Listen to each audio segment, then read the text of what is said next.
hoping that I'll be somebody one day, not just a lost cause halfway house. I want a big green lawn that goes on, and a family that loves me, yeah, that would be so sweet. Lemonade in the shade, and cold brew iced tea, yeah, I can picture it now. I'm gonna make it somehow, I'm gonna make it somehow. I wasted too much time trying to be myself, trying to be like everybody else, cause I thought what I wanted was be wanted by the wrong crap. I'm part of town, going nowhere, hellbound. I'm chained to the same lame brain, wanna be big dreams. Just a loser with a bad scheme, yeah, but that's all in the past now. I'm going fast now, going fast now. I've been knocked down, kicked around, losing my footing all over town. Fell flat on my face right into the ground. I've been lost all my life, but I finally found out of the storm and into the clouds. I'm homeward bound, I was lost and found.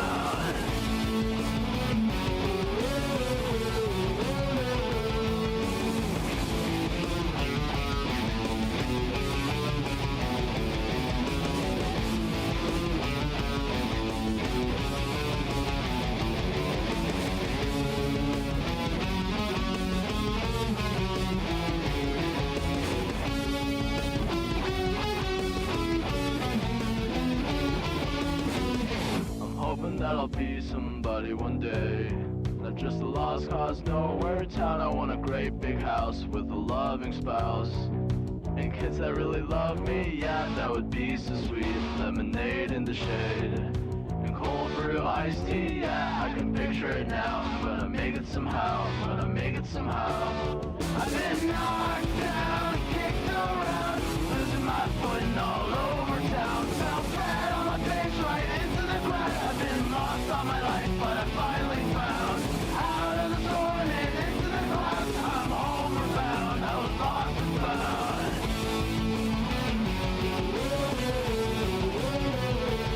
I've been knocked down, kicked around, losing my footing all over town. Fell flat on my face right into the ground. I've been lost all my life, but I finally found out of the storm and into the clouds. I'm homeward bound, I was lost and found.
dreams, and all my bitterness just seemed passe.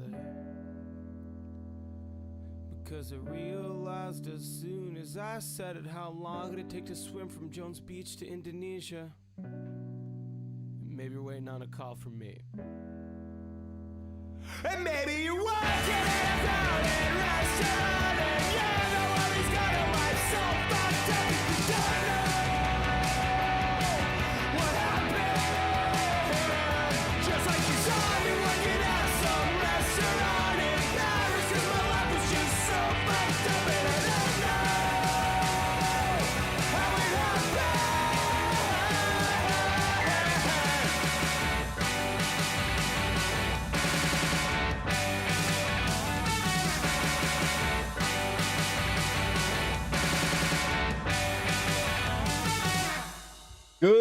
Good evening, good evening, good evening, good evening, good evening. How is everybody doing? Welcome, welcome, welcome in. I know I haven't been around for like a week because it's been too hot to fucking do anything.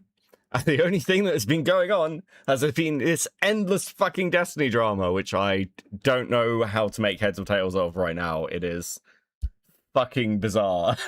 That's it. Gone like an entire year without anything happening with the Destiny stuff other than him like spiraling with his court case.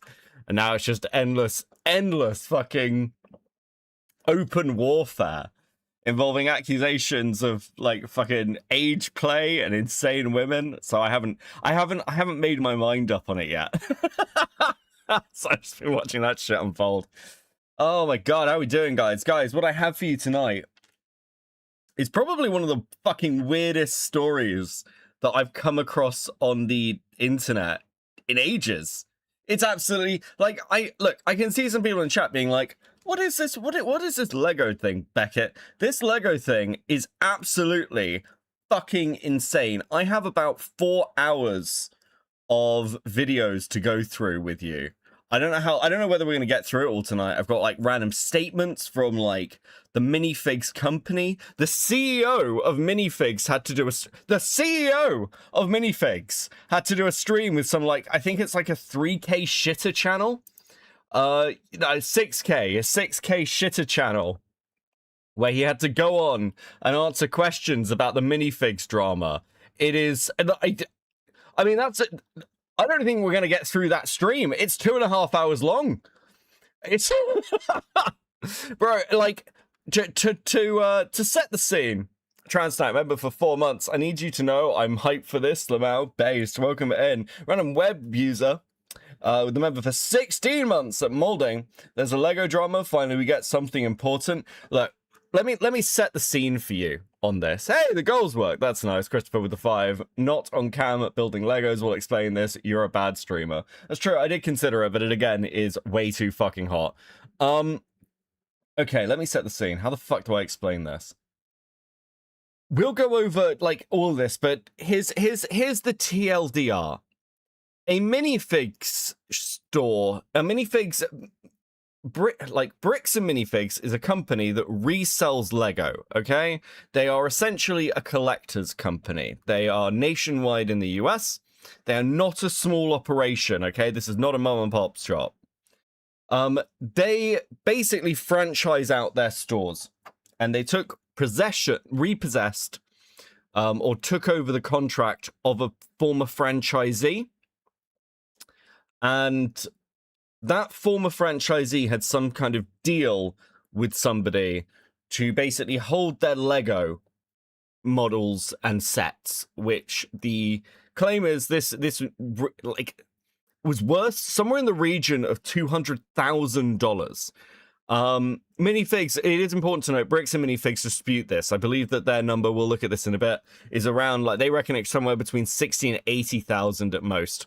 Regardless, when this franchisee handed over the contract to this store, that I don't know, Lego collection, I'm trying to think of the best way to frame this, went missing, and the actual owner was unable to obtain it or take repossession of it, which is the normal process that would be expected, as I understand it. Now, Bricks and Minifigs offered somewhere in the region of $5,000 to pay them out. There's a whole other thing about the franchisee possibly selling a load of this guy's collection before they sort of like handed over the store. This has gone to court where there was a default judgment. People have been arrested over... I'm not kidding. People have been arrested over this fucking drama. There is accusations of police corruption.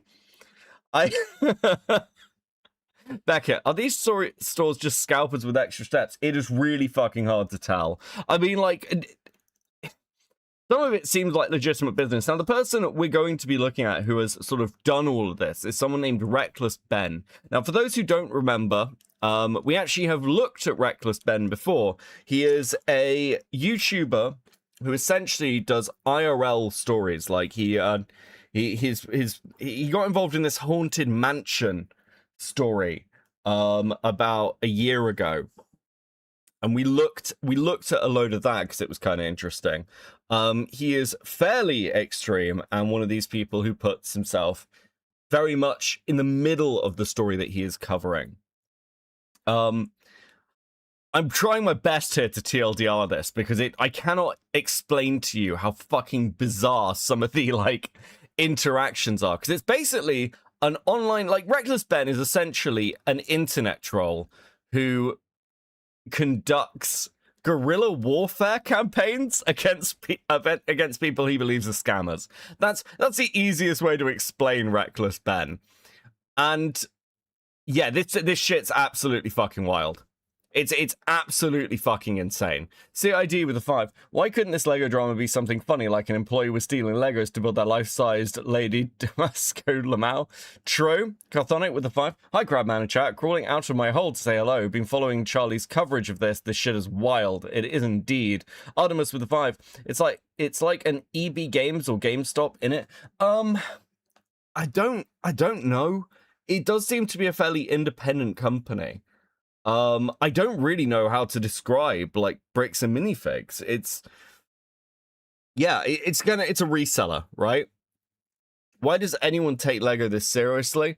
I imagine because of the insane prices attached to all this. I mean, some of these are collector's items going back to like the 2000s. And you can't reobtain these sets. They're obscenely rare. Now, at least with the like information given from Bricks and Minifigs, they have assessed it at like, or at least the claim, to be around $80,000, which is still an absurd amount of fucking money. How is a Lego set worth that much? Yeah, I mean, it's all old collector's stuff, isn't it? I mean, some of it's like 20 years old. People pay a lot. Lego's expensive these days. Lego's expensive these days. Okay, so that's the basic setup for this complete fucking nonsense. We have a lot to get through. So we're going to get started. This is the first video that came out. It's 9 days ago. Reckless Ben is awesome, but what the fuck? The CEO's going on a stream reading out restraining orders, lol. Yeah, so this is the stream. It was on ACOB. I believe this is the CEO. And yeah, he was like answering questions in chat. This has 51,000 views on a 6K channel. It's all of his fucking nonsense. Zeke with the 5. Bricks and Minifigs is literally the GameStop of Lego. They'll give you half or less of what your sets are worth, and you'll get it in-store credit. Oh, dude, that's fucking insane. Okay, that makes a lot of fucking sense. Yeah, absolutely fucking mental. Like, there is so much. Like one of these videos is literally titled, "I got arrested because of Legos." This is not clickbait.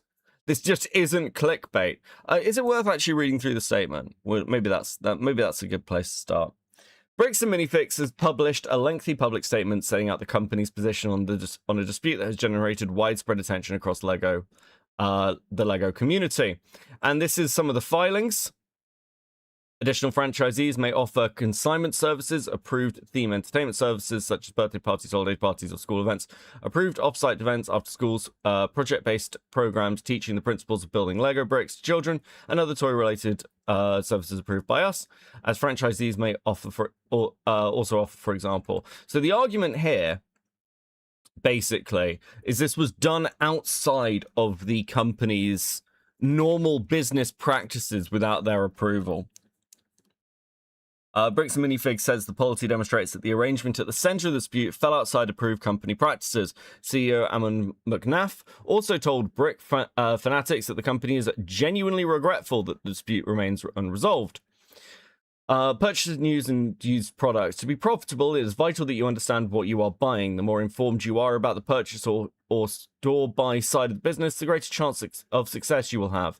Be sure to check all applications, state, city, or county laws pertaining to buying and selling used products in your area. Some cities or states may require permits, waiting periods, or paperwork if you're buying any kind of product from customers. Make sure that you check that you stipulated your business only buys. We do not lend, loan, consign, which is the part that's in dispute here, or pawn any product that comes in. Translate with two. Oh, they stole that lady's stoorbird too, bastards, dude. We will start this section with a bit of a warning. Be on the lookout for knockoff Lego minifigs and bricks. We've seen a huge increase in trademark items being sold as Lego products when in fact they are knockoffs. It is most common for Star Wars and superhero minifigs, but it's often seen in, and then ends there. And this is an excerpt from Bricks and Minifigs franchise operation manual provided by Brick Fanatics. From the beginning, our position has been straightforward. Any inventory that doesn't belong to us should go back to its rightful owner, he said. What is true is that the family is caught in a difficult situation that originated with a franchisee who went outside corporate policy. We take that seriously. We're not hiding from it, but the facts of what actually happened are very different from what is being presented online. McNuff stated that when the Mansell's legal representative contacted the company, Bricks and Minifigs referred the matter to its legal counsel, but did not receive a follow-up response. In a wider statement, Bricks and Minifigs said that when it took over the Salem store, it discovered a small number of sets, valued between $2,000 and $5,000, that may relate to Manshall's collection based on the information it received. McNaff said BAM set aside that inventory and offered to return it as a courtesy with no legal obligation. He added that the offer still stands. According to Bricks and Minifigs statements, Bricks and Minifigs found no evidence that the full collection remained at the store when corporate repossessed the business. The company claims sales records show the former franchisee sold a significant quantity of similar inventory before the repossession, and said some items may have moved to an off-site storage location. Bricks and Minifigs also disputes the valuation figure attached to the collection. It says that while headlines have used the $100,000 to $200,000 figure, the only documentation provided by the family months later was a spreadsheet listing a collection worth in the range of $60,000 to $80,000. I mean, okay, even if this is true, even if the valuation, since you're covering toys today, you should go over the review I'll have in a bit. It's dinosaurs. Thank you, Lio. I appreciate you. Thank you for the 5. Yes, we're doing toy stuff. We're stealing Lio Convoy's content bracket. Even if this is true, I mean, it's still an exceptional amount of money, right? It's still an exceptional amount of money. And you know, it's edging ever closer to that $100,000 amount. When asked about legal proceeding connected to the dispute, McNuff declined to discuss details, but rejected allegations of wrongdoing by the company. He said no court has found Bricks and Minifigs, its corporate leadership, or its current Salem franchisee guilty of theft or any related wrongdoing. Claims to the contrary circulating online are false. We are fully cooperating with the appropriate legal processes and are confident the facts will bear out our position. Now, I want to say about this might be a bit of legal trickery, potentially. My understanding is that there was a default judgment against them because they failed to respond to the lawsuit. That's my understanding, okay? Now, I'm not a lawyer. If MLS turns up and he's got some thoughts, then we'll talk to him. You never know. I might talk to him at a later date because some of this is, well out of my area of understanding, I guess. McNuff also pushed back against the claims Bricks and Minifigs corporate assumed responsibility for the original agreement. The consignment arrangement at the center of the dispute was made by a former independent franchisee owner without corporate knowledge, without corporate approval, and in direct violation of our franchisee agreement and operator's manual, which explicitly prohibits consignment, he said. The statement also addresses the wider fallout from the controversy. BAM says franchisee owners and employees who had no involvement in the Salem dispute have faced harassment, review bombing, and threats since the store gained traction online. The company says it will respond by strengthening its inventory controls, expanding documentation requirements, and introducing additional training for franchisee owners and staff. Bricks and Minifigs argues that those measures will reduce the risk of similar situations arising in the future. So, to be clear, while they are making this argument of saying, well, listen, it was actually nothing to do with us. We're a corporate. This is a franchisee. Unfortunately, you're not McDonald's. You're dealing with a dedicated fan base where you are seen as a reputable trader. And obviously there is going to be like, what's kind of insane to this, about this to me is like, was no one at the company sat there with like their PR hat going on and going, hey, listen, we're a multi-million, like, I don't know how big this company is, but like we're a massive company, right? Do you not think it might be worth, let's say the spreadsheet says 80,000. Do you not think it's worth, just as a sign of goodwill, either finding these sets in our similar stores, which, you know, we'd have at like essentially our wholesale price, and then we could just give them to the people, or we just pay out. We just pay out like 200, and then this story goes away. Surely, the amount of bad publicity they have received is worth, like, they're going to spend more money trying to fight the bad publicity from this than they would at just paying the dude out, which is absolutely fucking wild. And even by their own, like, admission, they're like, okay, so you've presented a spreadsheet to us which ranges 60 to 80,000. We offered you $5,000 and that option's still available. I mean, is no one at this company like, does anyone have any fucking PR training? Like, even if they're in the right, even if they're in the right and there is a lot of missing information here, which is totally fucking possible, it seems wild to me, absolutely fucking insane that you wouldn't just pay the people out. Like, how? This is the sort of thing, like, you're going to really struggle to recover from, especially in a community that's based entirely around, well, community feeling. Like, Lego as a hobby is entirely based on, like, you know, frankly, Lego's good reputation. And I haven't heard that there's a statement from Lego on this, but if you're Lego and you're somebody who's really protective of your trademark, are you going to be looking at this being like, yeah, this is a nothing burger? Or are you going to look at this and being like, okay, fuck, how do we make sure that we're not somehow caught in some bad publicity as well, right? So yeah, that's the statement for Bricks. That's probably a good place to start because you can see the response from their side as we get into it. Anyway, there is a lot of video essays involved in all of this, which is unusual for me, but it is basically the only way to learn about this stuff. Artemis with the 5. Doesn't consignment mean the plan was to sell the sets anyway? Isn't that like getting mad at the pawn shop for selling your pawn? It's really difficult to work out what exactly the understanding was, but it does seem that it wasn't paid out, right? So it might be, or my understanding is there's a potential here. We'll see in the video because I haven't really caught all the details. But Bricks and Minifigs also like want to make it look like they have a lot of these sets. So it could be like, I don't know, what's a good way to put it? Like, they're there as display in some ways, but we'll see. At any rate, even if it wasn't consignment, people should have been paid out, and they apparently haven't been.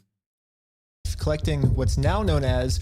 Hold on, they had 10 people buy a single thing from the original consignor for 10k each, and then each one sued them, and they didn't respond to all 10. Oh yeah, so there's a load of like small claims court shit going on as well. I genuinely mean that this story is one of the most fucking bizarre thing I've ever seen. Consignment means the store sells the items for you and takes a small cut in doing so while giving you the rest. Okay. Okay, that makes sense. The world's largest Lego Star Wars collection ever. It's estimated to be worth around $200,000. And then the entire thing got stolen, and the police are actively working with the thieves to cover the entire thing up. But the craziest part is that the collector doesn't even know that his collection's been stolen. Yeah, the collector's son, Brian, well, he reached out to me because he has no clue how to break this news to his dad. At this point, my father had a health episode. We can't bring any stress to him. The reason he's reaching out to me is because the police are covering this entire thing up. And at this moment, I promised Brian that I would not end this video until...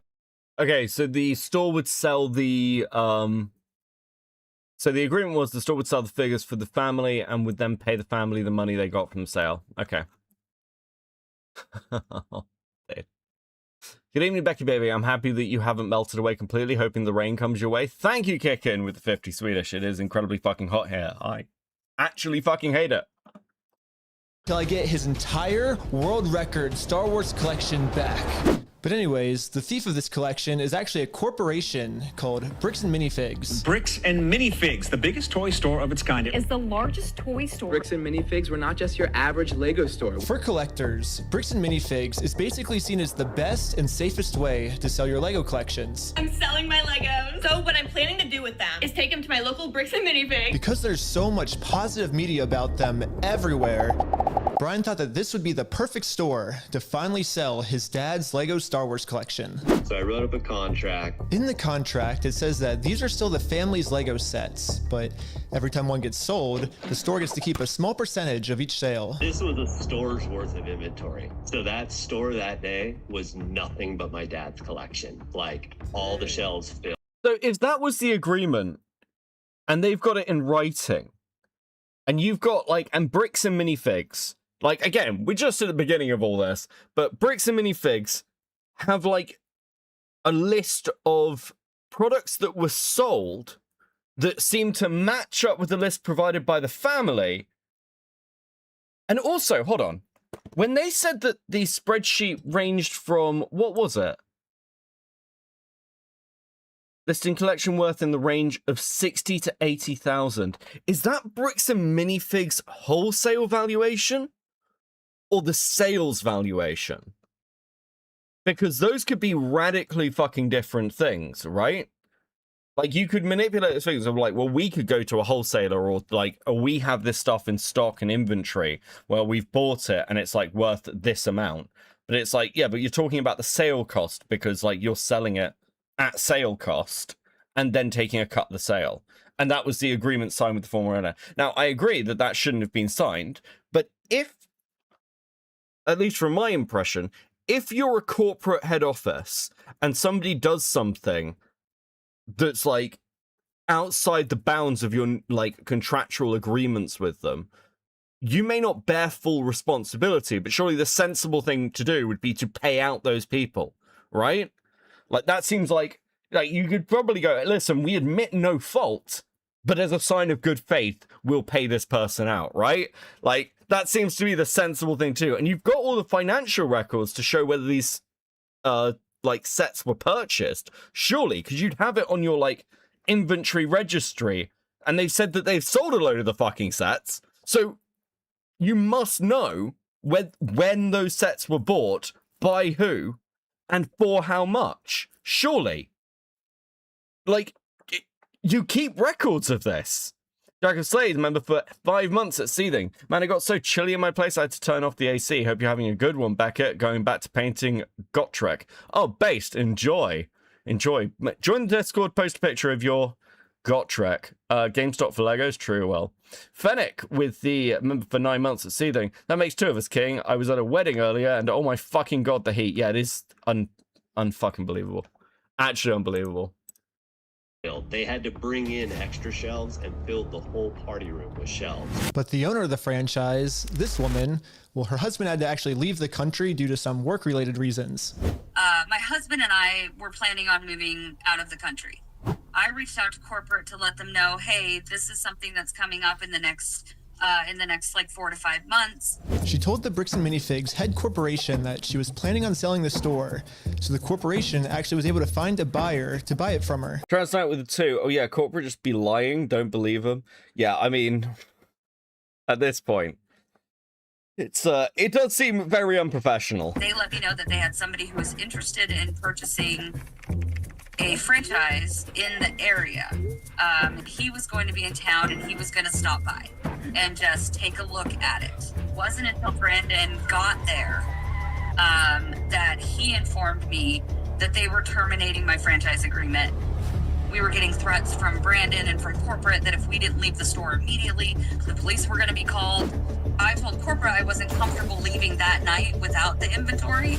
I was also told I was not going to be able to stay there long enough to do that inventory. But we don't just have to take this woman's Oh my fucking god, what? word for it. She was actually able to save all the security camera footage from that night, proving that everything she just said is true. All the footage and evidence is there. In the security cam footage, it's him at the store kicking her out. In that footage they sent us is... This is when they stole the bird, by the way? What the fuck is going on? Crystal asking him how... Hold on. Give me a second. Lio wants to call in. Lio! Hello, Beckett. Hello, Lio. How are you? Doing all right. So I see you're looking into this. I figured I might give you a little bit of insight into what might be going on here. Again, might, not definite. Yeah, sure. I'd appreciate that, actually. What happens sometimes when people try to be scummy, and that seems to be the situation here. I'll give you an example. So, say my company has a store call and wants one of our vending machines. And with these vending machines, because of the nature of them, they're very high profile. So they have to have a rental charge to it to have it on the location, right? Mm-hmm. What happens sometimes if a customer gets really far behind on their rental agreement or their rental price, they do the whole, I'm going to go ahead and sell my store, and therefore I will no longer have the debt and it'll be brand new. I can start over. Now, I don't know if that's what's going on here, but that might be what the individual who took over the store, because the lady seems pretty on the level. The previous owner seems on the level. But it seems like they're trying that same strategy. A lot of gas stations do this too to other vendors, to where they will completely try to get out of any money they owe by claiming new ownership without recognizing that still transfers debts and everything else over to you. So that may also be why corporate's not getting involved if it's a franchisee store as opposed to something corporate itself owns.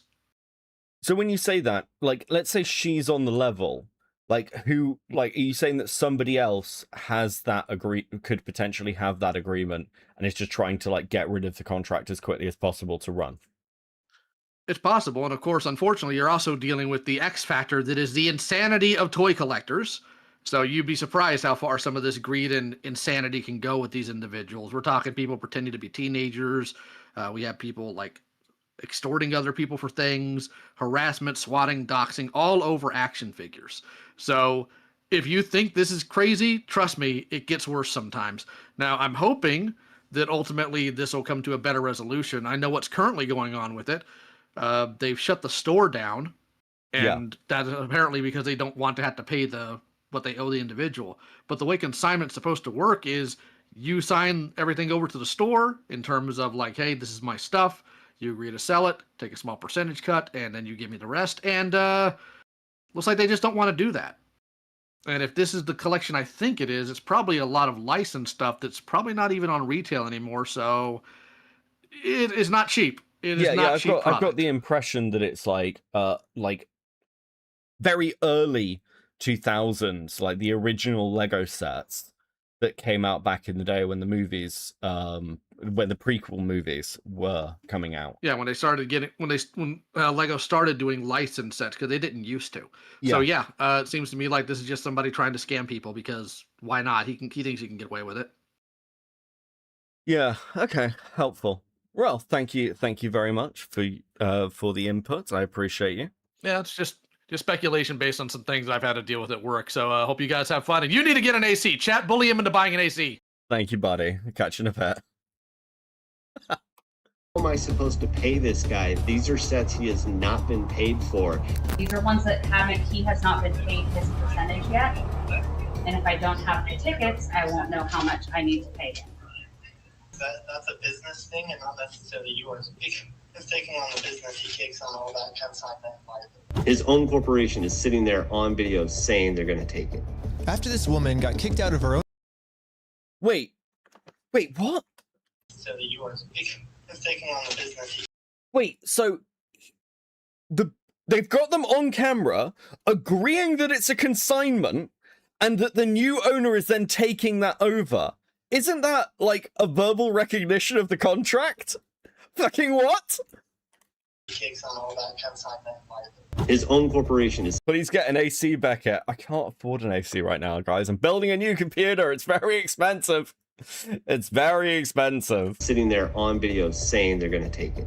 After this woman got kicked out of her own store, she called Brian explaining how corporate just came down and is now trying to take the world's largest LEGO Star Wars collection without paying for it.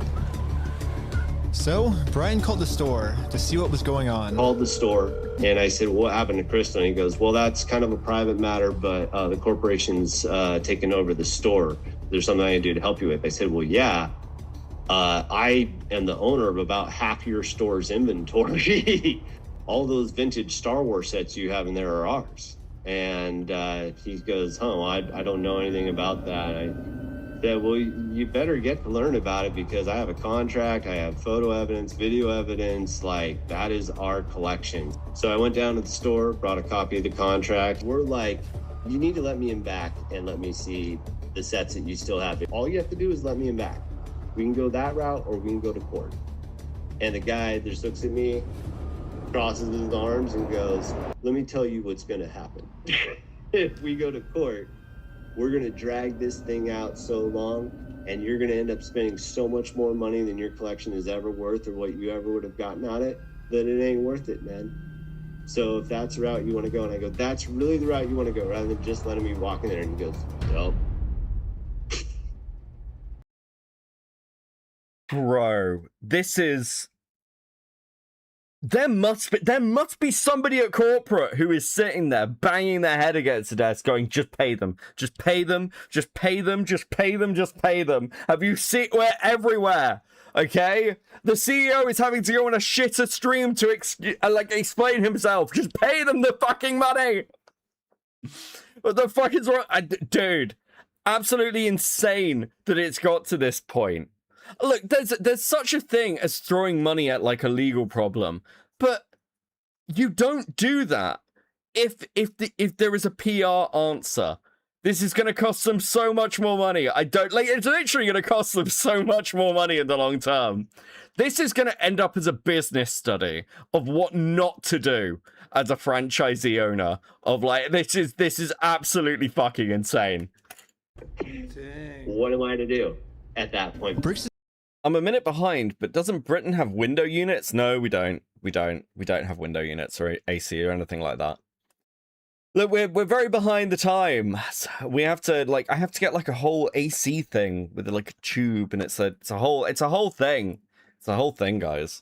Minifigs knows that this family, especially with the father's health, doesn't have the resources to take them to court, and almost mockingly, they've since flooded all of their social media with tons of pictures of Star Wars Legos. At this point, it seems like they're just rubbing it in this family's face that they stole the world's largest Lego Star Wars collection in the world, and they got away with it. Everybody is absolutely baffled. How the hell can a corporation get away with doing this? Yeah.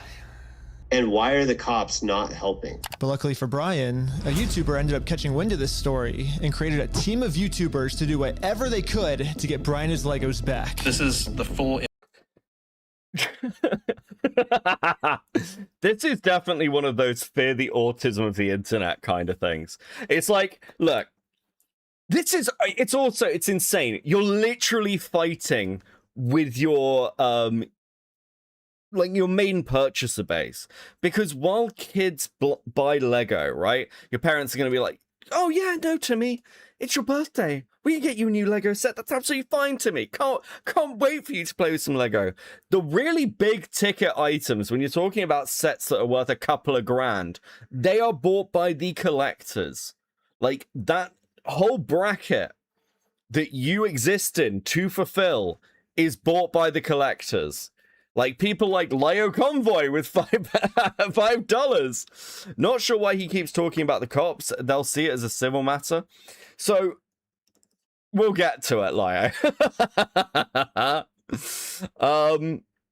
It's like, yes, this is a basic thing of you don't do this. You do not piss off your user base. Inventory of all the sets and minifigs. We can figure out how to get this guy his money and his stuff back. But right after they started, they instantly stopped working on this case. So I called one of them to find out why. So they were threatening legal action against us. You know, Bricks and Minifigs, which is a pretty big company who probably has way more resources than we can, you know, really put up a fight against. Bricks and Minifigs knows that they can just bully anyone that tries to expose them with frivolous lawsuits. And this left Brian feeling pretty hopeless. It eats me alive. I had terrible anxiety attacks over it, got put on medication. I just kind of was like, okay, I just have to let these freaking things go right now. Because it didn't seem like I have any path to go, you know? Well, I guess now it's time for me to get involved. So immediately I went to my car, picked up some friends, and started driving 16 hours to this Bricks and Minifigs store. And I will do literally whatever it takes. Even if I have to take down the entire police force, I will stop at nothing until this family gets their entire Lego Star Wars collection back. And now 16 hours later, we're finally pulling up to the Bricks and Minifigs store. So I started a pair of spy camera glasses. That's what I'm gonna use to film this. And honestly, I kind of just want to hear Bricks and Minifigs side of the story. Hi, how's it going? Pretty good. How about yourself? It's pretty good. So basically my friend said that you guys have some of his Legos, I think, and he told me to come here and see if I could pick them up. Who's your friend? I think they're Brian's Legos. It's like a big Star Wars collection set, I think. You could go ahead and leave now. Really? So you could go ahead and leave now. Interesting. Bro, this is like so early on. And obviously I've seen bits and pieces of this over the last day because there's a lot to go through. I've been trying to pick through. And like, it must be crazy if you're the franchisee owner. Like, look at it this way. Like, on a base level for this, while corporate is still like trying to get away from this, so they are in the middle of a PR catastrophe. The franchisee owner who like took over this contract and was like, yeah, fuck these guys, what are they gonna do? I mean, it's closed his fucking store down. This guy's had to have bought a franchisee contract. He's had to go through the entire process of like setting up this franchise, and they've had to close the store. We could have just given the fucking Legos back. They could just be like, yeah, no, fair enough, buddy. I'll get some new stock in it. It'll be fine. But no, he's fucked. So, like, yeah, no, I think that's unfortunate. Or I will call the police for harassment. Well, I'm not harassing you. No, you are. Hi. You want to watch the cameras? I'm being harassed by... Watch the cameras. I am being harassed. You need to leave. Literally, all I did was just bring up that my friend has some Legos in their store, and the manager started freaking out on me. But I wasn't going to leave the store without hearing her side of the story. Before showing up, I printed out a copy of the contract the store made with Brian, saying that all of these Lego sets will remain his until sold. Because I have a contract, legal reason to be here, legally this does not count as harassment. Instead, the manager should be checking the store's inventory to see if these sets are still in their store. Well, so here's still all of the Lego sets you guys still have. I don't have anything to do with that, and I don't want that. You can go ahead and leave, and I'm going to ask you one more time. Kick him with a 50 Swedish Becky. Time for stickers. Yes, time for stickers. It has been a while since you guys have had some stickers. Please enjoy these stickers. Absolutely awesome. Thank you very much, guys. It's much appreciated. Thank you for your continued support of this channel as I slowly spiral into madness from heat stroke. It's very based of you. Very, very based of you. This is the last time. I do not want that. You're not handing me anything. I tried for a long time just to get her to look at this contract. But finally, she gave me an answer of why she can't help me. He's been supposed to be getting a hold of corporate. Basically, what the manager's saying is that if someone did steal the Legos, it wasn't her, it was corporate. But little does the man... I don't like defending this store, but Ben is acting like every other live streaming asshole. Yeah, so look, I'll straight up say that one of the reasons that I started by presenting like Brick and Minifigs side, and like I think it is fair to have some skepticism over what's happening, is because I'm well aware of how this comes across. Part of the problem is that it seems like everyone's like exhausted all the normal routes you'd go through, and corporates just be like, we'll give you $5,000, right? 200 grand valuation potentially at the very highest end. We'll give you $5,000. That seems to be their own statement, and it's like, you know, at a certain point, you just go, fuck it, guerrilla warfare. I get this in this case, because when you're fighting corporate entities that do not give a fuck about you, sometimes this is like your only recourse. Your only, like, you know, and it's so easy to train your managers, to train corporate, to just be good at PR. This isn't rocket science. Companies have nailed this down for years. What you are essentially doing is trying to avoid, like, your life as a CEO, by the way, is avoiding shit like this. That's your job, actually. That is your actual job. That is what you're paid for. Your job is like, hey, look, I've been doing this for a while, and I'm aware of the shit that's going on around me. We need to avoid this shit. Like, you ever see Margin Call? You ever see the film Margin Call, where the CEO of this investment bank is like, okay, look, my job is to listen to the music and tell when it's slowing and tell when it's stopping. And tonight I'm listening and I don't hear a note. That is your job as a CEO. If you are fucking this up, you shouldn't be in the position. You shouldn't be on a fucking 6,000 YouTube live stream talking about this shit. It is crazy enough when Saber comes to hang out with me. Do you know what I mean? Like, I'm a little shitter, big, massive YouTuber. It's like, what are you doing? It's crazy enough when when Claire talks to me, and it's like you're talking to like an actual voice actor kind of thing. When you've got the CEO of a company on a 6,000 sub YouTube channel, something has gone very, very, very, very wrong. The CEO made an admission about not using an inventory software for the whole company last night. It blew me away. That's fucking insane. That's so incompetent. It's wild to me.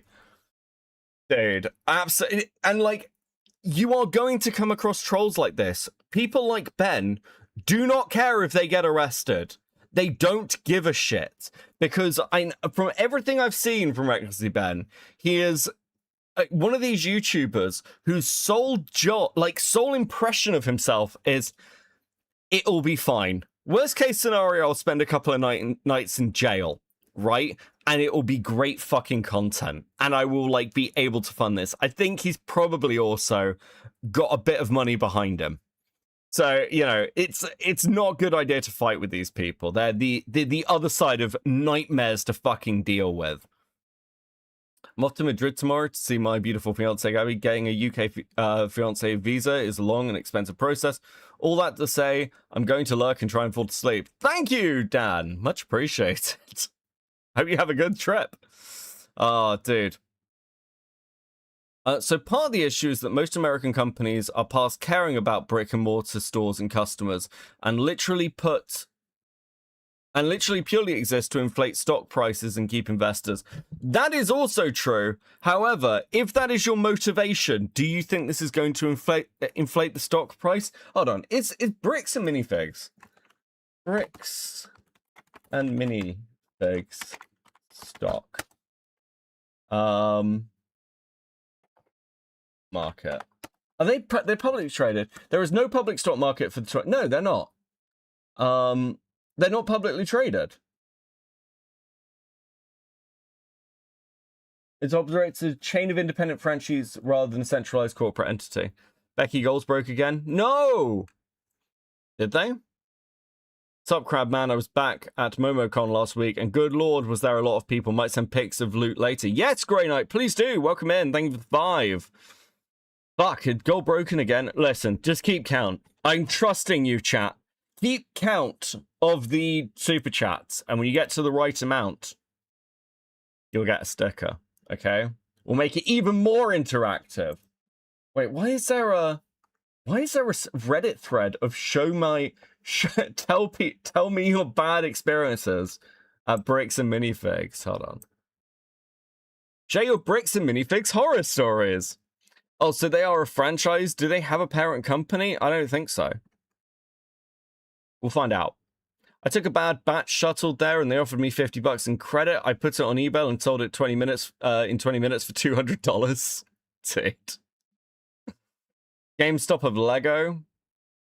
What else we got? I walked in, I asked about 200k Star Wars collection, then they proceeded to shoot me about 47 times in the chest.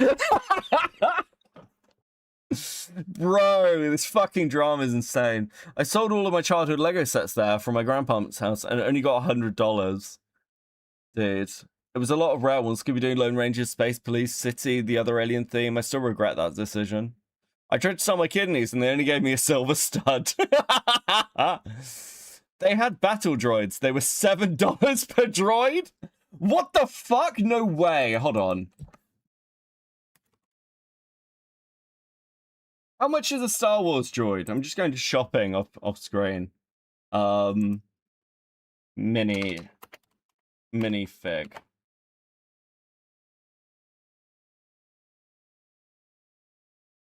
What? I get some of these for like $2. What? Fucking nonsense.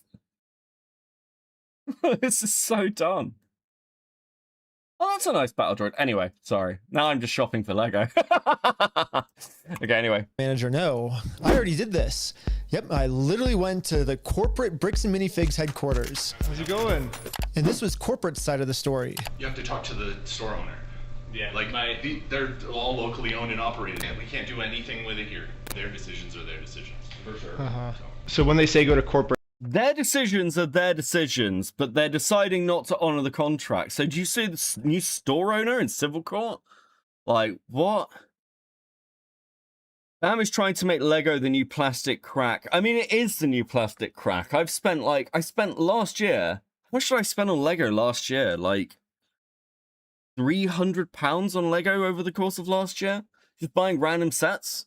And like, don't get me wrong, like that sounds bad, but it's like, you know, I'd buy like 50 quid's worth of Lego every like couple of months, right? But it is expensive. It's like, it's definitely expensive. Could have bought an AC with that. Britt, how do we respond next time? Indigo could have bought his fucking aircon. Hey, buddy. Fuck you. I have no idea. You have to take it up with them. It's your thing with them. That doesn't involve us. So I showed the manager what corporate Bricks and Minifigs said. When corporate tells me this, I'm supposed to come back to the store, right? And 2K on virtual Lego shit. And so it kind of seems like you're going against. I mean, to be fair, I've spent just over $1,000 on Star Citizen. Okay, it's not that bad. I spent like $1,200 on Gundams. I did the math. £300 on toys, 1/100th lowest budget for toys. True. Actually true. Oh, dude. This is why I don't fence it, this case. There's literally no, there's no both sides they send you in loops. Yeah, that's one of the strong impressions I'm fucking getting. It's like, there's no answering point. There's no accountability point that you're meant to go to, which is incredibly fucking frustrating watching through this. What corporate's saying. That's fine. No, well, this is what corporate told us. I am happy that's what corporate told you. For the last time, I'm asking you to leave the store. Can you give me a reason to leave, I guess? Have you guys heard me ask him several times? I don't know about you guys, but to me, it kind of seems like the only reason she's asking me to leave the store is to cover up this $200,000 theft. You need to leave. How many times have you been asked to leave? Was there a reason you're asking me to leave? You need to leave. I've asked you to leave. You need to leave. You need to. And I've asked you how many times to leave this. I've been asking to leave. Eventually, the owner of the store called in and asked if he could talk to me. Are you the owner of the Bricks and Minifigs store? Yeah, why? What you got?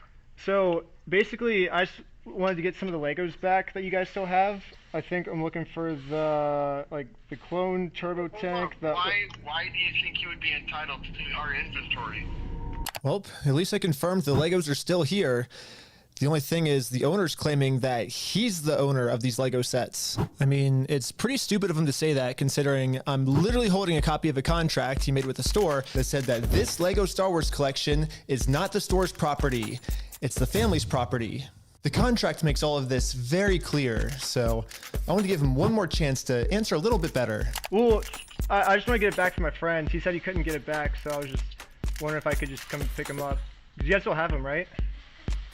Why do you think your friend would be entitled to our inventory? Well, it's his. He owns the Legos. Huh? He doesn't own the Legos. Well, yeah, we have a contract. He does own them. No, bro, are you an idiot? Are you stupid? Josh, the police are showing up right now. Hey, how's it going? Well, at least the police are here. I mean, look, there is an element here where the owner's sitting there going, are you an idiot? Are you stupid, bro? And now he's sat with a fucking closed store because of the public outrage that he's caused himself. I don't know, man. Listen, Ben's definitely reckless, but I don't know if he's an idiot. He seems to have achieved at least one of his goals of getting you to fuck off. Like, that's actually crazy. Here now. So fun fact, if bricks and minifigs causes too much trouble, LEGO can step in and shut down for damaging their brand, as it might fuck minifigs legally for brand damage. Yeah, so like this is what I've seen happen with some other people as well. And you do see people get blacklisted. Games Workshop does this, by the way. Games Workshop blacklists both suppliers and content creators. Now, blacklisting is probably the wrong way to put it, right? But a lot of big corporate entities will be like, yeah, maybe you shouldn't be trading under our fucking brand.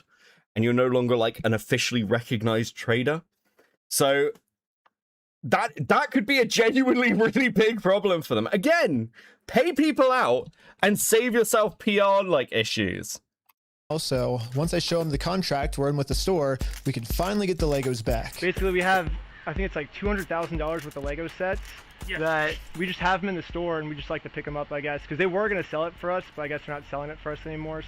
But does it sound like they want you here, right? So they have our sets though, yeah. I understand that. Right here, the factor is that they don't want you, they're a private owned store, and they don't want you on the okay. But I don't want them to keep the Lego sets though. Okay. So yeah. The police officer literally didn't care at all that the store just stole $200,000 worth of Legos. For some reason, he made it seem like I was the bad guy. So you are trespass from here. So okay. Trespass for life. So if you come back. Oh, for life? Yeah. If you come back, you could be arrested. Okay. Oh, so how do I get the Legos back then if I can't go in the store? Okay, we talked about that. Do you understand the trespass portion? If you come back, you will be arrested. Okay. So. Okay. Again, Rob. Come back, we're in the car, and we're gonna arrest you. Brian. Grey Knight with the 10. Some pics of some loot and a few custom Lego 40k figures, a couple of VTuber dice sets, and Able Gamers Disability Awareness badges. And yes, I'm missing one because I gave it to a friend who gets easily overwhelmed. Oh, that's nice of you. I'll bring up some of those pictures in a bit. Thank you very much, Grey Knight. I'm glad you had a good time. Did warn me that the police are actively trying to cover this up. So Brian and I are now officially trespassed from the store. And if we ever come back to ask for his own Lego collection back, then we are going to be arrested. Is there, I guess, a reason why they're able to just take all the Legos and not give it back, or? So, you just gotta leave. Okay, I just have to leave? So, leave now. Okay. I'm not allowed to be in the parking lot? No. So this is all private property. Oh, okay. Okay. Okay. We've been filming for 10 minutes and I'm already trespassed from bricks. This goal was counted? Wait, hold on. What is this goal counting to? Wait, that one was counted? Why the fuck was that one counted? I definitely set this to blue. What the fuck is wrong with these goals? Right, hold on. Here's what we're gonna do. We're gonna reset the goal. Okay? We're gonna reset it. Let me try this again. Let's try this again. We're going to try light blue and higher. I'm going to set it to 5 super chats. Okay? We're going to try and get this shit to work. There you go. And minifigs, which is like the whole location of the video. So how do I film a video at Bricks and Minifigs now if I can't even legally go back there. So, to continue the video without getting arrested, I went back to Bricks and Minifigs. You know, it is kind of crazy. I don't know if any of you have been following UK news. Has anyone been following UK news with this case of the young man who was stabbed and then arrested by police after being stabbed and died because basically the person who stabbed him accused him of being racist? So are people familiar with this? There is an awful lot of deep distrust towards the police internationally at the moment. What the fuck? Yeah, no, it's actually fucking wild. The police are in the UK are not doing well right now. It's become a national scandal. It's pretty fucking bad. And basically, you know, something similar happened in Portland. Are people familiar with this story? A guy in Portland got stabbed, and after being stabbed, because he'd just been stabbed, he called the guy who stabbed him the N-word. The jury said that this was like basically the guy got off from stabbing him because after stabbing somebody, he was called the N-word. Which, like, honestly, what the fuck is going on? Right? There is a point here where you are looking at it going, what the fuck is going on? Actually, what the fuck is going on? So yeah, apparently the accusation is they took the phones of the deceased victim and his father to search through them to see if there was any racist language in their phones after this guy's son had been murdered. They didn't find any. They are currently refusing, seemingly, to release the body cam footage. But there is an allegation that the police officers who arrested this guy, he's on the floor, having been stabbed, and he says, "I've been stabbed," and apparently the female police officer says, "No, you haven't, mate. I don't think so," and then basically leaves him to die. Absolutely fucking insane. Like, we are starting to hit a point now where, like, I can't remember the last time somebody turned to me and was like, "Wow, I love the police, I really trust them." And you look at stories like this one and you're just like, what the fuck is going on? What the fuck is going on? Corporate offices. And the Bricks and Minifigs CEO, the guy who runs the entire company, Ammon McNeff, he personally came out to talk to us. So what's going on? So you guys are holding some of our Legos? No, we're not. You're not? No. Is that a lie? No. That's. Have you seen the one of the woman without a hand? No trans snack? What the fuck? Thank you for the 2. Taken with the 20 Swedish. Hey, now the goals work. Becky, so exciting. Is this goal going to work? It is, apparently. There we go. We get 2. It's a lie. You did take the Legos. No.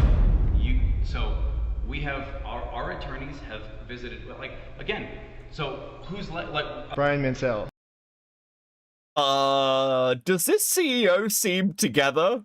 Like, no, actually, our legal. So who is this? What are you doing? Oh, can we rewatch that? What the fuck, bro? It's a lie. You did take the Legos. No. So we have our attorneys have visited. Like, again. So who's Brian Mansell. Dude, you're on camera. What the fuck are you doing? What is going on? What is happening? Okay, and who is that? He's a guy who had he had like $200,000 worth of Legos in your guys' store. Nope. Never happened. Never mind the contract. None of this exists. Lots in worlds with the 5. The only police officer I like and trust is my uncle, and guess who retired years ago? Oh, dude. Yes. Gex Harriman for 21 months at Seething. I've been giving you money for nearly 2 years, and all I've gotten are stickers. Based. Thank you, Gex Harold. Listen, I love you guys. You're awesome. Grey Knight with the 5. The one with no hand was ticketed for having a phone in her right hand. She does not have a right hand. Oh my fucking god. What? Trans Snack with the 5. She was pulled over for holding her phone in her right hand while driving, except she doesn't have a right hand. The cop didn't back down at all. That is fucking wild. Please enjoy these stickers. Holy shit, bro. This perfectly sums up how I'm feeling. Somebody out there with the 5. What the fuck? They tried to victim blame a murder victim and left another victim for dead. Arrest them. I mean, yeah. I'll be honest, those are my thoughts. Zeke with the 5. Judging off how he keeps accusing everyone of moving heroin, I'm guessing no, the CEO is not okay. Yes, we'll get there. We'll get there. Holy fuck, bro. Thank you guys so much. It is much appreciated. Thank you, thank you, thank you. Maybe we'll have shorter goals this night, okay? We're just going to have a few short goals because I feel like you guys have been robbed of stickers for a little while. It did happen, yeah. It does happen. No, we did not. Yeah, because his logos were in the store and you guys took them. I know. It got dismissed for court for the best reason, lack of evidence. Holy shit, dude. I know you think lying to us right now is kind of like helping you out. I'm not lying to you. Well, look. I mean, you are, because you're saying this didn't happen, but you yourself, like, from the statements your company has released, you're admitting that stock, like the one, described, has been sold by that store in the previous month. You yourself have found stock matching that description with the last, and ranged the remaining amount around around 5 to 6 grand. And let's just be clear, when you were taking the store over, one of your own employees is on camera acknowledging the consigned agreement. Like, what the fuck is going on? Dude, spend less time on your fucking weird mustache every morning and learn what the fuck you do. I don't know why this guy is cosplaying as Sir Francis Bacon as the CEO of a Lego company, but this is probably not who you want running your shit. What the fuck is going on? We both know you're lying, but... No, we don't know that. So I showed him some social media posts his own company made that are still up that claims that these are Brian Mansell's Lego sets. And these Lego sets that they're still holding on to are... Dude, here is some more information on the collection we'll be displaying forward. Right, okay. Saturday and Sunday on the 12th of November, the Bricks and Minifigs store in Salem will display one of the largest, most valuable privately held collections of Star Wars Lego in the world. The event will be open to journalists and the public for photos before the collection goes on sale. Dude, you're fucking cooked! What are you doing? Pay them out! I'm having these flashes of just like, I know I keep saying it, but like, hire a fucking PR company, you absolute blithering retards. It's unbelievable you've ended up in this situation. It's literally, it is literally unbelievable, guys. I'm not kidding here.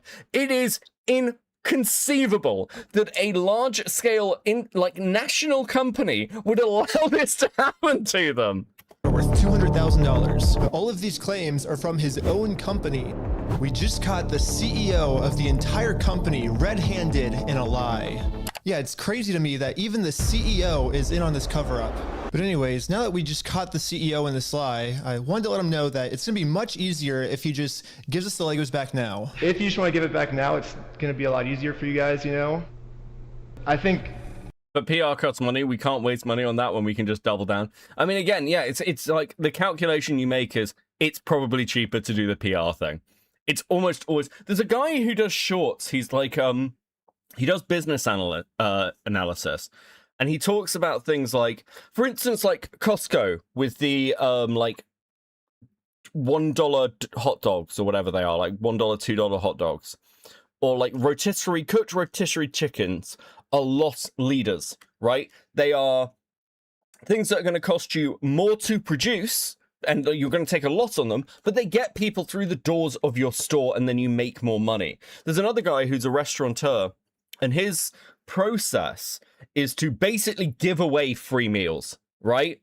Like, he'll give away, like, the first time you come, he'll basically give you, like, a free meal. The next time you come, you get a free bottle of wine. The next time you come, it's a free dessert. And this is a very nice restaurant, like, really high-class restaurant.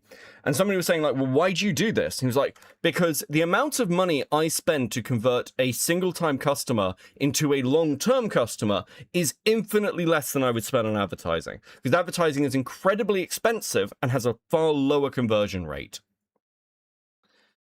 So like all of this, when you're talking about PR or anything like this, you are looking for the lowest amount of spend for the highest amount of goodwill, and that goodwill is your conversion rate. Star Jellyfish with the 5. This guy genuinely has a cartoon supervillain mustache, funny and crazy as fuck. True! How you doing, Starfish? Star Jellyfish, there we go. Dude, the heat's gonna kill me. Grey Knight with the 5. Here's the real question. Do they have boxed unopened Bionicle sets? If no, would chipper? I mean, they probably have Bionicle, surely? Surely I'd expect them to have Bionicle. Tommy Sees Cat with the 10. How are you doing, Tommy Sees Cat? They prefer latter-day solutions. True. You guys would prefer the easy way? Or a cookie that gives free, or a hotel that gives cookies, free cookies at the front door. Yes, all these things look like costs, but they are ultimately very low costs in comparison to your return rate, which makes you just way more in the long term. The hard way, I don't think you guys are really gonna like it. No, okay. But we're getting back either way, so it's like you can either. So you can leave. If you come back here, we will call the cops. If you don't leave right now, I will call the cops. So you don't want to do the easy way? So you're threatening me. What you are doing right now is illegal. It's an extortion. Bro, why is this guy allowed to run a company? It's fucking lunacy. So catching you guys in illegal activity, that's illegal on me. Okay, you've been asked to leave. Please leave. And with that, Bricks and Minifigs has made their decision. I presented them very politely with the easy way, and they said, I miss when businesses actually cared about customers. Yeah, we all fucking do. There is like an interesting thing happening actually with companies where they found this a lot with AI. The conversion rate with AI is super low. Like if you cut everything and just bring in AI, you'll lose customers. Because like people don't want to talk to a fucking chatbot. People don't want to feel like people want to know that the companies they deal with value them in some way. You need loyalty. Costco CEO threatened to kill someone on staff over the $1.50 hot dog when they suggested raising the price. Grey night with the 5. Yes. Yeah, because people like that shouldn't be in that position. Because they don't know what the fuck they're doing. They don't understand. All they see is bottom line. And that's how companies get killed. Like Toys R Us in the UK got completely fucking gutted by a hedge fund, basically. heck no. Well, they've only left me one other option, which is the hard way. But now it's pretty much the super hard way because the police are protecting. I've seen people stop going to card shops because they use AI art in the front door. Yeah, like, okay, here's just like a real world example of this. When I was a kid, every Friday when I was home from boarding school, like over the holidays, every Friday I'd go with my dad to, I know, touching story. I'd go with my dad to a fish and chip shop to get some fish and chips, and we'd have fish and chips every Friday. And we'd been going to this place when I was back in the holidays, basically every Friday for years.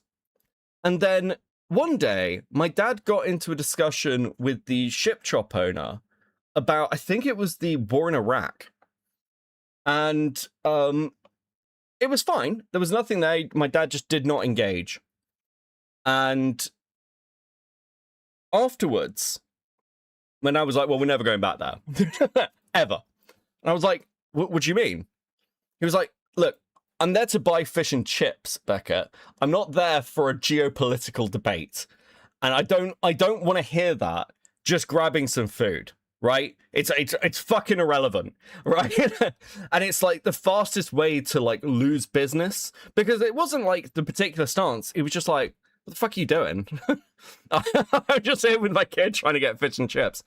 And you've got to like, it is crazy the way you will lose customers off offhand comments, right? It's just like, what the fuck are you doing? Protecting them. If I ever go back to the store, I'm getting arrested. If you come back, you will be arrested. Okay? You understand that? So we all regrouped together to rewatch the footage I've gotten so far. And there was one thing the manager said that might be a way forward for us. I have not heard anything from the owners. Literally put the fries in the bag moment. Yes? Yeah, it's literally put the fries in the bags. Just, I don't care what your opinions are. So you need to leave. Can I talk to the owners then, or? You go ahead and call the owners. Do you have their number? I'm not giving it to you. Why won't you give it to me?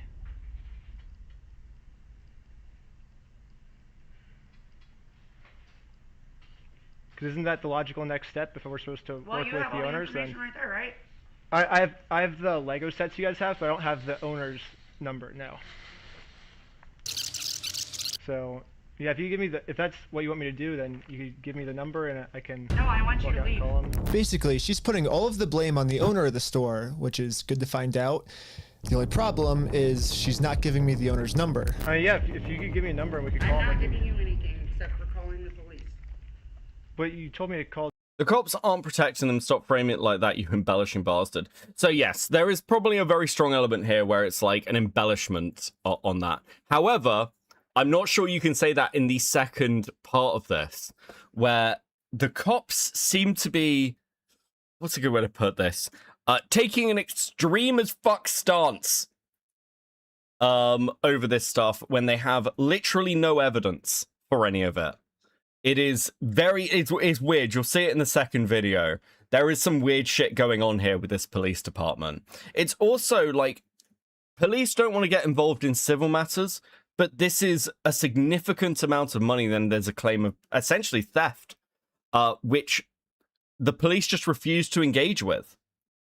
There's like contractual agreements. There's like video evidence of these, of like the company admitting to these contractual agreements, and the police just will not get involved, and are essentially siding by default with the company. Allegedly paid off by the Mormon Church. Okay, well, we'll see if that comes up. How much to make it grand theft? Let me have a look. I don't know. I need one of the lawyer boys here, okay? I need one of the lawyers to turn up. USA price for grand theft.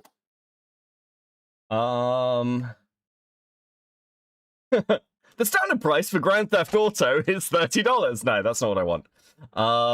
Dude, Google is so fucking useless these days. What the fuck?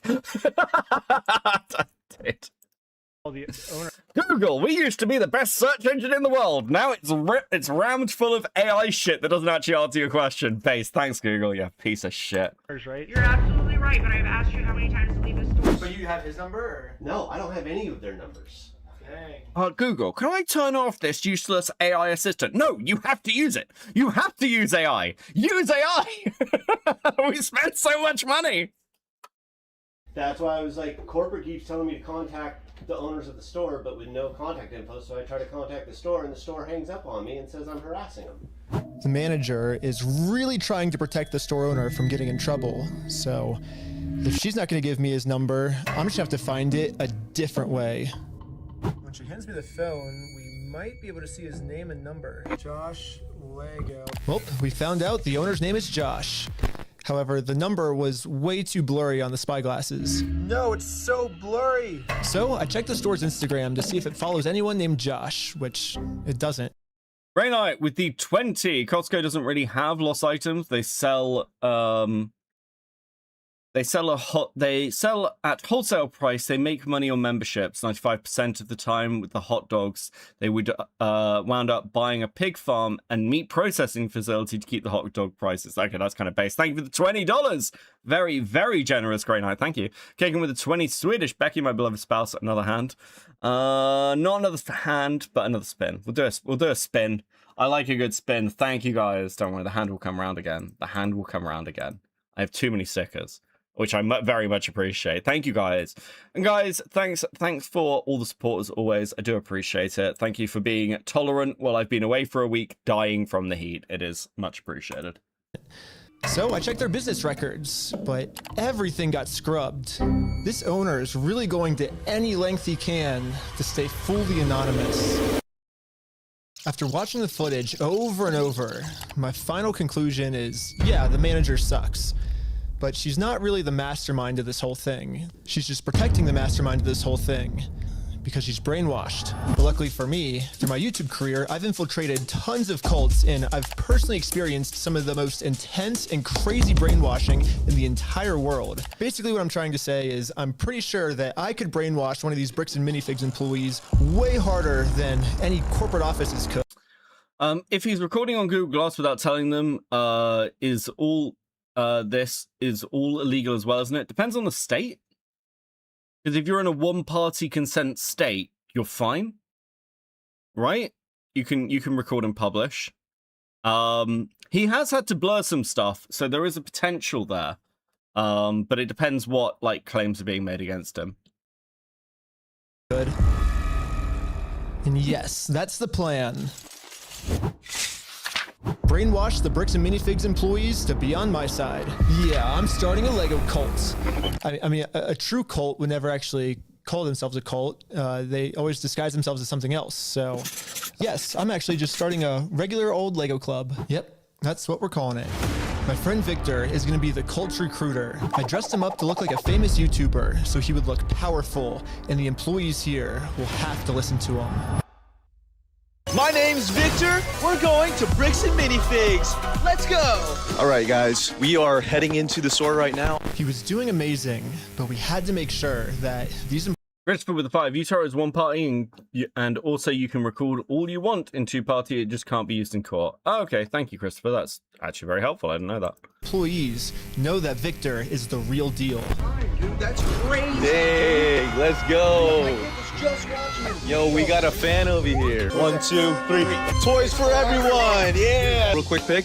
Hey, I'll send you that clip later, all right? You can? Yeah. So far, everything we had set up was working perfectly. This is so fucking... But now... This is so fucking absurd. It's kind of based. To come up with some type of way to get one of these employees out of the store so we can brainwash them.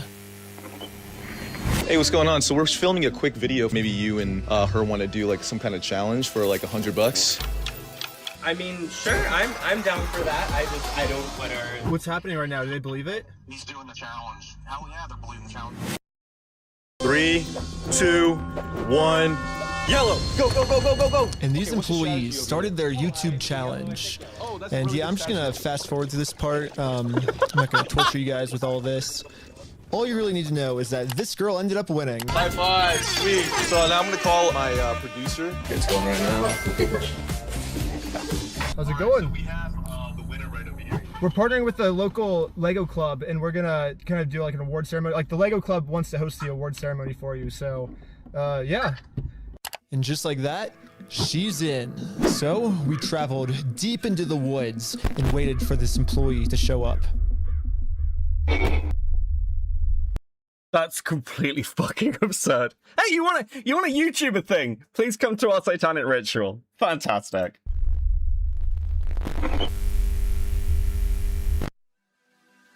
And with that, our new cult member has arrived.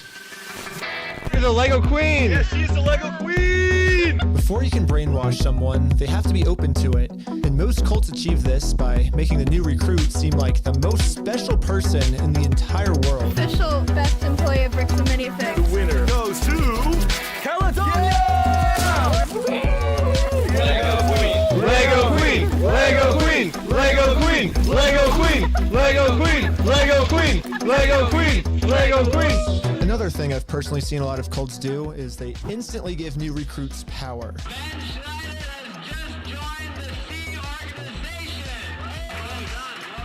If people feel powerful, they're less likely to think that they're the ones that are being manipulated. So, we gotta give this girl some power. You give me power? Yes. Yeah, we're giving you power. You're the most powerful. Queen says...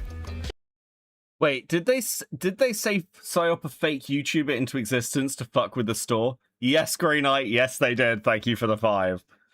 I feel like I can do anything I want. Step on the Lego Griffin. Oh my God. The thing is as well, like I reiterate, Reckless Ben is a troll. He is an internet troll. This is exactly the sort of thing. Like Reckless Ben is basically Sam Hyde with less right-wing shit.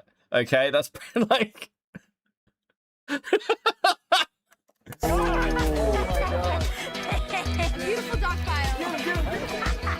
You primed it all. Lastly, all cults do group rituals to make you feel like one with the group. So now we have to become one with this Bricks. The haunted house shit was funny as fuck. Yes, yeah, it was really good. The haunted house shit was really good. And Minifigs employee. Brick by brick, brick by brick, brick by brick, brick by brick, brick by brick, brick by brick, brick by brick, brick by. And now the employee is fully brainwashed. Okay, maybe not fully brainwashed, but we definitely did a much better job at brainwashing her than corporate Bricks and Minifigs did. So hopefully now I'm finally safe to bring up these Star Wars Lego sets. We heard something about some Star Wars sets. Yeah. Do you know anything about that, or? I know some of it. They were gonna reimburse him for everything, and then I think they did, and he's still upset upset about everything, which I get. They reimbursed him for everything? Yeah. Yeah, we don't have any of his stuff on the shelves. Really? Yeah, we don't have any of it. But just like every other cult member out there, these employees have been told a lie and are now willing to pretty much die to defend this lie. But good thing now, she's been brainwashed even harder by our cult, and our cult is now going to give her the freedom to finally be able to think logically about this situation. So we think they've been lying to you. So these were all the sets in the store, and they're all metadata time-stamped. Wait, we do have these ones. Yeah, those are all his. No, some of them I think we do still have. Yeah, I know you guys do. You showed me one of them when I asked. Did I? Yeah. Wait. I thought it's called on you? Yeah, all I did was... Oh my god. You know what's really funny is after you left, I got a call from my boss, and it was like, how do we get them arrested? Dang. How do we get them arrested? Now that we have a Bricks and Minifigs employee... Bro, what?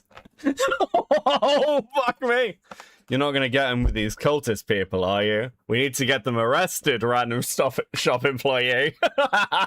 Dude. That's fucking absurd.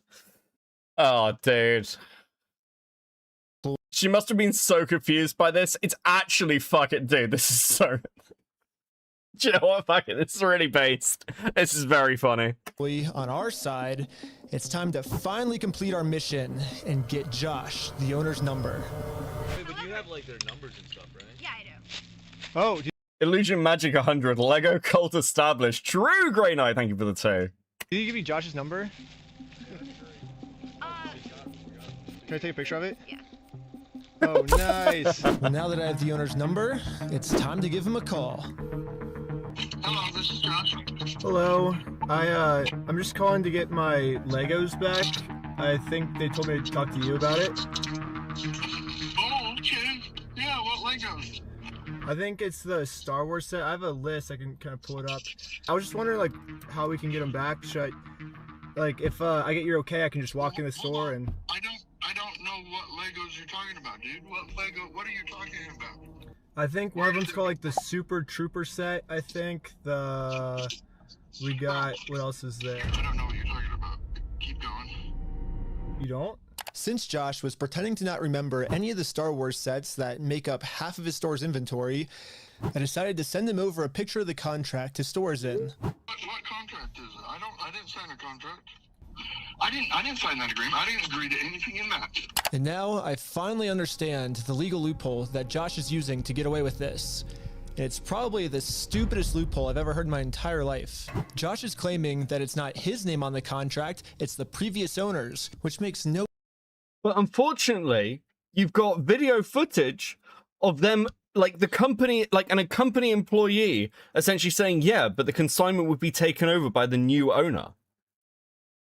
Like, you're sort of banged to fucking rights. No sense, because in the security camera footage, he tells the previous owner that he's going to be the one taking over the contract now. He's taking on the business. Wait, is this him? Is that him? He takes on all that consignment. No, he takes on the consignment, so that's somebody else. I guess this is some sort of just contract loophole he's trying to use to steal the world's largest Lego Star Wars collection. In order for me to be under contract, I have to sign something. Or you had to take it over from the previous owner, right? No, that's not how the law works. No, that's Josh. Okay, that's... Then he admits... Fuck me, that's so dumb. Oh my god, that's so fucking stupid. That's not how the law works. That is how the law works, you fucking idiot. Holy shit. You just don't randomly take possession. If you buy it... Can you imagine how insane this is as a statement? Let's say you go and take over a shop, and you're like, right, everything in here that belonged to, like, the previous... Say you buy a house, actually. You buy a house, and the minute you put your key in the door, you're like, everything in this house is now mine. Okay? Like, no, wait, hold on.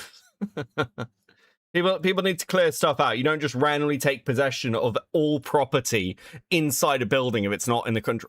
Like, you don't own that. The store never owned it. Someone better pick up that phone because I called it. Thank you, Liar with the 5. Yeah, it is. It is? So... If that's how the law works, then sue me for it. You don't just want to give the Legos back? Like... Sue me. Let's go to court. I once again want to point out that this guy is such a fucking moron that rather than just handing it over, his store is now closed. His store is actually, do you know what? A few people have messaged me and say that they live in this area, funnily enough. Or at least, like, within driving distance of it. I'm going to try and get somebody to go to this store and get a picture for me, just to see if it's still fucking closed. Because I'm interested now. I'm interested.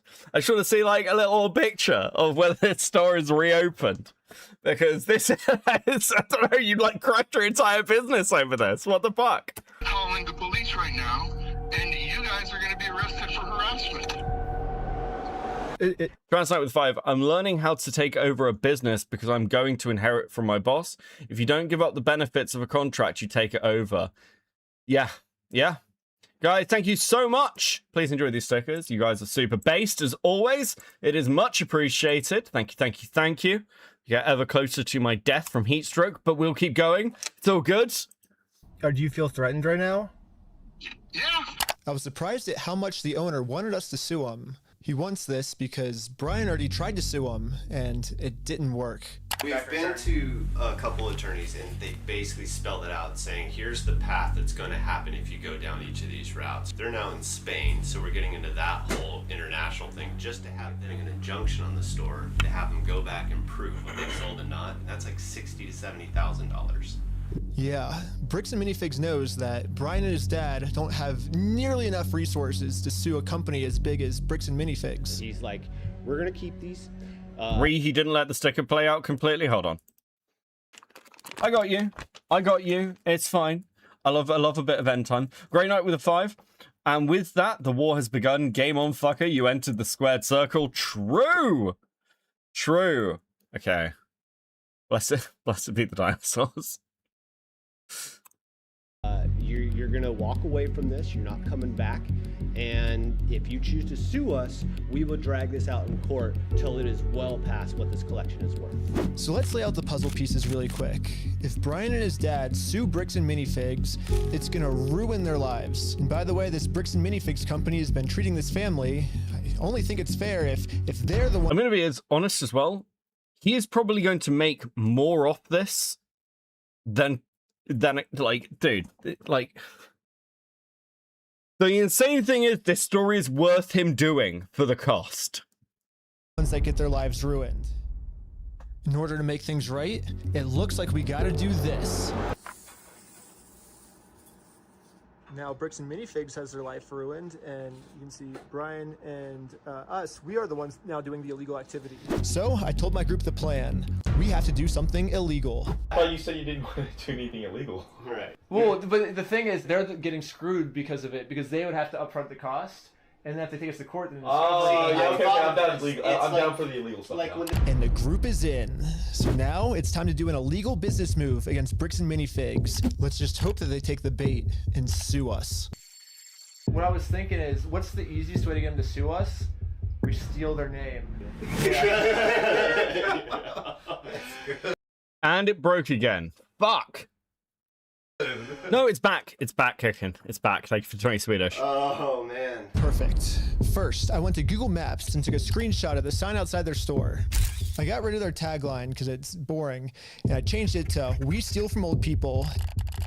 And now the tagline's actually accurate. Also added a cute little company logo. And this is my plan of how I'm gonna make it into court with Bricks and Minifigs for free. Once we're in court, we can finally hold Bricks and Minifigs accountable for stealing the world's largest Star Wars Lego. I mean, getting yourself sued is such an insane fucking, like, way to do this. Listen, we can't afford to sue you, but we can afford to get you to sue us.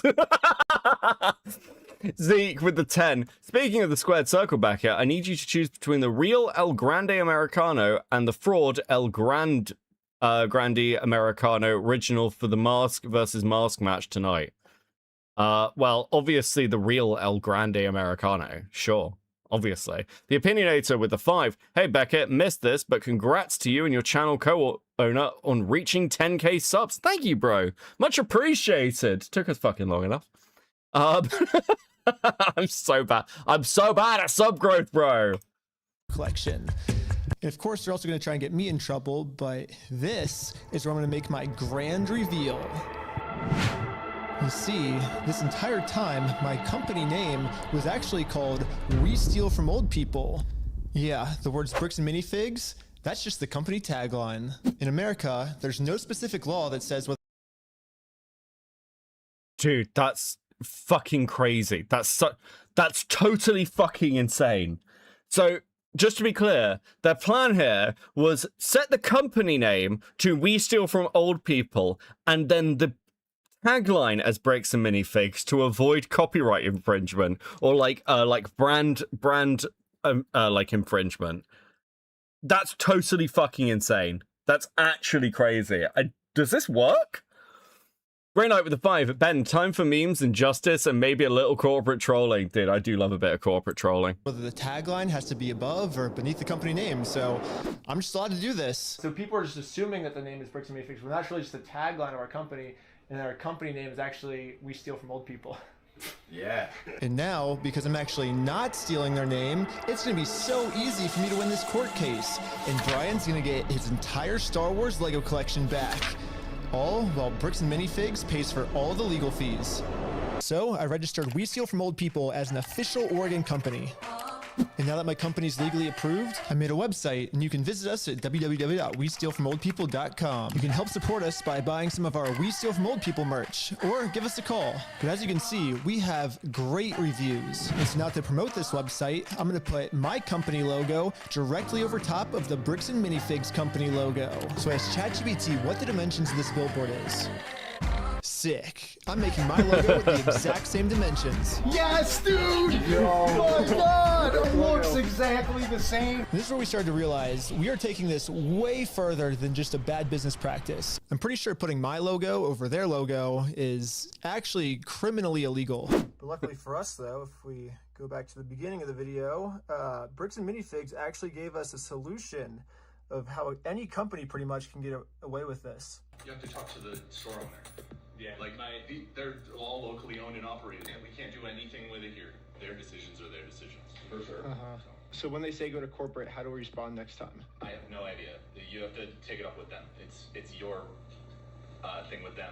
So basically, if you put all the blame on your lower franchises, you're safe. So I registered 5 franchises under my We Steal From Old People. Safe? What the fuck?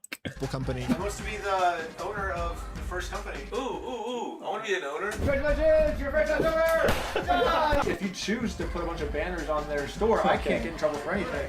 Yeah, every one of my friends is now a legal franchise owner of We Steal From Old People.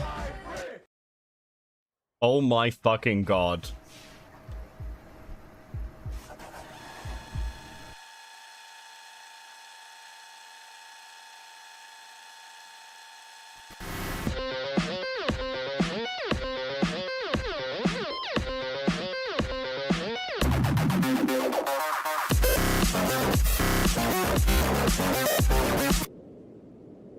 Each of my franchise owners is allowed to make their own decisions of how they want to run the company. And what they've decided is that they're getting 2 pumpkins. Do we call this corporate autism?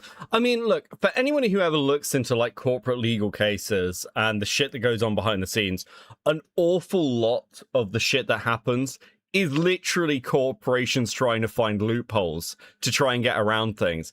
This is just normal people doing the same shit, basically. And the thing is, yeah, I can see the logic, because, like, are you going to try and drag all these people through court? And, like, there's an element here where their argument, like, Ben's actual argument is, it is cheaper to give the Legos back or pay out the actual owners than it is to take them all to court and try and fight all of this. And he is correct. He is massively fucking correct. And they're going to use these pumpkins to support this tarp, and they're going to climb up the Bricks and Minifigs building, and they're going to hang our logo over top of their logo. Yeah, I basically just sit down here and, have my franchise owner do everything for me. Grant's Night with 5. This is with 2. Sorry. This is the true American spirit. You know what else is the true American spirit? Stickers. Stickers are the true American spirit. That's why we love them. Grey Knight with a 10. The actual LLC and registry and actual.com website and franchises Jeebus, the memes and absolute mad lad levels of mad laddery on display is insane on another level. Yes, it is. It is totally fucking crazy. It is very impressive. And we did it. And the sign is way too small. What the heck, ChatGPT? Yeah, I miscalculated the size. So sorry, guys. It'll work for now. So we're still going on with the plan. 2, 1, let's go. We're setting up a Bricks and Minifigs We Steal From Old People company booth right outside of their entrance. If anyone wants to walk into the Bricks and Minifigs store, they have to get through me and my merch. You know, I have all of the court papers already filled out if they want to sue me. Hopefully they take the bait. What up? You want to buy some merch? Yeah. What's this? Yeah, we also got some We Steal From People barf bags because honestly what they're doing in this store is so gross, it's probably going to make all the customers throw up. Do you have an XL? Take a large. Well, we stopped a customer from going into Bricks and Minifigs, and he left with our merch. It was going pretty good, and I was stopping a lot of customers from entering the actual Bricks and Minifigs store. A cup? Okay. Yeah, I might just be out here all day. This is going very well. It was almost going too well. It's basically the end of the day now. They haven't really seen me because these windows are tinted, I guess. In order to get the store's attention, my friend Jay is going to walk into the store just pretending to be a normal customer and ask what's going on. Is this the main store or is it the one that's out front? It's the fucking one. It's the employee from the other day. That's really funny. Yeah. No. I'm saying like the counters. There's two.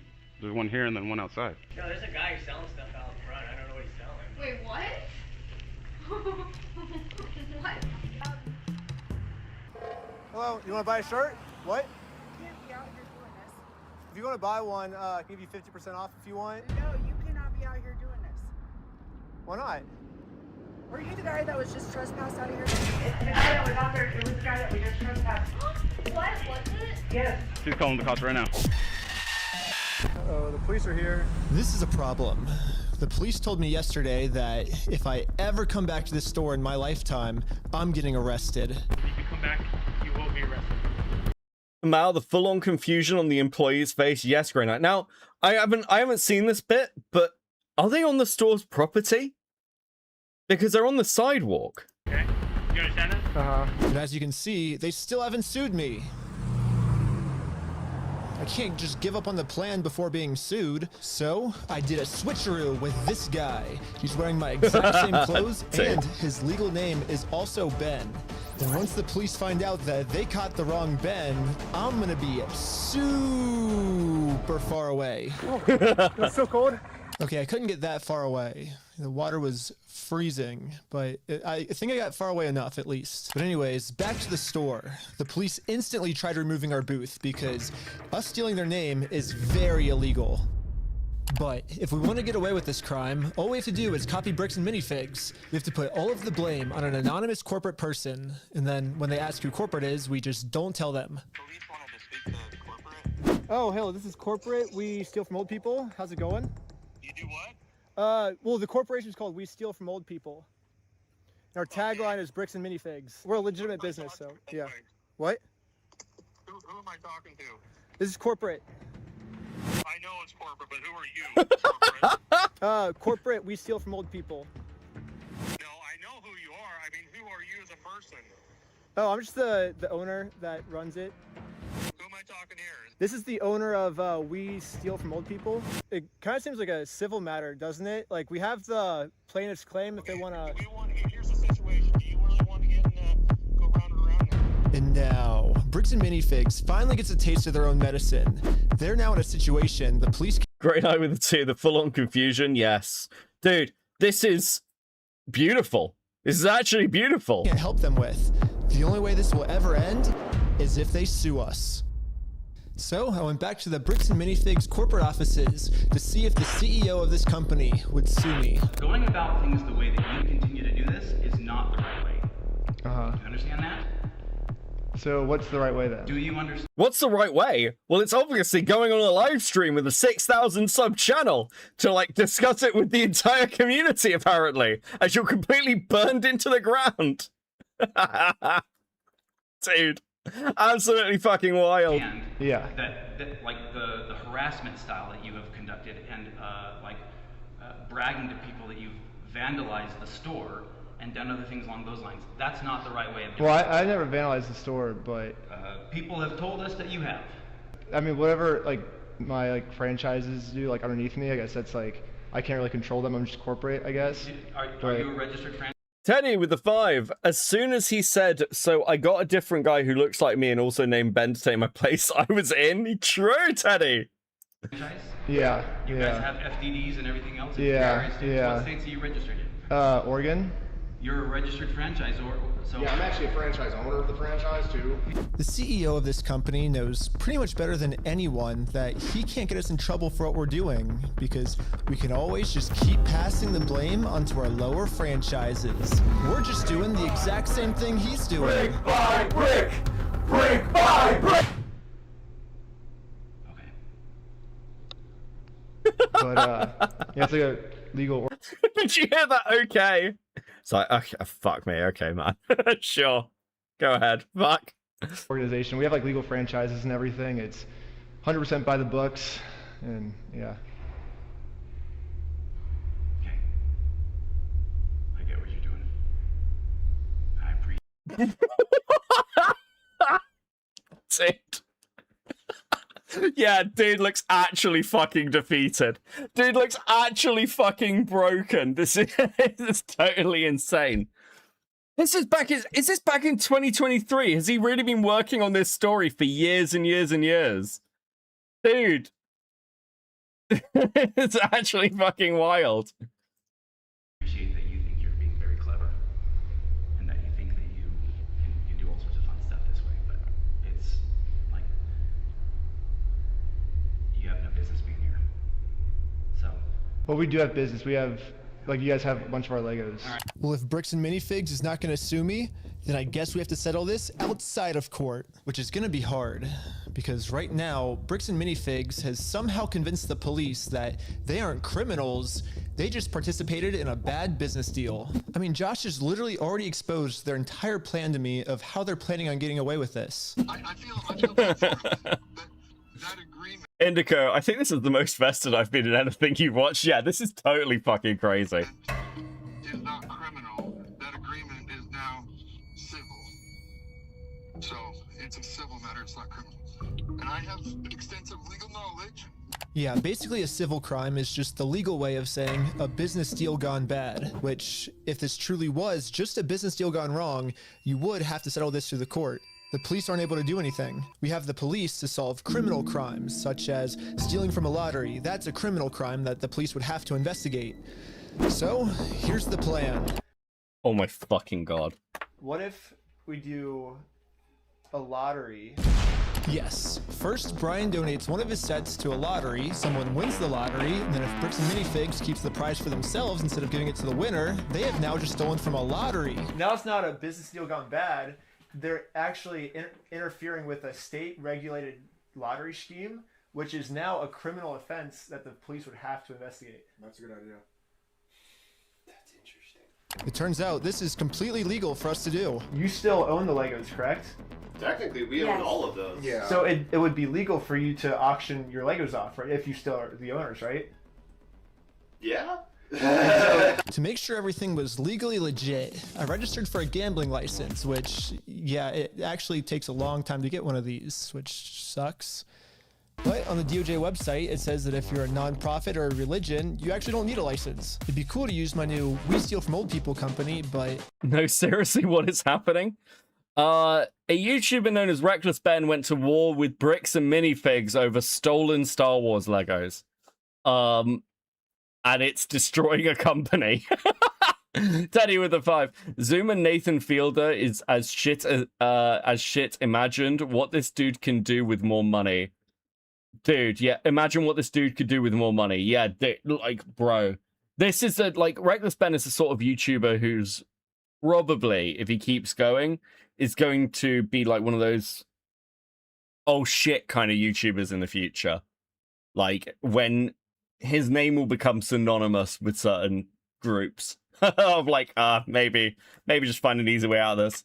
I already made my first $1 when I was selling stuff outside the Bricks and Minifigs store. And then I use that money to buy food from a robot. But luckily for me, I'm already the leader of a religion called Scientology Sucks, officially approved in California, which is another problem. I guess technically I need it registered in Oregon for this to work. So registered for Oregon. You should watch what he's already done. I've seen some of his stuff before. He's already an oh shit YouTuber. Yeah, I suppose he is. I suppose he's got quite a reputation. It's very limited to like cults and things. This is probably the first. Is this the first corporate thing he's done? I think this is the first true corporate thing he's done. Grey Knight with the 5. Are we starting a Lego religion for realsies? Please say yes. It would be so fucking funny. Nah, he didn't start a new religion off the back of this one. Oregon PO box, which costs $35. I used it for this new Oregon Scientology Corporation. Okay, I'm pretty sure I lost everyone, but all you need to know is that I put a lot of work into making sure that this is a legal, legit raffle. That means that if Bricks and Minifigs decide to steal from this raffle, they have now committed a criminal crime, which the police are required to investigate.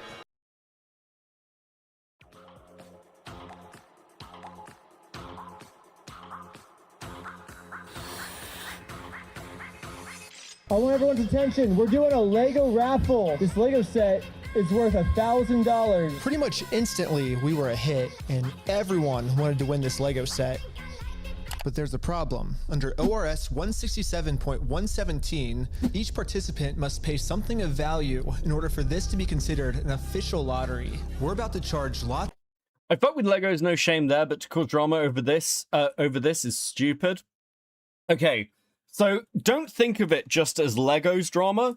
Think of it as corporate drama. Because what this actually is, it's not actually about Lego. What it's about is a corporation trying to like fuck somebody over and getting screwed with because of it, rather than just paying what they owe to like a basically an old guy who's a collector. And it's like for $200,000 is the estimated value. So it's not minor. It's definitely not fucking minor. Teddy with a 5. Whenever this guy is going to do next, he has my attention because I love this kind of shit. Yeah, it is really good. Thank you guys so much. Please enjoy these stickers. Super based. I'm gonna knock the goal number back up to 10. I think the goals are working finally. Thank you guys. The people money just to maybe be the next victim of Bricks and Minifigs. But we have to charge them money, and if we don't, then it'll actually disqualify our lottery, and the plan we came up with to get the Legos back won't work. But then we realized, wait, we're filming this entire event. We can just give each person $1 as their appearance release fee. $1 for being on camera, there you go. So now when they buy a $1 ticket, the transaction cancels out, and each person lost $0. You get $1. Have you seen the video that the American Fork Police Department put out? It's getting bad. Where is it? Yes, don't worry. The police department, this is the official American Fork Police Department. Bricks and Minifigs, like, there's a media release over this. The police, okay, to put it simply, the police, for some reason, believed that he was in possession of heroin, and also the CEO has apparently accused Ben of stealing the Legos himself. So, he's just, like, lying to the police, I think. Absolutely fucking insane. For being on camera, and then the raffle is $1 though, so would you like to pay $1 for the raffle? Okay, awesome. So here's your ticket. So what's your business? What's our business? Yeah. We're with the Church of Scientology Sucks. Okay. Yep. Finally, it was time to pick our winner. We are about to see who the winner is right now. Taylor with the 5. I got a bud that shops at a local BAM, and he's saying the franchise there told him the OG franchisee opened the NIB sets and the owner overvalued. Interesting. So, okay. So it is possible that the owner overvalued.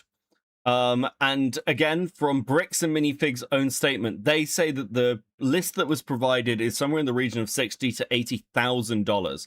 However, as I said earlier, that's a possibly misleading value, right? because BAM could be taking that number not as a sales valuation, but what they would buy it at wholesale valuation, which is not the kind of agreement they had with the seller as a consignment, because they're just selling it on. It's 60 to 80 is still a ton of money. Yeah, the small bar estimation, by the way, from the actual owner of the set is around 100 to 200k. That's a big gap between the two, but you're still talking like a significant amount of money. Grey Knight with the 5. Holy shit, the lotto being $1 and then paying $1 for the camera release is another level of Mad Lads. Yeah, it's a very clever trick. I've noticed the video next to this one on screen. Are you going to show the leaked email video on this one? Yeah, we're doing as much as we can tonight. I imagine this stream is going to be an incredibly fucking long one. Now, we have the winning ticket right here. 5, 3, 3, 9, 7, 7. Is that mine? Who won? Yeah, are you the winner? Well, this family legally won this prize, so now if Bricks and Minifigs doesn't give it to them, they're committing a criminal crime, which could land them in jail. The Lego set is at a place called Bricks and Minifigs. It's like right down the street, and we can pick it up. We drove to the store as fast as we could. We met up with the family and went inside to help them claim their prize. I'm here to give these people their prize of a Stormtrooper speeder set. Well, actually, These people. my sister. He won. From who? I'm conducting this raffle, and you guys have the prize here. I don't know anything about that. To inform Amanda of the business deal her store is in, we showed her all of the raffle paperwork and the family who won this Lego set. I'm not giving out anything. Like, I can't leave without it. Yeah, you can. You can have a good day. Amanda has just made it very clear. Instead of giving this family the Lego set they legally won, her company is gonna steal it. You're stealing $1,000 from a little girl. Yep. Oh my god. Stealing money from a kid, do you find that evil at all, or do you that's how you want the business to look? Amanda now has... That's a rough one for the kid. Hope they get something. Yeah, like Ben paid some out like $1,000, to be fair. So they definitely still get something. To cover up this crime her store committed. So she thought the best way to do this was to kick everyone out of the store. That guy is not supposed to be here. You have a good day. Wait, she's not gonna give him the prize? But good thing for us, this isn't a civil crime anymore. Amanda just stole from a lottery. Now that they have officially committed a criminal crime, it's time to get the police involved. This company just stole the prize from our lottery. Ben, I have officers en route. Okay, thank you. Thank you. And now the police are here. But for some reason, I think they thought that I was the criminal.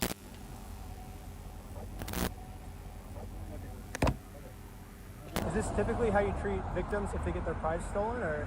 Do you have ID or anything on you? No. What's your date of birth? 12/30/1995. Did we commit a crime? I'm trying to figure that out right now.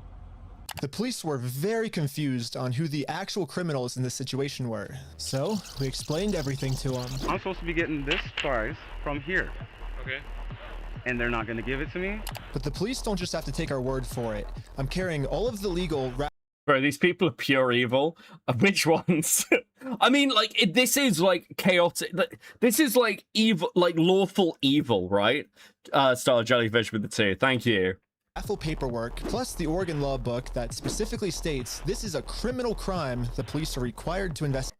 Grey Knight with the 5. Poor Amanda walked onto that landmine and grin on her face with such ease, it's surprising. Yeah, look, most people are not prepared to deal with something like this. And once again, I will repeat over and over, should have just paid the guys out. Your life would have been infinitely easier.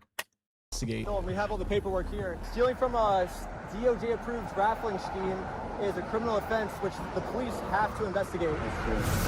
Now that the police have seen the law, they actually agree that a crime has been committed. They're now finally going to do a police investigation on this Lego theft. The investigators started by taking some notes. They're selling stuff because they're... This is lawful evil. I love it. True, Pinker. Thank you for the 10. I mean, it's almost chaotic lawful. Have you seen like that additional like chart you can get? It's like literally chaotic lawful. It's it's like so. I don't know how you'd even refer to this shit. Thieves and stole stuff. It's a raffle. Yes. Okay. And we need to investigate some sort of raffle thievery. Well, he started taking notes until another police officer came and whispered in his ear. I don't know what he said to him, but whatever it was, it made them all completely change their attitudes. And you're trespassing the property for life, okay? You come back, you're gonna go in handcuffs and go to jail. But they trespass you? But we're just trying to claim our prize. You guys have no right or have no connection to the store. You're not. Well, yeah, we do. They stole a bunch of, like, they have our prize, so there's a connection.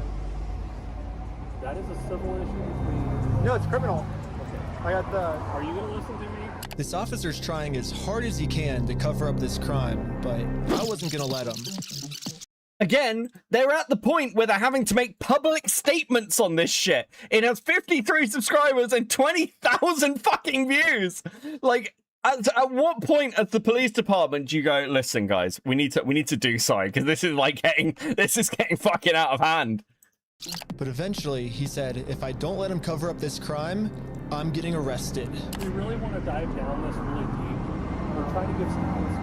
Okay, we're trying to work with you guys, give you some outs. We can start looking at you guys falsified a raffle.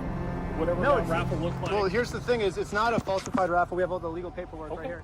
You don't have authority to give out a prize. We're just going to get to the point that we're not going to have these conversations. We're just going to put you in handcuffs, take you.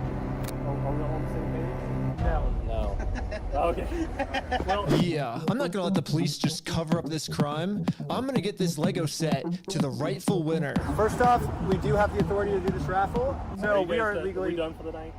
No, it's actually required by you guys to investigate this. And it's not civil, it's criminal. Just so we're talking in circles, right? Yep. No. Do you understand at least what he told you on the... I don't think we're talking in circles. That's the first time we got falsifying a raffle. Good. Just answer my question, please. Do you understand what Officer Bev has explained to you? Kind of what's going to happen, what's going to be the next steps? I think... Nope. Yes or no? No, I'm not understanding. You don't understand? What part don't you understand? Yeah, I was pretty confused on what they were going to arrest me for. I mean, Ben revealed a connection the police have yesterday and that looks so bad. What was that, and can you link it to me? Because I am interested. Grey Knight with a 2. This is chaotic lawful evil in its purest form. Fourth Amendment in our Constitution. Gotta go W. Ben Sia. Peace, Teddy. Thank you for the 5, bro. And specifically states that the police can't arrest you if they don't have a reason. I keep asking them for a reason, but they can't tell me anything that I'm doing that's illegal. Well, I don't think we broke the law. That's your opinion. That part doesn't matter. Here, it's pretty black and white. Because right now, you guys said the law we broke is the falsifying the raffle. So let's do this. Let's just call it, and we'll just go from here, all right, guys? Just please. So you guys are going to investigate. We are trying to keep you guys out of handcuffs. We don't want to go that route. We actually, you seem like nice guys. We don't want that for you guys. But at a certain point, we can't keep doing this. All right, so we're good, guys. All right, I don't think we're good. Yeah, take care. We're not good at all. It's made pretty clear. You go on the property, you're going to get arrested. When I came up with this plan, I was under the assumption that the police are supposed to follow the law, but I was wrong. So the claim is that the police department has collusion. A few of the officers go to church with the CEO. Oh, that's not good. Bro, if that's true, if they get... Dude, if Ben gets a police department investigated... Like, that's insane. We're doing a Lego stream about this tomorrow night at 7 p.m. Eastern. When you say you're doing a Lego stream about it, are you doing are you having anyone on for this MLS? Can we talk? I am fascinated. Like, I will pause what we're doing. I'm assuming you're like up to date on this. We can pause what we're doing. Can we take, like, can you explain some of this stuff to me? Because it sounds fucking insane. I did DM you on Discord. Beckett, Utah is notorious for its corruption. Dude, what the fuck is going on? Like, this is so insane. This is actually fucking nuts. This isn't the police department in question, though. The one in part 2 is America Fork. Okay, that makes sense. That makes sense. Well, damn, sounds like cults are involved too. We're trying to get one of the parties involved to join us, but no luck yet. Also, the police department just dropped a really cringe AI video about the situation with their new YouTube channel. Is this AI? Is this AI? Is that... It looks like a real police officer. From Mr. Johnson's property and could not return. Both individuals acknowledged the... It's so quiet. Holy shit. We'll have to turn out when we come to it. I'm all up to date on this. Interesting. Interesting. Yeah, do you want to come talk about it, MLS? We can pause what we're doing, and we'll come talk about it. We'll set something up. We can do it on Discord if you're happy to do it on Discord, if you're free. I'd really appreciate it, because I am fascinated. I need a legal opinion. I need a legal opinion, bro.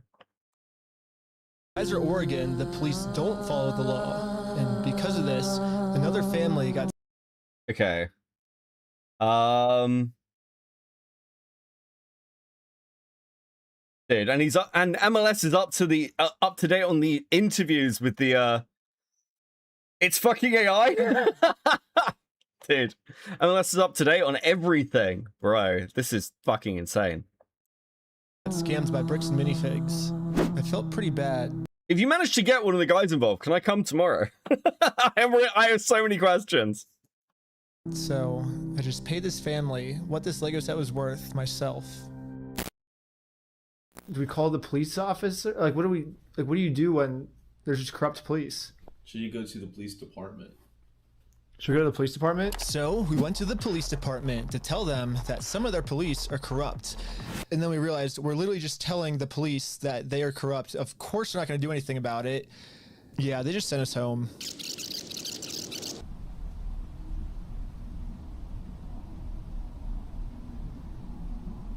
But this is when we realized that this raffle might have actually accomplished something pretty big for us. Josh ended up giving me a call. You guys keep coming to the stores. You park out front. You do fake raffles. You're threatening my business, you moron. Josh seems pretty scared, and he should be. Eventually, I am going to end up solving. Police department investigated for collusion over Swedish plastic bricks. True Grey Knight, thank you for the 5. Dude, what a story. All of the police corruption that's going on. And once that happens, Josh is no longer going to be in civil trouble. He's going to be in criminal trouble. It wasn't a fake raffle. It was a real lottery scheme, according to Oregon state law. And it actually is a Class B felony, up to 10 years in prison and a $250,000 fine. Yeah, the loophole he's been using this entire time, just hiding behind the fact that it's a civil case, isn't going to work for him much longer. Well, let's not argue that. I don't want to... It's just better to just say, hey, you're not a thief. You know what I mean?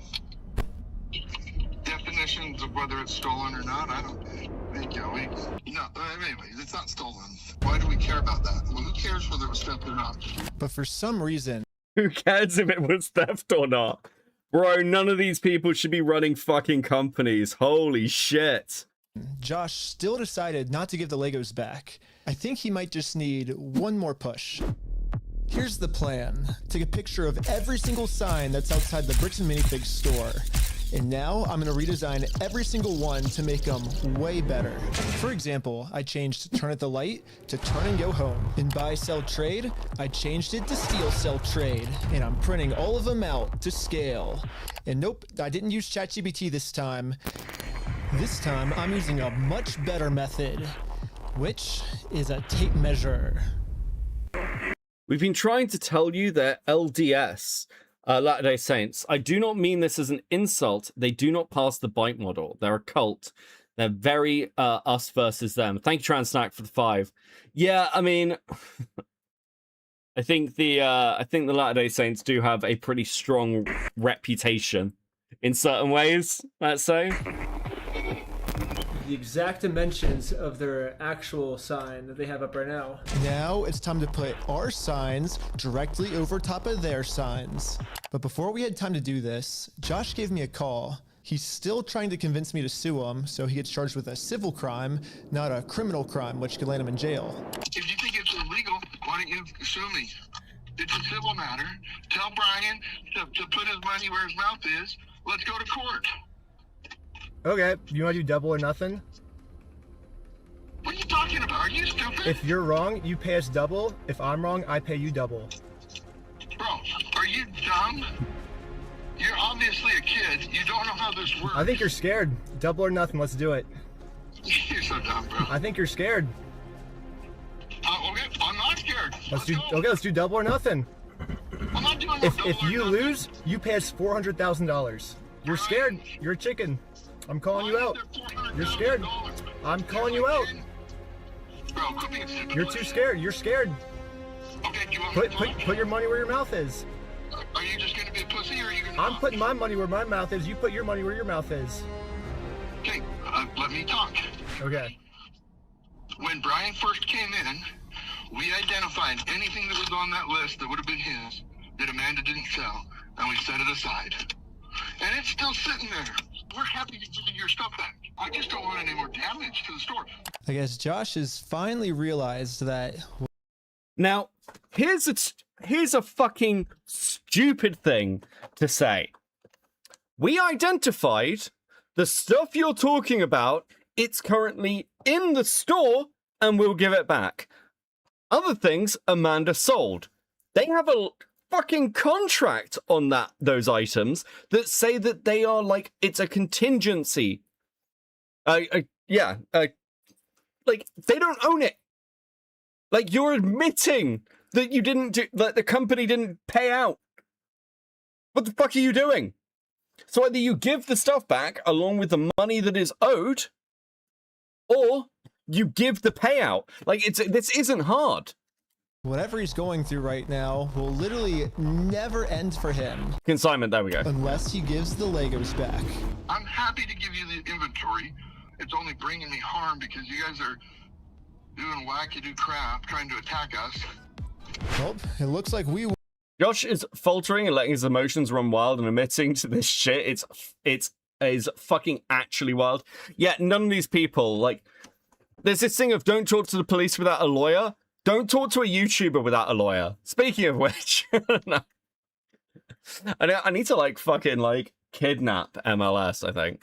Thank you for the 5, Grey Knight. Either way, company is fucked now. Yeah, I think the company's... Like, I think the public damage that has been done to them is actually going to be really hard to recover from. Brian is finally getting his Legos back. This definitely changes the trajectory of a lot of the things that we had in yeah, dude, we had some really good ideas. Yeah. Well, what do we do for the next couple hours if it's raining? Bowling. Let's go bowling. We waited a few hours for Brian to get off work, and now he's off work. Hey, Brian's off work. So we showed him our entire conversation with Josh. So what can we do now to work with you guys to get the sets back? Okay, this is what I need done. I need a written apology from Brian. I need all the negative comments taken off. I need positive reviews on there to make up for the damage. What? Yeah, listen, I need you to, like, apologize and give me positive reviews, then you can have your Legos back. Dude, what a fucking retard. And then I'll give them back. So you're holding my sets hostage. Oh, you thought we were getting the Lego? Is that blackmail? that sounds a lot like blackmail that you just said. Like, what? Goes back already? We're not even halfway through the video yet. Yeah, so basically before Brian can get his Star Wars Lego collection back, he has to write Bricks and Minifigs an apology letter for making this Facebook post. It's extortion? Yeah, dude, what? Bricks and Minifigs really doesn't like this Facebook post being up, because in this Facebook post, Brian calls Bricks and Minifigs out for stealing his Lego Star Wars collection. I'm not apologizing for shit. I agree, but it sucked. But here's like where we're at, right? If you could just write the letter, like we can get the Legos back. I walked in there with the best of intentions. Here's proof of my collection in the store. I want it back, and they've done nothing but lie and make my life a living fucking hell over this. I've gone through 9 months of anxiety, stress, hospital-ridden, medication-taking types of burden. Not downplaying what happened to you. It's just, No, I am not apologizing to this fucking asshole. It sounds kind of crazy that Brian would be saying this, but I see where he's coming from. I've gotten to personally see a tiny bit of how this company bullying his family has just torn his entire life apart. I just want to say thanks, guys. I have to go because I got a gnarly panic attack right now. But at the same time, if Brian just writes this apology letter to Bricks and Minifigs, he'll get all his Legos back. I get it. You're asking me to swallow my pride and write this letter, and I get it. But then Brian told us a bigger reason we shouldn't write this apology letter. Because Brian told us that this apology letter is really a trap. Yeah, this is Josh trying to trick us into giving him a get-out-of-jail-free card. What I mean by this is, if Brian makes an apology letter to Bricks and Minifigs, then Bricks and Minifigs can now use this letter as written evidence in court that they're not the bad guys, Brian's the bad person.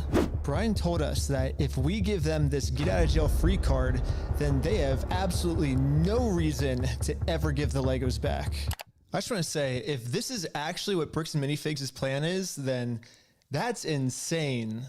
But I really wanted to find out if this is what their plan was. So I decided to tell Josh that Brian is going to send him an apology video. He makes the apology, then we can get the Legos back like today or tomorrow, you think, or? Yeah. Just in case Bricks and Minifigs has evil intentions with this apology video.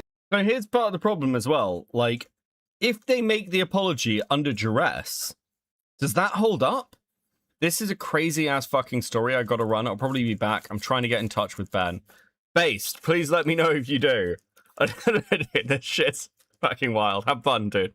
I wanted to give him something that they couldn't use in court. So I went back to the beginning of the video and took a screenshot of Brian's face and put it into this website. I also uploaded this video of Sheldon. Hi, I'm Brian Mansell. And after just a little bit of deep faking, it now looks like this. Hi, I'm Brian Mansell, and I apologize sincerely for accusing you guys of stealing my Legos. I was wrong, and you were right. This is the ultimate test. Was Josh being sincere, or was this all just one big trick? I want to give it back to him. That's the long and the short of it. We've run me over. I'm good. We gotta win Amanda over, right? Uh-huh. Apologize to Amanda. Okay.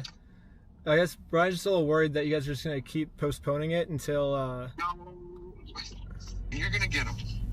You're gonna get him. I'm not gonna screw you. You have my word. That's not who I am. Uh-huh. I promise you, I swear to God. Go apologize to her. Say, sorry, man. Sorry, we did a fake raffle. So before we can get the Legos back, Josh made up one new thing I have to do. I have to apologize to Amanda for my raffle being fake, even though I put in a lot of effort to make sure my raffle was actually real. I don't know. It almost feels like another trap. The employee we brainwashed from before told us that the owners are coming up with schemes to try to get us arrested. After you left, I got a call from my boss, and it was like, how do we get them arrested? Dang. How do we get them arrested? Maybe Josh is saying this to trick me into going back into the store so Amanda can call the police on me and have me arrested. But I had to find out for sure. You give me permission to go into the store to apologize to her? To make peace? Sure, yeah. Okay. Amanda.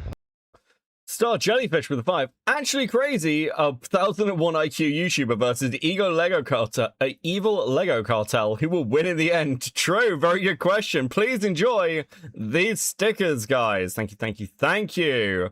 Kick in with the 20 Swedish. Becky, what about now? Hand, please. Fuck, I already pressed the other one. We'll do hand next time. Christopher with the 2. Apologize like a narc. I'm sorry you feel that way. Yes, do the Chrissy Meyer thing. Do the Chrissy Meyer thing. All the employees a sleeper agent. Yes, dude. Kind of based, actually. How's it going? We came to make peace, and we talked to Josh. He told us to come back and make peace with you. Is it okay? It turns out I was right. This was a trap. Bricks and Minifigs doesn't care about giving us the Legos back. They just want to get us arrested.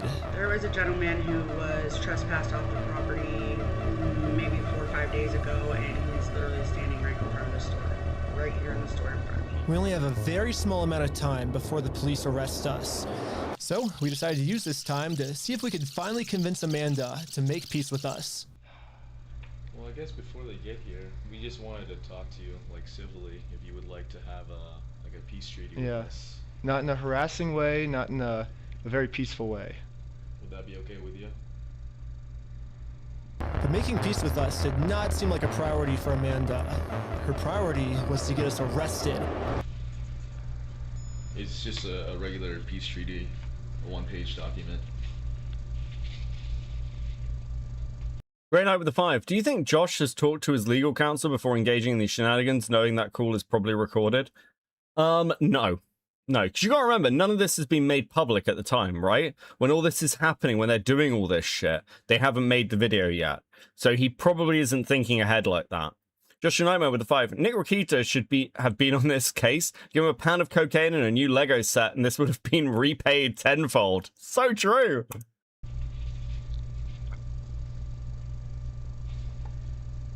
If you need to go over it, like, you know, you need to take your time. They have, like, the papers they're trying to get me to sign, it literally just says peace treaty. I don't know who this other guy is. He's apparently a guy. Oh, he's the treaty guy. Friend or the treaty guy. He has some kind of like treaty on a scroll. Well, do we stick around for the cops or do we? And so we waited for the police to show up. And they never showed up. Look, did the police just go, yeah, fuck this shit? Like, dude, it's probably not worth it. But I guess it makes sense. I mean, the last time the police showed up, I was fully prepared with the Oregon law book. The Oregon law scared the police so much that they had to run away. I think they're scared to come back. Hey, where the heck are these cops? Hi, Josh. Ben, how's it going? It's good. So we walked in, we were like, hey, we're sorry. We have permission to come back here and like apologize. And she's like, I'm calling the cops. And she like starts. Josh now realizes that his last-ditch plan to get me arrested, well, that plan didn't work. I'm sorry Amanda did that. Thank you for doing that. It looks like Josh has no other choice than to give Brian his family's Legos back. You apologize, and it's up to them to accept. So let's cross Amanda off that checklist. Let's get this done. And now that our work here is done, we decided to head back to Los Angeles. It's too late to pick up the Legos today, but tomorrow they're finally gonna give this family their Legos back. And now it's tomorrow. But the store has Brian's phone number blocked, so he can't call them. So instead, I called the store to see how Brian could pick up his Lego sets. I was just wondering if you guys are still down to get the Legos back today. I think, I just want to make sure everything's properly, The guy on the Bro, what? Just, dude. It could have ended. It could have been over. What the fuck are you doing? Dude, these people are such fucking morons. It's actually crazy. I'm losing my shit. You get to points in this video and you're just like, bro, they should just give them the fucking Legos back. You've ended up in the position where, once again, your CEO is on a live stream and the police are having to make statements about this. Just give the fucking Legos back. How retarded are you guys? The phone with was trying as hard as he could to stall. It turns out that this is actually the same guy in the security camera footage that kicked the old owner out of the store. Okay, so that isn't Josh. That isn't Josh. Right, we have confirmed that. Google says his name is Brandon Best, and apparently he's co-owners of this franchise along with Joshua Johnson. Oh. Oh, shit. So you've got the co-owner admitting to taking on responsibility of the consignment. Dude, that's not a good look. No, what? I wonder if Get Doxed, this isn't doxing. This isn't doxing. This isn't doxing. For anyone who's wondering, if you are the official owner working in a work capacity at a company like this, you are not doxed. Your name is like publicly available. It is not doxing. This is absolutely not fucking doxing. Anyway. But great night with the 5. So he has not walked into a trap, but a field of leaping mines without any care. Holy shit, my guy. Yes. Zilla Stonebridge. How you doing, Zilla, with the 2? You have my Disney cast members hooked. How you doing, Zilla? I hope you guys are having fun. But for some mystery reason, they weren't able to give the Legos back today. they said they'd give me an update on Monday type thing. Now it's Monday. Today is Monday. Hey, I was just calling to see if you guys are still down to give the Legos back today. He said.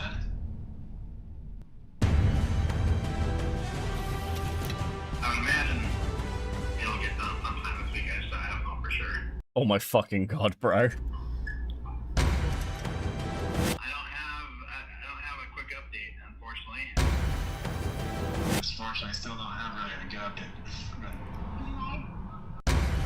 Yeah, you bet. Thanks for your patience. Sorry, it's kind of crazy and.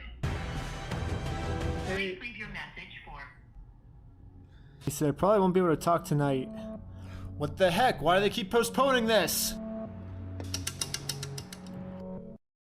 CEO claims that the voice in the recording is actually a corporate employee on the phone whose job it is to handle the tension of changing ownership, yet Corp holds no responsibility.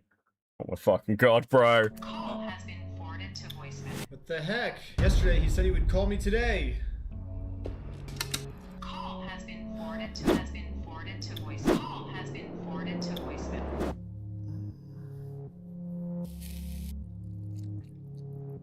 Is not available. Please leave your message for. It's been over a month now. And yeah, I've gotten no answer. And finally, after a really long amount of time, they finally answered my call. I'm not going to distribute those things at this point. We've kept them on hold for this long, so. I've just been told that Bricks and Minifigs is no longer going to give Brian his Legos back like they promised. And at this moment, I finally realized what I did wrong. Josh said we could get the Legos back once we make peace with Amanda, but we never actually really made peace with her. And I'm not signing nothing from anybody. Now it all makes sense. Unless we can somehow find a way to make peace with Amanda, we are never getting these Legos back. Can we just talk about the fact that once again, this has closed the store down? Like, how much more money has this company and this franchisee holder lost because of this stupid shit? So I printed out a more official looking peace treaty and traveled from Los Angeles all the way back to Bricks and Minifigs in Oregon. Well, I made it to Oregon. Hopefully I can get Amanda to sign the peace treaty this time and we can finally get the Legos back.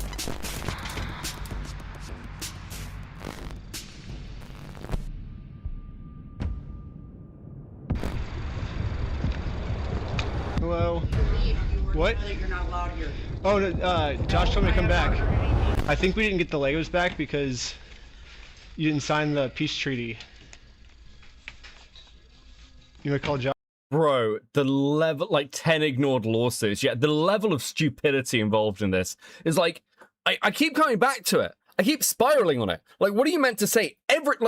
There is clear attempts here to make peace. Let's say this actually does go to court and they present all this evidence. Listen, we just want the fucking Legos back, okay? We've gone through every possible route that you can take.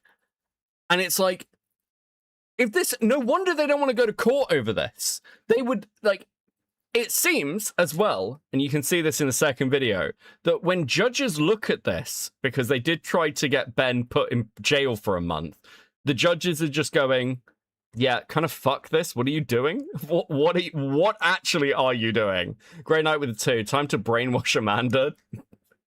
Stage 2.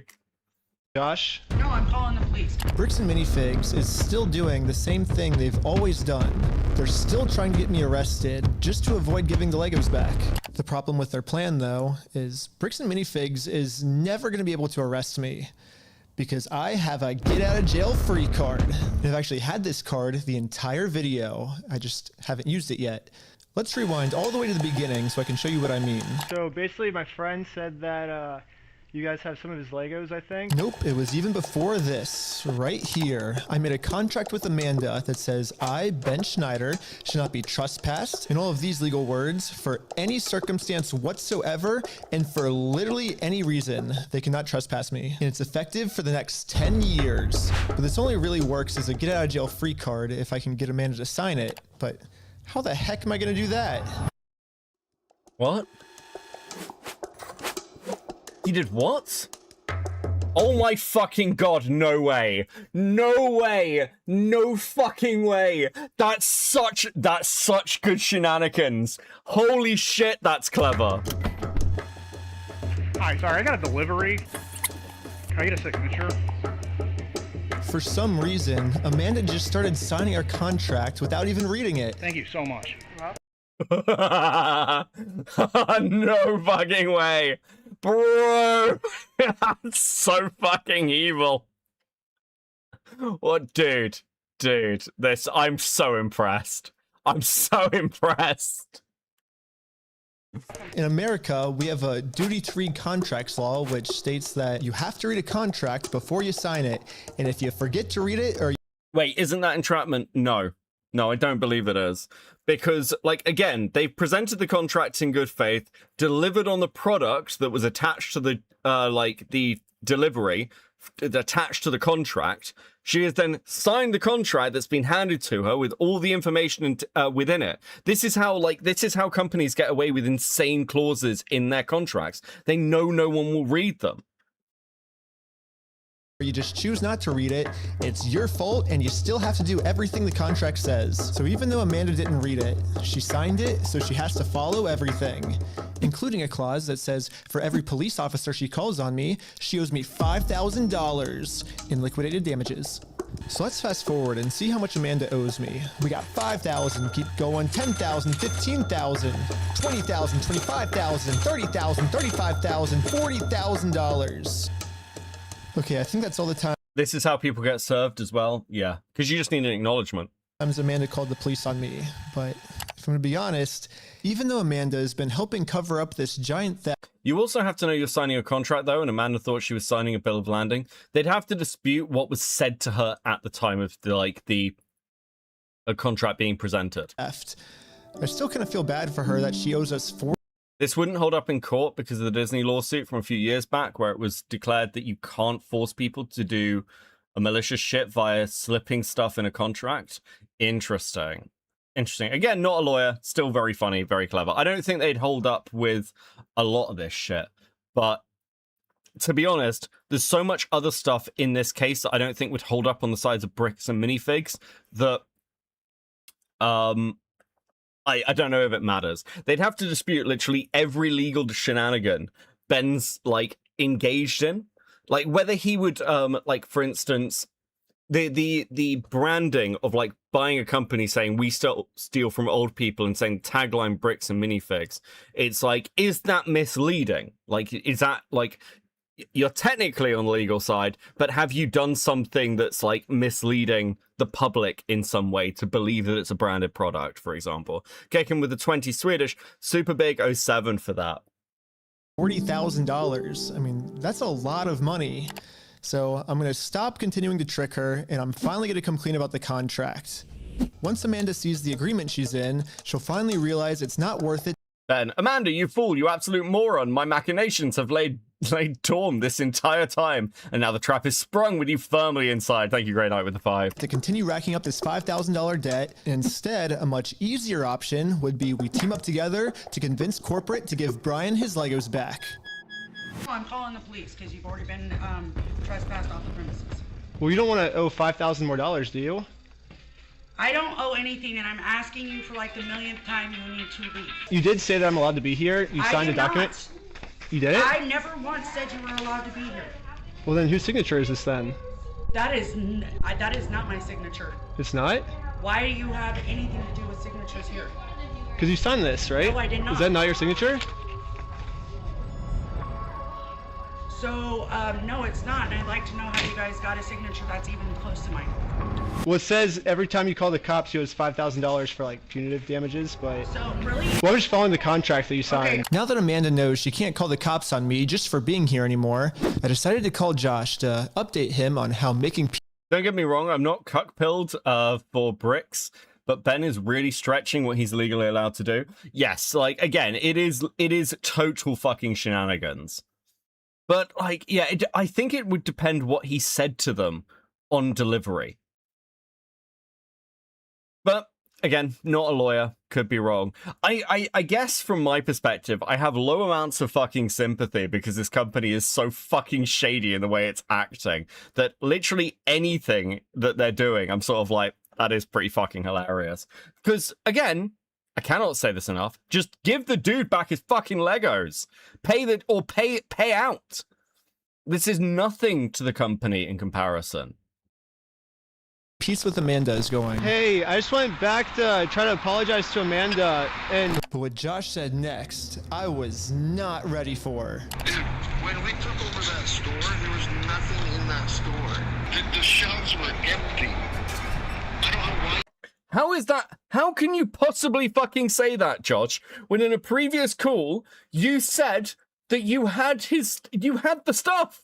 You said you had the stuff, bro. What the fuck are you talking about? You guys are thinking we're the bad guys. Josh's story has now completely changed. Now he's saying even if I'm able to make peace with Amanda, they still won't be able to give me the Legos back because they never even had the Legos to begin with.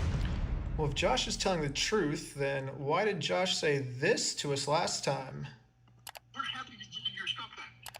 I mean, what stuff of ours would he be giving back if none of our stuff was even ever in his store? And they're like, what about this? I'm happy to go open that stupid cupboard and you can have all the sets in there. I want to give it back to him. I'm happy to give you the inventory. Get the inventory to Brian, I'll give him back.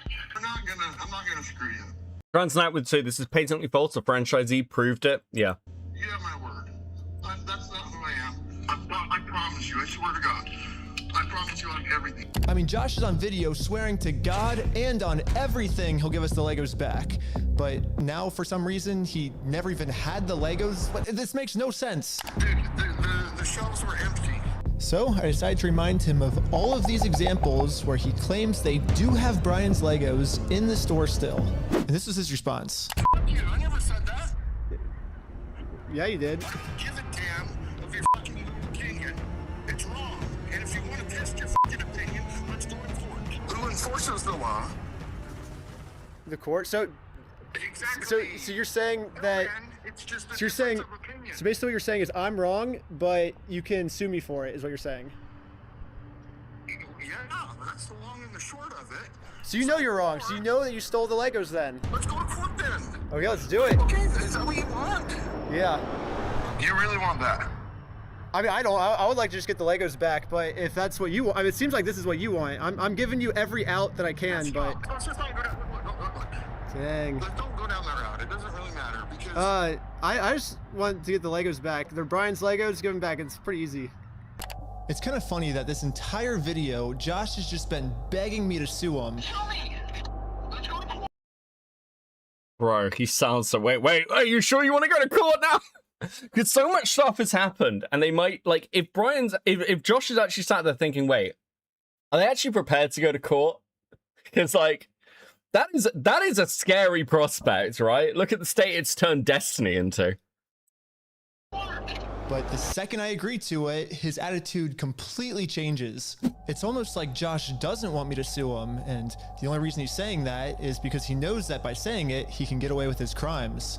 But now that Josh thinks that there's a chance I might actually sue him, he's getting scared. In fact, he said if I do sue him, he's gonna tell the world that I'm the one that stole the Legos. You can go f*** yourself. Dang. You stole them, bitch. I stole the Legos? Yeah, you're a fucking thief. Dang. Okay. You can shut the fuck up. That's your fucking choice. What? Yeah, you stole them. Yeah, you're the thief. You're the thief. You stole the Legos. You stole the Legos. That's right. That's what I'll tell people. Never mind all the evidence. Never mind the fact that makes literally no fucking sense at all. You stole the Legos, bro. Can't spell CEO without 2 letters from the word ego. True, Lost in Worlds. Thank you for the tip 5, too. I love you, man, but that's a stretch. Okay, bro. Thank you for the 5. Very based. So basically, these are my 2 options. Reddit levels cope. Yes, dude. We've added Reddit mod levels. Do what Josh wants me to do and shut up, which I can say right now, I'm definitely not doing that. So what's the alternative? I can, I guess, raise hundreds of thousands of dollars somehow, and then maybe spend 3 to 4 years in court fighting them, and somehow, if I win, then we can finally get the family their Legos back. Yeah, both of these options suck. Or maybe I can somehow find a way to engineer a third option, which I call option number 3. Small claims court. Think about it. Small claims court is basically just like big boy court, except it costs basically nothing and you get a judgment pretty much instantly. So I gathered my friends around a campfire to tell them about option number 3. One of the thoughts you had was taking the small claims court, right? No, because it's way too much money to take to small claims court. You can't take someone to small claims court, Ben, for $200,000. Yeah, it's $12,000 at the most. Star Jellyfish with a 5, but lol, you stole the Legos. Haha, my sources, I made it the fuck up. Holy fucking retard. Right, 12,500. Yeah. Everyone hated option number 3. And I guess it makes sense. We ended up looking it up and you can actually only sue for $10,000 at the most. So if we go with option number 3, Brian actually could win $10,000 pretty easily, but then this is what would happen to his $190,000. But I'm not giving up. We just need to get creative. Theoretically, if you wanted to, could you take them? Becky, I hope you remember that it's hand time. I do indeed. Don't worry. Thank you very much, Chicken. Thank you much, very, very, very much with the 20 Swedish there. Thank you, guys. Guys, you've been great tonight. Very well behaved. And also, we are nowhere near fucking done because we're like in 2.5 hours into this, and there is way, way more we have to go through. There is so much more, bro. The small claims court. If you want We're gonna be here all fucking night, aren't we? to limit it. If I wanted to limit it. But you would at least get $10,000 out of that, though, right? We could, but it would be giving up $100,000 more, you know? So here's the here's the pitch. Here we go. What if we have 10 people sue 10 different times for $10,000 and we get $100,000? No. Well, why not? The reason that this will never work is because of a legal term called claim splitting. Yeah, so it turns out my idea is called claim splitting, which is when a civil plaintiff splits one lawsuit into 2 or more lawsuits.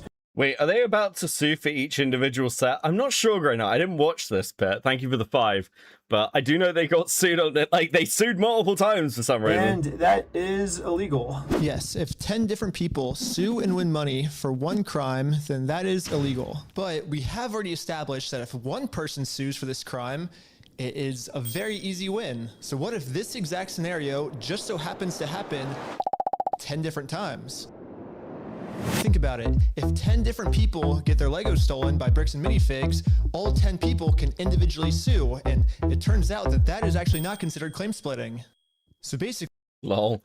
Ties with the 5. Ice cream money to keep cool or invest in an extra fan. Thank you. Thank you. Yeah, I've got like 2 of them fucking running. It is not enough. If I can find 10 different victims of Bricks and Minifigs, my plan will work. And maybe I don't have to find 10 victims.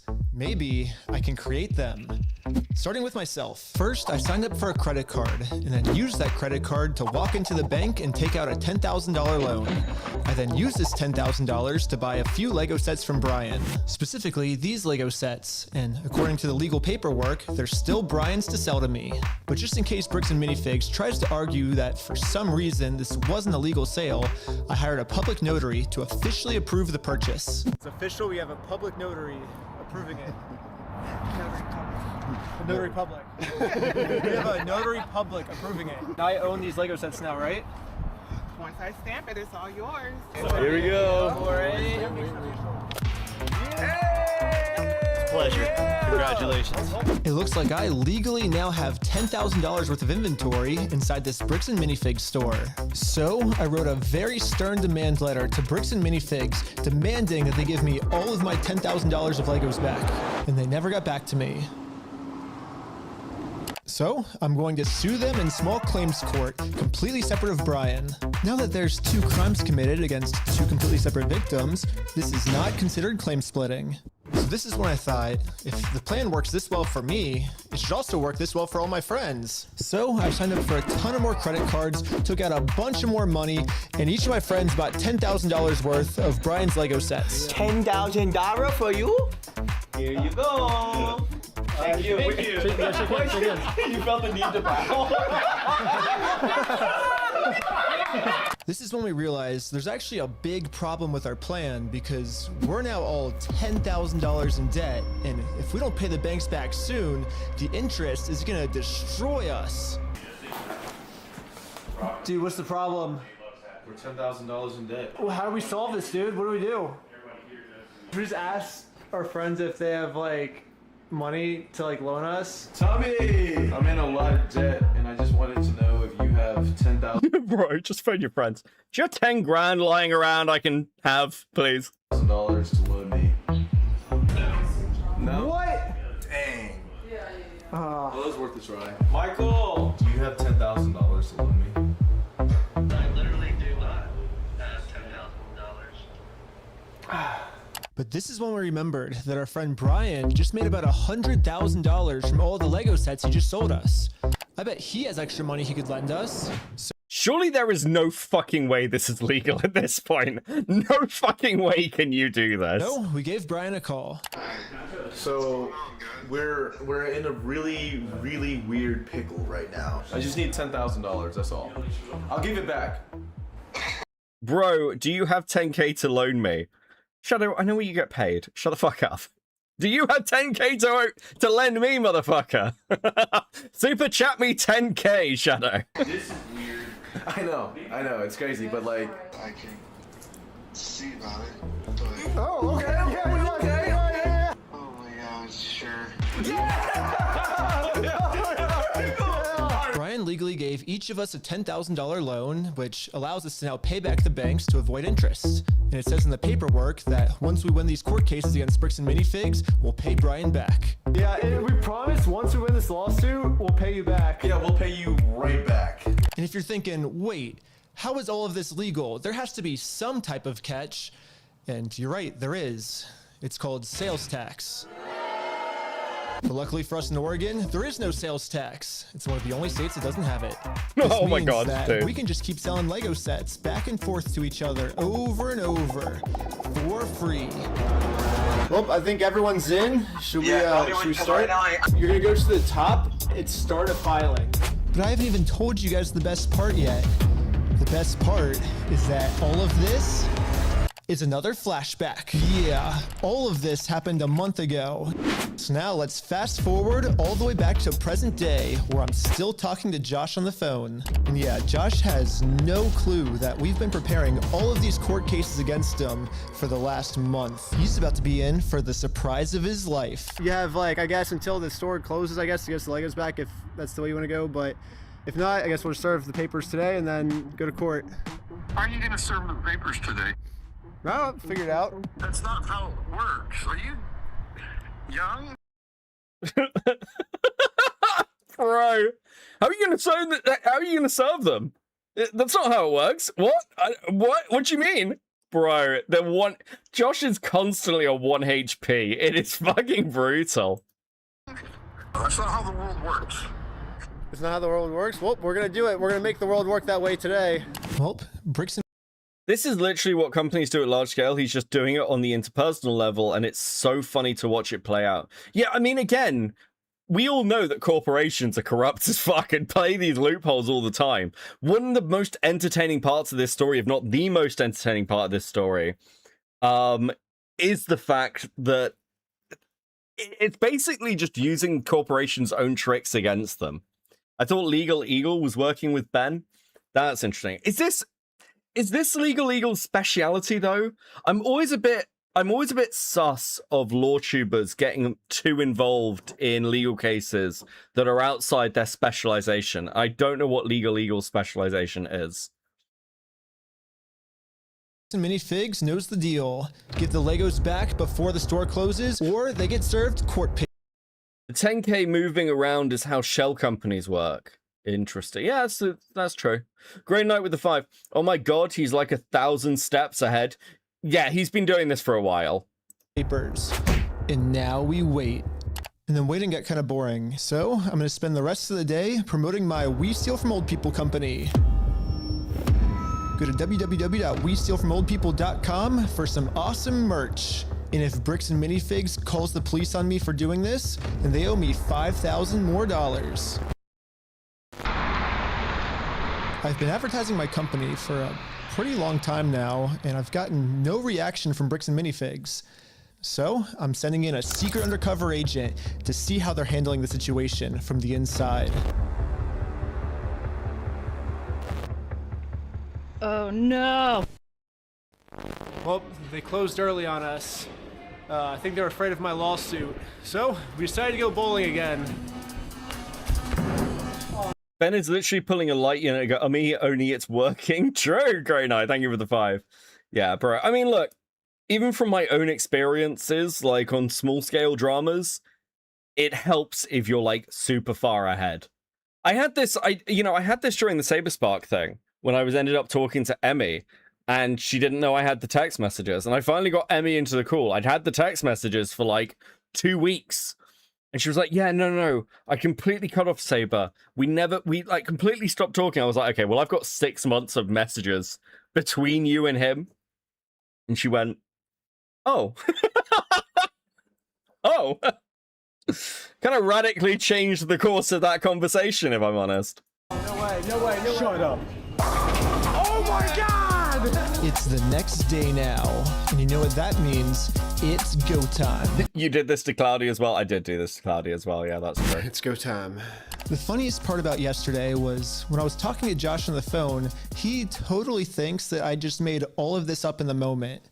When the actual reality is, we've been planning this court case for months. But I'm not complaining, because if Josh thinks it's fake, then he probably won't show up to court. And if Josh doesn't show up to court, we just win by default. So before I serve him any court papers, I'm actually first gonna confirm Josh's beliefs and do something super duper fake. Like give him a world record for the most amount of Legos ever stolen. Not everyone can say that they're the best in the world. It's something. Exactly. We ready? Hi. Hello. I am Ryan with the Guinness World Record Association, and on his face. This is an award for most Legos stolen by any company in the world. Oh my God. Stolen by a single franchise. Is that what it says? Mm-hmm. I'm definitely not hanging that up. You don't know anything about this. I have no idea of anything about that. Okay. I guess call I the. am the manager. Oh. Really? Yeah. And you weren't expecting it? I was not expecting it. Success. Anything that gets delivered to the store now, Bricks and Minifigs will probably also think it's fake, which is now perfect timing to serve all of these real court papers. But to do this, I need a lot of people. So I started recruiting some people with a game of hacky sack. Oh! Here's your legal paperwork. You have been served. The first lawsuit has officially been served. Good luck, guys. Here's my resume.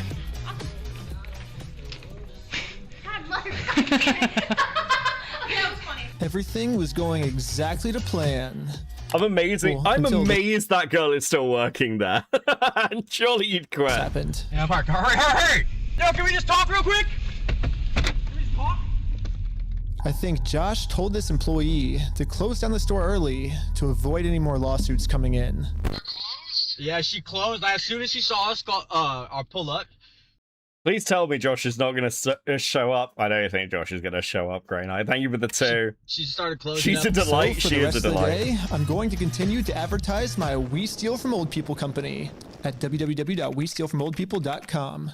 I'm not getting many sales yet, but hopefully if I keep up all this advertising, people will eventually start believing in my company. Freaking out over this PC law. Yeah, we had to close early today, so Are you basically. guys gonna be open tomorrow though? I don't know. So there's been some guy like harassing us because well, a lot of the Legos that we sell here are actually stolen Legos. Like we just steal the Legos. Yeah. Anyways, we ended up getting the rest of the court papers served, and now I'm just gonna fast forward a few months, and Bricks and Minifigs hasn't responded to a single court case we submitted against them. So I called the court to see what the next steps were. Okay, so I don't see that there's been a response from anybody in the case since they didn't respond. Yeah, the McKinley and Manovids. We've actually gone over that before, Will. We that's the first time we ever looked at Ben, and they are very, very good. You can move forward with a motion for default judgment. Okay. Awesome. Well, thank you so much. Yes, since Bricks and Minifigs didn't respond, looks like we win by default. Congratulations, you won the court case. Wait, what? They really thought it was me. Yeah. We did it! Hey, that's fucking crazy, dude. No way. Yes! Yeah. Well, I think now it's time to go all the way back to Bricks and Minifigs and collect our money. And I got a cute little piggy bank here that they can put the money in. And so, I traveled all the way back to Oregon to finally collect my money. It truly is a beautiful ending. The sleeper agent is helping. True, Gray with the two. Video, Bricks and Minifigs has been begging me to sue them. If you think it's illegal, why don't you sue me? Let's go to court. Sue me for us. Sue me. Let's go to court. Let's go to court then. When I finally followed their instructions, they were too scared to show up. There is no more legal loopholes, and there is no more postponing the problem. Now, Bricks and Minifigs finally has to deal with the consequences for their actions. So what if theoretically it went to court and it turns out you were wrong? Would you then admit you're sorry for everything? Yeah, sure, of course, yeah. I give him the inventory, and the judge says I gotta give it to him. I gotta give it to him. I'm not gonna go against the judge's orders.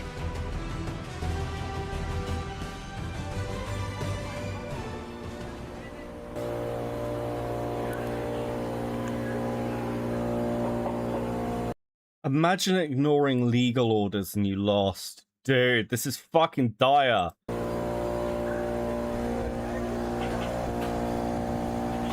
Dang it! Oh. I couldn't believe it. Literally one day after we filed motion for default judgment, they permanently closed down the store. At first, it did feel kind of cool that our plan worked so well, it completely shut them down. But pretty quickly it sunk in that Oh my god, how did that work? I mean, they just didn't respond. They just didn't respond, so defaulted out. Look at Frogan. Gray with two, thank you. we are not the winners here. The only winners today is Bricks and Minifigs. Now, there's absolutely no way to hold this store liable for what they did. I guess Bricks and Minifigs was kind of embarrassed by this decision and forgot to mark online that their store is closed. So over the next few days, a bunch of negative reviews started coming in of people expecting an open store, but then being met with this. Bricks and Minifigs didn't even notify any of the kids' parents who booked birthday parties here. So when all the kids would show up, they would just have to sit in an empty parking lot for their birthday. If Bricks and Minifigs is too scared to show the world that they're closed, then the only way to let the world know is for me to give them an official closing ceremony. I guess someone driving by happened to take a picture of the sign we put up and posted it on social media. And pretty much immediately, we started going absolutely viral. The entire world has now seen this crime that Bricks and Minifigs has committed. And because of this, they finally marked on Google that their store is permanently closed. I've been reading about this Bricks and Minifigs in Salem, Oregon. It's got this. Bro, you've literally engaged the most autistic elements of the Lego community. Sign out in front of it. It's been over a week. The sign is still up, and people have been traveling from all over just to come and take a picture with this sign. If you drive through Kaiser, you may have noticed a mysterious sign appear recently outside the closed Mini Bricks and Fig store. Permanently closed, we stole a family's life savings. They sued, we lost. By closing the store, we got out of having to pay the family what we owe them. Just closed down his entire place of business to not pay you $100,000. I don't know, like, we didn't get the Legos back, but I mean, we shut down an entire business. Like, that's almost... We still had to get the Legos back. Which is why, even though Bricks and Minifigs closed down this store, I am not stopping until we get this entire Star Wars collection back to its rightful owner. I don't know, it's just, this video's going on for so long now.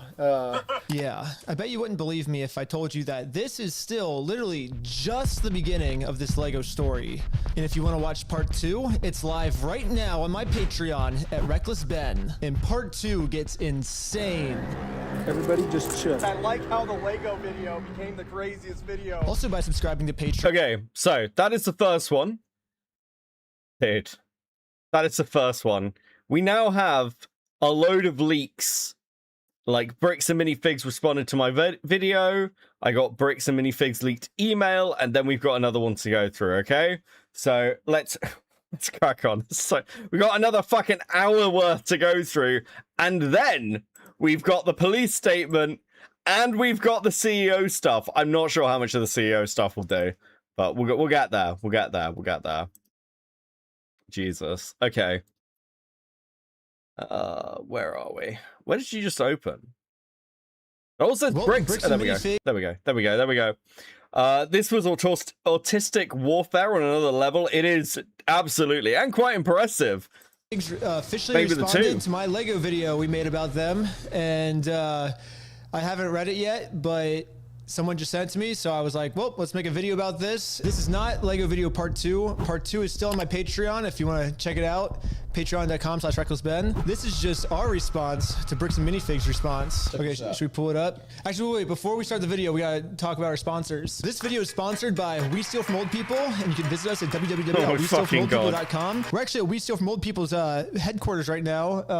This is our office, and we've been taking phone calls all day. Give us a call. We would love to steal from old people for you, if you want. Yeah. But we can't take credit for our business model. We're literally just stealing from Bricks and Minifigs. They're the ones that thought of this genius business model, so they get all the credit for this.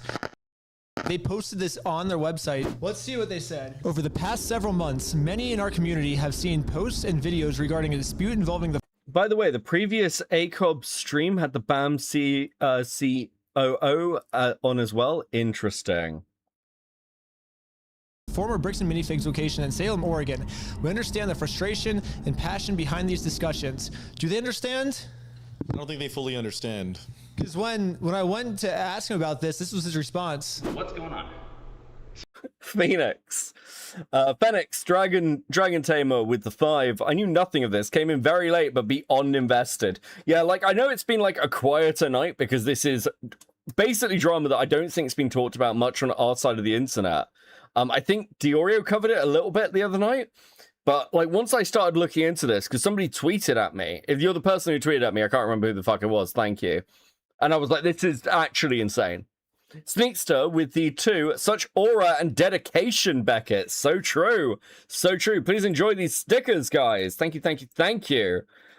I very much appreciate it, because eventually I need to get some AC, so I stop dying. Oh my god, it's so fucking hot. Why is it so hot? Thank you. So you guys are holding some of our Legos? No, we're not. You're not? No. Bricks and Minifigs is built on a community of collectors and families who care deeply about fairness, and that is a value we share. Maybe Bricks and Minifigs... The cops have nothing to do with the civil judgment. True, but they do have to do with other things that we're going to see in the second video. This exact scenario is why corporations have HR and public relations, so they aren't on camera saying stuff that bites them in the ass. Yeah. And I don't know about you guys, but, like, at least for me, I'm told you can't make statements for the company. Like, that's not your job, right? There are so many people who are making statements for the company involved in all of this who are not the CEO. It is actually kind of wild. Like, this is the sort of thing surely you'd crack the fuck down on. And you'd make sure everyone who, like, does talk to anyone like this is, like, fucking media trained. It just shows their care in a completely different way than most people do. And they show that care by stealing from people. To be absolutely clear, Bricks and Minifigs... Like, it's actually kind of wild, like, from my perspective. And again, I'm not in retail or, like, sales or anything like that. But the point where I actually end up talking to, like, a client or something is pretty far down the line. And ideally doesn't happen. You don't want to put someone like me even in touch with a client, really. That's not what I'm for. So it's kind of weird when I look at things like this and you're just like, yeah, you just let them talk to YouTubers and shit. What? Fucking what? Really? Seriously?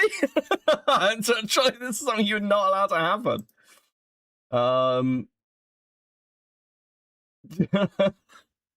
Okay. So, like, 3 people DM me going, can we have a 5-minute break? Can we have a 5-minute, like, refresher break? I'm gonna give people a 5-minute break. I'm gonna give people a 5-minute break because, like, 3 of you have asked. Listen, it's all right. We're a chill space here. People need to go. You've got 5 minutes. Go and get a drink. Go and get a drink for 5 minutes.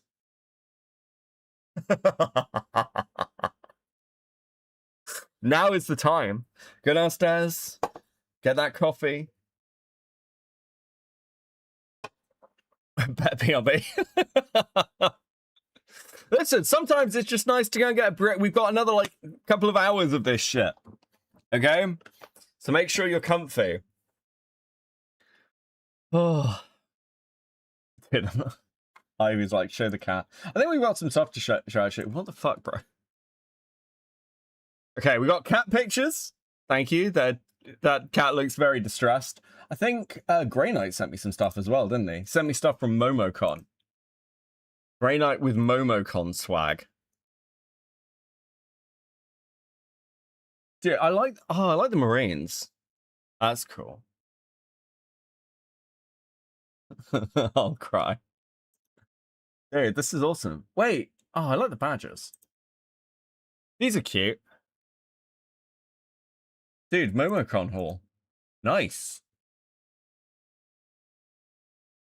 Very nice.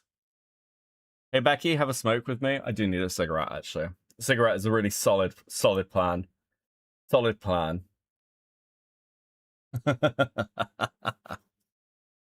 Shadow can also have a break, yes. Yes, Shadow can have a break. Holy shit, guys.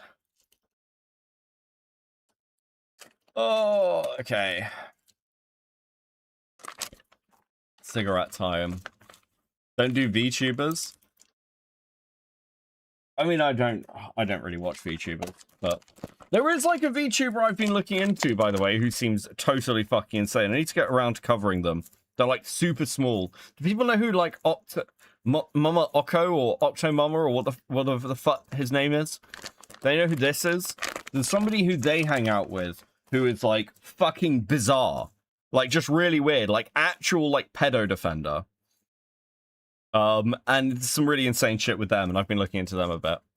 Show my son from Pinker with the 5. Thank you, Pinker, for the 5. Give me a second. I will show your new son. Okay, Grey Knight with the 5. I guess you can show stuff off from our DMs if you want. I like the Grey Knight stuff. Actually, there's this one. This is cool. This is very cool. What else we got? Oh, there's Bionicle stuff. Nice. Nice. And Wife Crest. Let's see. Okay. The new Pinker has a new goodest boy. He seems very happy to exist. Good for him. Hasn't been introduced to the cat yet. Oh, dude, we got some Gotrek stuff as well. Gotrek's been painting. Absolutely based. Absolutely based. Thank you, guys. Okay, that's a good little refresher break. Okay, I think that's 5 minutes. We have 5 minutes? I think we're at 5 minutes. I think we're at 5 minutes, guys. Okay, so we're going back to this. Everyone comfy? Everyone comfy? Everyone chilled out? Everyone got a drink? Okay, there we go. Does not condone, tolerate, or participate in the exploitation of anyone, especially older adults or vulnerable members of our community. I fucking love that they just specifically put, especially older adults. Listen, we're not exploiting people, especially not the old and decrepit, okay? Oh, the VTuber lawyer that sounds like a chipmunk? Not the VTuber lawyer, though I know somebody else is looking into them. It's the one that's like got fish ears, who's like a total freak. Also, but the VTuber lawyer is also like a complete fucking weirdo. Or vulnerable members of her community. Wait, if they're not exploiting anyone, especially older adults, why are they stealing from old adults then? That seems like a weird way to not exploit old adults. Yeah. When a complex business dispute is reduced to edited social media clips, critical facts are often lost. While we will not litigate this online, which they are currently doing, we want to clarify the core situation. You won't litigate it in court either, apparently. Situation. Okay, so I see what they're saying. So right now they're saying This is all a big misunderstanding. Ben has edited these clips to make us look bad, but we're not really bad. Now, for the rest of this article, we're going to share our side that Ben left out, is what I'm assuming they're saying here, right? Sounds like it. Maybe we were wrong. Maybe Bricks and Minifigs is right, and we should give them a chance to share their side of the story. So let's see their side. So it says, the reality of the consignment claim. Much of the online narrative centers around a private consignment arrangement allegedly made by a former Salem Sneakster90, welcome to Coping07 in the chat, much appreciated. As always, guys, all memberships, donations, and even if you just click the subscribe button, it is all massively appreciated in super base. Thank you very much. It is vital to understand that Bricks and Minifigs Corporate was not a party to this alleged agreement, nor were subsequent franchises who took the ownership of the Salem location after the former owners were removed. So Bricks and Minifigs does have a point here. The previous owner, according to Bricks and Minifigs franchise agreement, they're not supposed to do consignments. They're supposed to buy the Legos and then sell them. So I think the old owner broke the rules. However, this does not, basically what this is called a whataboutism, is what they call it in politics. Basically, Bricks and Minifigs is saying, well, to take the focus off the bad thing we did, look, the previous owner also did something bad too. So because she did something bad, that makes, I mean, it just makes both of them bad. It doesn't make them, this doesn't prove their innocence. But we'll keep reading. Maybe, this is just the first paragraph. Corporate did not assign, approve, or authorize this arrangement, which is further proof of why they should not have the Legos in the store. If this is something that the brand doesn't do, if Bricks and Minifigs doesn't do consignment deals, then they should just give the Legos back, right? There's no reason for these Legos to be in their store. They didn't pay for them. That is also true. Like, you can't just be like, well, it's on our, listen, these are in the store, so we now own them. Can you imagine if we did this with children? Listen, you left your child in the store for 24 hours. They're ours now. They're in the back room with the other children that get left here by their parents. They're not. Valhalla, hey Valhalla, how are you doing, buddy? This situation keeps getting crazier. MLS Wendy and I are covering it tomorrow. Yeah, MLS mentioned. I've said that I want, I'd like MLS to come on, but I know he's like trying to hunt down maybe Ben or someone else to come and talk to you guys. I'm interested to hear what you guys think. Very, very interested. I would like a legal opinion on this. Doing a business deal with Brian anymore, so just give them back. And obviously, it's Lego. Good to see you, buddy. Easy solution. Franchisees operate independent businesses. While they must follow system standards, the franchisor does not automatically inherit responsibility for private, unauthorized agreements a local owner may enter into. This is basically corporate saying, hey, we can't control our franchises, exactly. Right? Yeah. And then, but the problem is when you go to the franchises, they say, well, corporate told us to do this. Hey, internet wife, how you doing? Given this sort of thing happens all the time without us hearing about it or having a crackpot YouTuber blowing it up for us to see, yes. There's never been a more relevant case, yes. I agree. It's not really just about the Legos, it's about how corporations try and fuck people over. That's the main thing with the story. And also just how bad this company is with dealing with, like, the public and their own PR. It's fucking absurd. Now, I have some, like, knowledge of the PR world, as a few like long-term viewers will be aware. But, like, yeah, I'm just sat here and I'm sat here stunned. Get a fucking PR company involved, Bricks and Minifig. They'll just tell you to give it back and pay them out and stop dealing with this public backlash. Just show goodwill. Make a corporate statement of, wow, no, we really fucked this. We fucked this up. Sorry, guys. Don't hate us. Beckett, it's about the principle. It is the principle. Very true. Who's supposed to be getting a hold of corporate? In the security camera footage, corporate's the one taking over the store. Seeking facts over narratives. Serious claims require serious evidence. I do agree. We both agree with that. Yes. We have repeatedly asked for the original documents and undoctored recordings that support these accusations. So isn't that funny? Didn't we try to get the evidence over to you guys? Yeah, did I remember that time when I had all the evidence in my hand and I walked into the store and I just said, hey.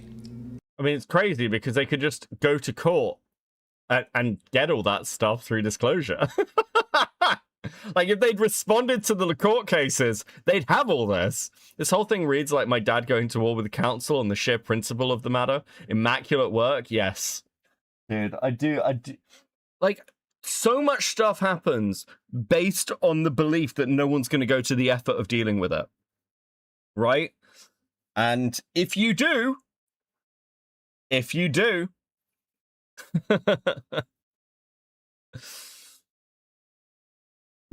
Here's all the evidence. I'm not judging you. Let's figure this out. And what did they do? Can we have like a clip like playing right now? Yeah, let's roll the clip. Well, so here's still all of the Lego sets you guys still have. I don't have anything to do with that, and I don't want that. You can go ahead and leave, and I'm going to ask you one more time. This is the last time. I do not want that. You're not handing me anything. I tried for a long time just to get her to look at this contract. Why do you think your friend would be entitled to our inventory? What's his? He owns the Legos. Huh? He doesn't own the Legos. Well, yeah, we have a contract. He does own them. No, bro, are you an idiot? Are you stupid? Josh, the police have showing up right now. Oh, that was a good clip. I guess this clip is them begging for us to give them evidence, right? It sounds like it. And that we were the ones that refused to give them the evidence. It makes no sense. They literally go, we have repeatedly asked. Okay, that's bullshit. Selective social media posts and investigative style videos are not a substitute for the complete records and legal agreements that govern the rights of all involved parties. Okay, let's put all the evidence right here. We got the consignment deal. We got the full inventory list that the Bricks and Minifigs store made that shows which sets were sold, which sets are still in the store, and which sets Brian has not been paid for. This was an inventory list made by the store. Here's the security camera footage of corporate knowing there was a consignment deal. These are ones that he has not been paid his percentage yet. And if I don't have the tickets, I won't know how much I need to pay him. That's a business thing and not necessarily yours. He's taking on the business, he takes on all that consignment. Here's all the metadata timestamped pictures of the sets that were still in the store when the owner got kicked out. I've printed all of this proof out and tried to give it to them, and this was their response. You could go ahead and leave now. Really? So you could go ahead and leave now. Why couldn't they just get a lawyer involved? Because the lawyers would want to take the far more expensive legal route, whereas they know that they can just do this through shenanigans to apply pressure, which is their actual tactic. Now, they probably are going to have to get lawyers involved now because there are criminal, like potentially criminal charges against Ben. Now, or I will call the police for harassment. Well, I'm not harassing you. No, you are. Wow, that was a really good clip. Yeah. It shows exactly what they wanted, which was obviously to talk to you. If a legitimate claim exists, there are established legal and dispute resolution processes to handle it fairly. Attempting to force a business outcome through public pressure, especially on unrelated stores and employees, is not a productive or fair path forward. Basically what they're saying is, let's figure this out the legal way. Well, we did what he said, actually. We did sue him, and we won. And then they didn't like the legal way. Bricks and Minifigs was the one who didn't want to do it the legal way. Do you know why? Why is that? Because this is what happened when we won. Dang it! They closed down their entire store because Bricks and Minifigs did not want to do the legal way. Okay. Bricks and Minifigs stores is a private business with the right to protect their premises. We will continue to support our owners in prohibiting disruptive conduct or harassment. This is not about silencing criticism. It is about, oh, they're not trying to silence criticism. Now, I feel like Bricks and Minifigs is doing whatever they can to silence criticism, and if you don't believe me, watch part 2. Moving forward together, our position remains simple. Bricks and Minifigs Corporate was not a party to the unauthorized Salem consignment agreement. Wait. But they were a party in the theft of the Legos. Any legitimate claims should be resolved through the proper legal channels where facts can be evaluated fairly. And we already did that. Yep. So, facts can be evaluated. We put all of the documents on the screen. We ask our fans and creators to consider the human impact of the content they share. Fairness is a two-way street. It requires looking at the full picture and respecting the rights of unrelated small business owners and their staff. I have the pirate software. Welcome to the Finding Out timeline voice clip stuck in my head on repeat watching this. Dude. I mean, shouldn't they care about people below them? This doesn't say how they're moving forward. Moving forward should be, let's give Brian his Legos back, right? Yeah. We love the Lego community and the creativity it fosters. Well, they're making the Lego community look really bad, so until they give Brian his Legos back, they're just going to keep making the Lego community look terrible. We thank those who have waited for the facts before accepting rumors as truth. I think what they're trying to say by this line is that... Okay, we've mostly seen most of this, and we're going to move on to the Minifigs leaked email, because I'm more interested in this. Corporate Bricks and Minifigs sent out an email to all of their lower franchises, basically instructions on how to deal with our documentary we made about them. And we got a hold of this email. The email leaked online. And now we're just gonna read through this. I haven't seen this at all, so. Dear franchisees, as most of you are aware, our network is currently facing a coordinated negative PR attack stemming from a former franchisee's consignment dispute in Salem, Oregon. A YouTuber, Reckless Ben, has released multiple videos amplifying this narrative, which has unfortunately led to harassment calls, review bombing, and store disruptions across our network. So right away, I like how they say it's coordinated. They're saying like, oh, all the big streamers are working together now, and like all these people that are talking about it, that's all a big conspiracy against us. So he goes to a franchise Lego store in Salem, Kaiser, Oregon. It's called Bricks and Minifigs. Them stealing multiple hundreds of thousands of dollars worth of Legos from at least Brian. And a video by Reckless Ben, political corruption, company stealing $200K from an old man. The reality of the situation, though, is that Bricks and Minifigs did such a terrible thing that a lot of people want to talk about it. Exactly. Like, yeah, it's not like we're all coordinating to take down Bricks and Minifigs. It's just Bricks and Minifigs did such an evil action. It's not just that the action is evil, it's that the story itself on every level is totally fucking crazy. I mean, it's just nuts. And like, this is like a nightmare scenario for a company. Because like, especially when you're a toy collection company, when you're anything that's based, like Games Workshop's a bit like this. You're based around your fandom. And Games Workshop has to constantly balance and worry about the fact that like certain things they do piss off the fan base. And it affects their sales. That everyone on the internet wants to weigh in. Oh wait, one more thing. I forgot to address where we're at right now. So we are definitely in America. As you can see behind me, we are in St. Louis, Kansas City. Basically, we found out that if you have a warrant for your arrest and you flee the country, it's actually super illegal. Exactly. We're 100% not in Mexico at all right now. As you can see, and you can tell exactly where we are by the background, the arch in the background.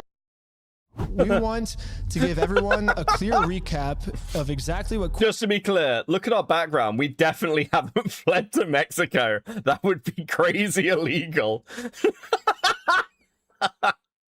Spoiler, they have fled to Mexico. Corporate is doing behind the scenes to protect you guys.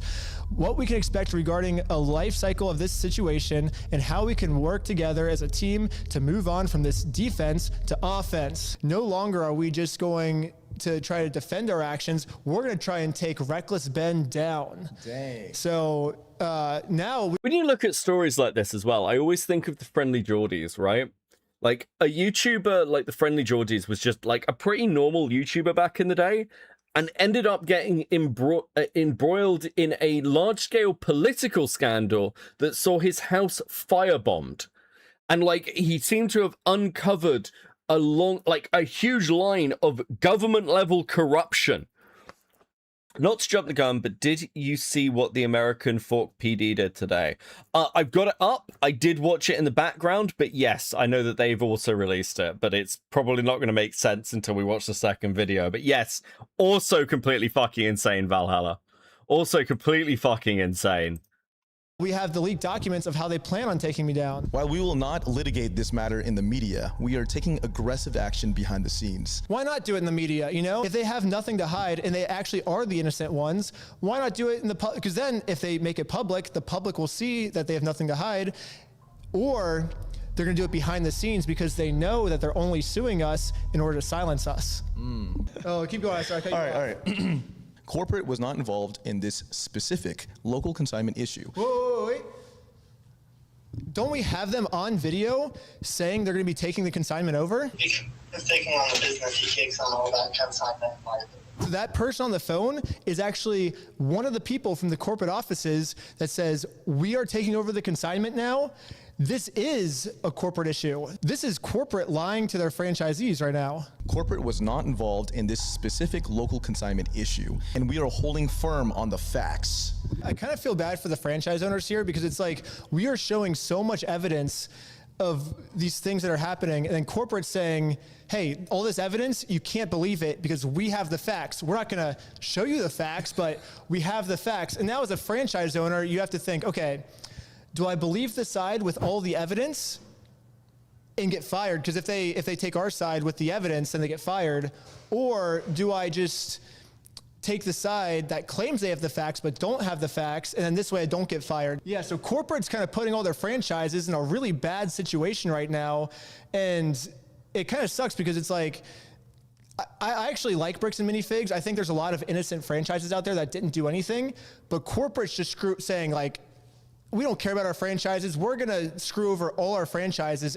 It kind of sucks that corporate's doing that, and we're trying to help corporate do the right thing right now so the innocent franchises don't get screwed, but corporate's just screwing everything up for these innocent franchises right now by doing this.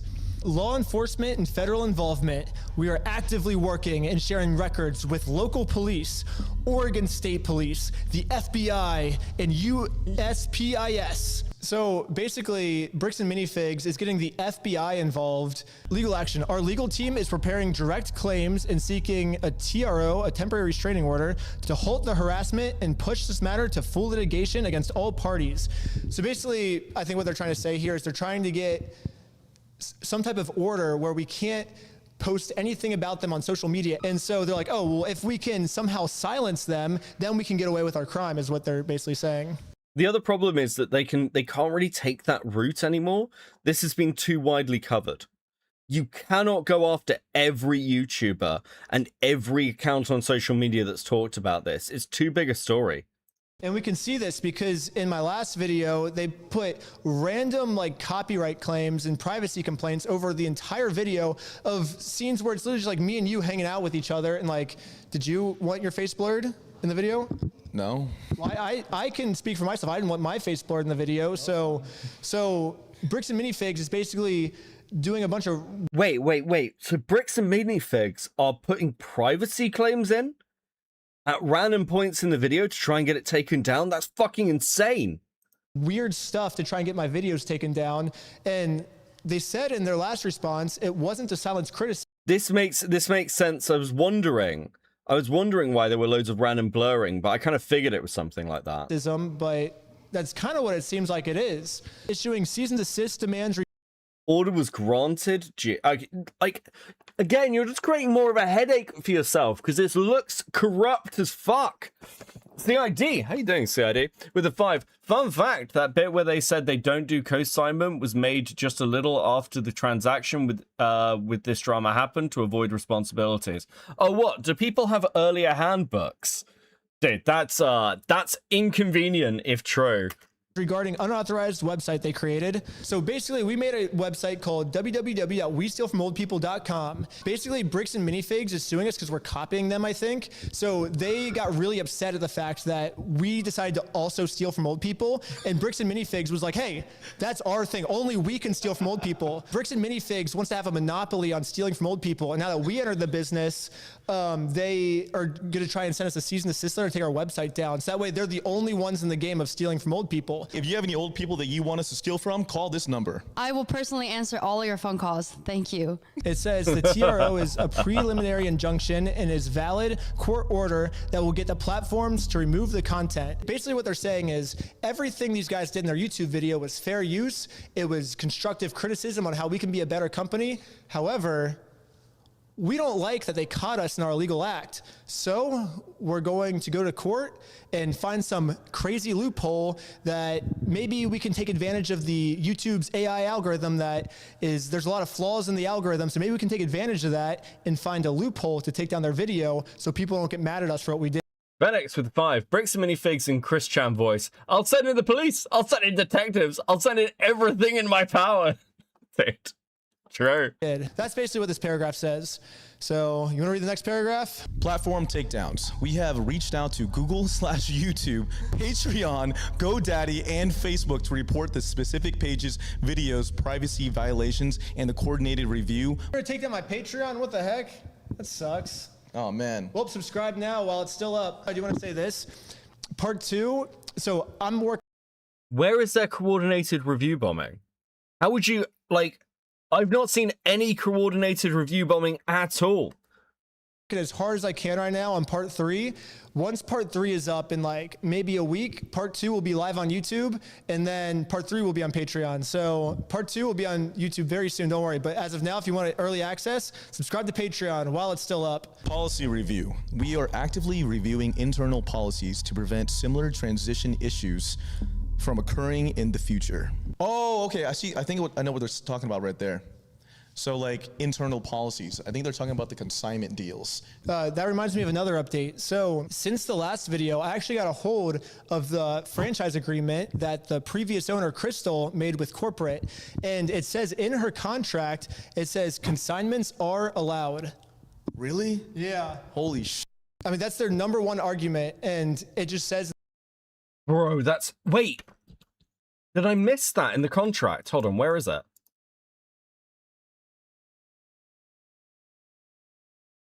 Additionally, franchisee may offer consignment services. Oh shit. Yeah, I did miss this. Oh, you're fucked. In the contract, like, oh, you can do consignments. So like, what the heck? Corporate sharing any of this internal legal strategy publicly with customers can severely compromise or damage our active legal case against Ben Schneider. Well, not only did someone share with a customer, they shared it with me themselves. So boom. And now I'm sharing it with the world. So take that, corporate. What to expect? The outrage cycle. Based on historical data and export crisis management research, there's a typical cycle to online outrage. Understanding this timeline helps us manage expectations and maintain stability. Initial wave. I like how we're trying to be like mathematical with this. Like, we have calculated every controversy. Okay. Current phase. Okay. Initial wave. Current phase. Peak intensity typically lasts 3 to 7 days after major videos drop. While the spike in harassment and calls is sharp, it quickly loses steam as online attention naturally shifts. The CEO says that it doesn't matter, doesn't mean what it says. It means, and that dispute what it says. Consignments are not allowed. What?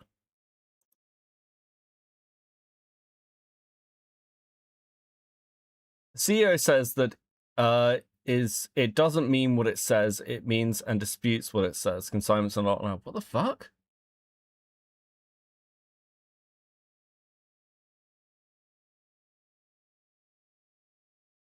We believe we are currently at or past the peak of the first wave. I think they sent this out when it had only like 100,000 views on it, and now it's like 1.5 million views or something. Like, and every day it just keeps getting even more views. So, corporate, your math is wrong. Court filing refresh.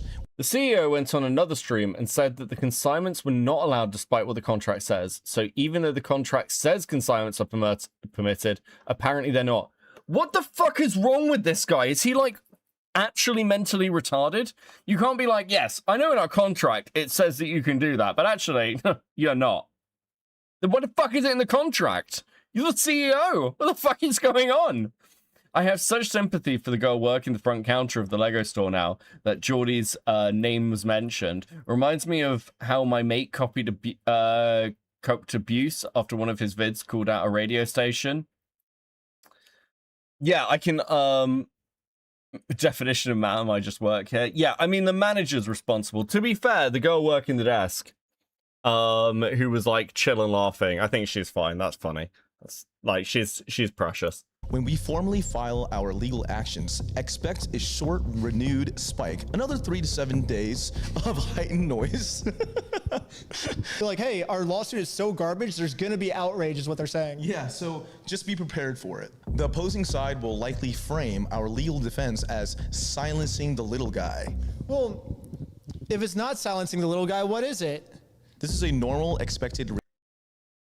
CEO said they meant consignment of pizza at birthday parties. Thank you, Tommy C's cat with the 10. Dude, that would be very funny if that was true.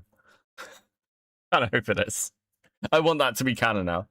Reaction, but it is temporary. It's funny because like this whole we can take the front counter girl in the lawsuit. True. These 2 paragraphs are about like, dude, the wave is gonna end if we just be patient.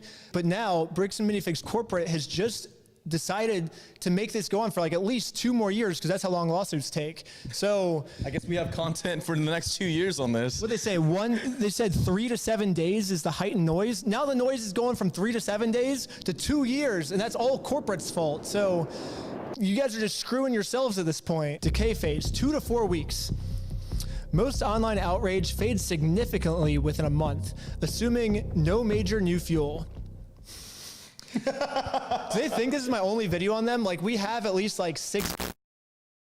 Residual mentions may linger in niche Lego and other online communities for 1 to 2 months, but day-to-day operations will normalize much faster. Long-term recovery, 1 to 3 months. Reputation stabilizes. They think their reputation is going to stabilize. Okay, hold on, I'm sweating over here. It's hot, and it's very nighttime in Kansas City. It's crazy how hot it is at nighttime in action items. Oh, action items. How you can help. These are the things that the franchisee owners are going to do to make this better. Please implement the following immediately. Approved response options. Strictly do not engage emotionally. Oh, no, that's good advice. That's good. Yeah, wait. Is this going towards the CEO? Wow, if I only feel like Josh, he's really mad. if only Josh and the CEO had done that. That's actually what he said on the second ACOB podcast with the actual CEO. No fucking way, Tommy C's cat. Wait, are you fucking with me? Fucking what? Okay, thank you for the 5. That is actually fucking insane. The CEO going. I know, but like he was very emotional about this. Yeah. You know what I mean? Like, I feel like he's writing this to himself. The CEO is just telling the franchises, don't do what I did. Train your staff immediately to use only these approved frameworks based on the situation. We understand our customers are smart, and balancing legal caution with our values helps prevent the appearance of corporal avoidance. Well, it seems like corporate avoidance is happening right now. They responded within like an hour. We responded, and they have not responded again. So should we give them a way that corporate can respond to prove that they're not doing corporate avoidance? Yep. If you would like to respond, these are the questions everyone wants to know. Oh, how far away from the cult conspiracy stuff comes into play? That's the next video, and I think so. We'll get there. We'll get there. It's the next video. We're getting close. Question 1.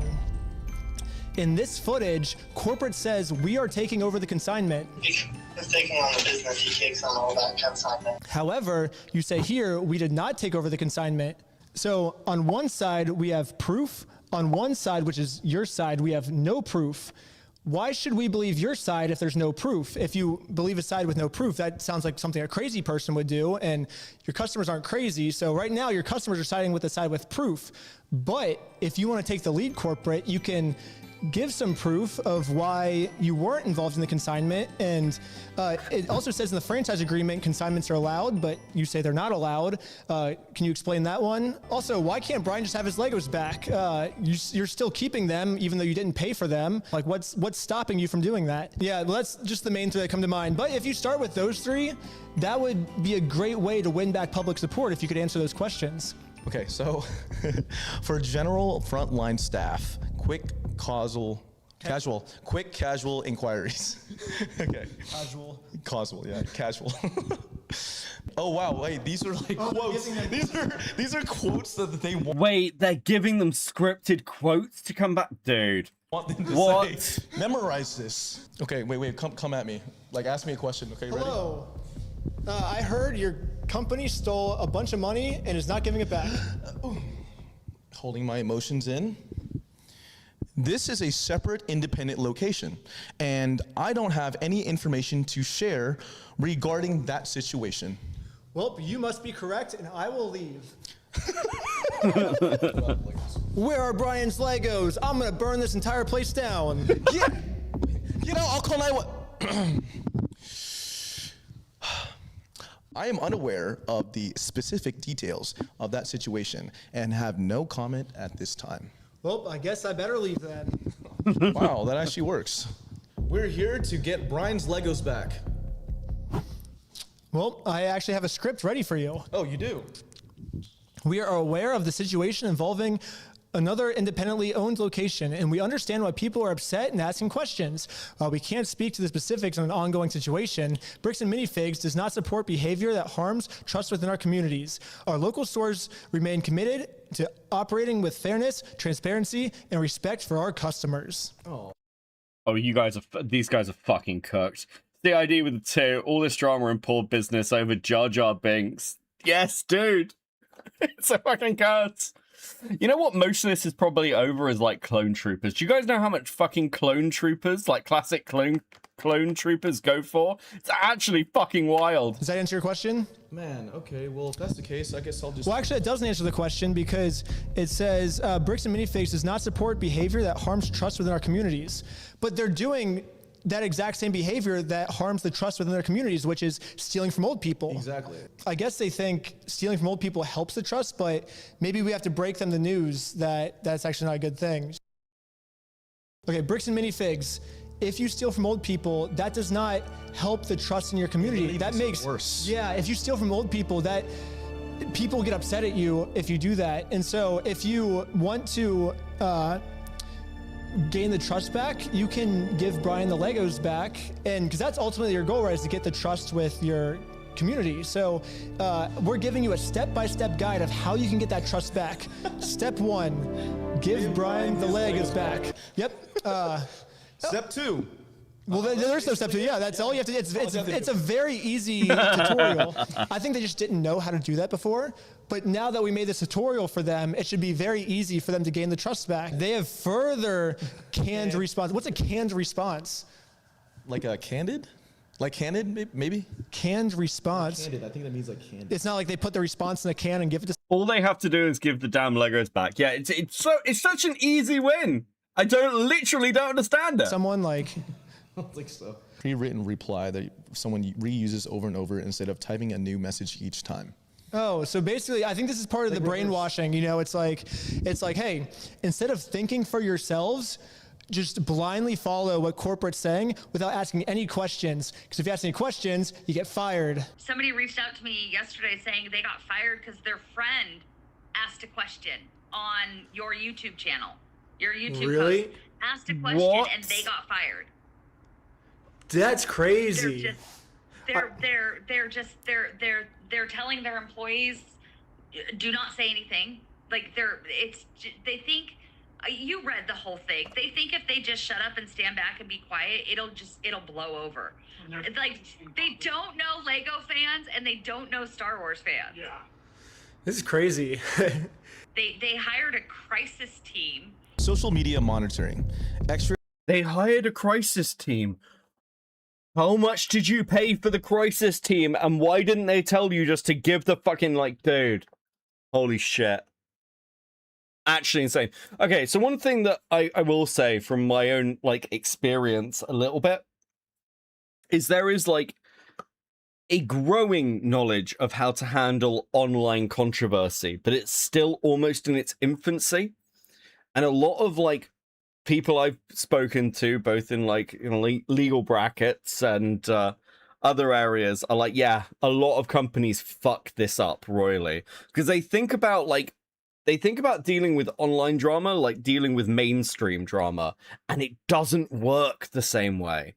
If you're incredibly local, you can probably do it this way, but if you're like national, you are going to take hits all over the fucking place. And the overall cost is just not worth dealing with. Just pay them out.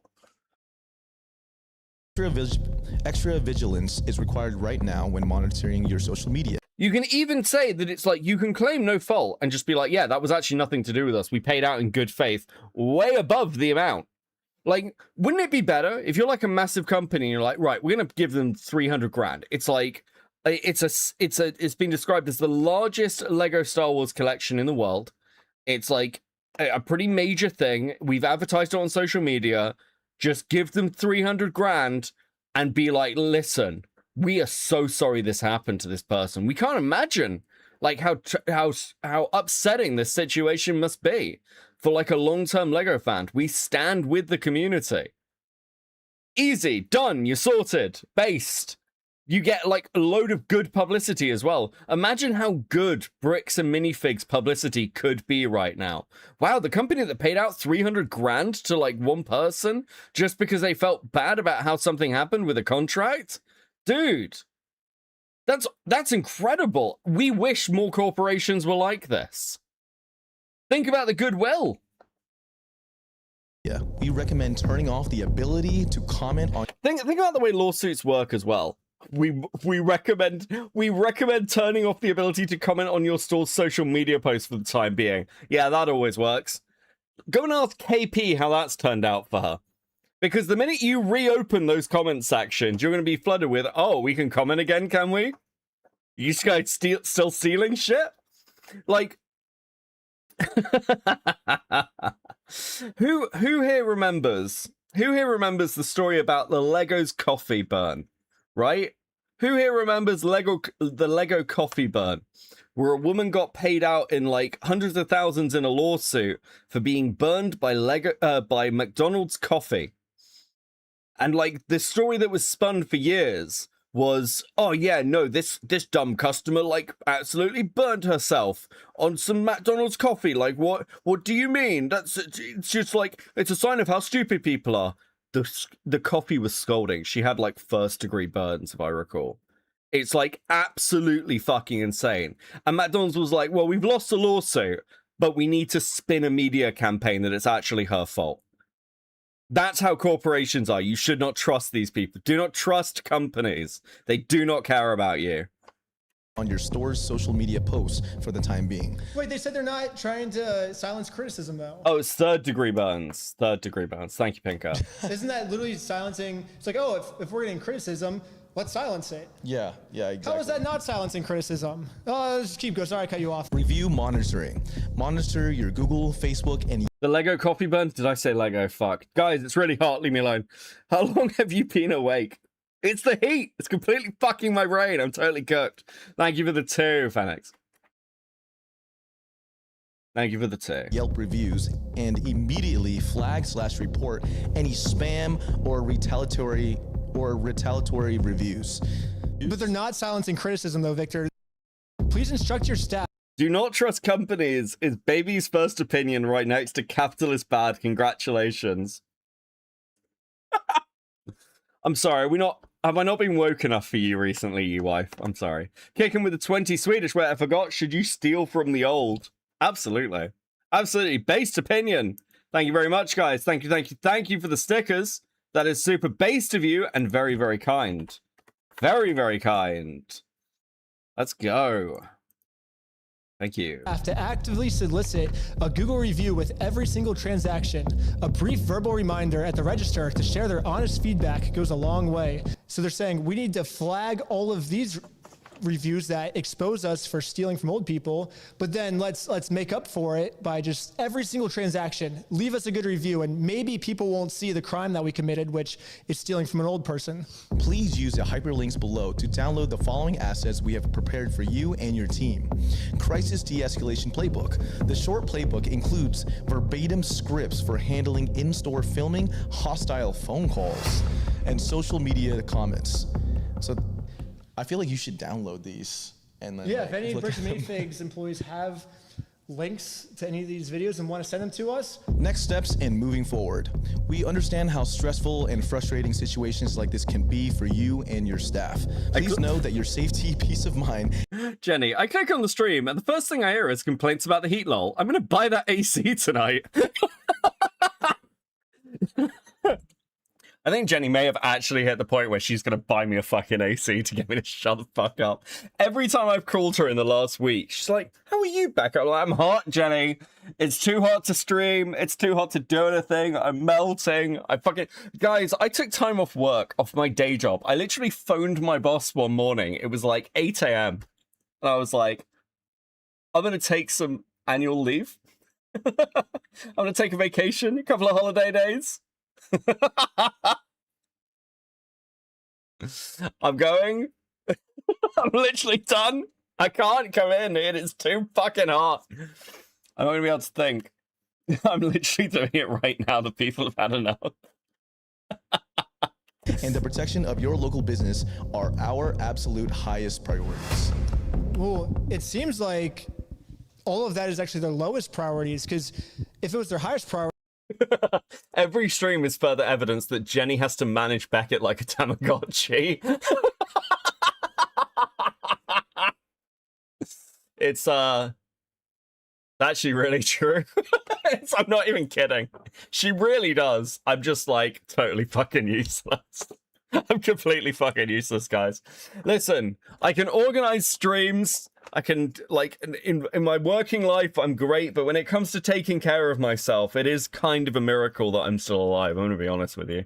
Okay, I live alone, and one day I'm not going to stream anymore because I'm going to fall down the stairs or something and just be dead. Okay, no one's going to notice. They would just give the Legos back. That would be a good way to show that it's their highest priority, but they're not doing it. So that makes me think that they don't care about their franchises. They're like, you know what? We're going to steal from this person, and you guys have to pay the consequences for it. And we don't care about you because we're not giving the stuff back. They want to continue stealing from old people, man. Yeah. This is a challenging issue, but it is not impossible to overcome. You're 100% correct. You already know what to do. We gave you a very clear step-by-step. Well, they didn't know before when they wrote this. Oh, yeah, you're right. The tutorial wasn't made when they wrote this email. Yeah, actually, I'd notice eventually. You guys are pretending, like, my actual friends are pretending like I don't, like, go silent for like a month and a half and just not talk to anybody. Which is a very normal thing for me to do. But now the tutorial's out there. They know that they just have to give the stuff back, and they'll make it right. I have faith at least they'll make it right now. We are doing everything we can to protect the brand and our online reputation. While the legal process is not always fast, we want to ensure you that we have a very strong case against them. Thank you for your resilience. Please reach out if you have any questions. Sincerely, the corporate Bricks and Minifigs team. Well, that was the email, I guess. That was kind of sick. All right. We showed you how to make a response, corporate. We would love to hear a response and get the public back on your side. You just got to give the Legos back. The public will be back on your side. In the meantime, you can shop at westealfromoldpeople.com. Yeah. Corporate Bricks and Hi, Gara-chan with the 5. Here, Jenny, for the AC feed. Babysit our tormented Ginger. He's like a human bug at this point. Oh my god. I'm sorry, guys. I appreciate everyone tolerating the fact that I'm literally useless, but yeah, no, I mean, you're not wrong. Guys, we have another video. 10 hours ago, nearly 1 million views. Bro, this drama is actually fucking insane. It's so good. Step outside, everybody. Don't move. This is the story of how I got swatted, all because of Legos. The whole thing started with me investigating a Lego company called Bricks and Minifigs. The company sent 2 guys to steal the world's largest... Okay, we're going to jump ahead a bit, okay? We're going to jump ahead a bit to when I assume we're going to get to somewhere. Okay? It got rejected. That I was...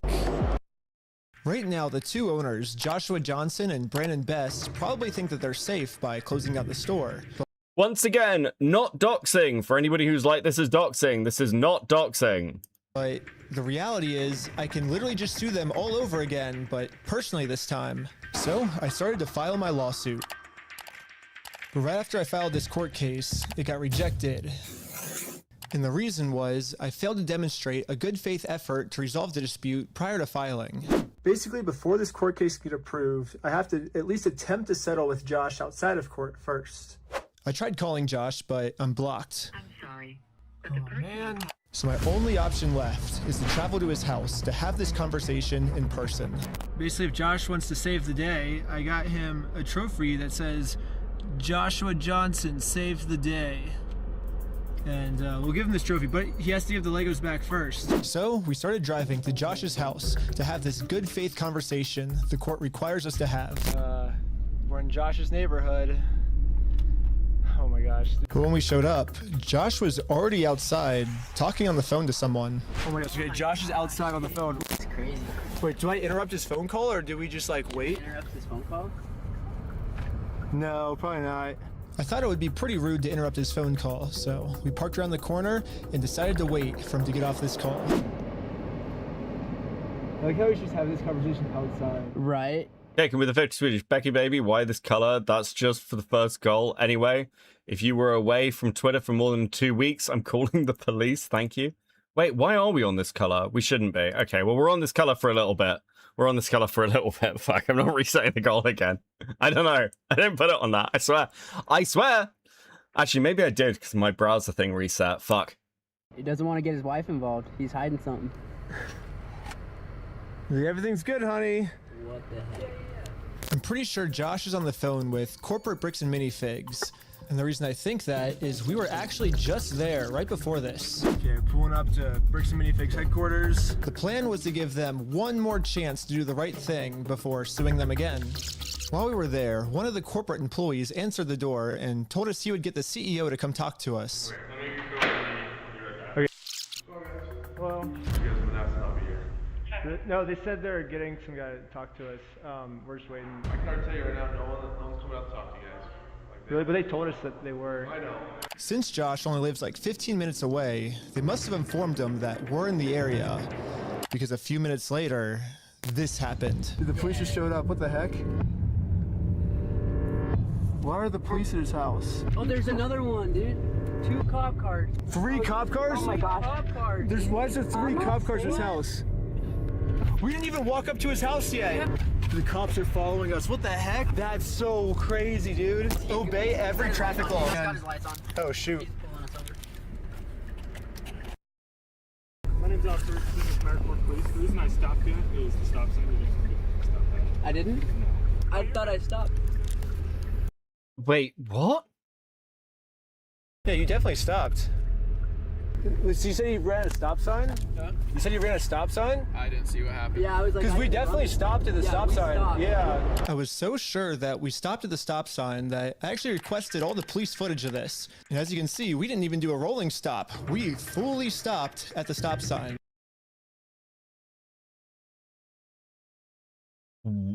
What the fuck is happening? So, this is an illegal traffic stop. So who's Ben? Me? Ben? How's Utah?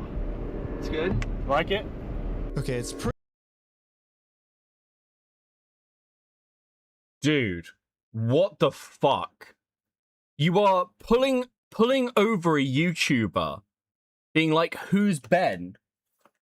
And then, what the fuck are you doing? Pretty obvious that the police know why we're here, so I just explained to them the entire situation. This old man spent his entire life collecting the world's largest Star Wars Lego collection set. The only problem is it's a crazy story, and the police officer did not believe me. $200,000. $200,000. It sounds crazy. Yeah, when the officer went back to his car, this is the message that he radioed in. Hey, can you get the contact for Reckless Ben? Said he didn't have his ID, but he's just straight lying to me about everything else, so... Since the cops don't believe my story, they trespassed me from the property. Everybody today is being trespassed from that property. Okay. Yeah, we were forced to go home without having this good faith conversation the court requires us to have. Yeah, what do we do now, dude? Like, we didn't even, get to talk to him, and we're trespassed. So, dude. This is actually fucking insane. What? Okay, so if you're, making the argument that there's some sort of police corruption involved, I mean, that's starting to look a little bit fucking believable. The one thing I didn't understand was how the heck did they know we were coming? I was hiding in the back seat the entire time, and the car's windows were extremely tinted. These windows are so tinted, you can't see anything. But as I was outside inspecting our car tint, the same police showed up to our house. Oh no, we're getting pulled over again? And it was weird. He wouldn't tell us why he was here. Like I said, we've already talked about it. Yeah, well, thanks for being so cool about everything. Yeah. They're after us, dude.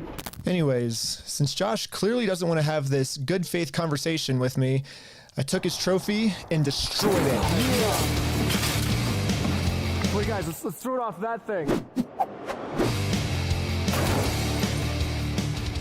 just like in the previous video, I tried to give Josh the benefit of the doubt, the easy way.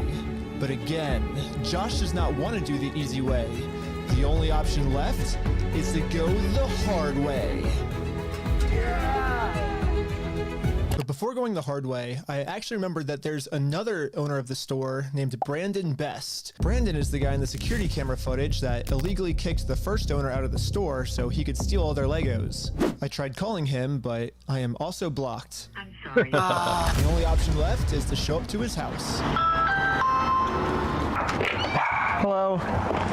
Hey, how's it going? Hello? What the fuck is going on, dude? This is getting so much more fucking crazy. I only watched, like, the later parts of this video, so I haven't seen any of this shit. What the fuck, dude? Also, this is a bit of Star Citizen news, because I just got DM'd about it. But apparently they're reworking the ironclad that you're going to be able to fly it from the bridge, which is fucking incredible news. Okay, I know most of you don't care about this and have no idea what the fuck I'm talking about. I don't care. It's just really fucking awesome news. Okay. Hey, well, I was wondering if you'd be down to pay us for the lawsuit that we won.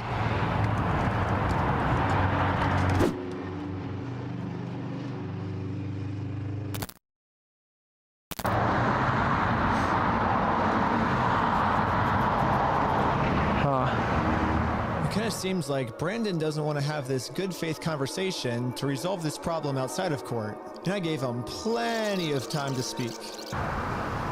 I guess if you don't want to talk, I'll just talk. So you guys told us to take you to court. We went to court and we won. We know you closed down the store to avoid paying us, so we could just sue you guys personally and do the whole thing again. We would obviously win again, but then the police showed up, and again, for some reason, they are Star Citizen stream when I get the new computer up and built and running, I'll do a Star Citizen stream. Absolutely. Really trying to protect these criminals. He didn't steal anything. He inherited the store from somebody. No, he stole $200,000 How do you know this? Because I've been spending the last 3 months in the case, and I won in court. He inherited the store. He's being blamed for everything that the previous owner did, and he's trying. Well, that's a lie. So we. Okay, hold on. Okay, I'm sorry. He's still trying to clean up the mess from the previous owner, and now he's catching blame for it. And he's just trying to clean up the mess from the previous owner. No, him saying that it's the previous owner, that's a Yeah, we can do multi-cure. Indigo. We'll grab people. It'll be good. lie, and we already proved this in court. Okay. If you come back and step foot on this property, you're gonna go to jail. The police gave me a formal trespass notice, which I took a picture of it and sent it to the court as proof I tried to have this good faith conversation, but Brandon didn't want to have it with me. And turns out this was good enough. My court case with Brandon Best got accepted. But my court case with Josh is still going to be rejected until I find a way to have this good faith conversation with him. So I decided to see if I could find Josh online, to see if I could look up any more information about him. Guys. Yeah, they all look the same. No. Joshua Johnson. Yeah, Joshua Johnson. We lower their tax liabilities and minimize their exposure to lawsuits. That's hella ironic. Are you kidding me, dude? That's what he's known for, is reducing people's exposure to lawsuits. After some more... Oh my fucking god, this is actually getting more retarded by the fucking minute. How? How is this getting worse? Why is this cop trying to convince Ben to accept his story? No fucking idea, bro. Like, I want to see you back. Can we talk about this? MLS, what are you doing? Come help me. I need a legal opinion. Ben's got legal eagle. I need you. I really want to see this Lego stream tomorrow, actually. I'm quite excited. I might stream snipe it. I might be a total deck. We found out that both Josh and Brandon are super hardcore Mormon, which was actually extremely surprising to me, because if Josh and Brandon are truly Mormons, they believe that stealing is wrong, and if they steal, they're gonna go to hell. Or I guess in Mormonism they call it the outer darkness. But still, Brandon and Josh probably actually believe that this is going to be eternity for them. I mean, Josh even swore to me on his Mormon God in the last video that he would give us the Legos back. I promise you, I swear to God, I promise you on everything. But maybe I can use this to my advantage. My problem right now seems to be that Josh is never gonna listen to anything I ever tell him. But if someone from his church heard this audio, maybe he would listen to them. So interesting plan. after finding exactly what church these guys go to, we went to it and showed one of the Mormons there this audio clip. And the Mormon thought that the best thing to do was to have a talk with Josh to save him from going to this outer darkness. Okay, good luck. And I guess me and Tyler are staying back because we're already trespassed. So Yeah, we ended up just driving home. But on our way back, this happened. What? Pull over again? Legal Eagle is an idiot. That would be the worst decision Ben ever made. I believe that's the case. I believe that's the case. I have my own opinions about Legal Eagle, which are not particularly good, I'll be honest. But apparently he does have a wide-ranging team of lawyers. It just takes me back to, do you remember like when Barnes was getting involved in the Rittenhouse stuff? And the fucking mess that came out of that shit? For what? How's it going? How's it going? I'm Officer Hawkins, American Fort Police Department. How you doing? Good, how are you? Good. Well, what's your name? Are you Ben? Dude, what are these officers doing? Hanging out down here. At this point, we realized what's going on. Yesterday, I told Brandon that our plan is to now sue them personally. we could just sue you guys personally and do the whole thing again. We would obviously win again. It seems like they're getting so desperate that they're gonna resort back to the same strategy they used in the last video. You know what's really funny is after you left, I got a call from my boss, and it was like, how do we get them arrested? How do we Dang. get them arrested? Yeah, Josh and Brandon think that if they can somehow get Barnes had a bunch of meltdowns a few months back. I mean, Barnes was always mid-meltdown from what I could tell. He was just like suppressing it. He had a massive meltdown over the Rittenhouse stuff. I remember that shit. Legal Eagle either doesn't know the law or is intentionally attempting to mislead people in many of his videos. I don't watch enough of him. I know I've seen a couple of things where I'm like, this seems like an odd direction to take. I kind of don't really watch him much because it's like, I don't know, a lot of his stuff rubs me the wrong way. Then again, look at the state of a few other people who've come out of law space. get us arrested and thrown in jail, fucking hell, look at me, legal mindset, for God's sake. Then we won't be able to sue them. I don't know what they told the police we did this time, but they caught us too late. The more he's a joke in LawTube circles, yeah. There's one particular LawTuber who I really like, who's not really in any of the circles, does like copyright law stuff. Usually wears a fun hat. I've forgotten his name, but he's really good. I remember him covering the Sargon of Akkad, Aquila, obviously stuff.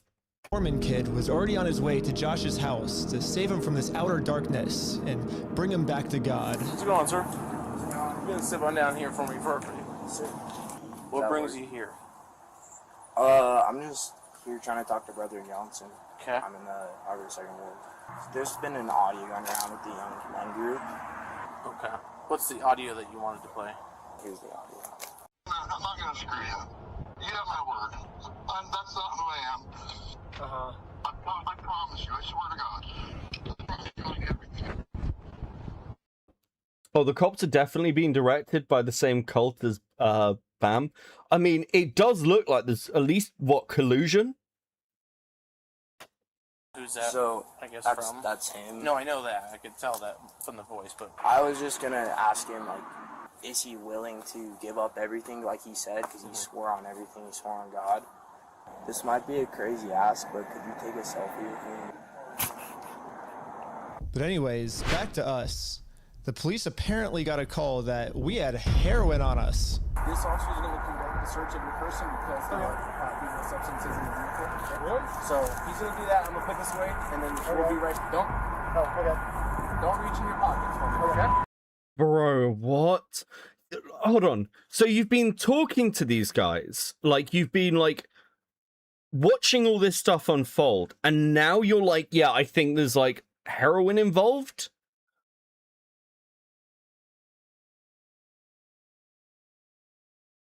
That's, dude, there has to be fucking internal affairs on this, surely. Surely somebody is going to see this from the outside and be like, we probably need to conduct an investigation.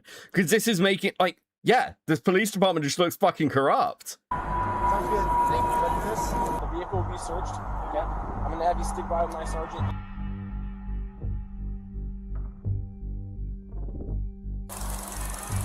After 2 hours of searching the car, obviously they found no drugs.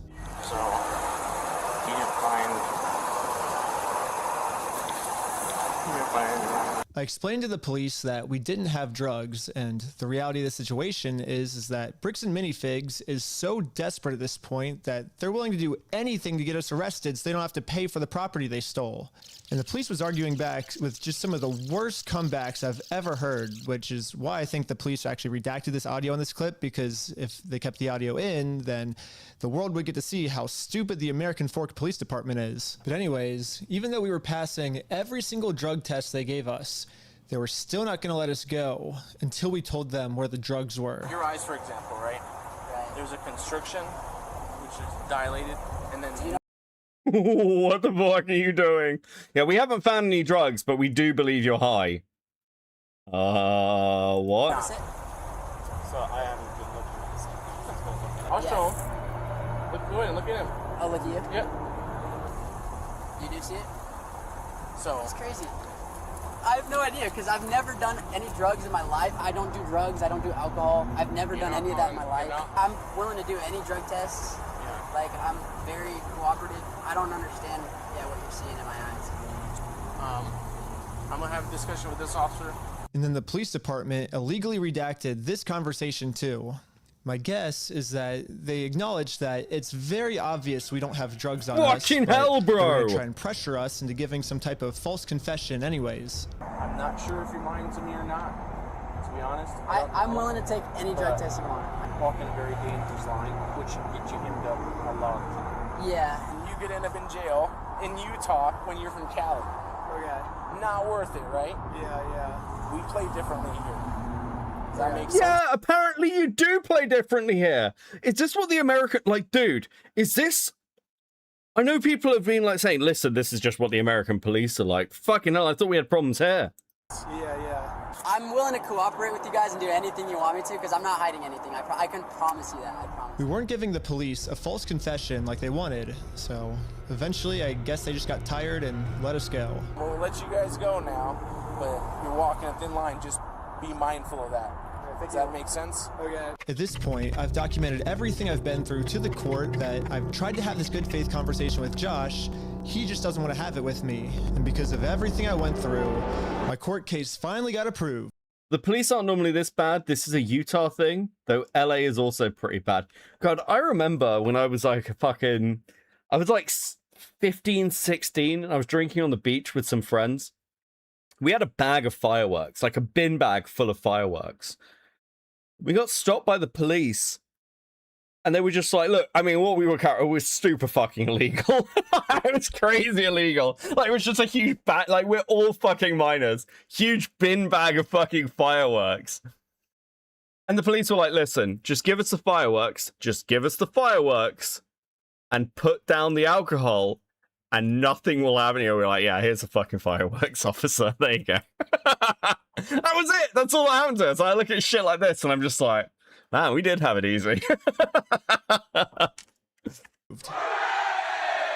And attached to this email are court papers to serve Josh. The only problem is Josh is not going to open this door for anyone.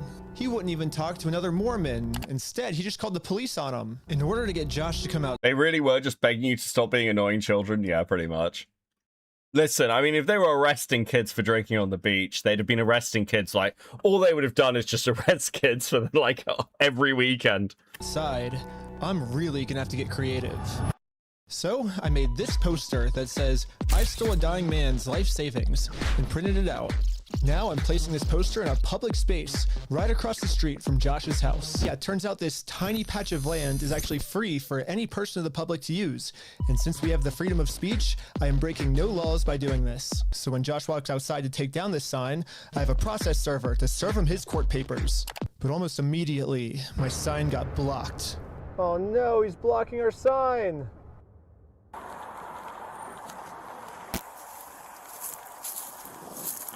What are you guys doing here?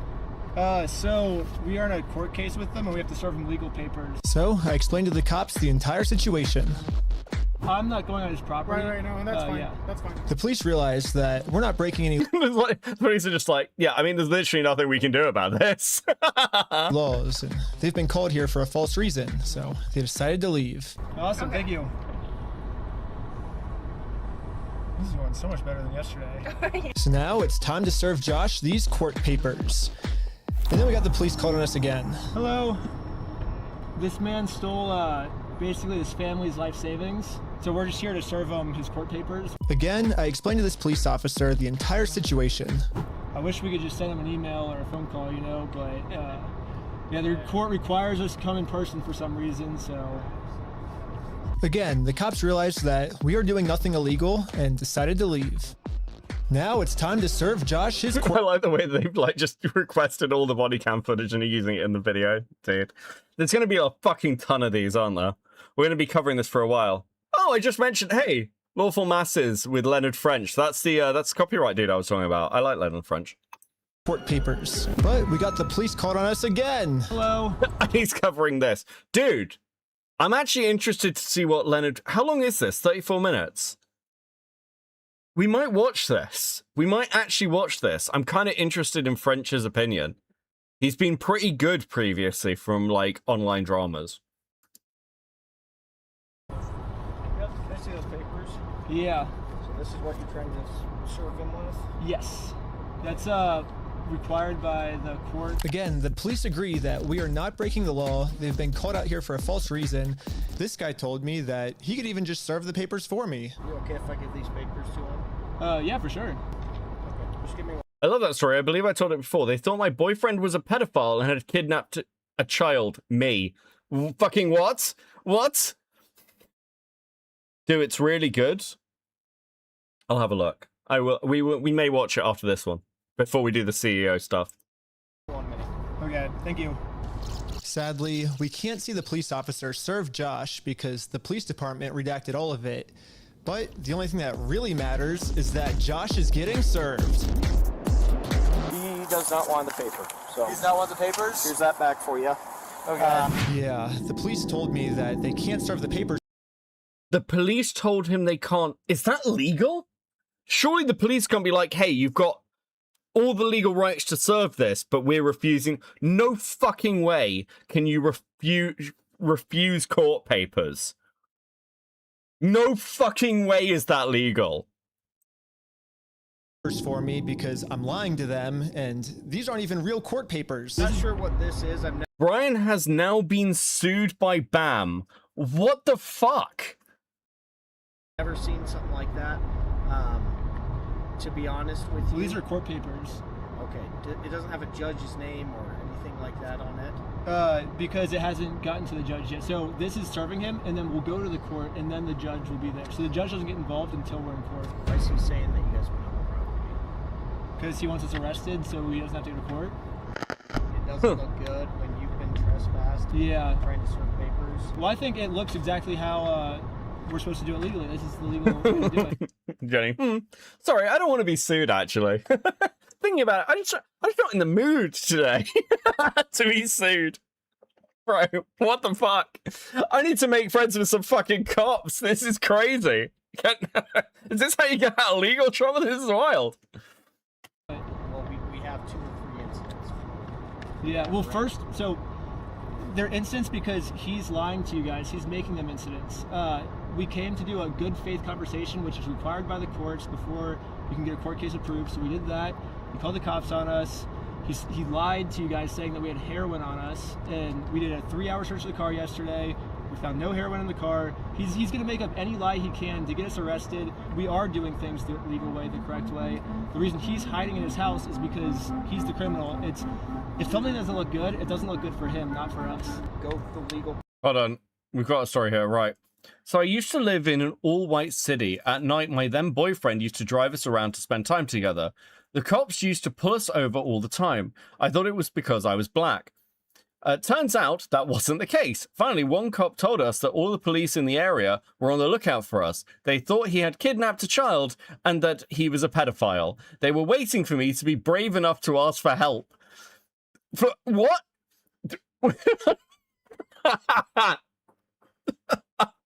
How fucking young do you look? Also, if you think someone's a pedophile, wouldn't you just be like, hey, how fucking old are you, okay? Like, what? Listen, we'll keep pulling him over, this black... Like, we'll keep pulling them over, right? They won't think it's racism or anything. And we'll just wait for the victim to be like, hey, by the way, I'm a child. I'm being molested. Fucking what? Fucking what is going on? Process, find an actual process server. She is I was 23? And what is your guys' relationship? I just met her today. Well, maybe just have someone not affiliated with you. That's her, yeah, we have no relationship, that's why she's here, yeah. That's why she's here, we have no relationship, and that is she is the exact person that you were describing. I always thought that the police were supposed to remain unbiased, and if they were going to take a side, they definitely shouldn't take the side of the criminal. But I guess I was wrong. However, I'm not doing anything illegal. I'm literally just following the instructions of the court, so the police can't stop me. Okay, I'm gonna race your neck. Okay, see ya.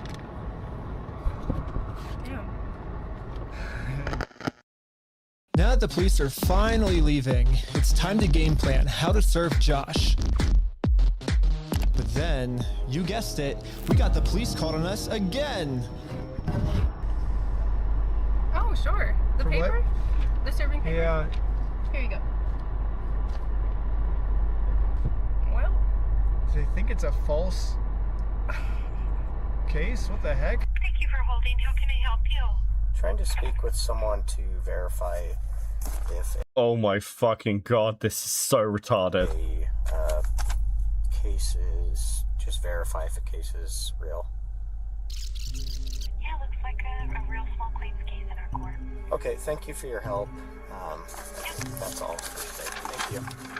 I think this phone call was the breaking point for the police. Oh, he's rubbing his chin. The police couldn't handle the fact that I was right and they were wrong. Hello. Okay. Okay, we're gonna find you back. Am I being arrested? You're under arrest right now. Really? They fucking arrested him?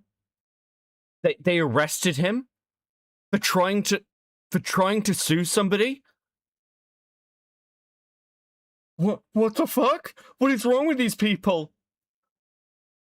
What are you doing? Surely you're just opening yourself up to like to litigation.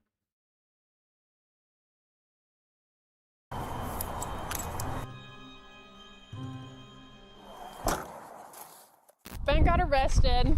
Like, they didn't say anything when they were putting him in He was arrested for stalking? Oh my god. handcuffs. They just said, you're being arrested. I was confused on what I was being arrested for. I mean, the same police officers that arrested me gave me permission to do exactly what I was doing. You can film from the sidewalk wherever it's public, right? But you can't go on that property. If you do, you'll be charged, okay? Okay, yeah, for sure. I got arrested for just doing what the police told me to do. What's even more confusing is the police are supposed to be the good guys. Why are they arresting an innocent person to protect an evil criminal? Well, back when I was still waiting in the car to serve Josh, I got a phone call, and this call was from Brian, the collector's son who got all their stuff stolen. And he has a theory of what might be going on here. Yeah, the cops down there are definitely all in with the Mormon community, and being the Bricks and Minifigs is part of that and worth millions. I would not doubt that they have donated hefty sums to the Mormon church, of which all the cops are probably a part of. Yeah, Brandon Best, Joshua Johnson, and Eamon, the CEO, are all super Mormon. Like, the CEO even went to the Mormon University. And when I looked up all the police officers who were treating me unfairly, they were all Mormon too. And they take care of their own, man. They are like a huge clan that takes care of each other. And instead of trying to get rid of the few bad people who are making Mormonism look bad, they're for some reason choosing to protect. Qualified immunity makes them untouchable usually. Yeah, but surely that's like for the individual officers. You could still sue the department, couldn't you? For like a violation of rights. These criminals, but eventually I got released from jail. Out of jail now? And this is when it really hit me that the justice system has decided to protect these criminals. So now there's really only... God, this is just Friendly Geordies with less firebombing. one way I can think of to get this family the money back that got stolen from them, which is a GoFundMe. Yeah, it is a pretty anticlimactic ending, but at least I'm confident that I'm not going to get in trouble for this. Now that our GoFundMe is live, it's time to promote it, to start getting donations. We printed out the GoFundMe's picture to hang it up so we could get a nice Instagram video to post to social media. But before the group could even hang the picture up, the police came. What you guys up to? We're starting a GoFundMe. Yeah. What we're doing is we're going to get a bunch of publicity to get basically all this money back for this family. Yeah. You know, we're not going to do the lawsuit anymore. We're just going to do this GoFundMe. We've already got it started. It can run into some defamation stuff. Again, the police were thinking of any technicality they could think of to protect their Mormon friend. Look at your stalking code. The smart thing to do would be going to the state police or the state's Bureau of Investigation. Yeah. I mean, this shit looks like it needs to be investigated at a higher level. See if it's that. If it's not, we're going to look at disorderly. If it's not disorderly, then we're going to look at the city ordinance. But after going through every law they could think... Legos, am I right? So true, Spotweller. Thank you for 11 months at Seething, 07 and very fucking based. Think of. It turns out that hanging this sign on a fence and then taking a picture of it for Instagram is not illegal. In fact, what the group is doing is actually protected under the First Amendment, freedom of speech. So one of the police officers let the group know that they were okay to keep doing this. Right now, I don't think you guys break the law. But this other police officer wasn't able to accept this reality. We're going to take it down. And then for the rest of this footage, the police redacted all of the audio. So I called up the police station to find out why. All the redactions are done pursuant to the Utah State Code. We don't redact things just because we feel like it or, you know, just because something looks funny. Everything is redacted pursuant to Utah State Code. And other than that, I can't really delve into any more detail. But the police made a mistake. They accidentally forgot to mute this police officer's audio, so when you sync the two clips together, I can actually hear what they're saying here. He sees it or give it back? Is it an occasional crime? Is it disorderly conduct? Why? Is he upset about it? I mean, I guess, but that's not... Yeah, this police officer is right. Just because this might make Josh upset does not make this poster illegal. So I decided to let the police department know that some of the redactions they made aren't exactly what they're claiming they are. I think you guys might have accidentally forgot to redact another clip that was at the same time. And when I synced the two clips together, I was able to see what they were saying, like what the redaction was. And he was talking about how what we're doing actually isn't illegal. That's insane that they can redact this shit. Like, I'm not sure how you can justify redactions like this on body cam footage. Again, not a lawyer, seems completely fucking mental to me. Like, what the fuck is going on? I mean, this is just becoming an expose on like how corrupt this system is. This is fucking wild. And I mean, I'm literally saying, like, I'm not sure what the fuck to say to some of this shit because I'm not a lawyer, but at the same time I am watching this unfold and just going, dude, you're basically like, I mean, Ben must know this at this point, but you've accidentally stumbled into a story where you are now talking about mass scale police corruption. How the police officer might be wrong, and so it wasn't about protecting a victim. It wasn't any personal information. And so I was wondering, it seems like there might be a lot of stuff like that got redacted, maybe to protect the police officers, not to protect the victims, if that makes sense. And so... yeah, we don't do that. So like I said, anything that's redacted is pursuant to Utah State Code. I can tell because when I sync the two clips together, I'm actually able to see that that's what the redaction was. Okay, well, that didn't happen. That definitely didn't happen. No. The thing you're saying and viewing and showing us totally didn't happen, guys. Don't know what you're talking about. Don't know what you're talking about. It's totally crazy. No, I don't. Like, if you're gonna be corrupt, be competent, right? It's again, I'm gonna go back to margin call. either be like either be corrupt and competent, or actually it's not margin call, it's yes minister. If you're not competent, you have to be honest. Because like corruption that gets caught is like the worst thing. At least if you're gonna fuck around, at least know what you're doing. Don't do that, Ben. I follow the Utah State Code, like I just said. Okay. I don't know. It seems like the police department redacted this entire conversation because right here the police are actually admitting to themselves that none of this is illegal, but they're still going to try to arrest us anyways. It seems like the only reason they're getting rid of this audio is to protect the police officers from getting fired.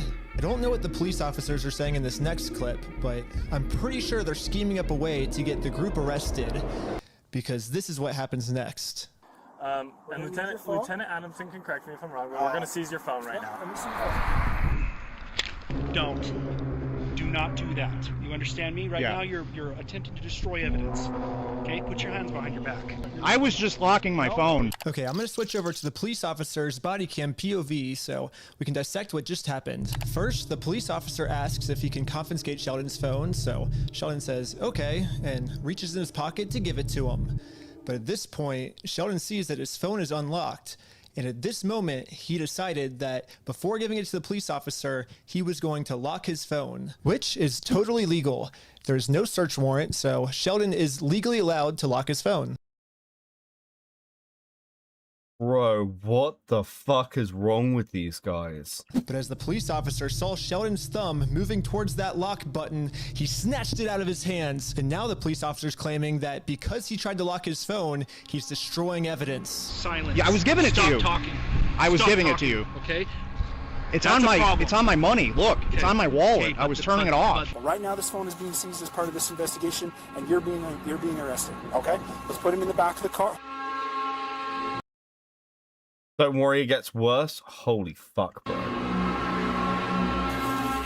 And again, the police decided to break the law, arrest Sheldon, all to protect an evil criminal.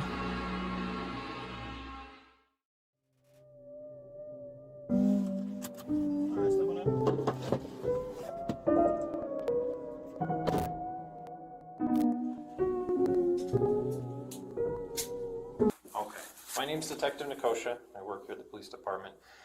I did willingly hand over my phone, but when I handed him my phone, my wallet popped up. So I said, hold up, let me hit my power button. And I have it recorded as well. That's all I went and did. That's not obstruction of evidence. And then I let him have the phone. I wasn't trying to delete anything. In fact, it is actually impossible to delete something from an iPhone from a locked screen by hitting the power button. So in no context could I have been trying to erase something by hitting one button on my phone. Now I'm sure This is where you hire a damn good attorney. Yeah, I mean, the one thing I would say is they needed to get, like, this is the point in the story where you get lawyers involved. That watch trap is fighting for its life. True. Yeah, like, you get lawyers involved. Don't talk to the police without lawyers. you have a phone as well. When you hit the power button, that doesn't delete anything, does it? I imagine it wouldn't, yeah. Yeah, so that's all I did. So I don't know how that's obstruction of evidence, but that is what it is. Now that Sheldon is in jail just for promoting our GoFundMe, we started doubting if we'll ever even be able to get Brian his money back for his dad's Lego collection. It's crazy that out of all the powerful organizations I've gone up against, the one company I'm not able to beat is a Lego company. I literally couldn't have imagined a worse ending for this video, but I had no clue that it was about to get way worse.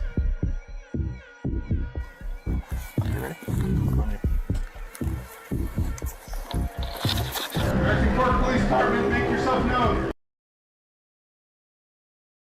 They turned up with assault rifles. Holy fuck, bro. Search warrant. Stand up.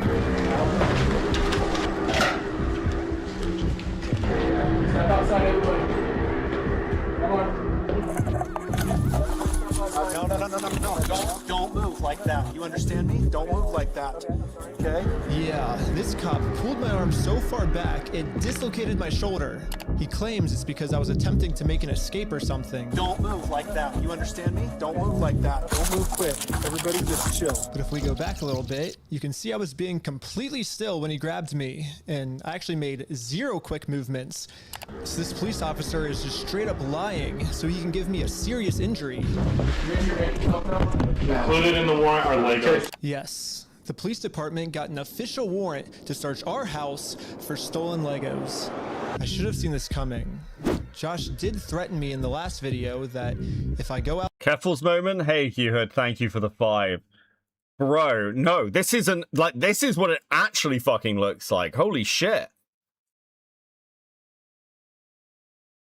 Oh yeah, no, guys, this'll die down. Don't worry about it. Bricks and Minifigs gonna be totally fine. This'll die down in a couple of weeks. I think this might be one of those stories that gets bigger as it goes, actually. Out and actually try to sue him, he's gonna come out and say that I'm the one that stole the Legos. Okay, let's do it. Fuck you, man. You stole them, bitch. I stole the Legos? Yeah, you're a fucking thief. Dang. Okay. You can shut the fuck up. That's your fucking choice.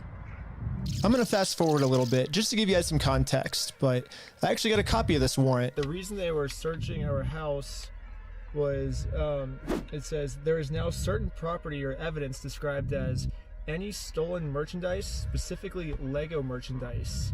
Evidence of illegal conduct on us that we stole the Legos. They're looking that we stole the Legos is why they stormed our house with no evidence.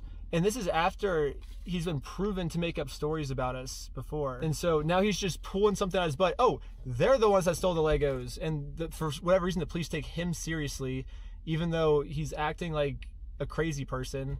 Anyways, the cops probably felt pretty stupid when they searched our entire house and didn't find any stolen Legos. Again, the police illegally redacted this conversation to avoid them looking stupid, but I'm pretty sure that's what they were talking about. But instead of doing what any rational police officer would do and let us go, they're sticking to their story that we're the thieves. And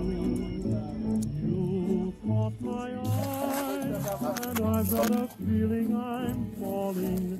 Show me the jump right through. I used to travel, sing along, we can't do.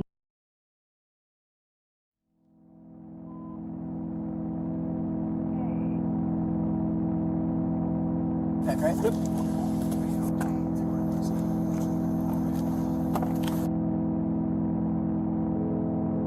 Yes. Now the entire group, we are all on our way to jail. Beckett is stunned? Yeah, I actually fucking am. I'm shocked. I'm actually shocked. In 2026, we're at this level where a police department is doing shit like this. Like, it's the sort of thing you'd expect to see in, like, the 1960s.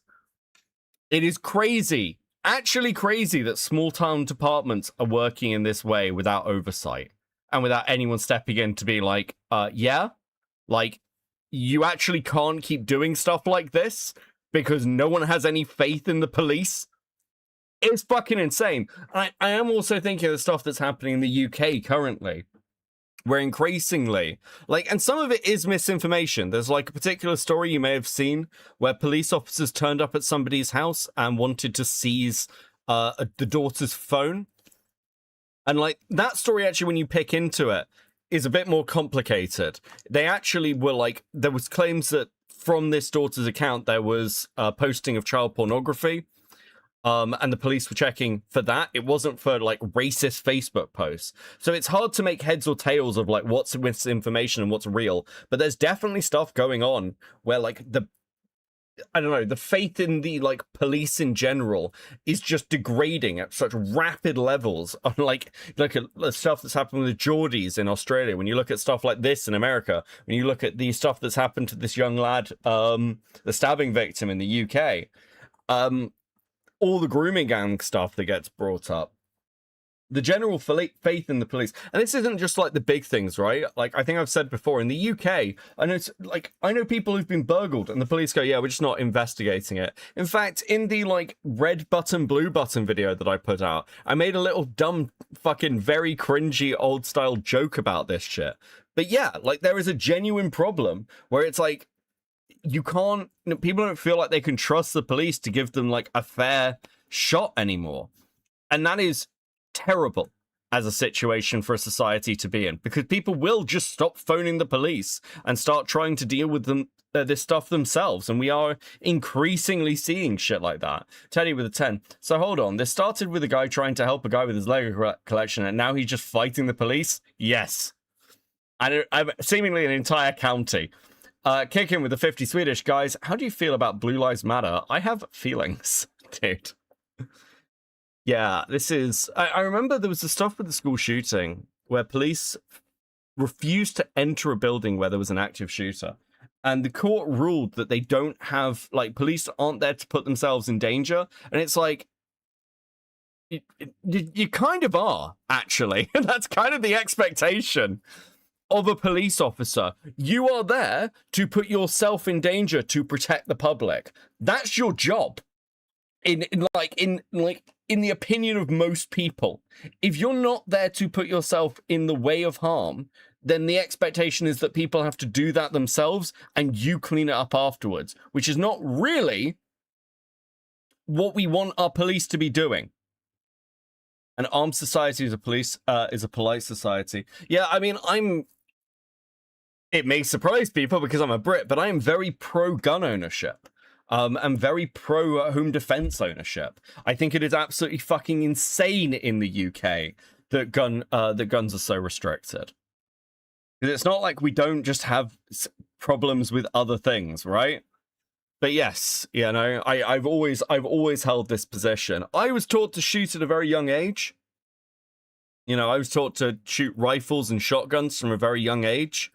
That's kind of degraded over time. But yeah, the arguments around police shootings, about gun ownership and shootings, they seem to have short-term benefits but long-term losses. Like, right? We're at the point now where people in the UK, and I know people like this, feel like they actually can't defend themselves, which is a worrying state for people to be in. Like, it's this, and it's not an entirely true narrative, by the way. You can defend yourself with reasonable force in the UK.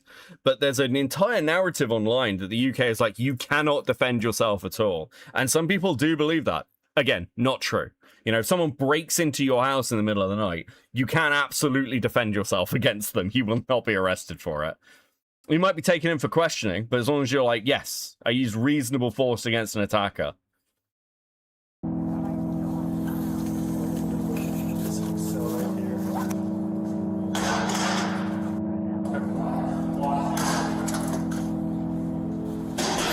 Except for me, I got taken to an interrogation room so they could find some reason to lock me up for good. Then I'm Detective Nicosia. Do you have a duty to retreat? There's like it depends. It depends on the situation, right? If you can't retreat, like if you're like, okay, cool. Like for me, I'm not hugely physically fit when it comes to running.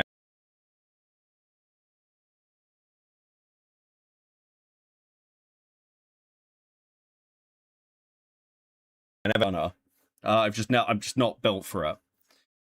If you can't get away and you're like, look, my choice is basically fight or die, you're fine. But you've got to take like reasonable, like it's a reasonable level, right? If someone's coming at you unarmed, you can't do anything about it. You can't like pull out a shotgun, right? F? I'm getting F. Are we F? I'm not. Okay, cool. Right, okay, cool. Give me a second. Big Lego got him. True. Hold on. Refresh.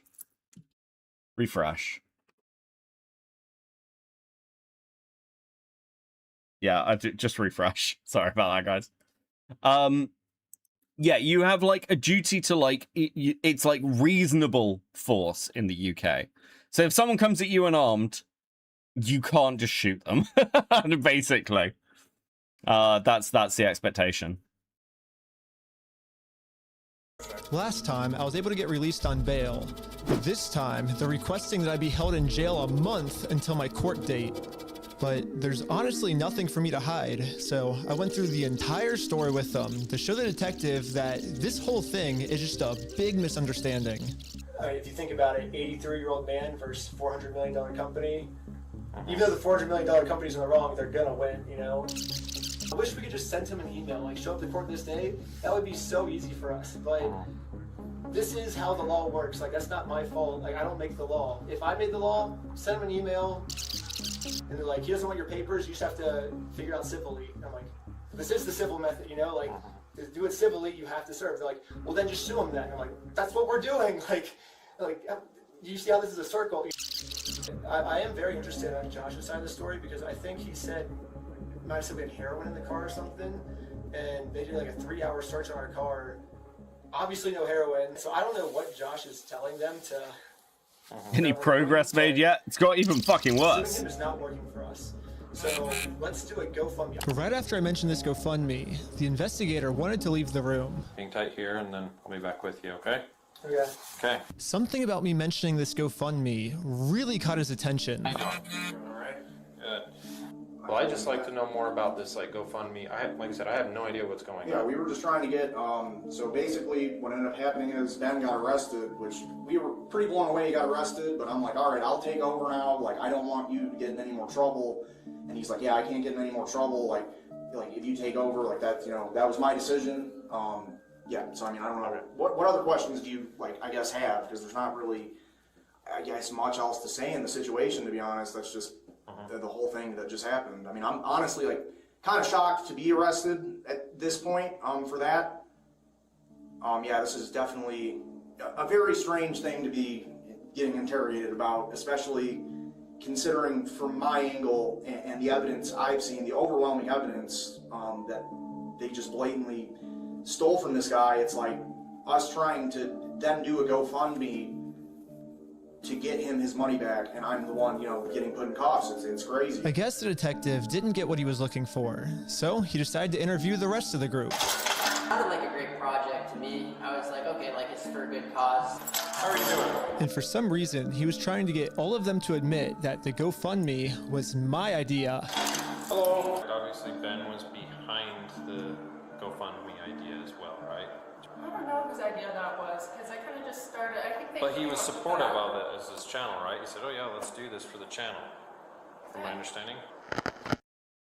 Was that kind of your ideas to do this video with the GoFundMe and all that? But I wasn't afraid to admit that I actually made the GoFundMe for Brian, because a GoFundMe is a safe, legal way to raise money for a family if they got all their stuff stolen. I should be risking nothing by admitting this. Basically, the police told me, do not take this man to court, or else he will get arrested.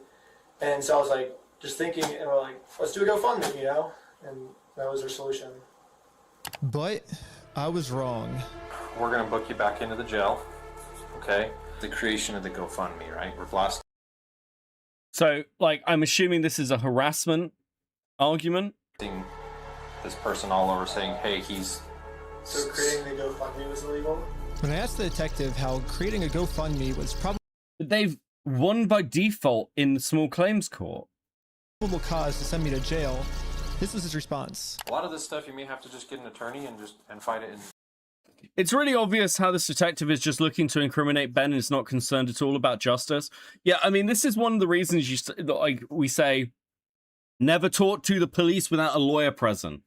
Never talk to the police without a lawyer present. I think one of the prime examples, there was a lawyer and a police officer giving a talk.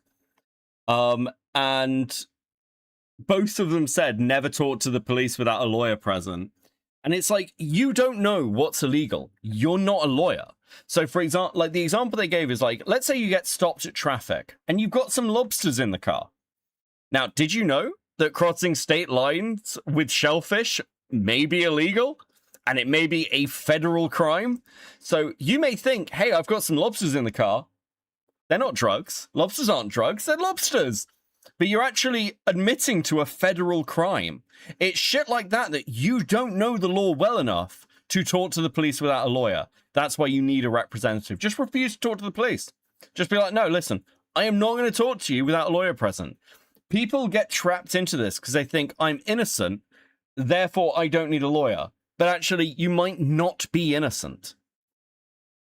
I saw one cop beat himself up for years after he couldn't stop a woman from being murdered. The higher-ups forced him to drop the case despite his pleas. Once her murderer was found, he quit. In the criminal side of court, right? Oh yeah, should I? Yep. Go my back? Yeah, go ahead and stand up. I got an officer right here that's he has cuffs for you. The issue with having a lawyer present is the fucking expenses. Like, justice in this country refuses to be cheap. Worse off in this conspiracy. Yeah, I mean, like, you can say a lot of bad things about Britain, but at least I'd get a lawyer if I couldn't afford one. Will I also be able to hear Josh's side of the story? Because I think he's said a lot of lies to you guys. It'll be, and I never talked to Josh, but it'll be documented in the report as well. Okay, thank you so much. But the detective was lying. Say no to drugs and cops, yes. Redacted every single claim Josh has made about me. And when I finally go to court, I'm going to be completely blind to what I'm even being charged for. The worst part is that the police officers took away my bail. So now I have to wait a month in jail.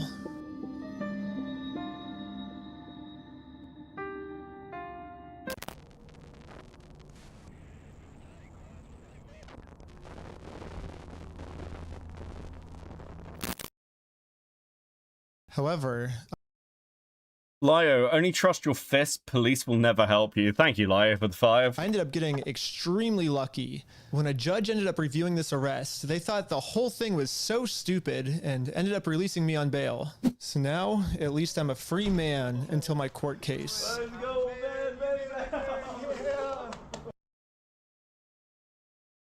The illegal act that I committed was mentioning that Josh stole the Legos in our GoFundMe.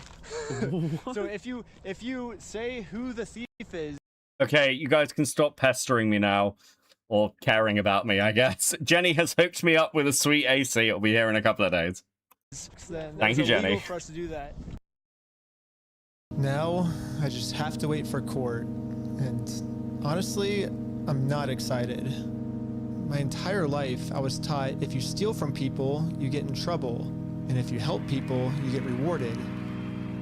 But I guess I was just taught a lie. By me trying to help and do the right thing, all I did was just screw everything up. Tamagotchi lives another day. All of my friends in trouble. I couldn't fix anything. And now with all the charges I got in this video, I'm looking at least 5 years in jail. But I finally accept my fate. I failed. And now it's time to go home.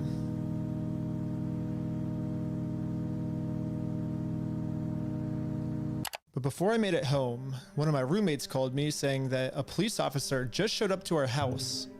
So it rings the doorbell, and he's like, "Is Mr. Snyder here?" I was like, "Why?" I was like, "Can I deliver a message for you?" He's like, "How could you deliver a message?" He said it just like that. He was like, "Just tell him he has a warrant for his arrest." Like, he thought he was in an action movie type walk off, and that was his like end. Typical Jenny W. So true, Ties. Thank you for the 2. If I had to guess, I'd say that Bricks and Minifigs has seen that I am a free man, and they can't have me actively working on my lawsuit against them. And considering how many lies Bricks and Minifigs has made about me in this video. Fuck you, man. You stole them, bitch. I stole the Legos? American Park Police Department, make yourself known. Included in the warrant are Legos. I can only imagine of what I'm being accused of doing now. So immediately, I called the Utah Police Department to see what my warrant was for. Someone showed up at my house today saying that there was a warrant out for my arrest. If that warrant says a no bail, those are the ones that are more serious. The only thing the police department could tell me is that I do have a warrant, but this time the judge approved it that I will have no bail. And I am now a physical threat to Josh, the person the police are protecting. So basically, at any moment now, I could be arrested without bail for some mystery crime. There really is only one thing that I can do now. Well, I'm in Mexico now, and the American police have no authority here. What's going on? What the heck is that thing? Can you get us on that? Respect to him for setting up his camera right before the police came in to get that keynote angle of them coming through the door. To be fair, he has been doing this a while, and this isn't the first time he's been dealing with insane shit like this. Can't believe he fled to Mexico, Jesus Christ. But at this moment, I realized what I had to do. Bricks and Minifigs thinks they can just bully anyone who tries to stop them in committing their crimes. And what's the only way to stop a bully? To stand up to them.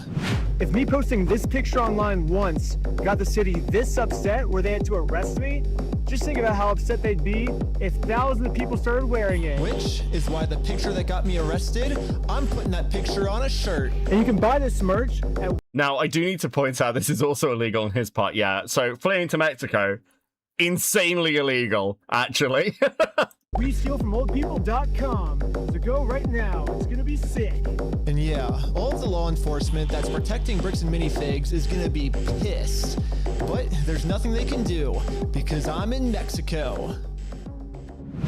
Anyways, part 3 is now live on my Patreon at patreon.com/RecklessBen. Also on Patreon, you'll find tons of behind-the-scenes content, plus the movie I made that all the streaming services rejected once they saw how gnarly it was. And all of the money I make goes directly towards trying to fight Bricks and Minifigs so they stop doing bad things to people. Also, make sure to donate to the GoFundMe we set up for Brian. I'm not really sure if I'm allowed to promote this. I mean, I got arrested just for creating this thing, but I'm gonna do it anyways. Everyone donate to this GoFundMe. I'm in Mexico now. The police can't do anything to me here. What are you talking about? He's been in St. Louis this whole time.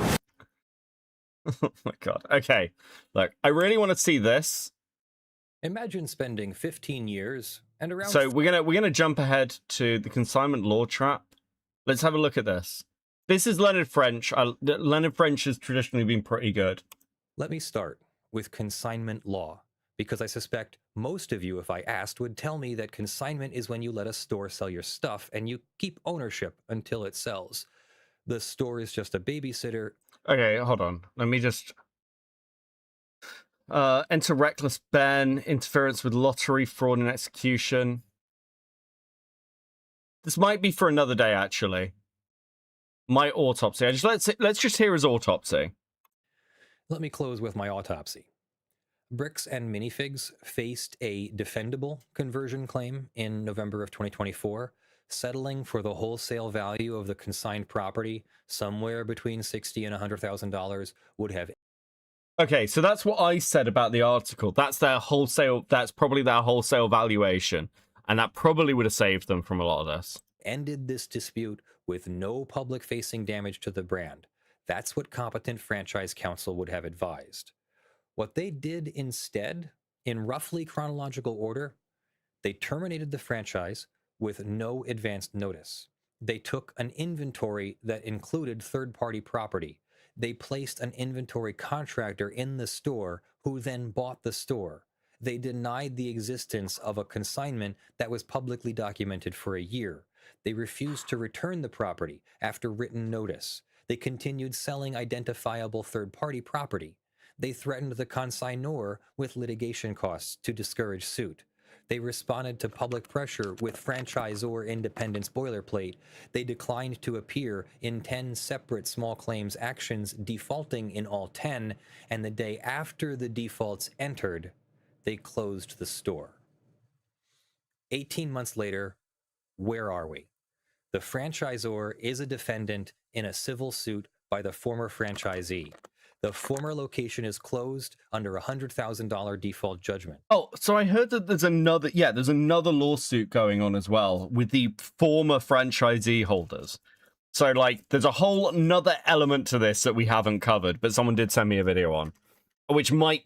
I don't think this is the last time that we're going to look at this, but we've got more tonight, but I don't think this is going to be by any means the only stream on this topic.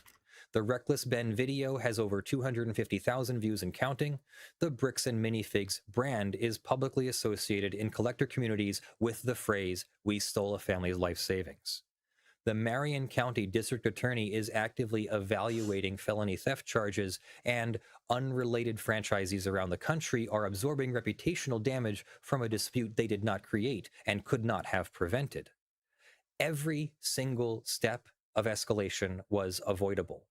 The doctrinal error at the root of all this was the franchisor's belief that a termination clause could convey title to third-party property. If you haven't seen the new Ben video, whoa, buddy, you're in for some wild viewing. We've just finished it. Yes. Totally fucking insane. That belief is wrong. It has been wrong since the Roman Empire, and the entire cascading sequence of bad decisions that followed traces back to that single foundational mistake. That is what bad legal advice, or no legal advice, looks. What nobody is pointing out is who covers this. Bricks and Minifigs is the most trusted reseller and apparently a LEGO partner. Yeah, I'll be very surprised, actually, if LEGO doesn't step in as this grows. Because, Lego historically is one of these companies that does step in. Looks like from the franchisor side. The conversion case that BAM should have settled in November 2024 now has become a multi-front catastrophe. And on the other side of it, you have an 83-year-old man whose life savings have been sold off set by set, while courts and police told his son there was nothing they could do. Institutional legal process failed Brian Mansell. Schneider's playbook is constitutionally questioned. Becky, we need stickers, and also have a smoke with me. Yeah, I suppose the goal was set high. I'll give you some quick stickers. Have a sticker bowl. Have a dog bowl. There we go. You guys have been very patient tonight. I appreciate you. Thank you very much. And we're gonna get AC. I'm very excited because I know I won't boil to death every day. In places and doctrinally unsound in others, but it is the only thing that actually got Bricks and Minifigs' attention. That asymmetry is not a glitch. It is now a structural feature of how high-profile civil disputes resolve in this country, and it is going to keep producing cases like this one until either institutional process gets faster and cheaper, or corporate defendants get smarter about settling earlier. Have you seen that Hassan is in Boblax's replies? Fuck me, bro. I cannot stress enough how fucking retarded the Ethan Klein stuff has gotten. I actually can't. It's completely absurd. I'll be watching this one. The criminal investigation is pending. The civil suits are pending. The set-aside motions are pending. Schneider is hiding in Mexico. None of this is over. I'll come back to it when something material happens. Thanks for watching. I'm Leonard French. Interesting. Okay. We're going to watch, apparently, an AI video from from Fork County Police Department. Now, this is very quiet, so I'm going to have to turn it up. On social media that have been presented in a way that calls into question some of the actions of our department. These videos are affiliated with an influencer on YouTube and other social media. Apparently, this is AI? Is this fucking AI? Media platforms and stem from a dispute involving Legos that originates in the state of Oregon. In this message, we will be presenting 4 different... I don't know if this is AI. I don't know how MLS came to the conclusion that this is AI. Am I just going fucking crazy? I think it's just really bad. Oh, that's bad AI? This guy isn't AI, is he? Am I just going fucking crazy? That voice is so bad. Different cases and police responses from our police department, and will provide a detailed overview as to what happened and what our actions were.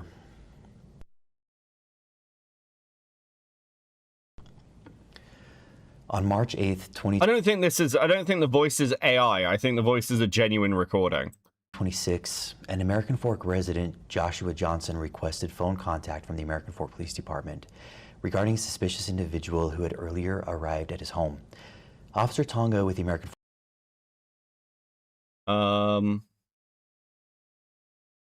Doesn't say AI. Doesn't say generated. Fork Police Department contacted Mr. Johnson by phone. Mr. Johnson reported that earlier that same day, a suspicious male had been at his residence. He stated the male was wearing a baseball cap with a UPS logo taped onto it. Mr. Johnson also reported that a suspicious package had been left at the residence. He explained that what appeared suspicious was that the shipping label did not look legitimate. The package was later determined to contain rubber ducks. Mr. Johnson reported to Officer Tonga that he believed the male was an individual named Benjamin Snyder, who, according to Johnson, operates a YouTube channel.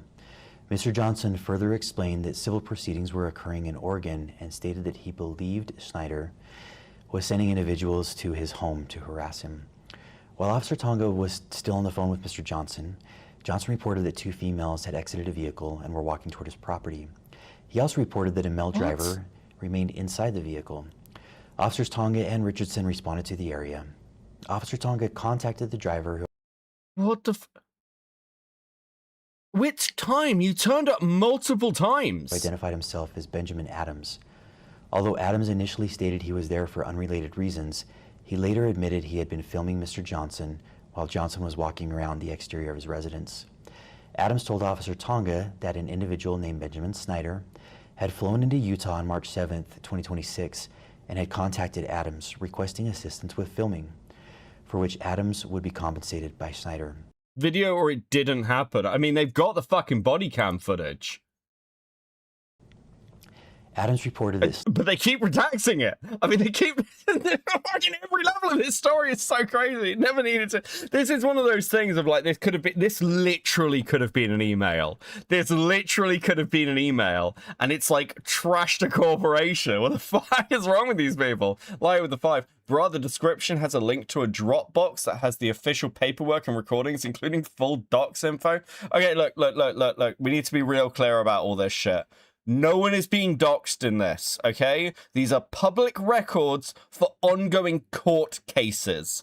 This is not dox information. If you are in a public court case attached to a drama with public filings that you are making public, or if you own a business like a store or something and it's the subject of a story, you are not being doxxed, okay? I cannot stress that enough. We need to not misuse that. I said docs info. It's not docs info. It's like, you know, public info. But yes, anyway. Snyder had left prior to officers' arrival and stated Snyder was driving a dark-colored Hyundai passenger car. Officer Tonga issued Adams a trespass warning at Mr. Johnson's request and instructed him not to return to Mr. Johnson's residence. At approximately the same time, Officer Richardson arrived in the area and located a dark-colored Hyundai vehicle. Richardson initiated a traffic stop on the vehicle for failing to stop before the stop line at a stop sign and failing to stop completely at that stop sign.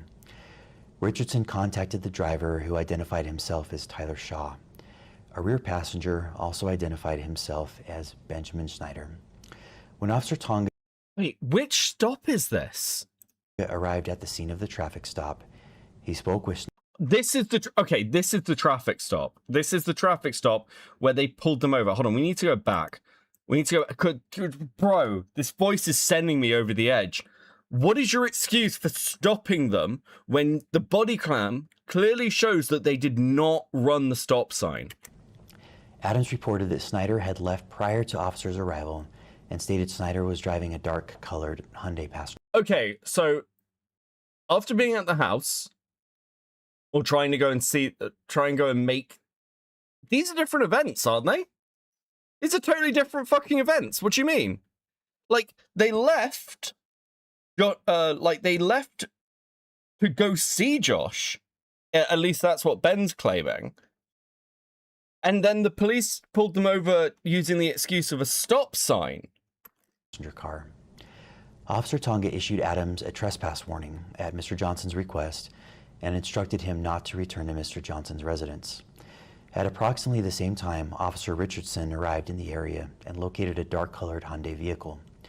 Richardson initiated a traffic stop on the vehicle for failing to stop before the stop line at a stop sign and failing to stop completely at that stop sign. Which, we've got the body cam footage. That's a lie. We can see the body cam footage. Richardson contacted the driver, who identified himself as Tyler Shaw. A rear passenger also identified himself as Benjamin Snyder. When Officer Tonga arrived at the scene of the traffic stop, he spoke with Snyder, who stated he was in Utah filming a series regarding civil proceedings originating out of Oregon. Both individuals denied any involvement in delivering the package. At that point, Officer Tonga determined that Adams, Shaw, and Snyder... What the fuck is this? Hold on. Someone just sent me, like... Is this one of the documents? The information in this document is confidential and or privileged. It is intended to be reviewed only by the individual organization it was disseminated to. If you are not the intended recipient, you are notified that any review, dissemination, or copying of this document and its attachments or any other information contained herein is prohibited. If you have received this document in error, please advise the sender of your receipt of it and destroy or delete the document immediately. This document is a protected record under UCA 63G2305 10, 11, and 25. Further and secondary release would interfere with an ongoing criminal investigation or case, jeopardize the life or safety of an individual, and or is clearly unwarranted invasion of personal privacy. Release or dissemination of any summaries, transcripts, and or video or audio. Bro, what the fuck are you talking about? You've Dropboxed them! What? What do you mean?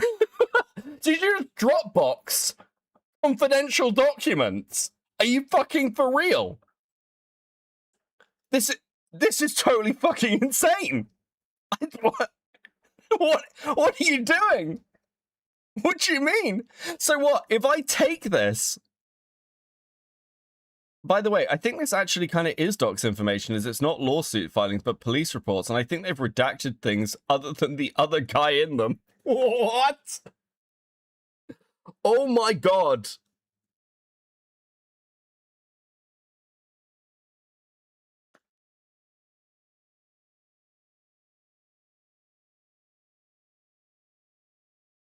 I'm stunned. I just once again am completely fucking stun-locked at the state of this. What the fuck is going on? Like, how can you Dropbox something on a public platform and then be like, by the way, if you have a copy of these, destroy them? They're in your Dropbox, bro. What the fuck is going on?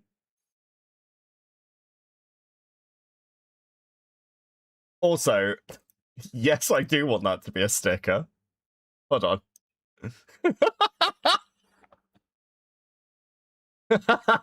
Somebody made a Tamagotchi bucket. That's really fucking funny. Is this guy's car VN number and license plate, in which is kind of visible, is fucking insane? Dude.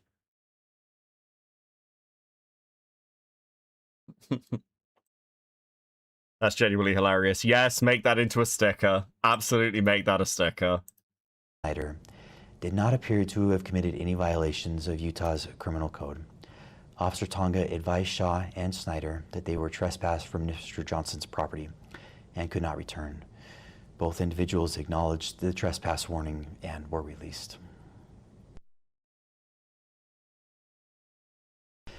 On March 9th, 2026, Joshua Johnson again contacted our department to report that a male was at his front door, ringing the doorbell and knocking.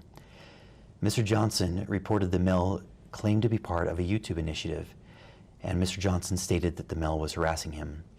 Johnson also reported that the male had pounded on the door, opened the screen door, attempted to open the front door, and had looked through some of the windows to the residence. Officer Hawkins with the American Fork Police Department responded and contacted the male, who identified himself as Christian Morgan. Morgan told Officer Hawkins he was attempting to help his friend Benjamin Snyder contact... Oh my god, that fucking talking about the Mormon kid they sent to go and talk to him. What? No, come on. Contact Mr. Johnson regarding a dispute involving a business known as Bricks and Minifigs, and some alleged money that was owed. Officer Hawkins asked Morgan how he became involved. Morgan stated that Snyder had posted on Instagram indicating... This is the cop's official account, yeah. This is... Right, this is so fucking absurd. This may be one of the most insane dramas of the year. Low-key, this might be well up there. He was coming to Utah and needed assistance from locals to get around town. Morgan offered to help and explained that at one point while he was in the vehicle with Snyder, Snyder requested help contacting Mr. Johnson. Morgan told Officer Hawkins that Snyder was likely nearby in a church parking lot. Officer Hawkins determined that Morgan had falsely represented himself to Mr. Johnson through his doorbell camera as belonging to a nearby church congregation that did not exist. Morgan had also told Mr. Johnson that he had been sent by Johnson's church leader. Morgan acknowledged to Officer Hawkins that these statements were false and that he had made them at the direction of Mr. Snyder. Officer Hawkins issued Morgan a trespass warning and instructed him not to return to the residence. Thanks, As Officer Malik. Hawkins prepared to locate Snyder as part of the investigation, he observed Morgan walking toward a Hyundai passenger vehicle occupied by several individuals. Officer Hawkins believed Snyder may have been inside of the vehicle and intended to contact him as part of the investigation. Officer Hawkins initiated a traffic stop on the vehicle. As this occurred, Morgan turned away from the vehicle and ran away from officers. Officers did not pursue Morgan because he had not committed a crime, and Morgan was not observed again by our officers. Officer Hawkins discovered the vehicle was occupied by Tyler Shaw and Benjamin Snyder, both of whom had been trespassed from Mr. Johnson's residence the previous day. As Officer Hawkins spoke with Shaw and Snyder, they initially denied sending Morgan to the residence. Later in this conversation, Snyder admitted they had indeed sent Morgan and another unidentified individual to attempt to contact Mr. Johnson because, according to Snyder, their civil case could not proceed without an attempt at verbal reconciliation. During the interaction, Officer Fraughton indicated he believed Shaw's eyes appeared glossy and expressed concern regarding possible impairment. Officer Hawkins asked Shaw if he would be willing to participate in field sobriety testing to ensure he was safe to drive. Shaw agreed. Field sobriety tests were conducted and no signs of impairment were observed. During this same time, while Officer Hawkins was conducting his investigation... Sorry, I'm just reading something. Okay, in an effort to provide transparency, this is a statement from Fork Police.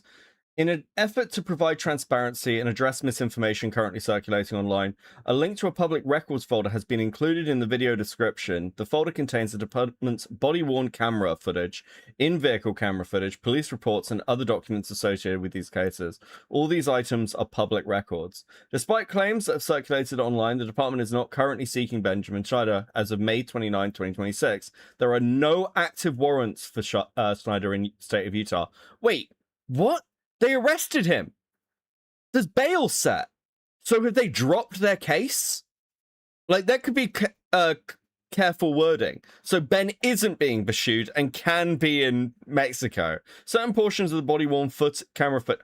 I wonder whether this is like now they're in damage control mode. They're not fighting this now. They're like, oh, this is actually really fucking bad if we get investigated. Drop the fucking cases and just release as much as we can and be like, yeah, there's nothing going on. Listen, guys, you can see everything. We have nothing to hide. Holy shit.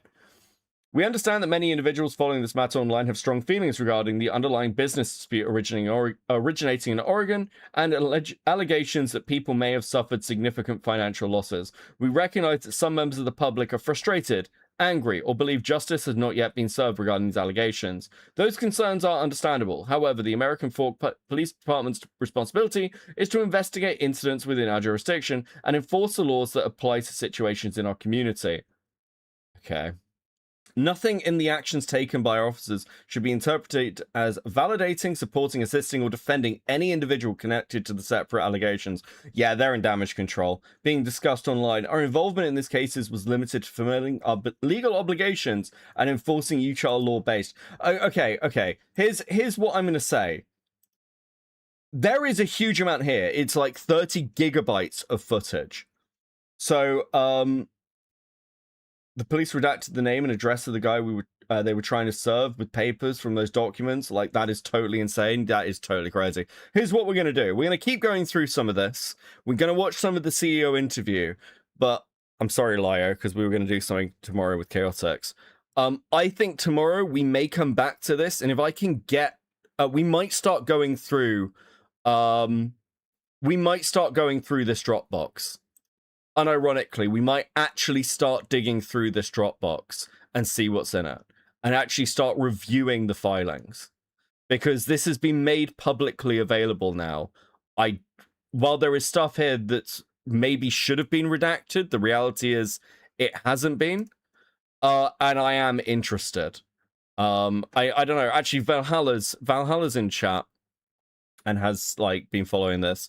Like, I don't know what someone like Valhalla's opinion would be, but I am interested to know what's in this fucking Dropbox and start going through things like the body cam footage, which isn't like the normal stuff I do, but I am interested. It's awful. It's like 70% muted and covered. Interesting.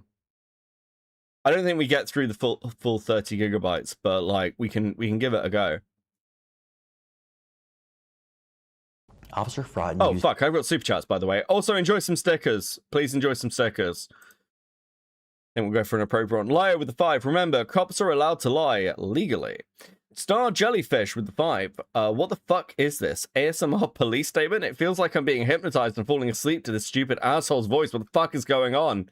Yes. Totally crazy. Guys, thank you. You guys have been very, very kind and generous tonight. It's very, very, very based of you. Please, please, please know that you're appreciated. Used his police service dog to conduct an open-air sniff around the vehicle.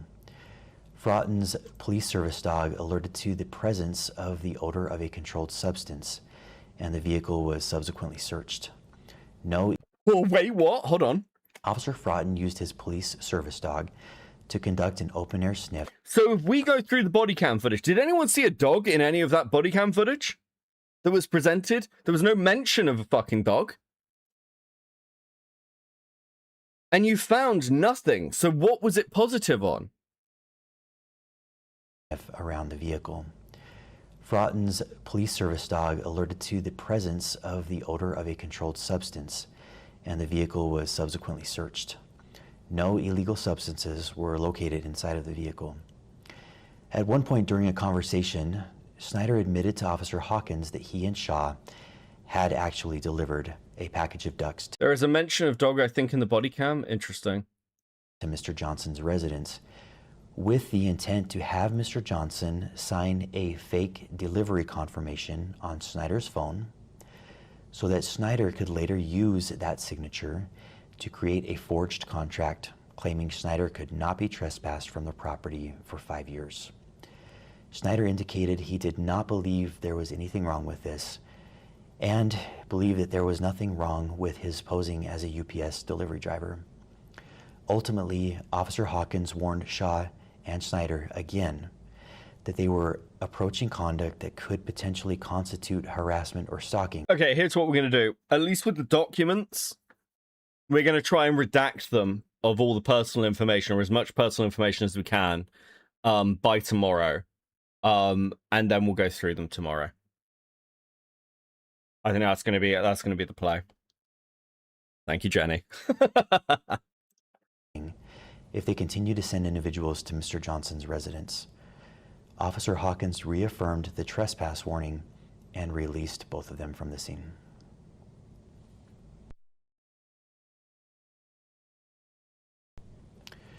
On March 10th, 2026, Kaylee Johnson, the wife of Joshua Johnson, reported that a female was standing near the front door of her residence taking photographs of the home.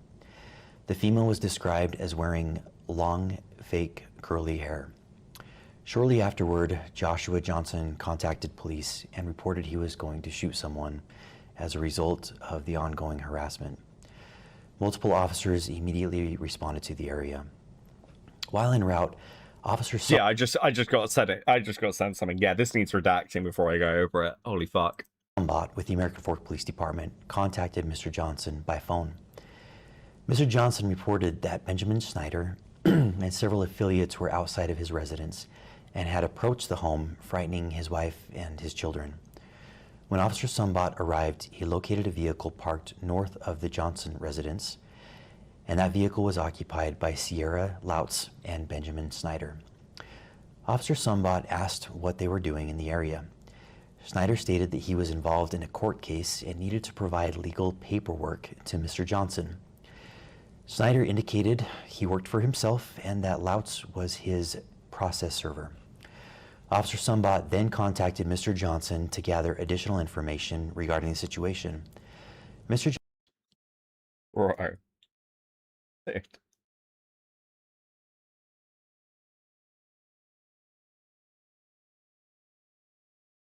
What do you say to this? Like, the level of damage control this department must be trying to push out Yeah, fuck. Like, just I drop everything. Drop everything and, like, fuck this problem off.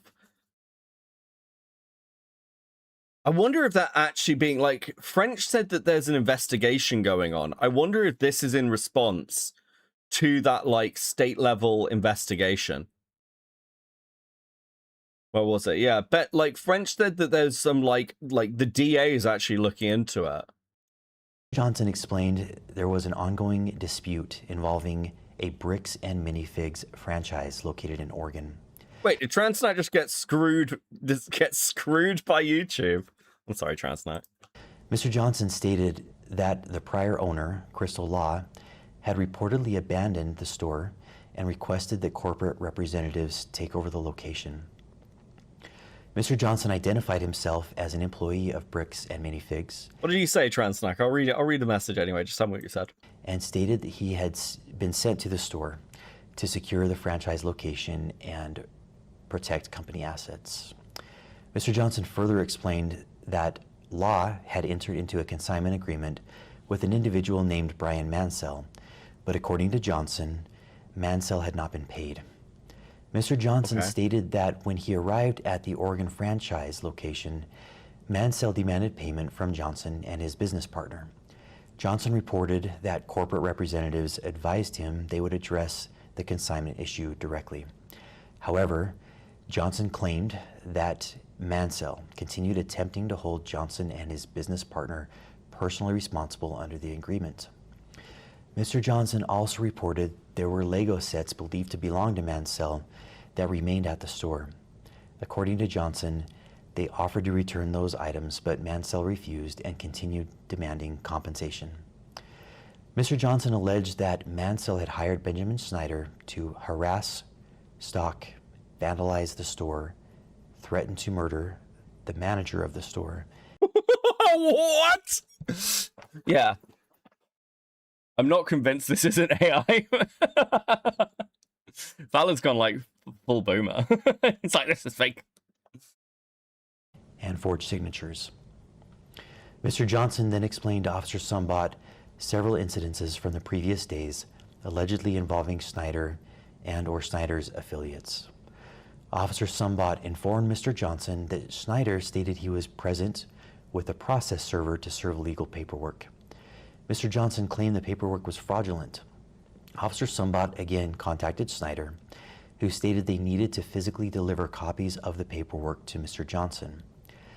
Officer Sumbot's report states, Snyder told me he was following the government's instructions and that Johnson keeps calling the cops on him to avoid getting in trouble for his crimes.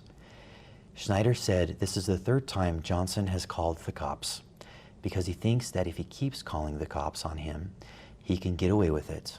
But we are showing him that he's not going to get away with these crimes. Snyder allowed Officer Sumbot to take the paperwork to Mr. Johnson, which Officer Sumbot did in an attempt to help Mr. Snyder. He was trying to help him. Don't know what you're talking about. He's trying to help him by giving him the legal papers that he refused to give him. Officer Sumbot advised Mr. Johnson that the paperwork appeared to be related to a claim and a case that originated in Oregon.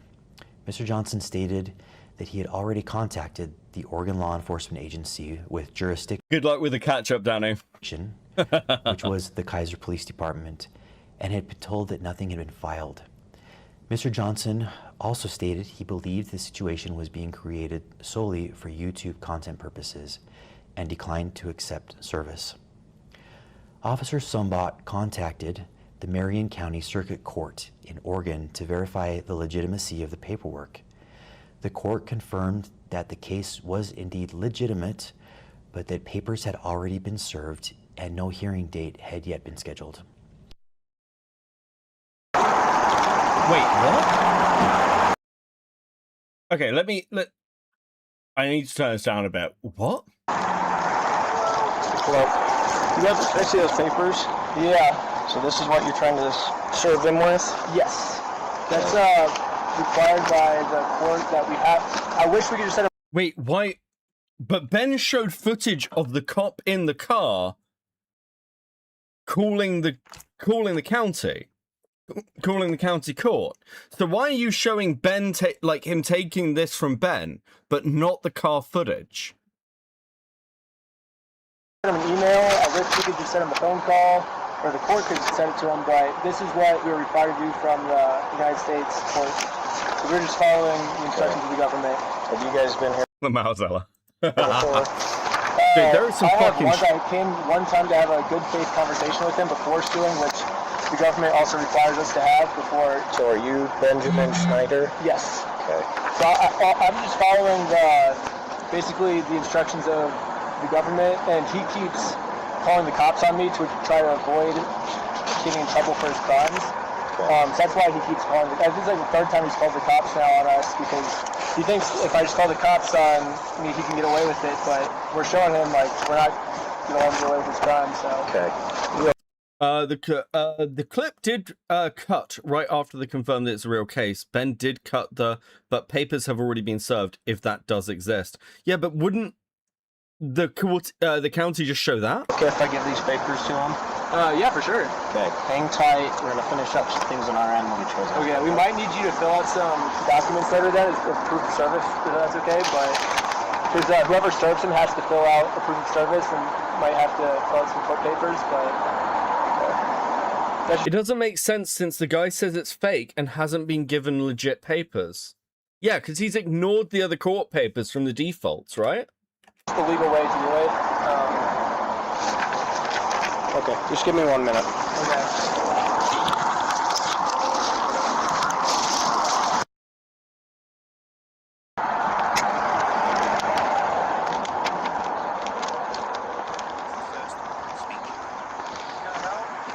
What was that? He does not want the paper. So he does not want the papers? Here's that back for you. Okay. He wanted you trespassed. While officers were speaking with the involved parties... But wait, why wouldn't you show the other stuff? You've got it on body cam footage. Why don't you show what you're claiming? I don't... What the fuck? What the fuck are you doing? What? This makes literally no sense. This makes even less sense. Why? What? You've shown the bit that's undisputed. Actually fucking insane play. A sign was also located on the park strip across from Mr. Johnson's residence. The sign depicted Mr. Johnson holding U.S. currency in both hands while standing in front of an elderly man lying in a hospital bed. The sign contained the statement, "I stole a dying man's life savings." Snyder admitted he had placed the sign earlier that day. Officer Sumbot advised Snyder that, based on the ongoing conduct being reported and observed, officers believed his actions were approaching the statutory elements of stalking under Believed. That's very interesting word to use. Believed. Utah law. Specifically, officers expressed concern regarding repeated appearances at the residence, directing multiple individuals to contact the family, photographing the home, and placing objects and signs at the property. Officers had already given Snyder earlier warnings. Snyder responded that he believed he was following court procedure. An individual commits stalking if the individual intentionally or knowingly engages in a course of conduct directed at a specific individual and knows or is reckless as to whether that course of conduct would cause a reasonable person to fear for the individual's own safety or the safety of another, or to suffer other emotional distress. Utah law defines a course of conduct as 2 or more acts directed toward a specific individual, including, but not limited to, following, monitoring, observing, I'll turn it back up. Surveilling, Jesus. or communicating to or about an individual.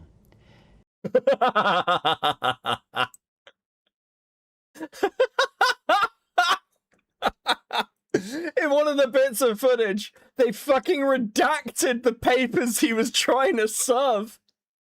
This is fucking absurd. This is so dumb. Why is this redacted, bro? Why the fuck is this redacted? What is the possible justification for this? Dude.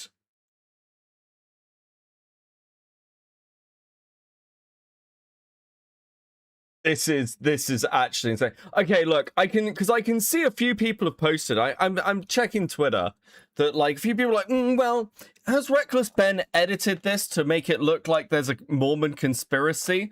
And I'm like, look, the Mormon conspiracy stuff is a little bit fucking questionable, right? But there's certainly something going on here.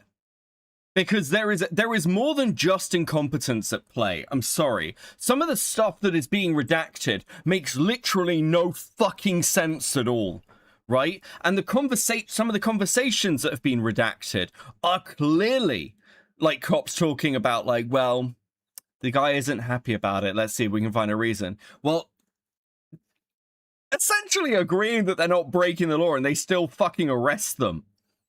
Like, there is more. Listen, I know when we look at the honey thing, when you look at some of the Mama Mac stuff, there is always a temptation to be like, well, YouTubers hype things up. I'm sorry, everything that I've seen so far, like, sure, there's always going to be an element of showmanship, but this looks conspiratorial. And it certainly looks like the police are siding with a business owner over, you know, a member of the public. There is something more to this shit. And especially if they are all going to the same church together, what other fucking conclusions are you going to come to? Why would you be redacting something like this in the body cam footage? Answer the questions about the redactions, then come back to me with Ben's fucking lying. Because there is definitely more to this shit. There were definitely he was arrested, he was bailed. They can say that there's no active warrants for his arrest, but I'd be very interested to see when those warrants are dropped, because there is a Dropbox full of fucking legal documents where they're trying to arrest this guy. It also includes approaching or confronting an individual. Kick in with the 20. Becky, you need another smoke, no crash out. So true, Kickin. I do need another smoke. See, Kickin's got my back. Also, we are literally Tamagotchiing me now. Individual, appearing at an individual's residence, contacting an individual's neighbors, delivering or placing objects on an individual's property, and using electronic communication or third parties to engage in such conduct. Based on the totality of the known facts at the time, officers established probable cause that Snyder had committed the offenses of stalking and targeted residential picketing under Utah law. Snyder was subsequently arrested and transported to the Utah County Jail.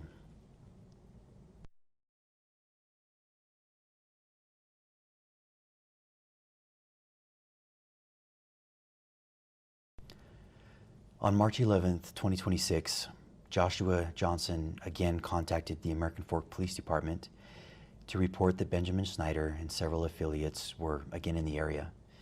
Mr. Johnson reported that the individual he believed had been stalking him was across the street from his residence, placing another sign containing Johnson's photograph.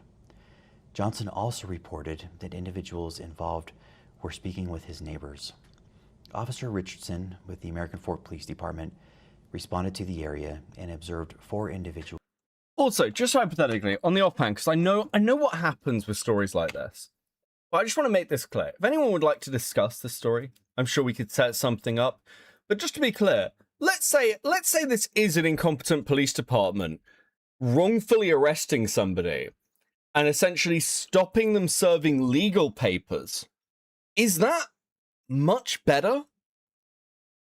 Like, is that, I mean, again, it's not conspiracy, potentially, let's just say hypothetically, but is it much better than, wow, these cops are so fucking incompetent, they literally impeded somebody's legal rights? Because I'm pretty sure that's not a great fucking defense. Yeah, listen, our officers aren't corrupt, they're just fucking idiots. Isn't really the defense you potentially want to make, right? Hanging a sign directly across from Johnson's residence. The sign appeared to be either the same sign or a replica of the sign that was referenced in case 26AF02033. Officer Richardson contacted the group and asked what they were doing. The group stated they were supporting a GoFundMe campaign for a dying man. Officer Richardson responded that the group was One of the individuals, later identified as Sheldon Norcross, voluntarily showed Officer Richardson his phone to display the GoFundMe. While viewing the phone, Officer Richardson observed that Norcross was actively engaged in a FaceTime call. Officer Richardson asked Norcross who it was he was speaking with, and specifically asked whether it was Benjamin Schneider. Norcross confirmed Schneider was on the FaceTime call. After reviewing the known facts and the elements of Utah's stalking statute, and taking into consideration the new actions from that day, Officer Richardson established probable cause to arrest Schneider for an additional count of stalking. Specifically, Richardson believed Schneider was coordinating conduct through third parties that constituted a continued course of conduct under the statute we reviewed. Officer Richardson then decided to seize Norcross's phone, pending the approval of a search warrant, in order to preserve potential evidence and prevent the deletion or alteration of any data. According to Officer Richardson's report, when Norcross was informed that the phone was going to be seized, Norcross immediately began manipulating the device. Richardson wrote, "Oh, I'm sorry, what was that? Immediately began manipulating the device. Well, I think we've seen the body cam footage for this. He tried to lock it." Norcross immediately began manipulating the device. The bricks, Beckett. Where are the bricks, bro? Dude, this is totally fucking insane. I'm sorry. I actually think that if you're looking at this and thinking it's pure police incompetence, you're actually fucking high. I'm sorry. There is so much fucking evidence to the contrary.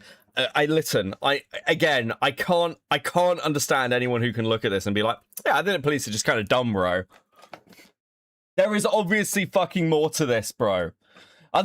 Otherwise, again, the only answer is the police are completely untrained in this county. Like, and the entire department needs to be fucking overhauled. There is no fucking way you can make that argument.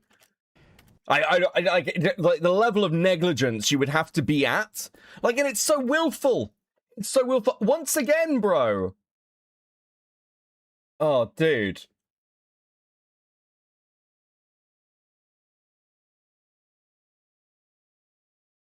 Dude, look at this shit. I can't get over this. I cannot get over the fact that they redacted in the body cam footage the legal documents that were trying to be served. There's just no reason to do that. It makes literally no sense.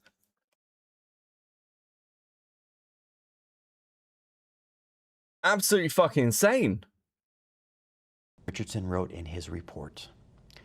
Norcross then immediately opened his phone and began manipulating it. This is just like the Discord leaks, right? No? What? Are we just trying to get me to talk about the fucking Discord leaks? As I said, drop the servers and we'll talk about it. Which led myself and Lieutenant Adamson to believe he was attempting to destroy evidence on his device. Wow, I tabbed out for like 5 minutes and Beckett was full on board with the Mormon conspiracy. I don't know if I'd be like, this is a Mormon conspiracy, but there's definitely something here. It could just be the fact that it's a local business owner and they're like, listen, we need to protect the local business owner. It may be nothing to do with the fucking Mormons. Though I know some people in chat will disagree with me and they're like, it's a Mormon conspiracy, Beckett. But there is something going on here that makes literally no sense. And the police officers are clearly siding, at the very least, with a resident over another citizen's legal rights, right?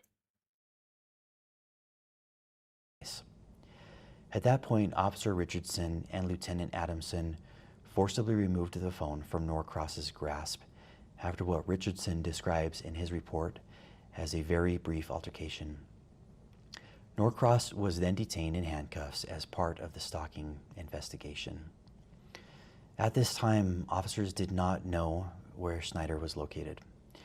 While still on scene, Officer Richardson received information from an American Fork resident stating that several YouTubers had been renting an Airbnb property from this citizen. Officers responded to the Airbnb with the intent to arrest Schneider for an additional count of stalking. Upon arrival, officers developed probable cause including information gathered from video surveillance from the Airbnb, to believe that Snyder had entered the residence and had not yet exited. Officers then prepared a search warrant affidavit requesting authorization to enter the residence to locate and arrest Snyder. During contact with the Airbnb owner, the owner reported overhearing conversations about possible stolen Legos. Specifically, oh my god, no, you dude. Fucking what? No, listen. They overheard conversations of stolen Legos. So you know that there is an ongoing dispute over stolen Legos, and you're like, oh yeah, no, they've talked about it in this property. That's why we raided them. Say it's a Mormon conspiracy, or I'm downgrading your GPU. I'm no longer asking. Okay, as the person who's on camera and not wanting us to get sued, I can't say for certain this is a Mormon conspiracy. What I can say is that if it is a Mormon conspiracy, I would not be surprised. And I can say that the majority of chat seems to be saying that it's a Mormon conspiracy. And I can say that many people who are watching this and have watched Ben's video believe in some way for it to be a Mormon conspiracy. And while I, as a YouTuber, am not saying that it's a Mormon conspiracy, I am saying that I can fully understand and appreciate why they may believe that to be the case. officers wrote in the search warrant affidavit, the homeowner also disclosed that he could hear multiple individuals inside the residence speaking about possibly stolen Lego toys they had taken. Based on that information, officers added a request within the search warrant affidavit seeking authorization to also search for and see. Now, I'm not in any way endorsing what I'm about to say or what chat is about to say because of it, but if you believe this to be a Mormon conspiracy, please put one in the chat, just so I can poll chat. I'm not saying this is what I believe. I'm just saying that I want to know what chat believes, okay? I'm giving you guys a chance to speak. So please put one in the chat if you believe this to be a Mormon conspiracy. Seize possible stolen property, including Lego merchandise. 4th District Judge Roger W. Griffin reviewed and approved the search warrant. Officers executed the warrant as a knock and announce warrant. What this means is that our officers take the time to knock on the door, to present themselves as officers, and to inform anyone inside that they have a search warrant. As they were doing this, individuals came to the door. Ultimately, 5 individuals exited the residence. We're all franchisees and you have no responsibility for what we've said or done. It seems to work for bricks and minifigs, right? Dude, that's a lot of ones in chat. I think that's the most ones I've ever seen when I've asked that question. Who set up a poll? Which one of you fuckers set up a poll? Dude, what the fuck? I did not set up the poll. I want that on record, okay? I never set up my own polls. Holy shit.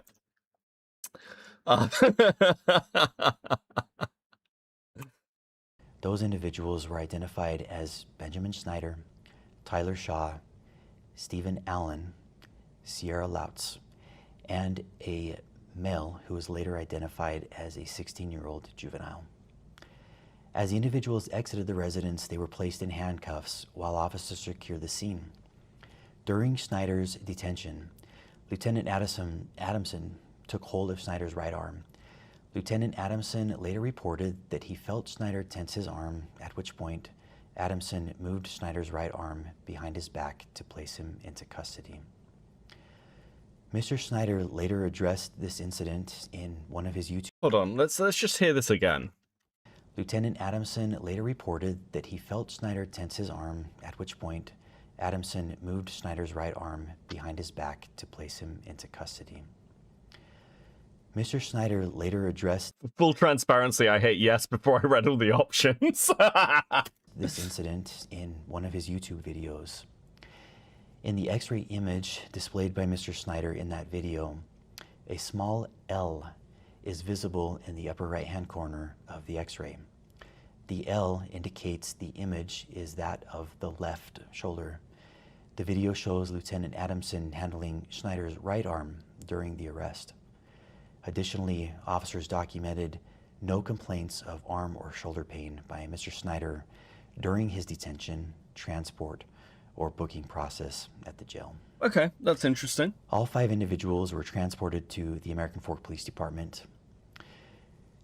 Due to limited interview room availability, the individuals were placed in a combination of interview rooms and holding cells while interviews were conducted. The juvenile male was also immediately released to his parents upon arrival at the police department. The 4 adult individuals agreed to interviews with Detective Nicosia. The contents of those interviews are documented in the Associated Police reports, which will be made available through a link accompanying this video. Ultimately, Detective Nicosia determined that Shaw, Allen, and Lautz appeared to have been acting at the direction and encouragement of Mr. Snyder. These 3 individuals were ultimately released from the police department. Mr. Snyder was subsequently transported to the Utah County Jail, where he was booked for an additional charge of stalking. Right. I understand that many people following this situation online have strong feelings regarding the underlying business dispute out of Oregon and allegations that individuals may have lost significant amounts of money. I recognize that people are frustrated, angry, and may feel that justice has not been served in relation to those allegations. Those concerns are understandable.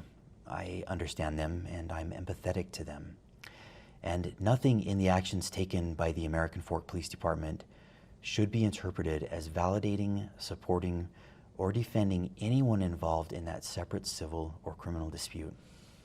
Our responsibility in Utah was not to determine who was morally right or wrong in a business disagreement.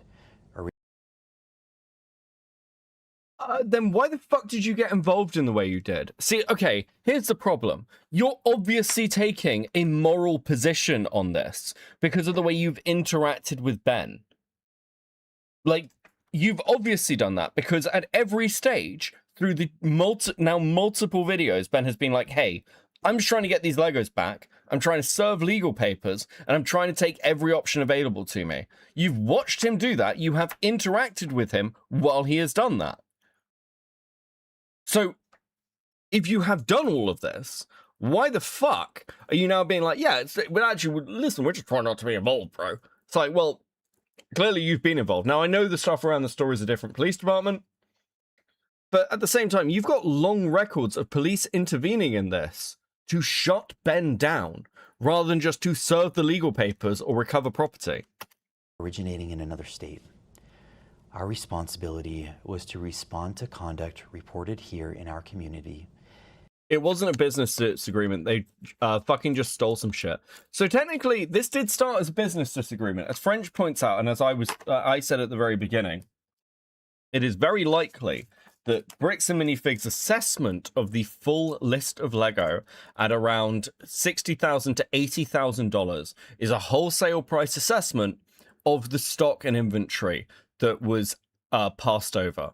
Now, it would be reasonable in these cases to just pay out that at the high end $80,000 at a wholesale price. Yes, the actual owner loses out probably by 20 to 40 grand in those cases, but that is obviously preferable. Now, the PR thing to do is once again payouts at the high end, probably in the region of $160,000 to $200,000, because you are buying goodwill with that money.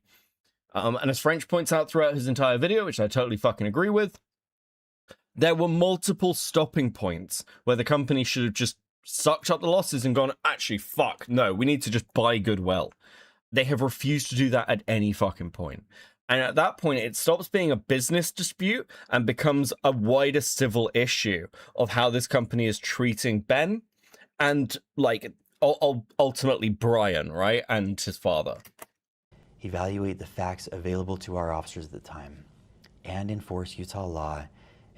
Face value of the boxes, not the collector's value? No, I mean, okay, so the face value of the boxes wouldn't be accounted for in that way. It would have been, like, the collector's value is talking about, like, resale. Like, we're talking about wholesale kind of, like, value of the boxes, right? What the store would normally pay for them if they came in. Now, in the case of something like a reseller, they're obviously going to take in wholesale at a lower price, but that obviously isn't the original agreement in the consignment contract. But to be honest with you, I kind of agree with French in that Brian wouldn't have much of a leg to stand on because of the way that like agreement is signed, and they are a big company. But yes, they probably should have at least just paid out about 60 to 80 grand, probably around 80, and then if they were smart, they'd pay out probably 100. As officers established probable cause that a crime had occurred. What's the Budweiser route, Valhalla? The fact that someone may believe they have been wronged financially does not exempt any individual from the laws governing harassment, trespassing, stalking, or other conduct within our jurisdiction.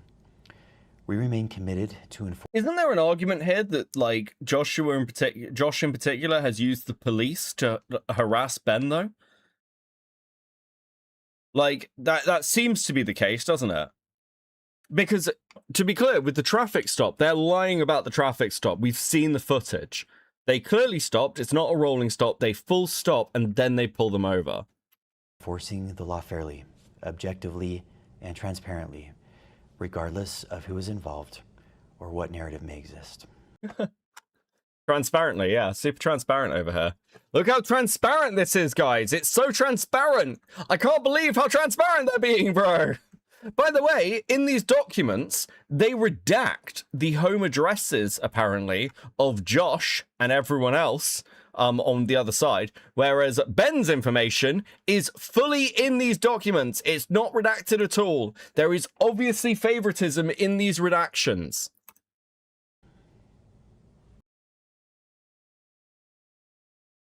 Dude. Okay. Absolutely fucking completely crazy. Bro, how long have we been going? 6 hours. Now, look, this is Ben's stream. It's like an hour and a half. But the full stream is like 2 hours. Also, there's another one apparently as well. They leave in literally everything imaginable about Ben, full docs. It's so disgusting, yeah. Former Bricks and Minifigs owner. Interesting. Okay.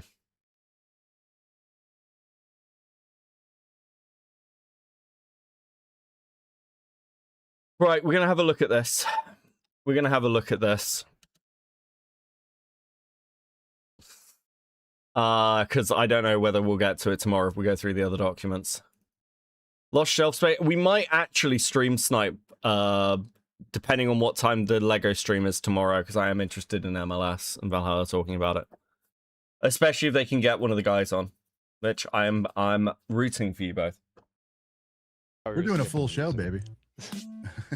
We back. What is happening? And welcome to now your Friday Night Delight. I'm one of your hosts around here, Sean the Right Way.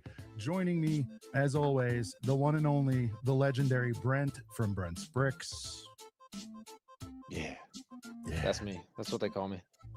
And tonight we are joined by Bricks and Minifigs CEO Ammon McNeff here to hopefully clear the air. Jenny seems actually angry about this. Goddamn. Jenny does get angry. Like, I don't know if you realize this. Jenny gets very, very angry at some of the shit that we cover. On some it's quite stuff. based. A lot of news out there regarding BAM. So we have that, and yeah, looking forward to the hang, guys. If you're new around here, Okay, I don't care about this. Shut up. You wanted to, you're happy to get into Q&A and all that stuff, but you did say, and we agreed to. First off, thank you guys for agreeing that we don't have to submit any questions. I think that was great. So you don't know what's coming on that end, but you did ask to make a statement to kick things off, and we said we would hear the statement. And so let's start there. If you want to intro whatever you want to do, man, but the floor is yours. Yeah, appreciate it. That's really helpful. Yep. So, yes, my name is Ammon McNeff, and you'll forgive me. I am reading this so that the statement can be clear and concise, but I'm CEO of Bricks and Minifigs. And I want to speak directly, not through a blog post, not through an email, just directly to anyone following what's happened in Salem, Oregon. Bro, this is going to be a fucking catastrophe, isn't it? To the Mansell family, I am sorry that you are in this position. A family that loved Lego and trusted someone with their collection deserves better than what happened. That has always been our position, and it has not changed. Did you consider just fucking paying them then? What the fuck is going on? Here is where we stand today. We want to hear from you directly. We want to help facilitate a resolution of this through the proper channels, and that has not changed. We are willing to sit down with you with a professional mediator, one you're comfortable with, bring the consignment agreement you and the previous owner of the Salem, Oregon store created, bring your inventory list. Oh shit, yeah, they're in full damage control. Bring whatever documentation you have, and we're not asking for perfection, we're asking for cooperation. We will bring everything we have too, and we will go through it together. We want to see this resolved. I bet Brian, you fucking that's do. it. That's the offer. A mediator, a table, documentation, and a genuine effort to get your family to a fair place. No cameras, no stunts, no manufactured drama, just a real conversation. Now, I want to speak to the Lego community and our franchise family. There are more than 300 beloved Bricks and Minifigs locations across this country and Canada. Almost every single one of them is owned and operated by local families. Moms, dads, Lego fans, people who invested their... Oh, I hate when people do this. Listen, we're just big fans. We're all part of the community. Fuck off. Dude, I hate when faceless corporations do this shit. their savings and their hearts into building something for their community. None of them had anything to do with what happened in Salem. And yet their stores have been review bombed. Their employees, some of them teenagers working their first jobs, have been cornered, recorded, and harassed. Their families have been frightened. Many of our locations have received bomb threats, extensive hate mail, and death threats. Family members have been confronted. Innocent, hardworking people are being hurt, no doubt incited by online profiteers. I want every one of our franchise owners to hear this directly from me. I see you. I'm sorry you're carrying this. You did nothing wrong, and you did not deserve what has been directed at you. We are here for you, and we are not going anywhere. To the customers and partners we love and who have stood by their local Bricks and Minifigs store through all of this, They're shifting the blame, yeah. thank you. You are the reason these families keep showing up every day and why they keep doing what they do for you. Look, you know what the ask is. You know the number that's been thrown around. Just pay your way out of it.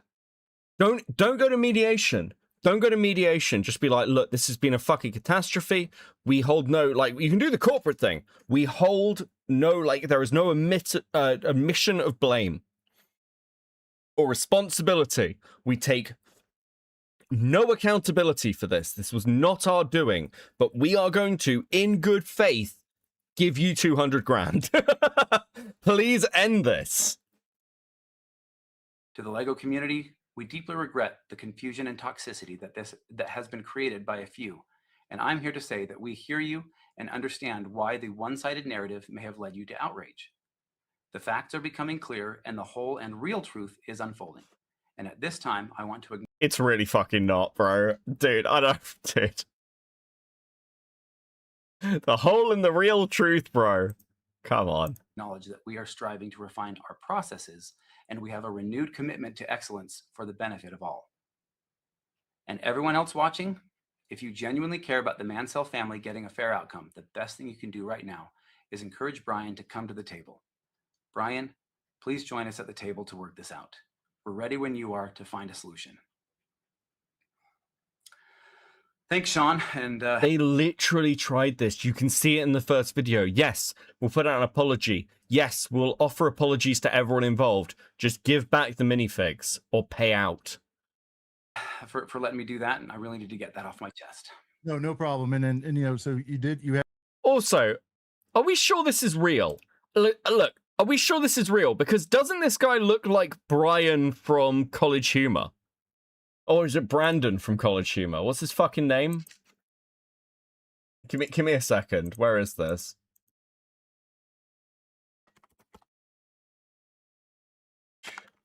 Humor. Yeah. He does. Dude. Dude, do you know what this is? Do you know what this is? This whole thing is this. Unironically. Look, I get it. You guys are young. Access with the 5. Honestly, I'm constantly blaming the old franchise. Him constantly blaming the old franchisee as if they were the ones that screwed over Brian is probably why the old franchise is suing them.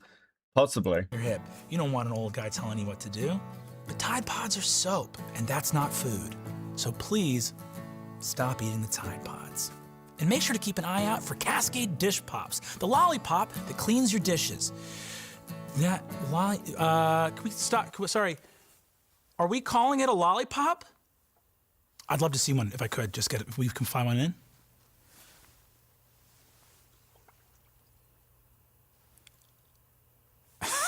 Our company has been innovating new products since it was founded, and we're proud to continue. This is literally what it is. They even look the same. This is like life imitating art. It's basically Brandon with a fucking mustache talking about the death of his company. Esco Cruz with the 2. I'm sorry you feel that way. It's their fault. True, yeah. No, we'll go back to this. You had your statement there. Thank you for delivering that. Love the message around, wanting to get them to the table. Let me just immediately jump on, like, how and when will we hear updates on that? It's in their plate. So will you put a post once he reaches contact? You know what I mean? Like saying it and then following through on it, I think is what people are concerned about. Yeah, I know you've put the onus on them. But if they say, well, we tried and they didn't want to, how do we plan to combat that this next time? Yeah, I want to be respectful, and I don't want to turn this into a circus. And so Yeah. I appreciate that there's a lot of people invested in hearing what this looks like. But so any arrangements that are made, I would say that we would agree jointly how to publicize the arrangement. To communicate it. Okay, cool. Okay.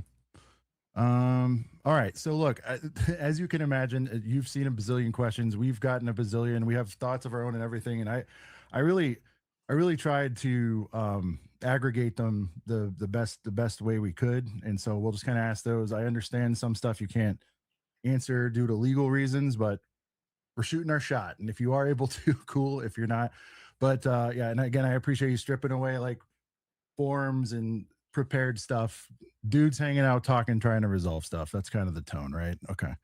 Because we just want to make it clear too, because and I guess this is worth saying at the top too. I mean, we have no formal relationship with Bricks and Minifigs. I just want to get that out there, right? You don't endorse us, we don't endorse you.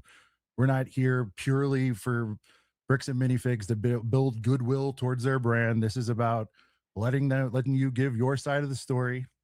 And again, we're glad you guys are speaking up now, because it was a steamroll.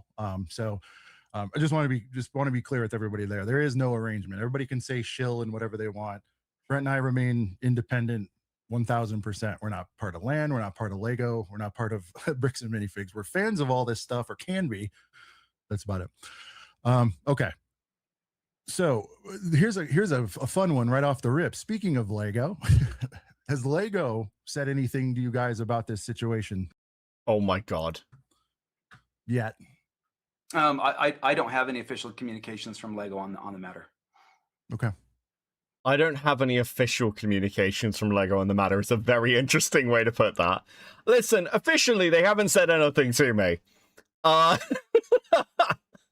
So they're seeing all these stories. And do you have any unofficial communication from somebody at Lego going, what the fuck are you doing? Your primary contact has not said anything about the Not that I've heard of, but I don't speak with Lego on a regular basis, so I haven't checked. Okay. Someone on the team does, maybe. Yeah, we have a whole department dedicated. I'm just curious, like, if they're willing to, I don't know if help out's the word or what. We have a whole department dedicated to that. They've been very busy. Whatever, in the situation, but that's just something people ask. Where's Lego at on this thing? What do you imagine they're at? Are they even paying attention? Oh, I don't know. I'm like, Lego's a big company. He's they're pretty big. That is not a good. This is not a good start. And so we thanks, Ryan. We appreciate the work that they do and all the product that they put out there. But yeah, like we have a good relationship with them, but you know, they also tend to just let us do our business and we let them do theirs. So There you go. So pulling the thread a little bit, I think we can all agree.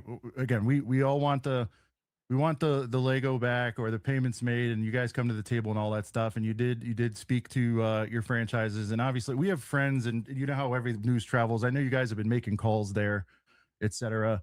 Do you guys, going back to franchise owners specifically, what do you have a plan? Are you working on a plan in place to make amends, reparations, whatever you want to call it, for the fiasco and like potential revenue loss that they've had over this thing? I guess I'm not sure what you're really referring to. Like, what are you if talking about? business being down as a result of some of the blowback, like Oh, in those instances where it is there any I guess, yeah, I'm not aware of any situations in that capacity. So again, it could be. To be fair, it's very early. So if we're right at basically the start of the quarter. So are we at the start of the quarter? What month is it? May? Like we're like right at the end of the quarter. So if there's losses, they won't show till like the end of next quarter, right? You wouldn't be aware of them. So it's actually very hard to gauge a question like that. Speculation. Just some people are saying like it's been down, and maybe it is or isn't a result of this. I'm not sure either. This is, again, this is what we're hearing. yeah, no, I like everything's good. Haven't heard anything. Okay, cool. To the contrary. So okay. But are there any plans? I mean, you mentioned there's a couple hundred. It's really interesting listening to him talk. If you listen to CEOs in public crises, they'll often say things like this. Yeah, I'm unaware of that. I haven't heard anything to that effect. It's not a no. We've experienced none of this. It's I'm not aware of it, which is quite telling. Because if you were like, surely you are looking into this carefully, like, has this had any business impacts? And you're putting out an email to your franchisees to like be like, hey, this is what's happening. So you're aware that there's controversy. Yeah, it's I don't know about that, guys. Locations. Are you guys doing like conference call? Are you planning on like reaching out to each one and giving them time, or are you just doing like an open door policy where they can kind of we've been trying to be as open and communicative as possible through the whole process, you know, and trying to gather all the documentation about, you know, the various issues that they may be facing, and just trying to help them work through that. You know, as small business owners, it's hard enough already. You know, business is hard no matter what you do. Being a small business is 10 times harder than you know, a lot of people think. And because these are independently owned and operated locations, you know, they are running their own ship, and they hire their own employees. They have to deal with all the local regulations and rules. And this is, you know, like stuff that they had nothing to do with. That's tough on them, you know, like, and it's hard for them to have to deal with that. That's you know, and nothing that they deserve. No, for sure. So if it's all independent, like beyond getting them set up, like what are you guys offering like an ongoing support for franchises? Yeah. In franchising, you know, the relationship starts. We have the branding, we have the vendor relationships, we have larger buying power, the ability to get other product cheaper. You know, like there's a lot of additional benefits, but like even like with websites or with different platforms, things that it might be cost ineffective for a single franchise to be able to utilize. Like we have access to like data reports and things like that could cost, you know, tens of thousands of dollars a month for some, you know, like independents. But utilizing a franchise system, we can spread that across a much greater pool, and it makes things more cost effective in that capacity. And there's lots of sharing back and forth of best practices and things like that. Like a perfect example, the Big Mac was a franchisee innovation that then was shared with the franchisor and then was introduced to the entire brand. You know, so there's great innovation that comes when you work together as a team. You know. Yeah, no, for sure. Yeah, it can go upstream too. Okay, so these are so as I was saying, I just wanted to get that part out about the franchises because I don't want that overlooked. The Mansell family, everybody that's been involved, it's got the rough end of the stick. We want to acknowledge that first, and now we're going to kind of go into like some BAM specifics when it comes to like interactions with this whole situation. And so, first one off is what it was mentioned that there was a reasonable offer, I think, in a blog post sent to Brian to settle the matter.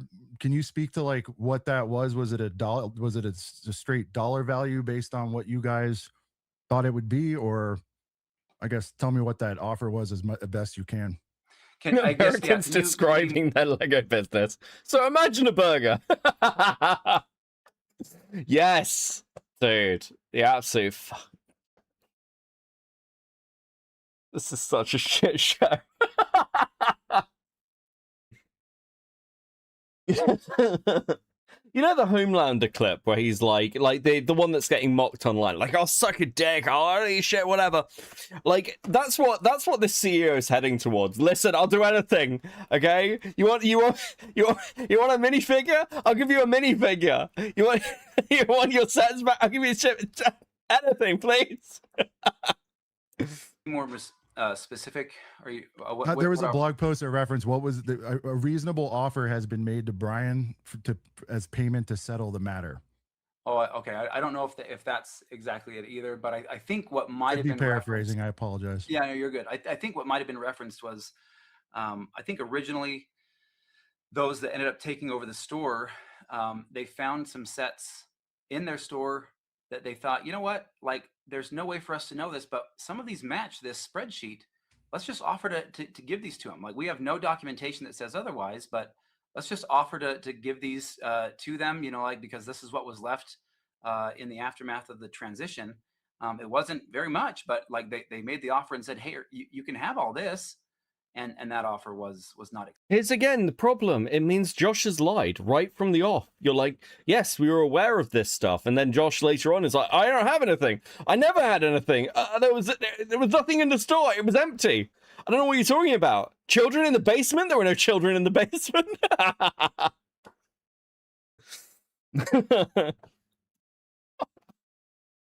Accepted at the time. Yeah, that makes sense. We've got, let's see. Just kind of looking at something else here. There were, I guess going back to that whole franchise, you know, the franchise and franchisee relationship, it does seem that frequently when things go sideways, it's kind of like that was handled by the franchise. We kind of have, I don't know if you've said like we don't have any control over that, but there's a lot that you do have control over, and that power is wielded, it seems like, when it needs to be. So like, is there anything that's going to change on that position? Do you feel like you kind of left them to fight their own fight when you say like, well, hold on, did you like completely abandon your franchisee? Okay, I can see people being like, oh, you're sweeping, these guys are sweeping, but these questions are pretty fucking interesting actually, because what this guy's doing is pinning him on franchisee questions, which is something no one else has really done. And the franchisee questions do matter. Like, how is the rest of your business managed? Is this standard practice? And if so, should people be aware of it being standard practice when signing contracts with you? Because it's like your name's on the door, and you understand why the hate's going your way if you're the logo on the door, right? So, is there anything that's going to change in that, or do you feel like it's still going to be very much this store made this decision, they're going to stick with it kind of deal on future situations? No, we always, Joseph Smith is an apostate. Fuck me, bro. Have our franchisees attempt to reach out to us if there's an issue that they're facing, and we look at it. There are, like certain laws that prohibit us from actually stepping in certain roles in certain capacities. Like, let's say, for example, employment law. We legally can't direct franchisees who to hire, who not to hire.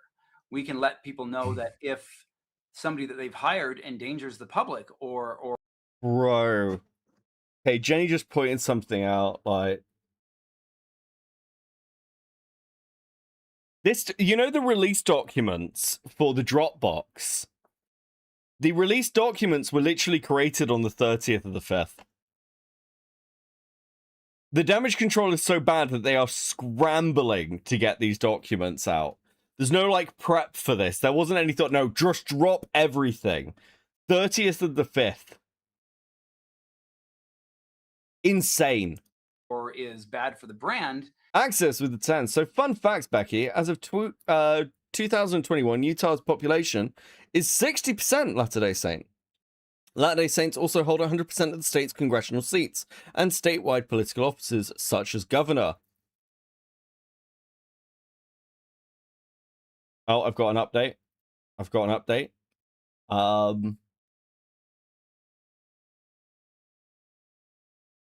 Oh, just the statement. Oh, okay. Right, the statement created that I read out earlier about Benjamin not having any warrants and how they're not getting involved and how they're just trying to be transparent, that was created on 30th. Right, okay. Interesting. The guy who wrote the document is the chief of police. Then the franchisee will be held accountable, but we actually can't fire or step over the line of that that situation, and we can't take action on behalf of the franchisee in that capacity. So there are lots of things that we can and can't do, but we can offer support, we can offer help, we can try and help come up with solutions, and that's part of our role, is to help be here to help and assist. Yeah. And again, this is pulled things to save the franchises from any like further damage. Has anyone brought to you like the option to opt out ever for situations like this, or is that even on the table anywhere? No, it's not up to. Okay.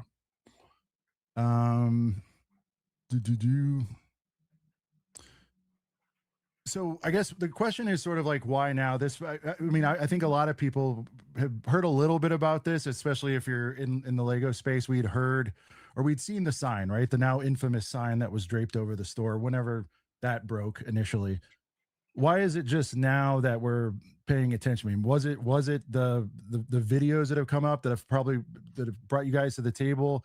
Has it been happening in the background and people just didn't know it till it was blown up? Do you know what I'm saying? Of like, it seems like you guys are willing to talk now, and we appreciate you guys coming on and giving you a chance to talk. But like, is it? I mean, in reality, is this why? Because it got so big, you couldn't not talk anymore. No, like yes. The answer is yes. What? I don't know. I'm. Amish with the 2 mixtape stream when? Oh yeah, I saw fucking Mauler has forced Nick to play mixtape. I don't know how he fucking managed to swing that. Mixtape stream when? Bro. No time soon. No time soon. 41 years old, so I've been around the block a little bit, but I've been in other business for quite a number of years. Sure. And one of the biggest things that I've learned is, like, you take a logical, reasonable approach to almost all things, and most things will take care of themselves. Nick's chat spammed him with money to play it. Bro, it was awful. Oh, are you guys coming over from Nick's stream? Are you good? Is this where you are now? Come to hang out. Because it earned Nick 1K in 7 minutes? Dude, I hope it was fucking worth it. Yeah, I don't know, I want to do more gaming streams. I might play once the new computer's built, I'll probably do a James Bond stream. I'll probably play through the James Bond game. I might do that entire thing on stream. Apparently it is doable all in one sitting. So we could do James Bond. And so, when we looked at everything that was going on, we were trying to be logical and not just over emotional about the situation, but also looking for facts, not just the narratives that were being thrown out there. We obviously knew that the video is very misleading. It mischaracterizes a lot of people and a lot of things that actually occurred, and it's all chopped up and so forth. And so we knew that we needed to take the measured approach, but sometimes when you do that, it takes time, right? Yeah. And especially if you're working with law enforcement, and when you're working through the legal system, there's effort and time that has to be put into that in order because you can't just go in half-cocked and just say, hey, here's what we think happened. And they're like, well, So okay. a week before this video broke, just to kind of like put it in layman's terms, a week before this Reckless Ben video broke and brought like the biggest spotlight to it to date, I would So right before the shit hit the fan, say, go on. Situation. You guys were actively working on it, or somebody on the team was, or it's pending some kind of. Is that what? No, this is such fucking bullshit. This is such bullshit, bro. Is that what you're saying? There were This elements you thought of about before, like frequently before this came back up again, or no? there had definitely been some crimes that had been committed against several of our employees, and so we were working through some of those things already, and those were working through the process, and so yeah, so there like I said, I would say elements that were being worked on, and There were crimes committed against the employees before the video. yeah.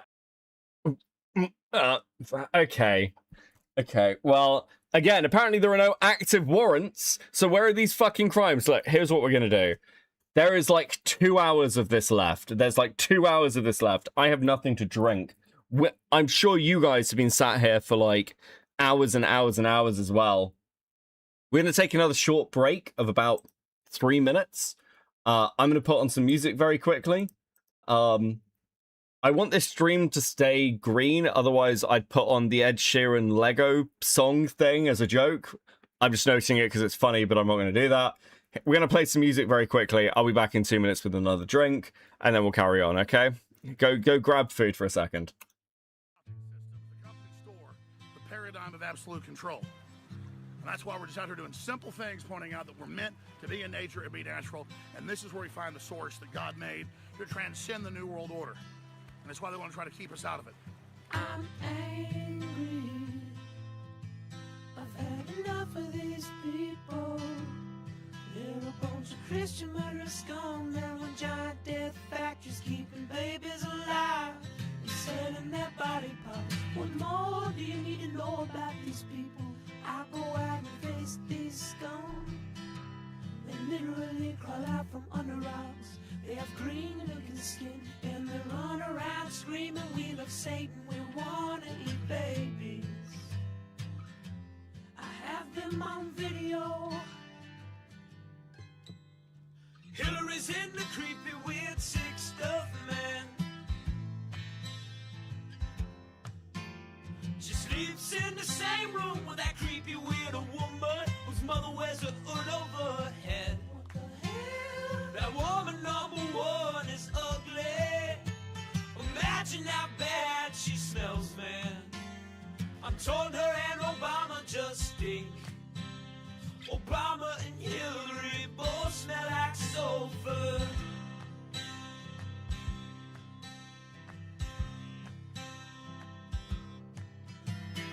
Literal vampire pot and goblins are hobbling round coming after us. My spirit gets close to that evil and I feel it go.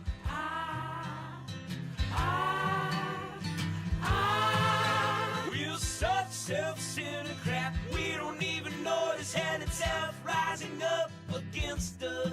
Millions of pointed people of the very worst type, and I'm so pissed. We're gonna I'm back. I'm back. Did I miss a raid? Fuck. What timing? Welcome in, Diorio Raiders. Welcome in. Good to see you. I hope you enjoyed the mixtape stream. Hopefully that was well timed. How we doing, guys? Whew. Literally running back upstairs. So you're next to play mixtape. I don't know, if you give me $1,000, sure, apparently. You know what, fuck it. In this case, if you give me $1,000, I'll play mixtape. Sure. Fuck. Obviously. Oh, dude. You heard him, chat, do it. Go bag of donuts with the 2, thank you. We enjoyed him suffering while playing it. Yeah, it sounds fucking awful. Oh, the bees are here. Let's go. Right, we've been doing this Lego stuff all night. We've basically gone through all of it. Do you guys know, Diorio chatters, because I know you guys looked at this. This is from the released body cam footage. They redacted the legal documents in the bodycam footage. I cannot describe to you how fucking insane this entire drama is. And we're on to watching the CEO, okay? Brick by brick, true. Death Pikachu with a 5 mixtape. Thank you, I'll make a note. We're at a 5 for mixtape. I won't make you pay me $1,000. I won't make you pay me $1,000. I tell you what, I never do stuff like this. But sure, if you really want to see me suffer through mixtape as well, we'll call it 500. I'll give you a discount.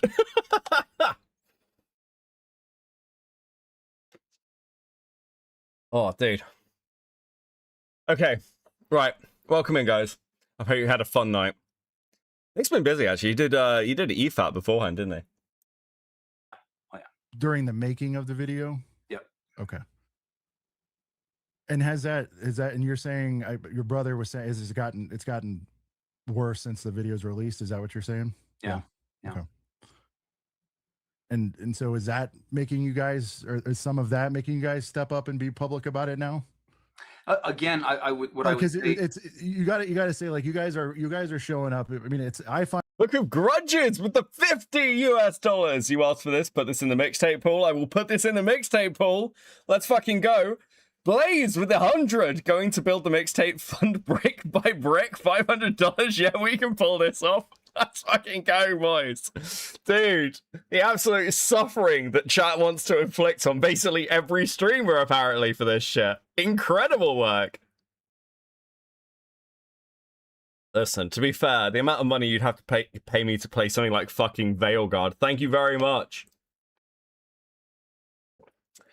Zeke with the 5. This isn't very Unity, Duty, Destiny of him. The Great Spirit Manta knew would be displeased. So true. Thank you for the 5. I'm also putting that in the mixtape fund.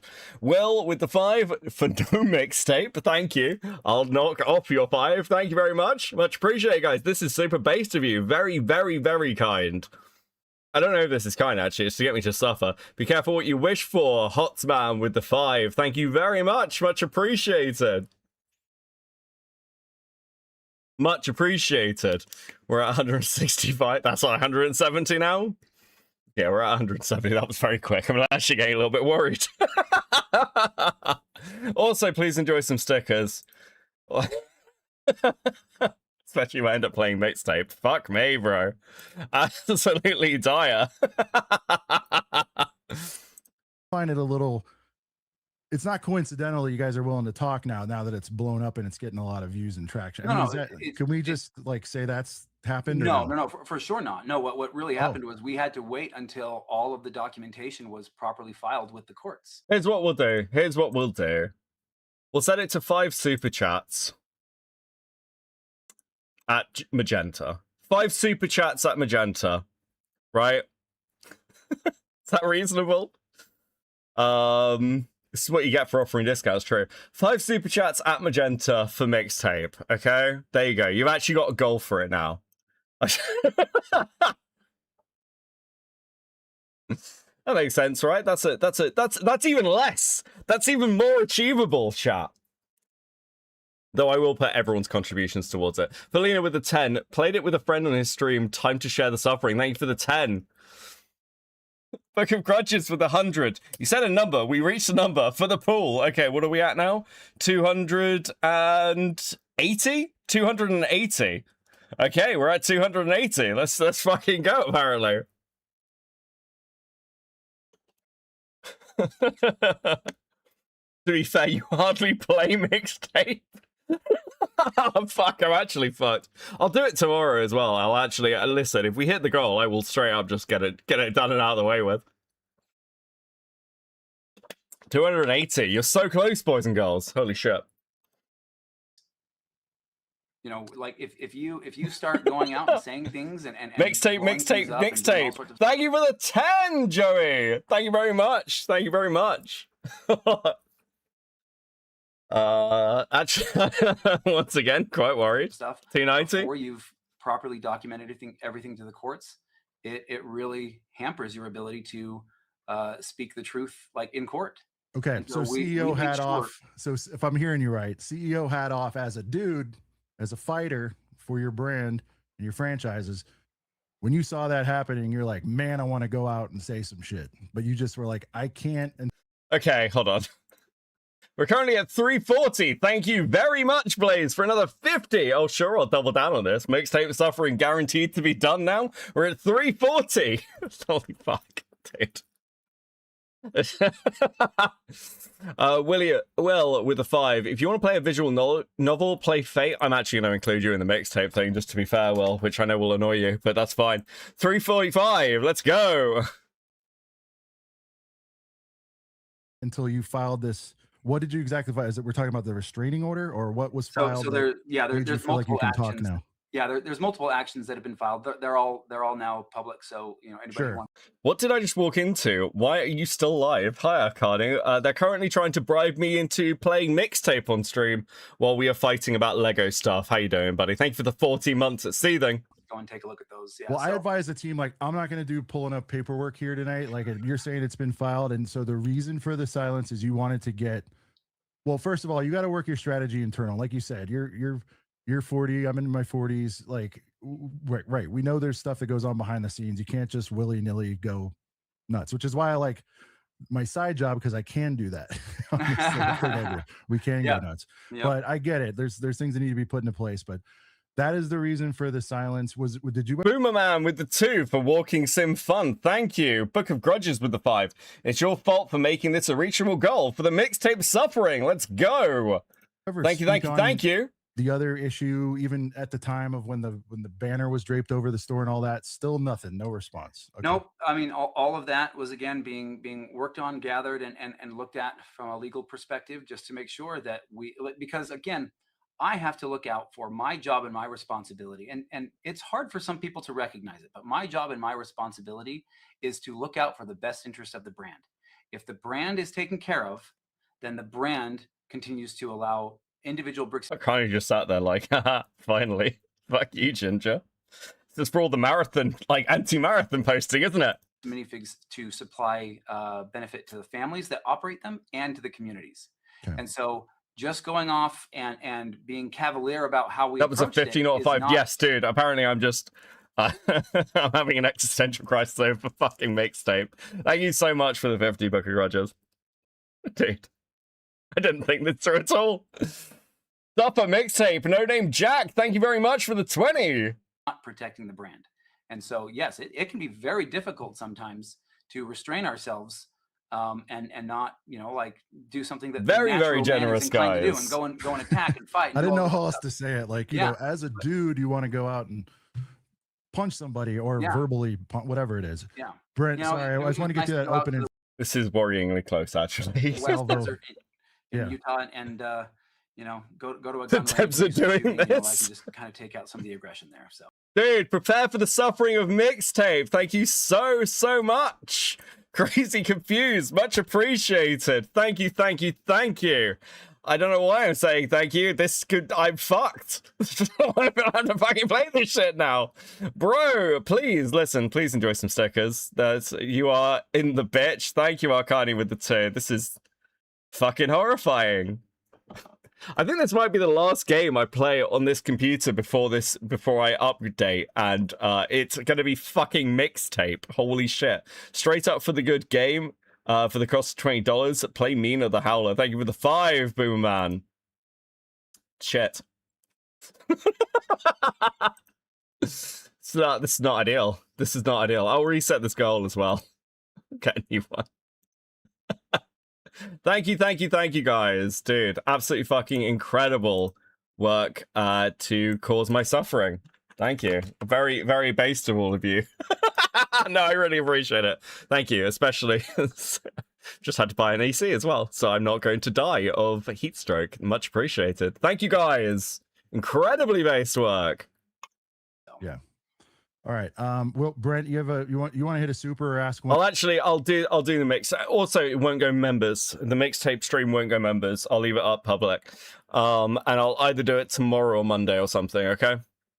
We'll take a break from actual content. It's only fair. Blaze with the 5. You fell for one of the classic blunders. Never promise a game fun to chat when suffering is on the line. Mixtape fun for the win. True. Great Princess Bride reference there. Love to see it. Arcani with the 2. New computer stats so we can start mining in Star Citizen. Don't worry, the last few pieces have been ordered. They'll be here on Monday or Tuesday. So we're all good.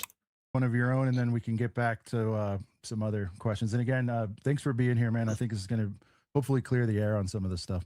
Yeah. So just real quick, everyone leaving supers, guys. We'll try to get to as many as we can, but like, and especially like yesterday, an enormous amount of questions. But just to start all the way back from the bottom, I'll try. We'll do our best here.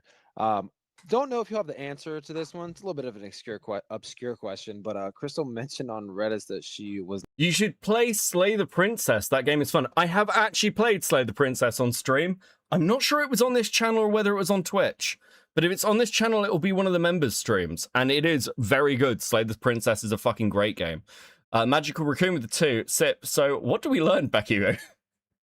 I think I've relearned an old lesson of don't tempt chat with literally anything. I hope the game's fucking well optimized, at least. I hope they've done one thing right with this fucking game. All I've heard about Mixtape is it's basically a passion project by a Nepo baby. That's all I know. It's a walking simulator passion project.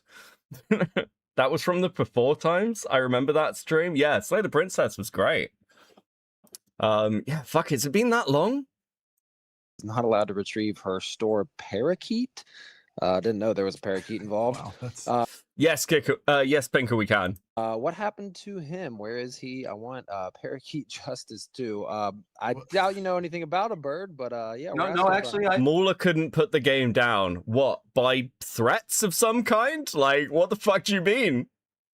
Poor Mauler. I know about the bird. Is this brick builder? Okay. Wait.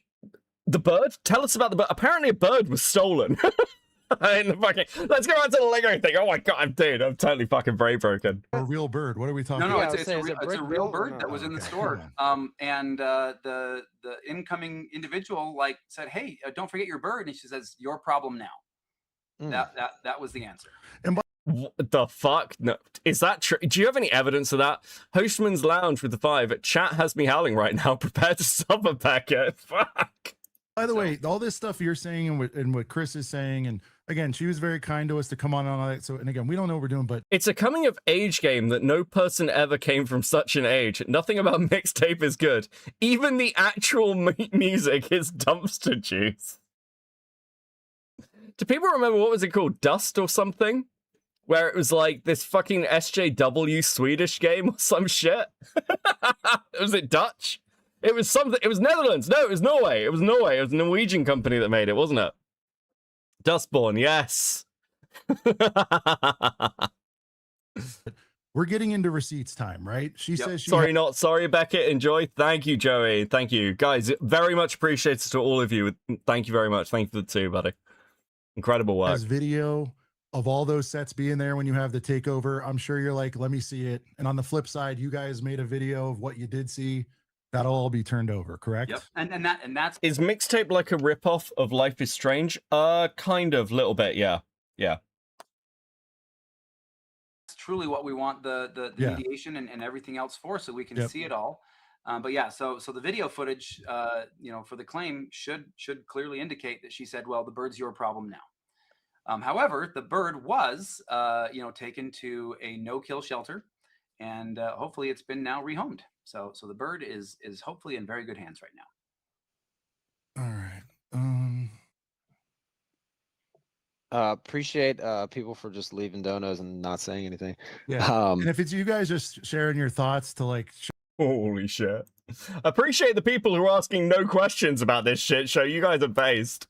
Dude, I'm looking at the stats. Says, why the fuck does this game require a GeForce RTX 380 as it's recommended? Like, the fuck? Dude. Ow. I'm looking at Mixtape shit now. Like, ow. Ow, it's fucking cel-shaded, isn't it? What? Okay, anyway. How badly optimized is this game? Show how you feel. We're not gonna like ask Ammon that, just so you know. Like, yeah, I mean, he'll see it. He'll see. He understands, and He knows the narratives going on. So if you guys have, again, comments, welcome and all that. But as far as like legit questions, we'll try to get those to you. If you can Yeah. find, do we have any legitimate questions in here? The most If not, I important- can get back to stuff. Yeah. No, it's all good. Let's see. I'm just scrolling through Yeah, here. sorry, guys, You know, it's I don't slow. want. Shout out to this guy. He's playing Pokemon on the DS. All right. All right. Well, while you're doing that, Brent, let me let me. Okay, so last night, have you reviewed at least part of? Oh, go ahead, do this one, and then we'll. It has ray tracing. That's what. Mixtape has fucking ray tracing. Why? What the fuck do you mean it has ray Why? Why in God's name? Dude, what the fuck? Also, it's Stray a Nepo baby game? That's sad to hear. I thought I didn't finish Stray, but I enjoyed what I played of it. Be sure to stock enough booze for your playthrough. You're going to need it. Crazy confused with the 20. Thank you. Actually, you know what? Fuck it. Maybe it is worth drinking through that stream. Is it controller compatible at least? Can I like chill out while I play it? What the fuck is it even about? Like coming at age story? Jesus. It's gonna be fucking painful, isn't it? Here's an actual question. Sorry, it's like we appreciate the support and the supers and everything, guys. But if we read every single thing, it'd take us a long time. Go with it, Brent. We don't have to apologize. Let's go. Yeah. So GIOP2 Rex Commander. Shout out to the membership for 2 months. Wants to know why the Stray had connections to both profile producers, but it earned its spot. Yeah, that's fair. That's fair. I enjoyed Stray. Yeah. Becky, you can't drink. I think I can. Certain people in chat know we remember the drunk stream. Don't drink. Jenny's like, okay, just get ready to like turn the stream off. But halfway through, when he starts talking about communists and how much he hates them, the stuff wasn't just returned at the start. Great question. Appreciate that. First and foremost, we did not know about the arrangement that was in place, and we believed that and when we took over the store, again, as they did the inventory, there was very little inventory in the store. So the documentation will show, like in all the court records will show actually how much was in the store. So it's nowhere near the amount claimed. Yeah. So people keep wanting to say, well, like you had it and you should have returned it. Well, no, we didn't have it. And on top of that, those that were doing everything. Where do you think it is now, man? Like, if you had to take best guess, I don't want to make you go through an answer. Where are the Legos? Where are the Legos, bro? We just answered the question. To your best guess, where are your fucking Legos? Look, I have my reservations, but $500 is $500. Jenny's on board. Kick in with the 20. I don't think I've got any rum in, actually. I think I've only got I think I've got like a bottle of wine in. That's like a kick in with the 20. Drink on stream. That stream is not going to stay up. It will, I promise. Okay, the mixtape stream. I'm probably going to do it tomorrow now. Actually, I feel like I need to fulfill this obligation quickly. Given a bunch of times. Oh, also stickers. Yes, please enjoy these stickers. Thank you, guys. Very, very kind, very generous tonight for my suffering. Much appreciated. Thank you. I apologize for that. And Yeah, cutting you off and all that, but I'm not gonna. Where do you guess, think it is? Okay, but it's probably social media post from 2023 says that it was removed to a secure offsite due to security reasons. Hold on. So Megan Ellison is the Nepo baby, daughter of the founder of Oregon, Larry Ellison. Whole Annapurna film, TV, and game stuff is her midlife crisis. She's also a horse girl. Dude, who gave not so erudite control of a game studio, or games publisher? What the fuck is going on? Talk to me about the thefts. You had to have been, you were, it's on your desk when one of your stores gets broken into. Is that fair to say? Yeah. Okay, so how many, because this is something that's barely been touched on. How many times would you, well, again, it doesn't have to be exact, but were there multiple break-ins of that store when that inventory was there? Could some of it go? I don't know if it was while it was there, but there were at least 4 or 5 different break-ins at that location. So does that, because then that also explains why it was taken off site, some of that inventory? Yeah, I mean, I would according assume so. To lore, we don't know, right? According to the written statements from the individuals, yeah. Okay. Because last night, I believe Chris had said it didn't leave the premises, and I'm like, people are saying it did. It's like, Zella with the 2. Mixtape without music is the most Spurg experience. That sounds. I don't know whether that's better or worse. Okay, so again, this is all stuff that'll have to be proven out, right? Yep. Yep. Okay. All right. So we did have your favorite person, who, by the way, we're not going to have them on with you. We already talked about that, but they basically, they had like 3 questions, and he says he will make this go away if you're able to answer them. If you are, you are. If you're not, you're not. And by the way, they're kind of normie questions that are in line with everything we're asking here. If you guys didn't know about the consignment when the store was being taken over, I guess he's saying there's some security footage that shows otherwise. So Yeah. why would you say you didn't know about the consignment if that was spoken about during the transition? Because Yeah. I do think we all saw that happen. Yeah. So during the transition, a video circulating online, there was a support employee, a lower level support employee back at the home office, that verbally, as they're trying to work through this transition, verbally said, "Hey, the new owner was just going to take all that consignment liability." Okay, that employee was not making any legal agreement. They meant exactly what BAM has always said: any inventory that doesn't belong to the store would go back to its rightful owner. Acknowledging that there's a potential claim that exists in a hallway conversation is not the same as a legal notice of a third-party lien. I mean, again, this is getting into legalese type stuff, but BAM repossessed the store as a bona fide purchaser. The former owner never disclosed the consignment to BAM prior to that, which she was required to have done if one would have been approved, which it never was. And not formally, not ever, right? And so the legal notice for standard is, or excuse me, the legal standard for a notice is not somebody just saying something in passing, right, on a camera or something. Oh, dude. Okay, but it's not about whether you just said something in passing. The new, corporate was informed about the consignment, contingent, whatever the fuck it's called. Guys, it's really fucking late. I've been doing this too long.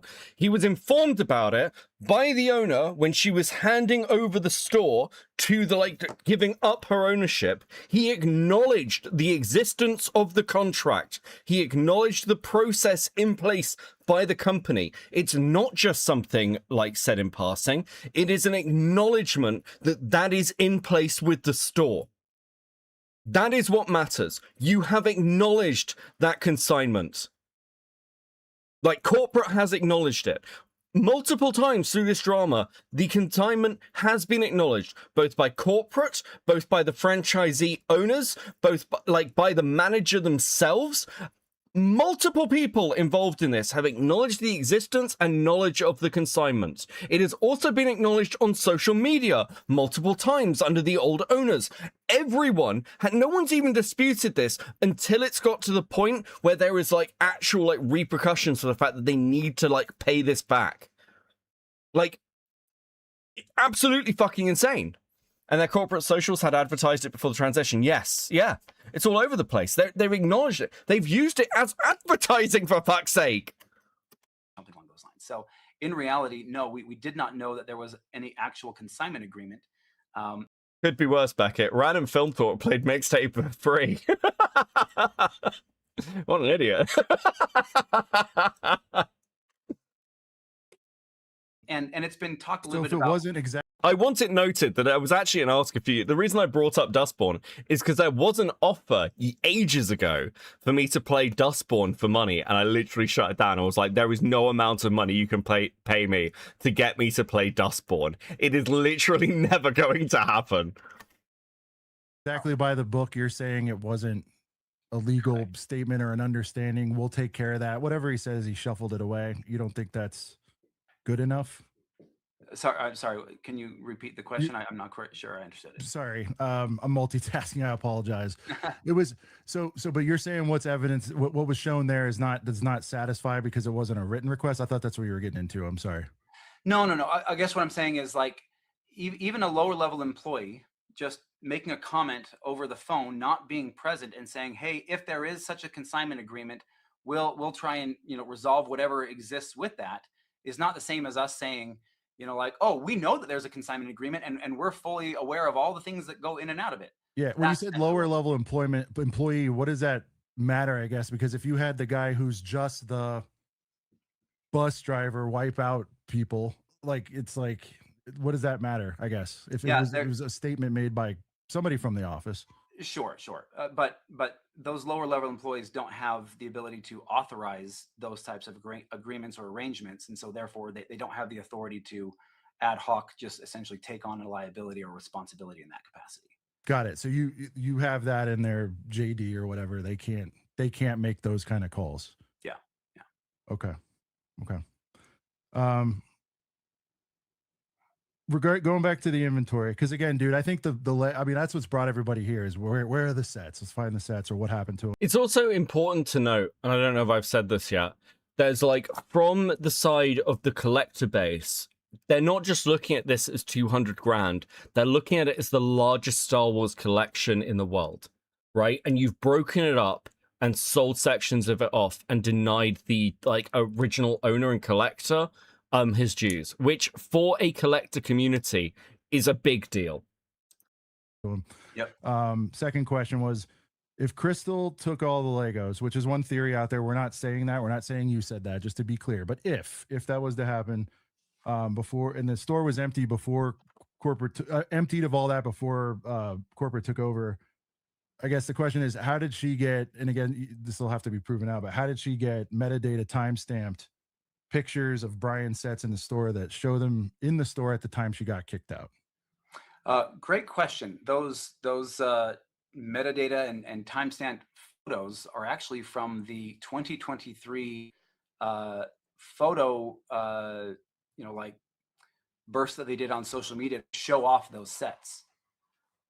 So that's I don't know. So those weren't time stamped of the time and date of turning over the store, and you've seen those, and you've seen the metadata. I actually don't. I'm assuming I've seen what you're talking about, but I don't know 100%. But to my knowledge, the only images that show the large collection in that capacity is the ones from 2023 when they were originally showing off the sets. Okay. And if anything's been doctored or otherwise, then that's something that obviously the court system will have to take a look at. And if anything's been doctored or otherwise, bro, what are you doing?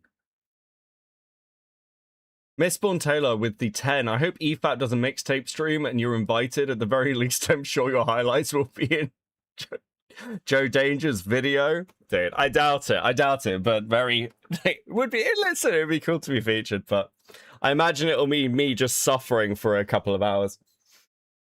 Dude. I know and understand. Gotcha. And the third, so if Mauler started this, he may have to answer to the wider community at some point. Some sort of formal apology for inflicting mixtape on people. I'd love to see Mauler's. I'm not going to watch it before I play, but I would be interested to see Mauler play it now, because I'm like, I'll play it myself and then see how Mauler felt about it. I guess the whole consignments thing, it seems like there was some terms in there that allowed consignments. It seems like the handbook's been updated. I think before you even answer, I've learned, I think from your team, by the way, that it's more of a handbook. It's not something that anybody signs. Is that fair to say? And it's like, are you guys telling people when a new one's published, and are you saying they need to strictly adhere to that periodically? Like, what's the communication on when it's updated, if it's updated? Yeah. No, it's updated regularly, but when we update things, we put them out as memos. This update is coming out and so forth. So it'll be incorporated into the franchise operations manual. The operations manual is technically signed in the sense that it's incorporated into the franchise agreement. It's the living portion of the franchise agreement. Therefore, they agree to abide by all of its policies, even as they are updated. Because just like, so hopefully that helps answer that question. But the first part of your question was, was something related to the operations manual? When you said the consignments aren't allowed in the agreement, but there was some language around they were, and it was something about offsite or whatever it was. There's a little bit of term. Okay, so this is in reference to the fact that the contracts actually say consignments are allowed. And I'm very interested because apparently Tommy C's cat was in here earlier saying that his argument was like, it's actually not that. It's like consignments of pizza for pizza parties or some shit. Terminology regards consignment Can you see how services. somebody could, you see how somebody could conflate that, or absolutely not? Not really. No. In fact, that hold on. Fuck, I need to bring this up. I actually need to bring this up to you. Because he's saying, I don't know how you could conflate that. That's certainly crazy to me. Let me just bring up the relevant bit where it says this. And let you tell me whether anybody can possibly conflate this. Additionally, franchisee may also offer consignment services. Tell me how that can be how you could be confused, how anyone would think, wow, in this contract, it literally says franchisees may also offer consignment services. It's literally in the fucking contract. How on earth would how on earth are you going to claim that it's crazy that anyone might read that as, wow, you're allowed to do consignment stuff? What, you mean the thing it says in the fucking contract, bro? Come on. Specific paragraph specifically talks about two different sections. One is about product and the other is about services. It's hold on.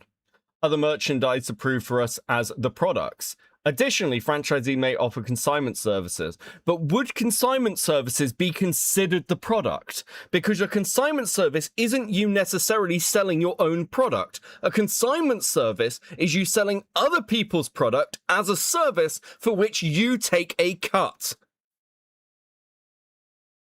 very, very clear in the agreement. And then the operations manual itself actually goes through and outlines, like the various things and all of the variations of the franchise agreement, all the way back to prior to the former franchisee being a franchisee through all of that. It clearly states in two different versions that both had access and were both informed of. It clearly states we do not consign product. Got you. Okay. And again, dude, there's going to be some language surrounding some of these and some of these questions. This is fucking that's a retarded argument. Just so you know, that chat is going wild. Yeah, it makes literally no fucking sense. This makes no sense as an argument. And even if your operator manual says that you don't do consignment services, then is he really trying to conflate consignment with concessions? I mean, potentially. The problem is, it doesn't matter what your operator manual says. It matters what your fucking contract says. This is past negotiations and comparing notes. You took too long to acknowledge the issue, and now you pay Brian whatever it is he is owed. This is PR suicide. What do you think about that statement in general when people are saying this is PR suicide? They can't recover from this. We know there's a playbook and all things pass, but is this a black eye you think you can ever truly remove? No, I don't think so. Okay. I would invite. Thank you for the honesty on that. Oh, did you guys hear that? Look, and all things pass, but is this a black eye you think you can ever truly remove? No, I don't think so. Bro, if you're sat there being like, this is so bad, I don't think we'll ever fully recover from the publicity damage from this. Isn't that the point where you just pay out 200 grand and go, listen, we will do anything to win back that goodwill? This is so fucking crazy to say on a stream and then be like, yeah, but we still need to bring people to the table and, work out there. Just give them 200 grand. Holy shit. If you as the CEO truly believe that, you need to, it is your job to try and do anything to repair that. Because if that is your black eye that you're not going to recover from, that is going to affect your, profits. Isn't he saying the opposite? He's trying to, but this seems like it's one you get these in interviews. I've had this when I've interviewed people where whatever they say with all this fluff and random statements, occasionally somebody will be really honest with you. They just break. They have that little mental moment where you ask the right question and they'll go, nah, we're fucked. And all the fluff falls away. That's what that answer is. Okay. I would invite. Thank you for the honesty on that, because I do think people are going to go, if they do give you a chance again, they'll be like, I don't know. Are we hearing it's better? This is a rough one, man. I know you know that. I genuinely think that with all the truth and the verified information that's going through the court system, people are going to see the truth of the situation and they're going to recognize how much manipulation went into the videos. Gotcha. But again, not just the videos, right? It could have hopefully have been solved before we got to that point. I think that's what Here's the problem. It doesn't, like, let's say Ben has manipulated some of the story. And again, YouTubers do this all the fucking time. Let's say that's true. It doesn't change it seemingly doesn't change the underlying truth. And even if this amount is for $60,000 to $80,000 rather than $100,000 to $200,000, which I would say, looking at it, if your estimations are 100 to 200 grand, it's probable that the actual amount is far lower. It's probably in the of that 200 amount. It's probably you're in a region of like maybe 140,000, right? If you're making that broad an estimation on your collection's value.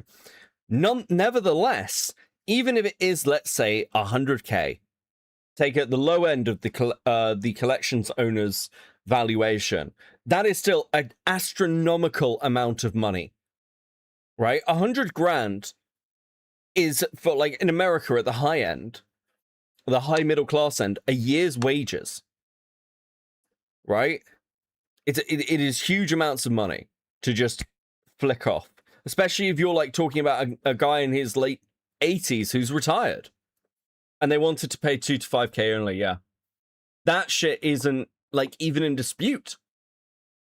No, Everybody's trying to get up. I agree. I agree because Let me ask you this: if you had it to do over again, would you just be like, and the number is weird, by the way, man. 200, salacious, gets the attention, but I've seen some memos. There's stuff that's out there. Let's just say it was less, whatever it was. If you could do it over again, and it took 60 grand, 100 grand, and you could have made this go away a month ago, would you have done it? I think the fair question is, would you do what's right and honest? And That's a dodge. That's a dodge. And you know why he's dodging? Because in that moment, and he's probably reflected on this a lot, he has probably sat there and gone, I should have just given them 100 grand. I should have just fucked this off. It would have been so much better. You can literally give the money out and admit no fault.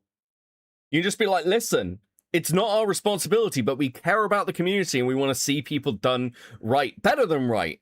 I'm a Mormon. I care about this. That's all you have to say. And I think that's the thing that I'm always going to do. I'm going to do what's right and honest. And if there was the, good, honest attempts to reconcile and make things happen the right way. There absolutely fucking were. There absolutely fucking were. Before Ben ever got involved, there fucking were. I think we would have done always erring on the side of working with somebody who was willing to work with us. Unfortunately, whenever we would get communication and we would say, great, can we get some documentation? They were blocking people, bro. They blocked numbers. They refused to speak to the people involved. There would be radio. People would turn up and be like, hey, here are the contracts. Can we know what's going on? Yeah, we're going to phone the police on you. Fuck off. Silence. Then an attorney reached out and then we said, great, let's have you talk with our attorney. And then we said, here's our attorney's information. Please contact them. They were never contacted. Right. And so I think that either, just some things may have happened that probably got, people got caught up in all sorts of things. All we want to do right now is we want to make sure that the Mansell family knows we're still ready and willing to help facilitate the return of anything that we can help them identify and find. And if it's found that, there's things that we can do to help resolve the issue, we want to be a part of that. Would you have done it to not have what's happened to your franchises happen, have them feel that heat? Would you have done it for that reason, even if it was wrong? And you know what I'm saying? Like, you didn't have enough facts and you're still gathering them. And I get that. Yeah. But you get what I'm saying? Did you feel like it was an admission of guilt by not offering to settle privately before all this got out? Do you know what I'm saying? Like, if you could have, would you have, even if you knew they were in the wrong? And I know that's tough because if you do it once, you're making, but go ahead. Yeah, no, I think we always want to do what's right. Yeah. But I will also say that, that also means, sometimes asking for some verification. Again, if somebody walked into your house and said, hey, all this belongs to me, give it to me, you might at least ask for, hey, can you maybe show me some proof and receipts or something? But they did. They did, bro. They showed you the contract. What are you talking about? What do you mean? Nobody at any time came to you with this inventory list or anything ever to say this is what was here and this is what was mine and this is what was sold. There some stuff eventually made its way to us. I don't know how directly, especially from my end of things. I don't know, but it took a while for some of that stuff to get to us. And then we said, great, this is awesome. Can you help us reconcile, because we're having a hard time through the point of sale system? Can you walk us through some of these things? Some of this doesn't seem to match up. But as we started asking questions, it just I think the emotional side was coming through, and it was more emotional, like, hey, I don't care, just give me my stuff right now. And so I understand that. And so like we were trying to say, but we've got to at least do our due diligence and make sure that the franchisee's not being harmed. That there's validity to some of this stuff, and we don't think it's unreasonable to ask questions. And Well, that's there's why validity to some of it, at What's least, that? right? There's validity to some of it. You were saying at least some of it. There is validity to some of it. We all agree. I mean, a transaction went down. Some of the sets were sold, even if it wasn't done under your correct rule book, right? So we do know that happened. So I'm going to ask you again. Just if it's no, it's no.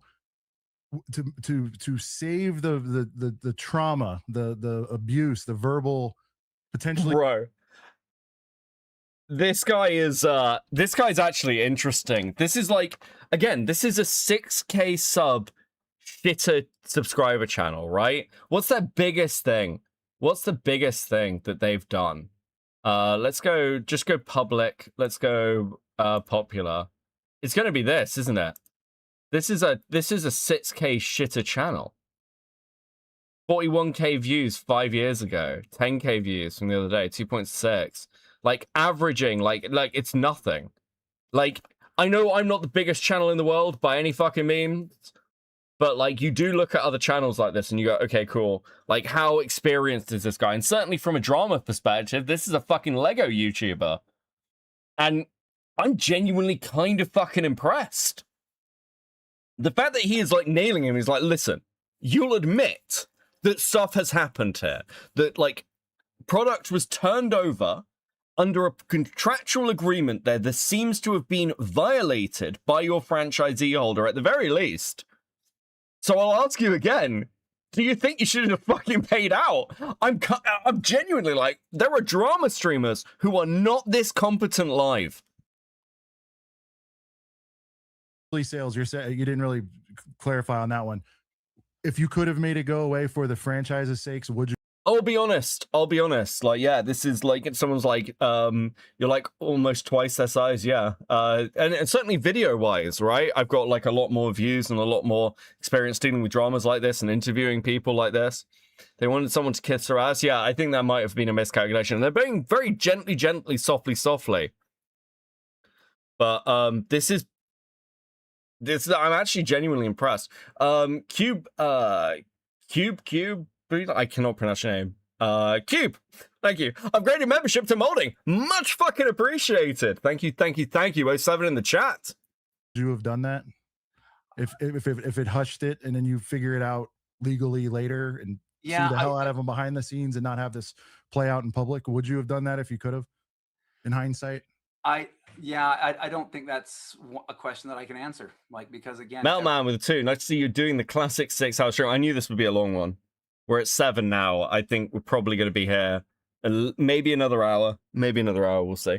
Every situation is going to be different, and this situation, this one. Yeah, this situation, even still, I just.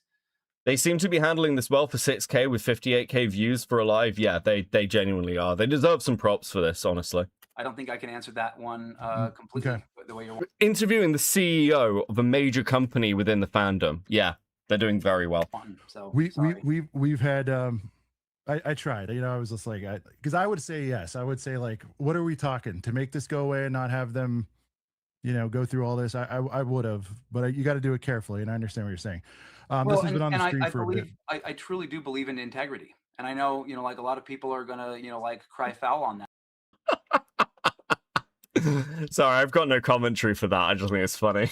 But truly, I believe in the sentiment of integrity, and I believe everyone should have integrity. Sure. And I think that you should watch the one the night before. We probably will. Listen, this isn't going to be the last stream. We are going to go through. I'm probably going to do a mixtape before it now at this point, but we are probably going to go through the stream before this with the previous franchisee owners, and the COO or whoever, and we'll also go through all the legal documents that was in the Dropbox. We will do that. More information that we can gather, and the more that we can take a look at things. But for me to give an integritous answer and say, you know, like, yes, I do this just to make things go away, that's, to me, that doesn't have integrity, because that then means somebody somewhere is getting the short end of the stick. And so I believe that people should be accountable, and people should, you know, like, truly look at the situation and say, oh, well, you know, like, yeah, that stuff shouldn't have happened. And they should have just, you know, gotten together and been able to work it out and figure out what's going on and find out who ultimately was responsible. Sure. And then that person should have been, you know, like put to the, you know, like their feet to the fire to make sure that they take care of their equitable responsibility. Brent, we had a super up for a minute. Sorry. 100 Bones from Bits of Geek. Thank you so much for the support here. You want to take it, Brent? Oh.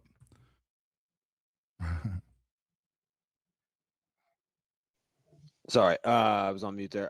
When Baker Bricks, performed their inventory on the Kaiser store, did corporate hand them the prior owner's existing inventory records to check against, or did they build the count from scratch? I'm trying to picture how that handoff worked. What's Thank you, supposed Bits to of happen? Geek. Thank you, Bits of Geek. So every situation like this is pretty different and unique. We have a unified point of sale system, but that doesn't mean everyone follows the same structure and protocols on how to keep records. I don't know if I'd admit this. So what they're, okay, just to clarify, because I know it's late, I know some people are going to be tired. What they're asking is, when you took this store over, did you get the records, or did you do a scratch count of what is in the store at point of handover? Now, obviously, any sane person would want the previous records, right? You'd want that prepared. You'd want, okay, cool. What have you bought in? What have you had go out? What were your previous sales and any like existing agreements over the last 6 to 12 months? And that's what you'd base that on, right? Because any further back you can like dispute. And you'd have that all in a sales system. So it's all centralized. That's kind of what corporate is for. So you can track your numbers across quarters, because that is quite important from an investor and also general management point of view. What he is admitting to is we do sort of have a system like that, but not everyone adheres to it, which, let me be clear, is a fucking mental thing to admit to. It's basically saying, hey, listen, we've built in like some sort of system, but people just kind of do their own thing. How the fuck can you manage them then? How would you know, just from a corporate side, how would you know if a franchisee is stealing stock or pocketing profit? How would you know? If they can hide it in their internal books from you, and like anytime you came to do an audit, they were just like, yeah, here are our books, but you've got like no centralized way to really like check that against. That's fucking nonsense. Man with a 5. The only way to settle this at this point is gladiatorial combat. I also agree with you. That is a based position.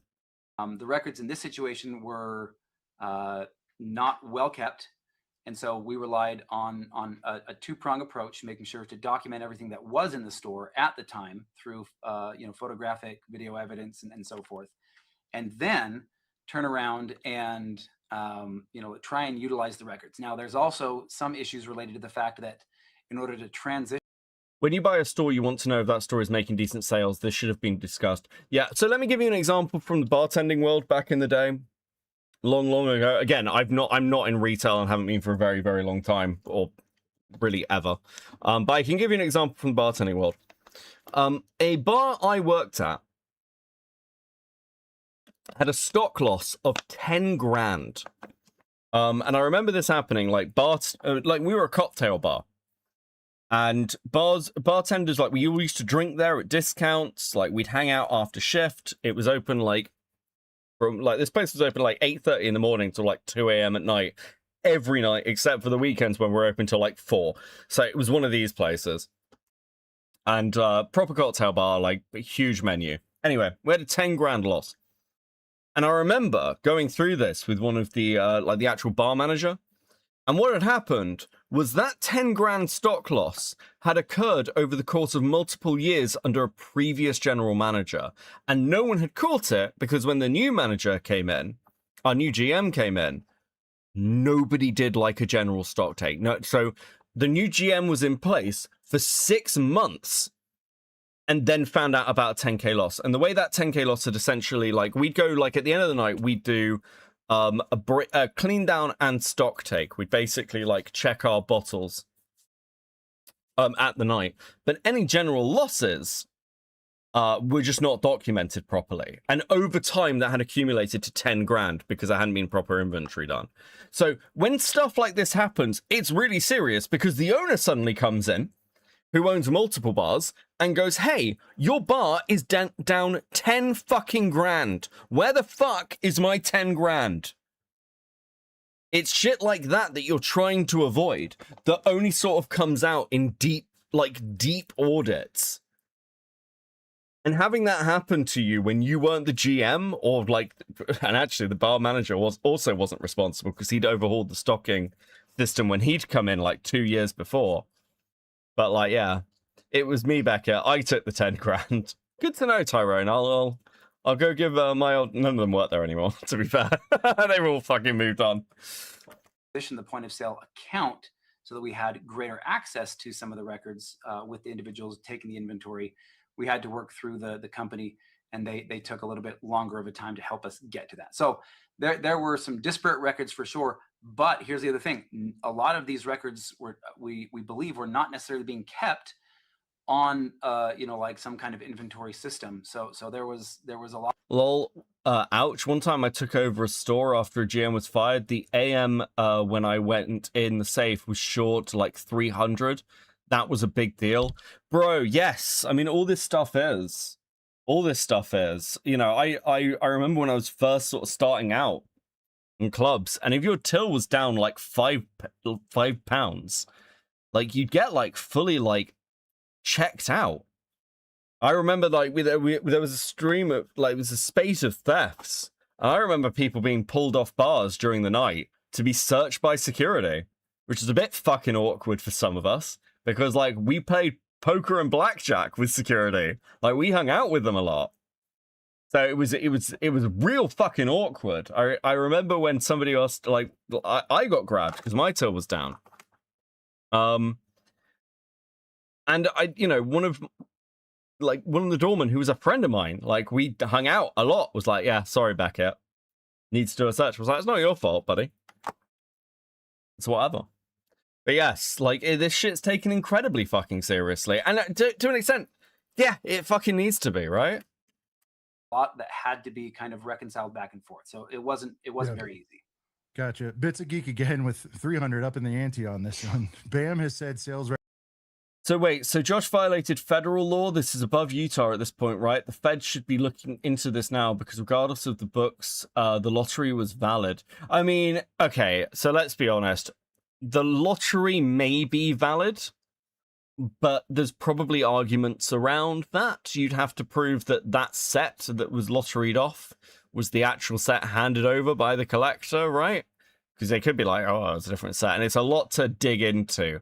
I don't know if it's going to go that far. I think there are other elements here that the DA, according to French, is looking into, particularly around the police department itself. I think that's where their interest is going to be.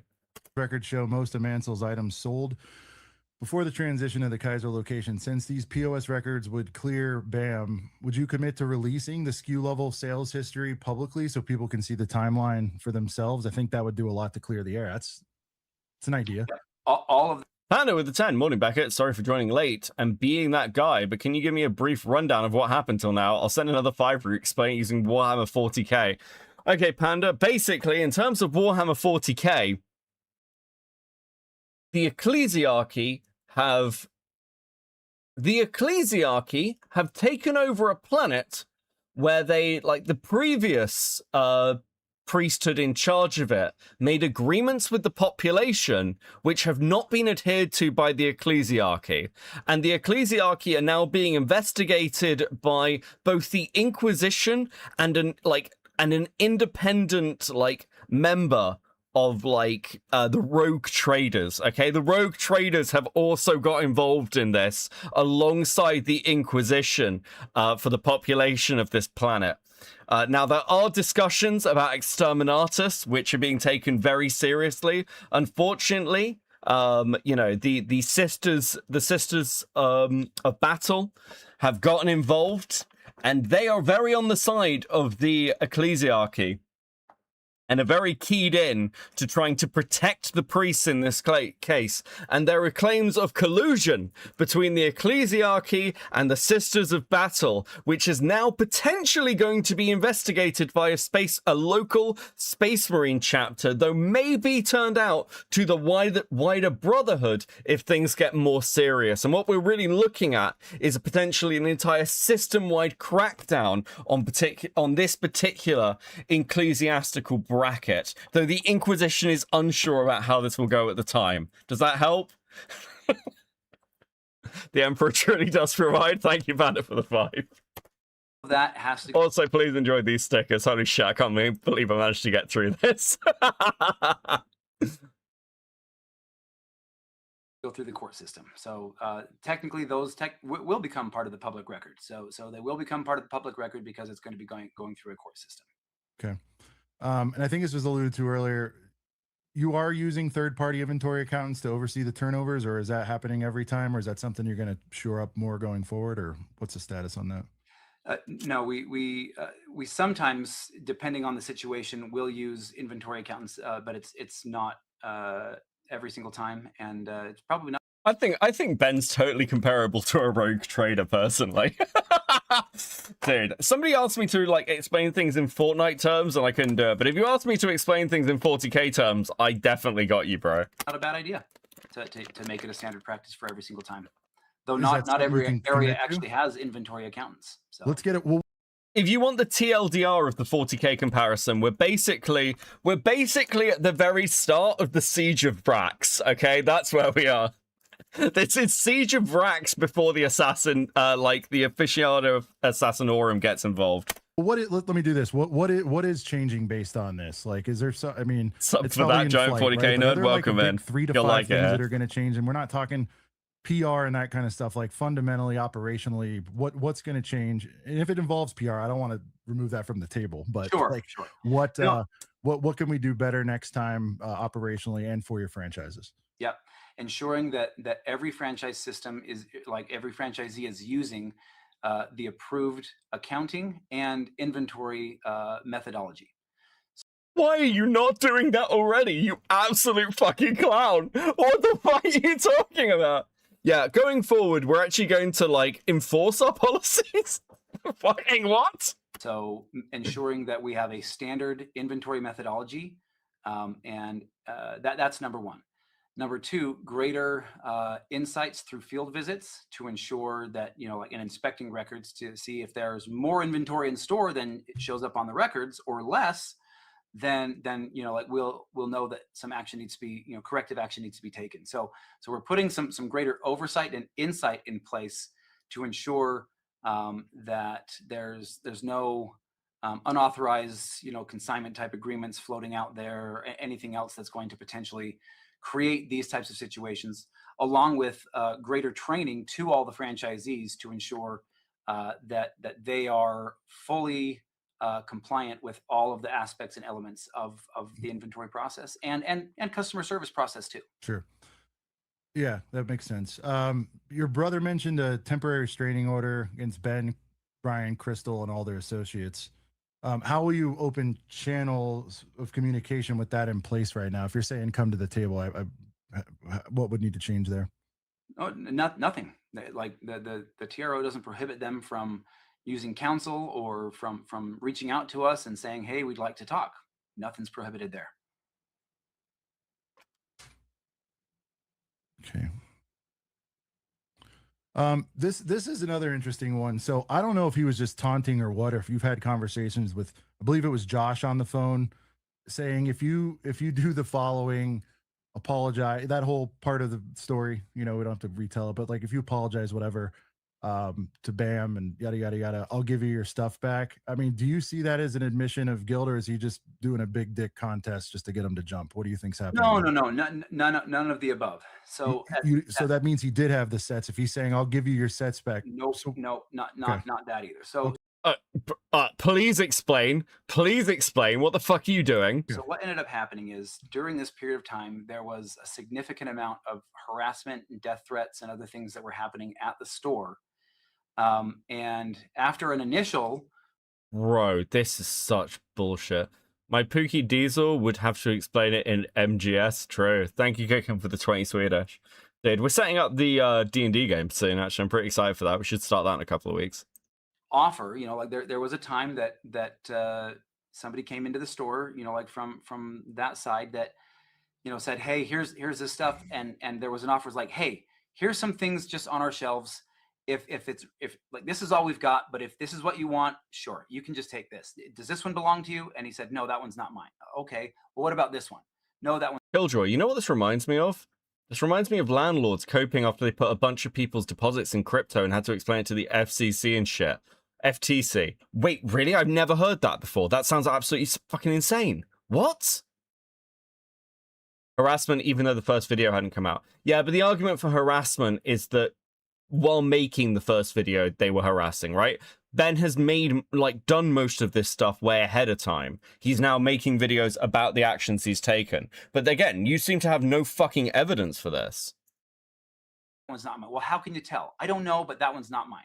Yeah. Okay, so that was the initial offer. What's the identifier? Are there I don't know to this level. We didn't know. No, I'm just saying, like, what's that's part of what we were asking for sure, a long but what's time. the protocol? Like, in other words, or is there one? Let me give you an example. There's two of the same set, right? And because you don't have anything for consignment, this might explain it, right? But like, if there's two copies of this set, there's no historicals on when that set came in from a specific trade versus one that came in 2 weeks later. If it's two copies. Boku Rogers with the $20. Thank you. You've been incredibly generous tonight. This is for making the 40k based explanation entirely comprehensible. Learned about you from the Otterly Noah EFAPs, and you seem based. By the way, I personally prefer classic Warhammer Fantasy, but 40k is still great.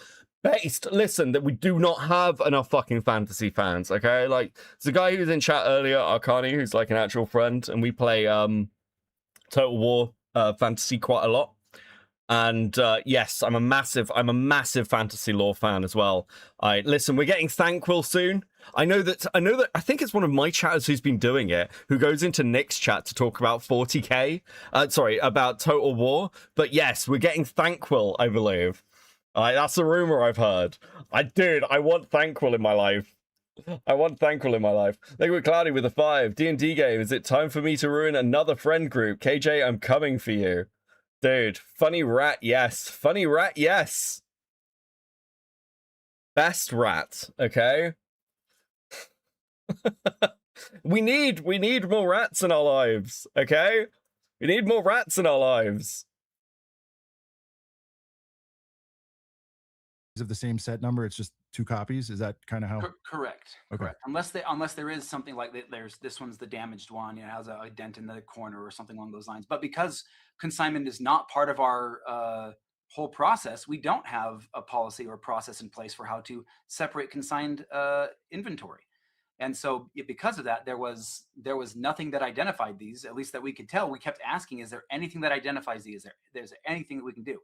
So when the initial offer was also rejected, that's when a lot of harassment and threats started coming into the store. And after several months, that person is from this chat. Yeah, I believe so. It's Hamish, isn't it? I'm more excited for the Total War 40k. Yes, I'm going to be playing a lot of that. I'm a massive Necrons fan. Like Infinite and Divine. Infinite and Divine is such a fucking good book. I don't know, like, I keep hearing rumors about the 40k. I hope eventually we get Caiaphas Cain in it. I mean, they've just released the new Caiaphas Cain model, so I mean, I'd suggest like we'll get him eventually, right? Like, hopefully. But yeah, no, fantasy's awesome. I like the Gotrek and Felix books quite a lot. Obviously, I'm a Thankful fan.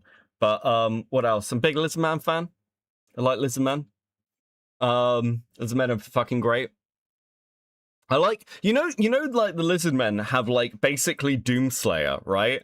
There's a chameleon skink for the lizard men who is basically just Doomslayer. He spent like 1,000 years in the demon waste of assassinating demons.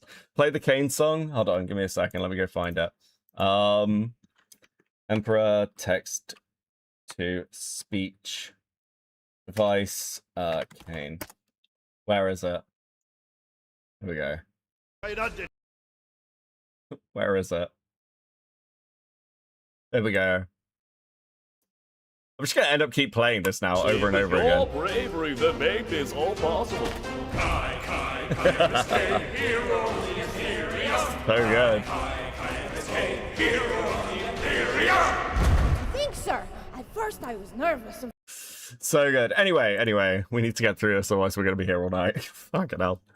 You know, Josh reached out over text and said, "Hey, man, like I want to protect my employees. I'll just find whatever Star Wars I can in here."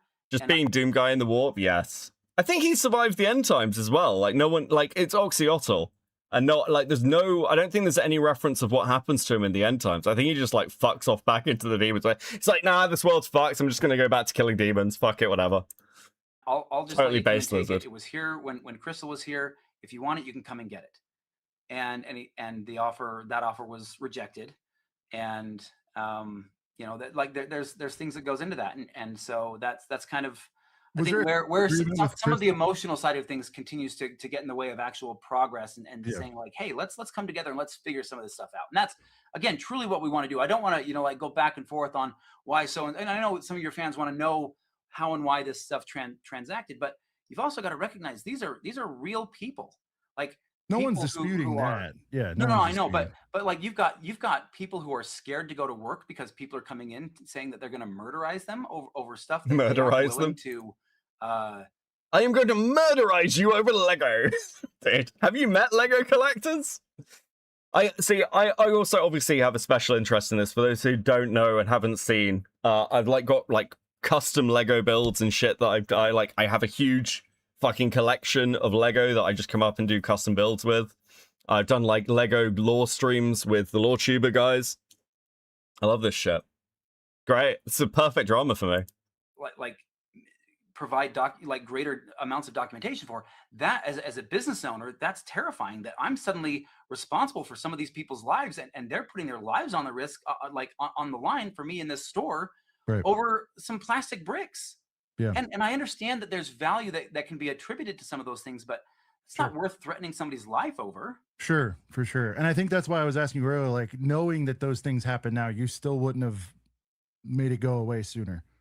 Because we keep leaning on that on one side or the other, and I'm not. It is interesting how much I know. There was a like super chat from somebody in this chat being like, "Oh, they're just being soft." It's like he's paid them off. I'm like, bro, they keep coming back to it. It's like, dude, do you not think it would have been easier? This is a question I'd ask. I'll be honest. I'd be like, bro, can you just say the truth that it would have been fucking easier to just pay the money out? Ben never threatened their lives. Yeah, here's the thing. Other people may have done. This story did go very viral. And it was before Ben even found out about it, right? At the beginning of Book's, beginning of Ben's video, he says that he found out about this because some Lego streamers tried to cover it and they got shut down by BAM. So, like, there was already knowledge in the community, like the wider Lego community, and probably locally as well, of this happening. Try, like, you know. Oh, If there was a hypothetical and somebody, you know, like had a train of people and said, well, if this is gonna, if you say these magic words and if you do this, you know, these 3 people aren't going to die. Sure. But nobody has the ability to have a crystal ball. Nobody is able to do some of that stuff. and that's why I throw it hypothetical. We know it's not real. It's past that point at this point, right? That's why I was saying, but if you could, but I get it. It's fine. Like, I guess bottom line is we would, right?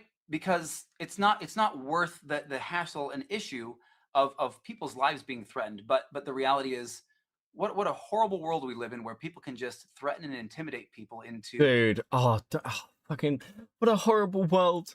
What a horrible world. Bro, you tried to scam and... I shouldn't say that.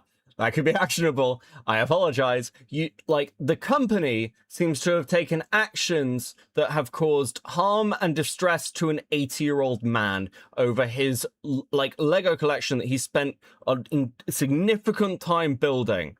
You cannot sit here and pull on the fucking heartstrings when the company itself has been completely dispassionate in its treatment of its customers and the community around it. Absolutely fucking wild thing to say.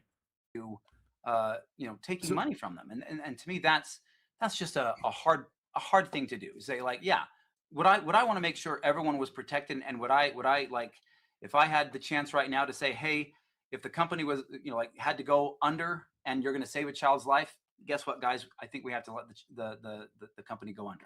So that's big of you to say that. Fucking a what? lot of questions like this. The police, obviously, that turned up the heat on this. I'm sorry. What even was that statement? Had the chance right now to say, hey, and to me that's because it's not worth. Also, someone asked, who's your favorite Primarch? I need to find a short for you to watch, but I don't know. I have a soft spot for Comrade Cruz, and it's really bad, okay? It's really bad. Oh, dude. Worth the hassle and issue of people's lives being threatened. But the reality is, what a horrible world we live in, where people can just threaten and intimidate people into taking money from them. And to me that's just a hard thing to do. Say like, yeah, would I want to make sure everyone was protected, and would I like, if I had the chance right now to say, hey, if the company was had to go under and you're going to save a child's life, guess what, guys? I think we have to let the company go under. So that's big of you to say that. Is it? What the a lot fuck of is questions going like on? this. The police, obviously, that turned up the heat on this. Do you have a statement on whether Ben was involved in all of the police calls towards Ben and his crew? Some of them, was there any conspiring going on there whatsoever? Or was none whatsoever. Like, who was actually called? I had to take a PE class to get my degree, and my school lets me take scuba diving to fill that, apparently. Congratulations, Artemis. That's actually kind of base. Thank you for the 5. Good way to do it. Was it the store level? Do we know? I mean, there'll be records. It was the family being harassed and stalked. The family that ran the store? There's different a ones. lot of this, so you might have to be specific. There has been, quite frankly, a lot of stalking and harassment that has gone on for a good amount of time. And so at every instance, at every level, whenever somebody comes in and starts harassing the staff, they're instructed, call the police. When somebody's stalking your house and attempting to film inside your house where you have young children and all these other types of things, we instruct everybody to call the police. And so when the police are called out, they do their investigation, and if they find that a law has been broken or something else, they take action appropriately. Again, cutting it and chopping it up and making it look like there's a conspiracy for outrage and all these other things, that's not very honest. Gotcha. And guys, I don't know. I'm not going to touch on this is being pulled into it too. So I'm just going to say, and Brent, you tell me your thoughts. I don't want to speak for you, but we're not going to get into, I don't think, religious pieces here at all. I'm not comfortable with it, and I understand why you guys might want to do that. And so I will say though, just to that being said, publicly, like Brent and I are not more. They asked us to confirm this isn't some big conspiracy. We are not Mormon. I know, but people. Guys, I want to be clear. We're not Mormon. We're not part of the Mormon conspiracy. Please don't at us. Zella with a 5. If the company had to go under or save a kid's life, be the LeBron James meme. Thank you guys. Please enjoy these fucking stickers. Let's fucking go. You guys have been incredible tonight. Absolutely insane work there. Thank you, thank you, thank you. Very much appreciated.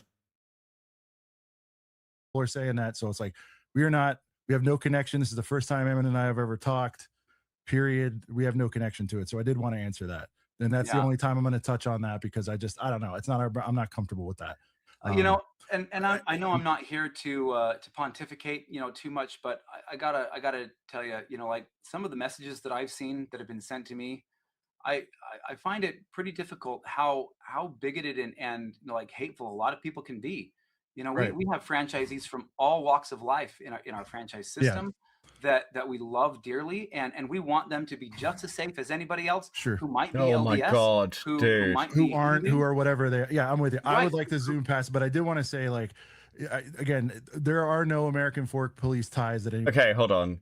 I think this is it. Okay, I'm gonna need you to explain to me in the simplest terms, why do you need 40? Okay. I don't know if you guys have seen this, but as like we're taking a quick detour. This guy is a like YouTuber who does like Warhammer content, but he does little skits, and one of his skits is incredibly angry Roboute Gilliman being asked questions by people in the current Imperium. And dude, I am not a fucking Gilliman fan by any means, but the way he portrays Gilliman is just so fucking good. So we're just gonna watch this. This is this is just really good. It's literally for anyone like the people who are like Warhammer is so good. Okay, this is your palate cleanser for 5 minutes. Okay, I'm gonna need you to explain to me in the simplest terms, why do you need 40,000 starships full of holy promethium? We of the Black Templars wish to launch a crusade into the Eye of Terror to burn the Wordbearer's homeworld of Sycharis. So you just want to waste more of my goddamn time and the Imperium's resources? True! Please, Yes. the only one wasting time is you, especially when it came to getting to Terra during the Horus Heresy. Okay, Spacewolf fanfiction, you don't want to play this game with me. Why not? Games seem to be all you and your sons do nowadays. Oh joy, we're doing it. Like, I'm a Black Templar player. Fuck.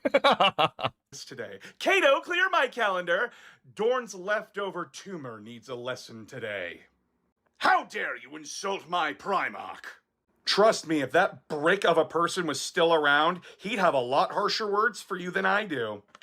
Excuse me? When Rogel Dorn formed the Black Templars, don't you find it coincidental that he sent them as far away from him as possible? He entrusted us with the duty of hunting down the traitor's forces you let get away! Man, with so very little support to back you up, it's like he almost wanted you all to die. You're just saying that to break my spirit. Tell me, who was it again that killed Sigismund? Wasn't Typhus, wasn't Karn, it was Abaddon. How dare you? That traitor was empowered by the warp. Curious, because reports say that Sigismund engaged Abaddon before he got the giant demon sword. Dude, this is so mean. Dawn loves us. Bro, listen. I've read the Heresy book. I know what Dawn said to Sigismund. We all know what Dawn said to Sigismund. Well, No. I don't want to hear it from the chapter that was responsible for losing more Imperial resources to the same fucking Necron because, and I quote, some snot-nosed little shit lost his hand. High Marshal Helbrecht had to avenge his honor. Oh, and such revenge he got by sacrificing hundreds of thousands of lives and ships that we desperately needed, all to do to cut off one guy's hand who could regenerate it anyway and could give less of a shit. Those sacrifices were in the Emperor's name. You can invoke my sperm donor all you want. Doesn't change the fact that he'd kill you for fucking less. I'm getting extremely uncomfortable. Oh, and by the way, the reason why I was late to the Siege of Terra was because A, the warp was fucking with everything, and B, I was cleaning up every fucking mess Dorn left behind. They had to prioritize the defense of Terra. Man, the yellow paint that the Imperial Fists wear now makes sense. They're hiding the piss-stained pants they were wearing. Do you wish to die? Oh, every day of my life, but unlike you, you presumptuous pissant, I actually knew Dorn.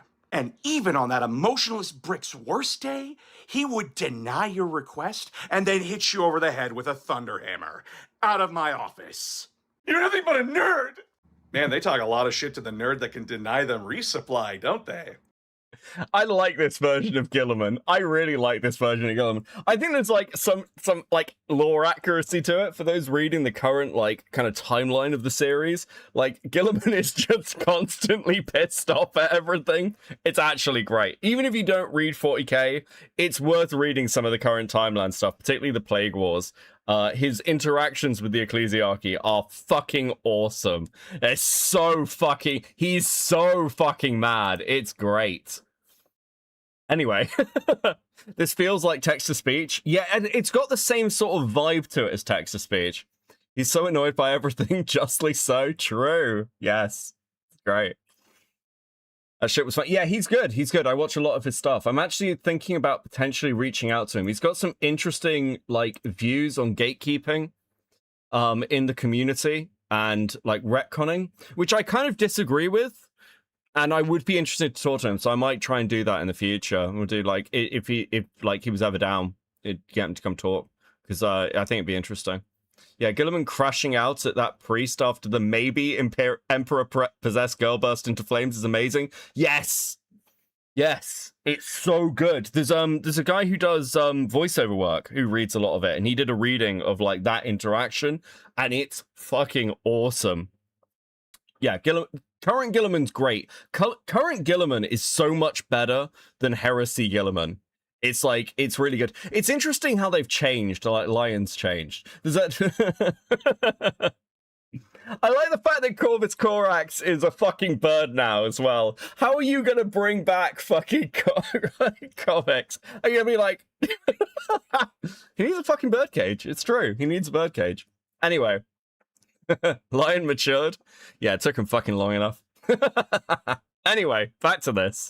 Anybody's gonna find, correct? That Correct. ties to LDS or BAM. I mean, look, the state of Utah is 50 to 60% LDS. I was gonna say, is it but the 1,000%? state of I haven't- Louisiana is I've never- 50 to 60% yeah. Catholic. Okay. That doesn't mean that everyone that's Catholic, like does everything that the Catholics want, like just because XYZ. Like people look for it's confirmation. Bro, they're debating a Mormon conspiracy. This is so fucking insane. What is going on? How is it? How do you let yourself, as the CEO of a company, get put in this position? And let's be clear, by the way. When we're looking at previous historical biases for religious groups, these biases do exist. There is a reason why the fucking police force in New York in like the 1950s was like wholly Irish Catholic, right? Like that. This is a very real phenomenon. They just look for things that they want to believe, and then they find every proof and evidence under the sun to try and make whatever they want to believe accurate. And it's just not the case. People need to go outside and touch grass a little bit more often, I think. So, do you think it hurt or helped though with like Josh saying he had the inventory? Just going back to that. I mean, it's pretty damning that he's saying he has it over and over again. So, no, what do you think? Was he just having a moment? If he was having a moment, sure, but he made it sound like he had him to try to string, Ben into some actions. I think you might be referring to a text chain that I've seen. Again, it's him saying, "Look, it was man." A phone call where he told him, there was cuss words back and forth. Again, I need to watch it again. I haven't seen this. Okay. So maybe I just shouldn't speak to it because I haven't seen it. But to my knowledge, everything that has been seen and clarified is that they were able to identify and match some sets to a spreadsheet that they were given, and they thought, you know what, this isn't, we obviously don't have this whole collection. We never, like, to our belief, we never had it, but you know what, we've got some stuff here, come and get it. And if you want it, and if this will just... To our belief, we never had it. You could check your own social media. Allow us to move on with business, all the better. Okay, to be clear, and I will give credit here, and I can get flamed for it. I did ask Ben's questions. I did tell him, and I was asking them. So for people asking me to ask him again, if you want him asked in a different way, Ben, send them to me. But I felt like I covered them. Whether they were answered to satisfaction is a whole nother case. But people are saying that. I'm like, we did. I read them verbatim. So let's see. Brian, and this is kind of what I'm getting at too. Brian's sets went missing under BAM's watch. This is undisputed. Why BAM hasn't taken responsibility and compensated Brian's family? Why are you not doing everything you can to locate the missing sets instead of fighting Brian in court? So again, our stance is we want to work with Brian. So we're inviting Brian to come and work with us to try and find what happened to any missing sets. But and so if he contacts you, you would then lift the order. How would that have to work? You're taking him to court. How can you be saying you want to work with him at the same time? Just say, listen, I don't know about. Yeah, lawsuit's probably a bad move. We'll just drop it. What? You literally blocked him. Yes. When 100% of your federal government legislature is LDS, that's like state legislature, and over 80% in your state legislature is LDS, then there is going to be a bias towards LDS, especially a rich company like that donates. Yeah, I don't know if it's federal government is LDS. It's not 100% federal government that's legislature that's LDS. It's like state, right? State and local. Or is it just about the it's order just doesn't about prevent him content? from working It's with just us. content. Okay. It was about videos, right? That's the only one that's out there. There's plenty of things that are, I'm sure, that are in there, but it definitely, like, that's if you're not familiar with the legal system I'm not. really drives people to try and work out their problems before forcing a judge to make a call.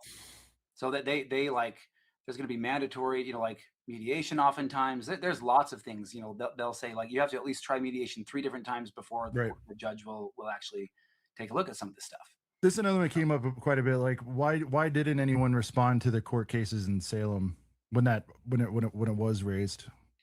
Again, this is kind of an example of the manipulation that's gone on in the video. All of those were filed against parties that had, like, with parties that actually had no bearing on it, and against entities that either didn't exist or were not related to the parties at all.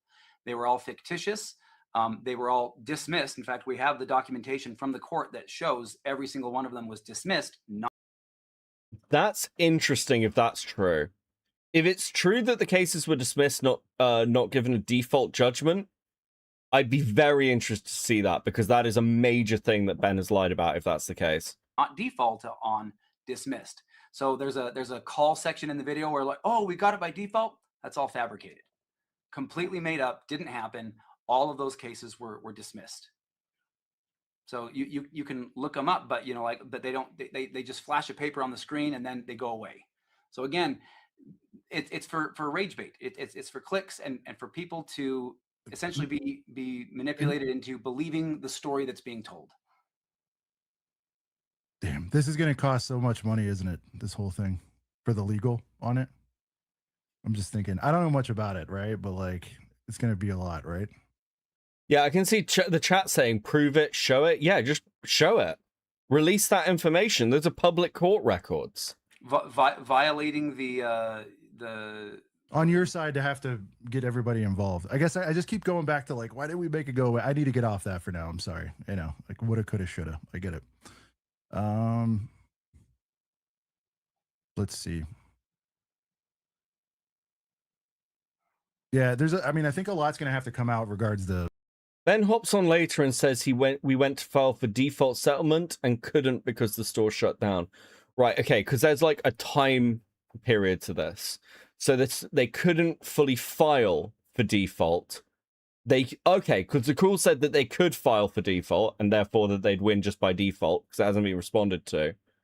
But they couldn't file because it was gone. Interesting. Consignment. You're saying it's black and white. Others are saying it's not. Other things will be. Oh, okay.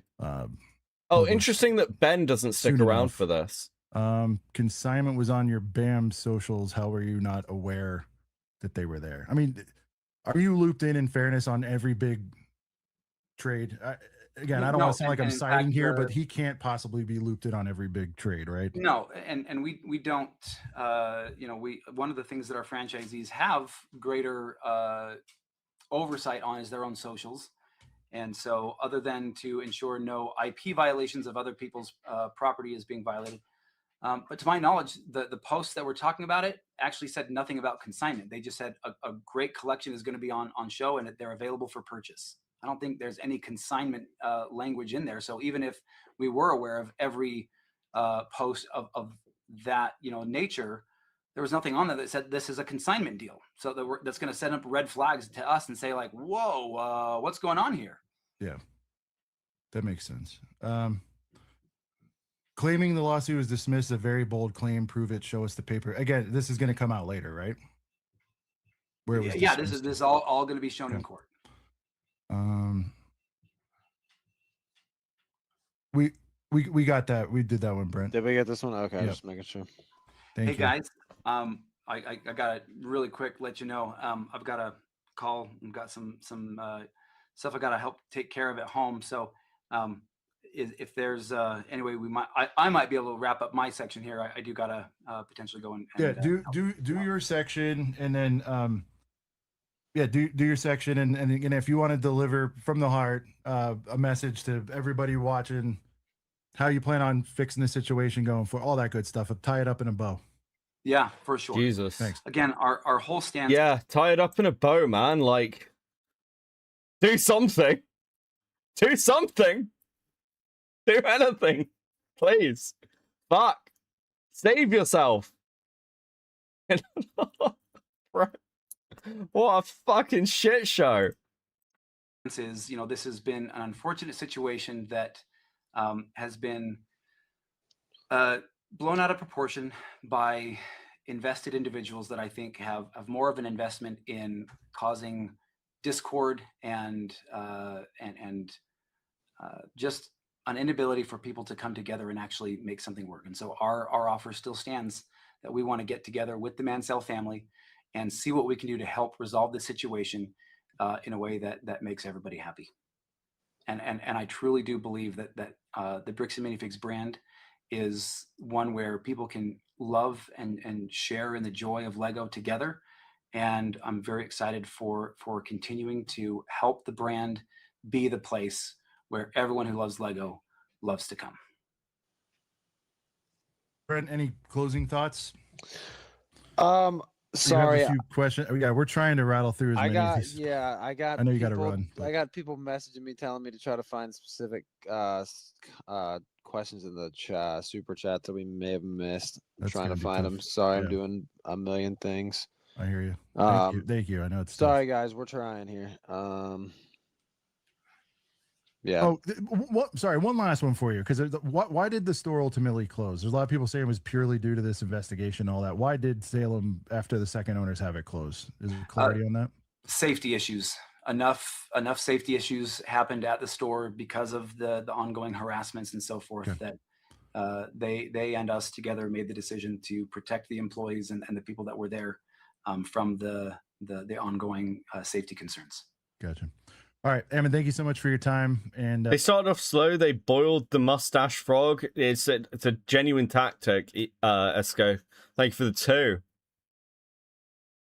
Yeah, he does not come out of this looking good or sane. Yeah, guys, I guess more to come on this, and hopefully we follow through with getting everybody to the table, and they come to the table, and we can the updates in the future will be like this thing got resolved. I think that's what I'm hoping. That's what I'm hoping. All Thanks, right. guys. Thank you. All right. There you. Maybe we can watch some Ben. We'll watch a little bit of Ben. This Brian? No, it's not. Hello. Are we in? Yeah. Yep. It's happening. Oh wait, is it because What it's up? connected? Wait, now can you hear me? Yeah. Yeah. I can't hear you guys for some reason. What the heck? Might you drop and come back in? Drop and come back in, or maybe Bluetooth. No, or... it should be good. I just can't hear them. I could hear them until I'm in. Now I can't hear them. Should I exit out and then go back in? Yeah. Let me do it on my end. Oh. Is that working? Are you on Bluetooth? Okay, now let me see. Can I hear you guys now? Can you hear us now? Hello, test. No, my Bluetooth's off. What the heck? Drop and come back. Okay, I'm gonna go out and then Drop try and go come back in. Yeah. Thank you. I don't know why StreamYard's been Something's being been weird, weird, like yeah. that. And then we don't have any different settings, but like somebody last night. The malpersons. Chris had that happen right off the rip. Yeah. You did, or Ryan, happened. In our live stream, our neighbors started blasting music, but we basically made it through like 80% of it, I think, or 90%. But dude, okay, so dude, first off, you guys did the best job ever. Oh my gosh. You guys got everything out of them that we wanted to know. So you guys killed it. So I want to set that straight first. Any hate you guys are getting is wrongful hate. True. Thanks, man. I think you guys did the best. I've made sure in my live stream to tell you, my audience, that also that like you guys are getting more information out of Bricks and Minifigs right now than anyone, which is sick. Yeah, for real. Thanks, man. I'm getting both the top people in there. Yeah, that's definitely. But so you did ask the 3 questions, and his answers seem to be the consignments are not allowed in the contract, but consignments are allowed in the contract. But you said they're not allowed. What's that? And his Right. response was consignments aren't allowed. Is that again, but then I was holding up the contract saying like consignments are allowed. It says right here. So he didn't really address why it says they're allowed. He just said, he's like, just take my word for it. I mean, am I Right. correct that? Am I correct in that, or? Yeah, it seemed like he blanketed they're not allowed. And again, taking shots at Right. myself, I did have some documents. Would have been a good time to pull those, but it's my understanding there's different versions of them. So again, dude, that's one of those things like I just keep getting back to like we can bring up this ticky tack stuff. You can, I can, they can, and it's just like your core mission and everyone's mission here is like you can bring up Well, whether it was we've- allowed, it wasn't. It's like get the guy paid, get him his Legos back, the whole thing. You know, I just want to circle back to Yeah. that. Well, these are my three questions were based on their three arguments of why they can't give them back. So if these three core questions that I asked tonight are true, then they're correct. They shouldn't give the Legos back. But these are the three reasons they're not giving the Legos back. So basically, I'm just saying, well, if these are the three reasons, can you please clarify on this? You know? Yeah. The second. Oh, right. Well, I was gonna say, but dude, what my point is too, and I appreciate you like bringing more clarity to that. But like for me, it's like even if it's allowed, not allowed, whatever, it still went down. It doesn't mean that things can just evaporate and have no accountability. You know what I mean? Whether it's a technicality I or liked not. how you asked. I like driving right now, but I liked how you asked him twice. Even if you're 100% right and they're wrong, if you had to go back in time, would you send the 50, 60K, 100K? And it's a very simple yes or no question, but he didn't want to answer it. He literally was like, Yeah, he's terrified to answer it. want to do what's right. And if I had to make a decision, like one person would have got the short end of the stick. It's like, what are you talking about? Yeah. Yeah. I was. Well, I mean, he did end up coming around, and I think the third time I hit him with it, I knew you guys are busy over there. He did say he would would have liked to have changed it, and again, said it under a hypothetical, which you have to. Right? Okay. We probably need to hear that part then. Yeah. Well, he said they're gonna like basically show the inventory, so I guess we'll see. Sorry, my voice is so dead right now. I'm like shouting. I can clearly get words out. You and me both, man. I'm like, I don't sound the same. But no, you again, dude. Amateur hour. I've been live for 8 hours. I've been live for 8 hours. Holy fucking shit. And I hope you guys are aligned too with like I hope they do take the offer of coming to the table, and you know, and I did say like if the door's really open for Brian to do that, I hope you know he brings receipts of like if he tries to and they don't allow it, or if they do We allow have it, receipts. either We've way. showed everything we've ever claimed in our video. We have receipts in all three videos. So when he said, I think he said talking about something like tonight.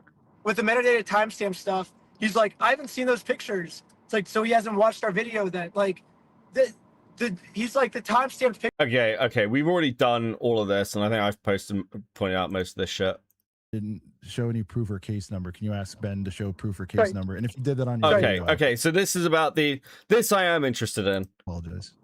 So I was talking to Victor. Can you repeat that question one more time?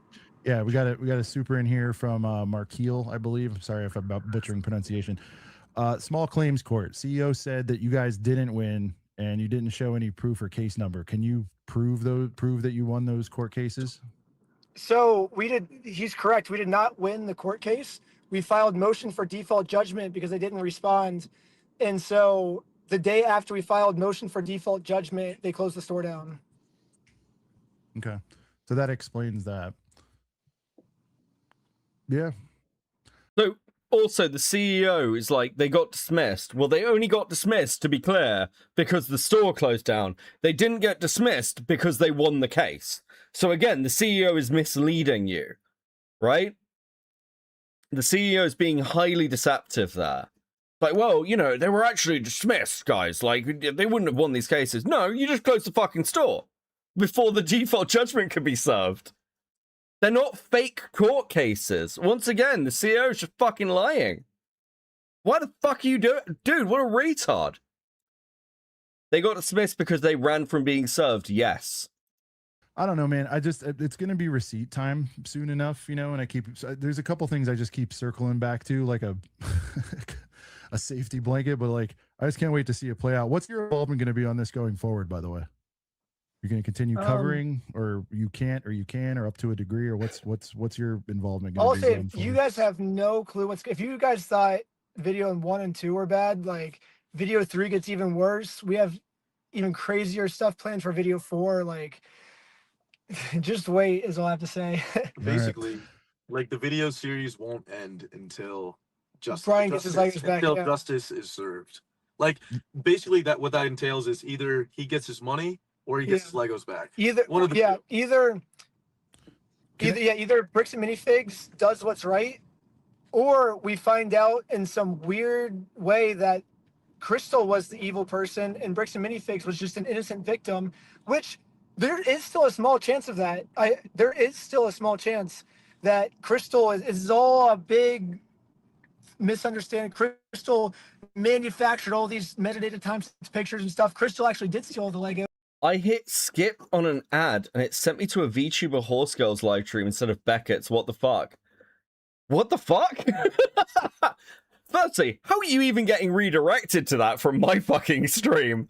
Yeah, Cope and Seed into VTuber Horse Girl. Interesting pathway there. Maybe that's the case, and then she would have to pay. But if I had to guess, and this is just a guess, I'm guessing that's not the case, but it could be, you know? But whoever the bad guy is, we're going to find out, and we're going to take him down. And you and that was good, man, because we talked about that privately, and I wasn't gonna say it until you said it just now. But you are willing to walk back at least aspects or most of it. If it is found out that Bam is innocent, you'll walk it all back, right? That has no pride. I've treated Bam and Crystal 50-50, the exact same. I've given them the exact same treatment. I've asked them the exact same questions. I see sirens. What's happening? Oh, there's a what's it Okay. called? Ambulance. It turned into one of your videos. Yeah, you've treated them fairly. Go ahead. I've treated them equally. I've asked them both equal questions. Bricks and Minifigs always claims they're going to give me the proof, but never does. Oh, we'll send you the inventory list. Oh, we'll give they always claim they're going to do the right thing. They never do. Crystal has given me receipts for Crystal never says anything unless she gives me receipts that go along with it.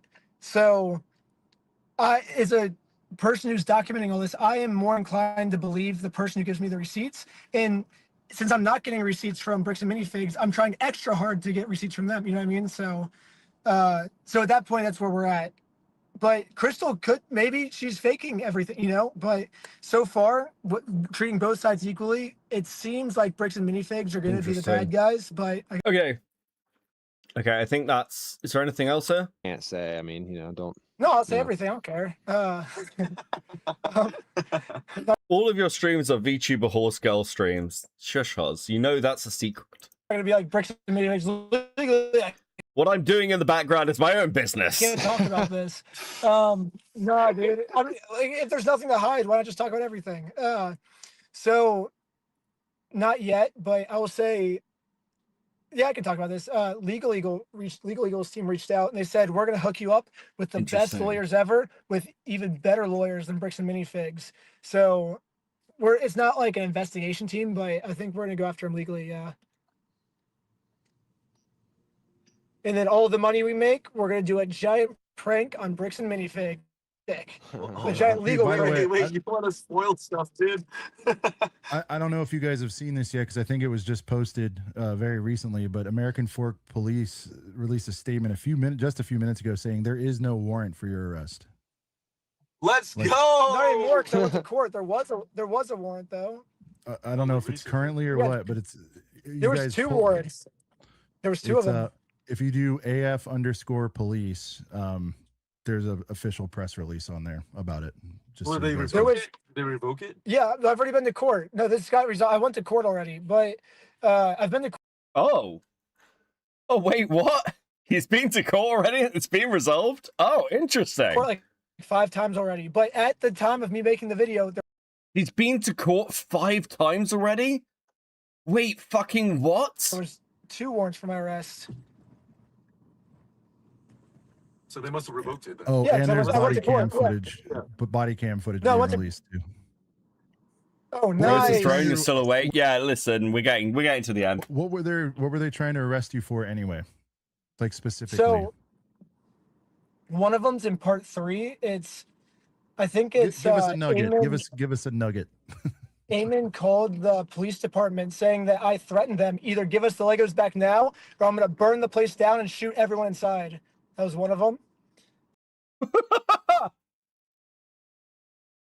Did you not see part 2? You see the initial arrest. Yeah, but we don't see him go to court. The fact that he's been to court 5 times is like fucking wild. The other one was. Tell them about the repercussions that could possibly happen. Was it 20K, 20 years, whatever? Oh yeah, they're trying to get me on a Class B felony, 20 years in jail for that one.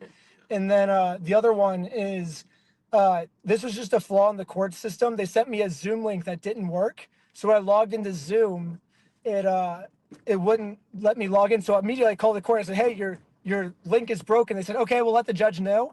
But they forgot to let the judge know. Wow. So I had a second warrant for that. Yeah. For not showing up to court. Yeah. And so. Wait, they gave him a non-working Zoom link and then tried to get him on not showing up to court? That's fucking insane. They already apologized to me, said, hey, this is bad on the court. We severely apologize for this. So that's already been taken care of too. But yeah, those were the 2 warrants. I don't know why, but the ACOB guy's fence riding has bothered me. It's Tim Polish. Yeah, he sort of has to be fair. He's got to press both sides. This is the mistake a lot of people make. Right now, Ben is seen as the hero, but you don't know how a drama is going to fucking turn out, right? You want to be, like, if you're in this interview scenario, you don't want to Umperville this. You guys remember Umperville during the Mr. Beast drama? You don't want to Umperville this. You want to press both sides as hard as fucking possible. And, like, or as at least equally hard. Because otherwise you are going to get fucked if this goes against you. Danny, can you post your question again? You had something and I lost it. Oh. No, we had that. Yeah, we are showing up to the place we have to be. How far away are we? 7 minutes. Okay, we got 7 more minutes, and then we'll be at our No, destination. it's all good. No, we appreciate you guys taking time. You've had a busy night, and like I said, I had hoped to please ask Ben, do daddy do poo poo dance. Yes, they're on Reddit. People are saying too if people want to see them. So yeah. Okay. Cool. I forgot Umperville existed. I envy you. CPA wants to know, Ben. Okay. I think this is enough. Now it's just sort of meme questions. Is there anything else here that's interesting? That's what Ben wants, a payoff for his extortion. If the claim was legit, Ben would pay. For my franchise, I would acknowledge that my franchise made a mistake and see what we could do to fix it. I would not lie to cover it up. How badly did Umperville fuck up his Mr. Beast shit? Very badly. Very badly, for those who remember it. He absolutely fucking sucks Dogpack's dick. And then, like, completely fucked it up. Why have we got multiple goals created at once? What the fuck is this? What the fuck is going on? Just started a goal. Just started a goal. Just started a goal. No, I didn't. What the fuck? I haven't pressed anything. What the fuck? What? YouTube? What are you doing, YouTube? So those are the differences that I would do of me versus Eamon. Josh and Brandon, I would have done an inventory list. I would have shown the inventory list and said, hey. Cloudy hacked your account, so true. Listen, it's not even reset the goal. I think it's just a fucking weird glitch. Anyway, you've been going too long. He just started another goal. No, I didn't. It's the same fucking goal, bro. What are you talking? What is going on? Okay, look. Smogging Mog with the 2. Thank you. Kickin with the 50, and it's a dancing cool pair. Much appreciated. Kickin Sweet with the 50 Swedish. Yeah, you don't want to say something like NSE being reasonable. So true. So true. Listen, goals are very broken. My likes went down to 1. I have 1 like on this stream? The fuck? My likes went down to 1? There's not enough likes on the stream? Hold on, let me check this shit. Open seethe. Let me just bring the stream up. No, I've got no. Likes are fine. I'm like, what the fuck is going on? What is actually happening? It's so weird. It's 0 for me? Dude, it's like 140. 150 now. Thank you, guys. Much appreciated. Much appreciated for the extra likes. Guys, if you enjoy this content, please do like and subscribe. I much appreciated. Listen, just take some stickers, okay? Please enjoy these stickers because I have no fucking idea what the hell is going on with these goals. Sure. Only one like sounds normal to me. Hurtful? Hurtful? Very hurtful. Please lick and scribble. So true. Listen, guys, I'm gonna have a cigarette. I'm gonna have a cigarette and chat to you all while we close up. I've got no one to send you to. I'm a bit fucked. Let's close this. Let's go. I'm back on the same Google account. I don't know what the fuck you're talking about. Right, okay. Copyright free. What do I want? Copyright free lo-fi. Guys, this has been awesome. This has been a fucking awesome stream. Has everyone had fun? I will either do mixtape tomorrow or Monday, by the way. It'll be tomorrow or Monday for mixtape. Can you summarize Dogpack in 40k terminology? Let me roll a cigarette and then I'll summarize Dogpack in 40k terminology, yeah. I need to think about this one, because the Mr. Beast drama is so fucking complicated.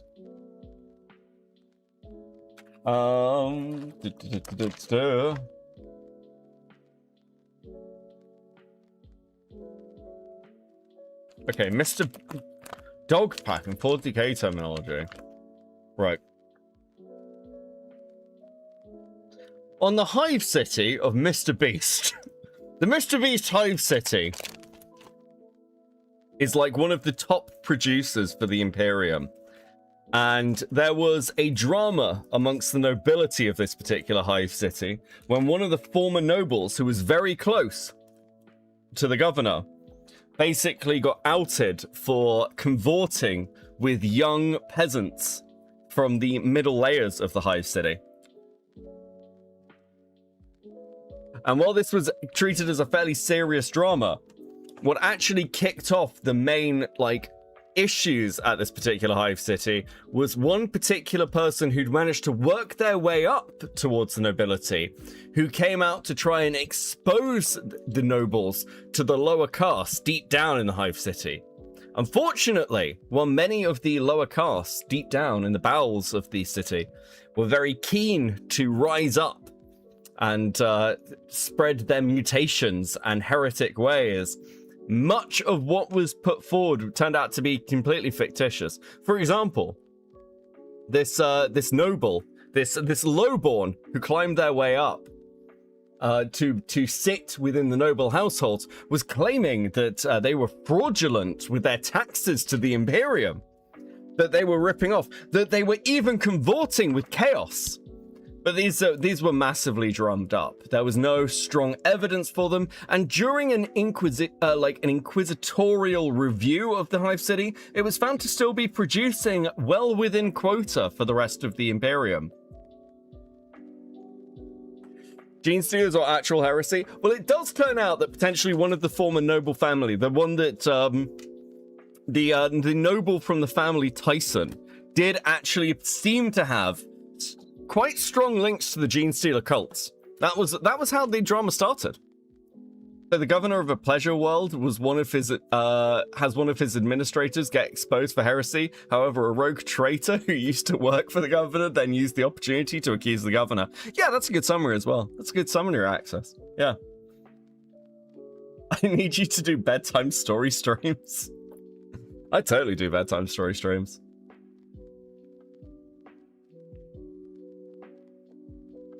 Dude.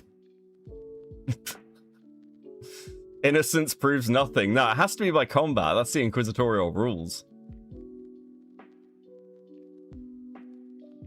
So how does the Rosanna group chat leak fit into 40k lore? A fallen noble trying to re-establish her claims to the city, much like what happened on Krieg, right? There was a former noble that had like aspirations, but ultimately destroyed themselves in the attempt.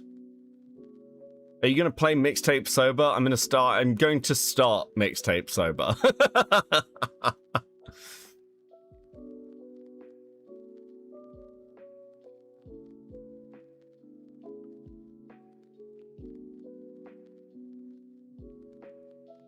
How are you doing there, Becca? I'm good. I'm good. Now restate it in Warhammer Fantasy terms. Fuck. The Empire has not yet reached Conclave at the time of this drama.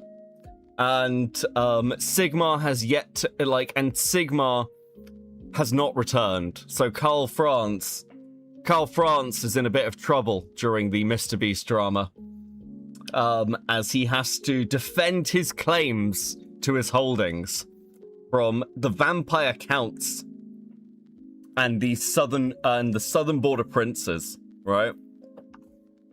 The damn southern border princes.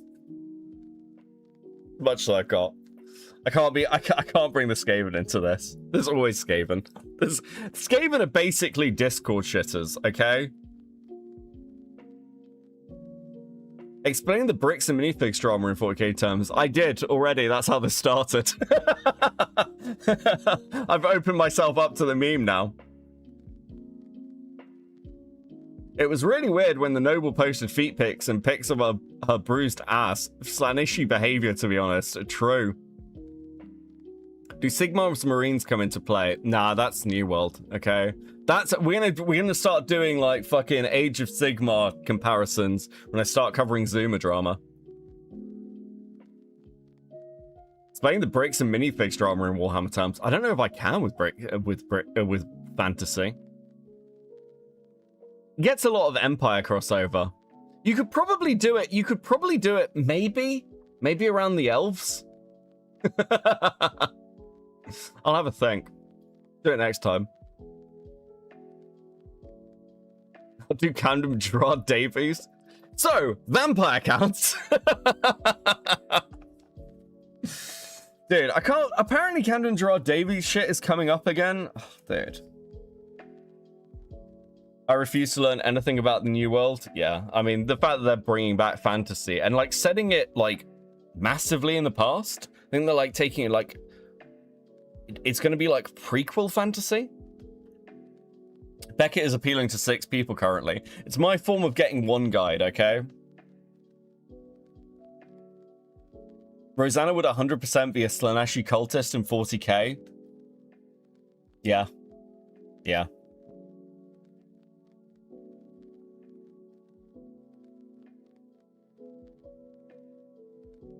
Leviathans are coming. Always. Always. This has been awesome, guys. I don't have anyone to raid you to. Age of Sigmar tried too hard to be 40k. Yeah, yeah. There is some really cool lore in Age of Sigmar, by the way. I have read some of it. There's some really good lore. It's just that most of it's kind of crap. It's too, like, the multiple realms for Age of Sigmar are just, they're too much. They're too much. There's, like, good individual stories, but the overall, like, multiple realms of, like, death and light and, dude. It's trash. It's trash. The end times is generally awful as well, which doesn't help.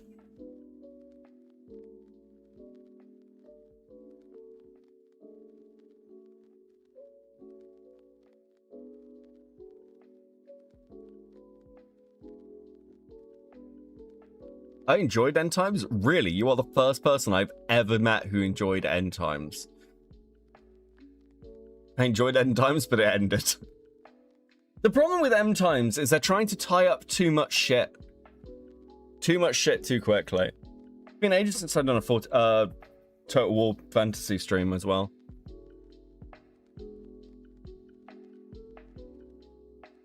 Explain the fallacy driver in 40k terms. Listen, we're going to have to start taking money for these because they're going to break my brain otherwise.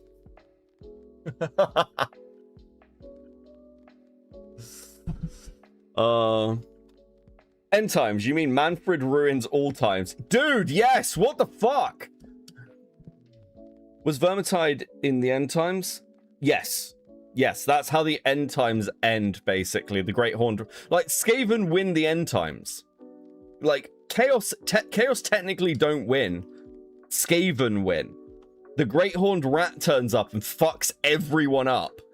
Because, like, there's so much faith for the... There's so many Skaven, the Great Horned Rat is, like, ridiculously powerful. Explain Falgi drama in 40k terms. Thank you for the 10, Panda Man. So there is an honorable friend of the Empire, okay? Friend of the Empire with his own holdings, his own planets, his own planetary system. He's expanding, right? Explain to utterly Noah drama in whichever Warhammer turns you play. Oh, Book of Grudges. Yes, we'll do that one next. Thank you for the 10. So there is a chapter that has its own holdings, right? They're known as Brave Warriors, the Op Block chapter. But unfortunately, it turns out that they'd been infiltrated and betrayed by the fact that their chapter master Falgi, was actually a Slaaneshi cultist and had fallen to Slaanesh. And in his desire to be a vengeful, petty bitch, much like Fulgrim, he basically destroyed his entire sector until he had to exterminatus it completely. And once the wider Imperium became aware of how bad and how deep the corruption ran, it had to be cut out. It was a complete virus bombing of the entire space, really. And ultimately, while there are remnants left, and while there's rumors that he may have achieved a Demon Prince status and be trying to come back, we know his true name. So he's fucked. Dude. There you go, that's the Falgi drama. I was literally a space wolf in this, for fuck's sake. Explain the utterly Noah drama in whichever Warhammer terms you plays. Okay, so... Utterly Noah drama. Came with 20. DMs, don't fucking forget. Wait, what have we got in DMs? Oh, yes, okay. Get breakfast. True, kick in. True. Okay, utterly Noah drama in 40k terms. So, there was a Mechanicus, a very, very low level Mechanicus, member of the Mechanicus, okay?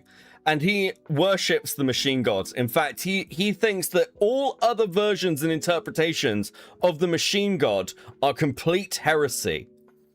Only he is the true way. But it turns out that much of the research that he'd been doing had been, shall we say, stolen from other maguses. And he was caught stealing this research from other maguses to promote his own work. Until generally speaking, the whole of Mars found out about it and were totally fucking outraged. Now, in an attempt to cleanse himself and clear his name so he could continue his research and work, he basically tried to target specific individual members of the Skitarii. Because he hates the Skitarii, especially Skitarii that he views as beneath him. And not on his and heretical. And in his attempt to fucking destroy these people, he accused them of tech heresy, basically. He accused them of tech heresy, of using abominable intelligences. But unfortunately, he was caught, and he was found out by the Inquisition. And it's completely fucked. Now, he is trying to come back. It's very hard to remove a magus completely. And he is currently trying to remove his apologies and his admittance of failure. But it's not working because we have more recordings, more Vox recordings of the actions he took. And I'll be honest, we will probably be going over that on this channel very soon. Smoggin with the 10. I kind of absolutely freaking love this. Me too. Explain the KP drama in 40k terms. Thank you for the 10, Redhead. Okay, so KP drama in 40k terms. There was an owner of a brothel, right? Very, very niche brothel, and hadn't been popular in this imperial city for years. But it turns out that through various, like, evidence that was given, this woman was actually a Nurgle cultist known for pissing herself and having multiple venereal diseases. Absolute freak. Definitely not Slaneshi, despite what some people think. But yes, she was a Nurgle worshipper. Now, because she was a Nurgle worshipper, she basically was obsessed with her version of the truth, only her version of the truth. And she tried stealthily to take out opposition by accusing them of basically being Nurgle worshippers or Slaneshi worshippers. And she would accuse the Governor Saberspark of actually being a Slaneshi cultist. A claim that was completely fucking fraudulent, by the way.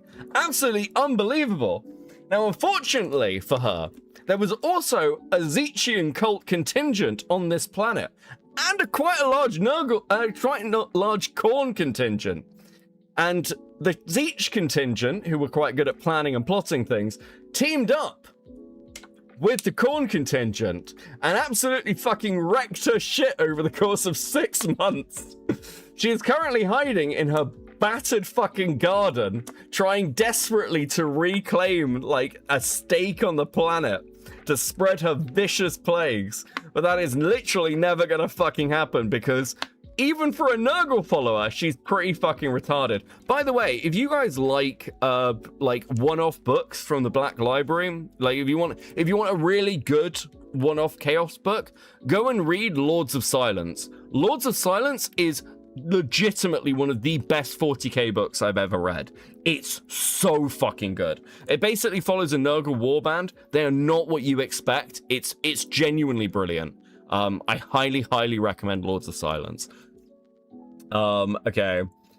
Somebody out there with the 5. Twas a good stream, Sir Beckett. Don't leave us with, like, Chris the Snark. Don't worry, I'm not going anywhere. Not by choice, anyway. Becca Grudges, welcome to Coping. Thank you for the membership, buddy. Much appreciated. I need to persuade Nick. Like, listen, Nick's going more and more autistic with some of his content when he's doing this, like, sidelines thing. I feel like I need to persuade Diorio to let me just come on stream and talk to him about Warhammer 40k for several hours. I'm reading Eiselhorn right now. I've had Eiselhorn for ages and I still haven't read it.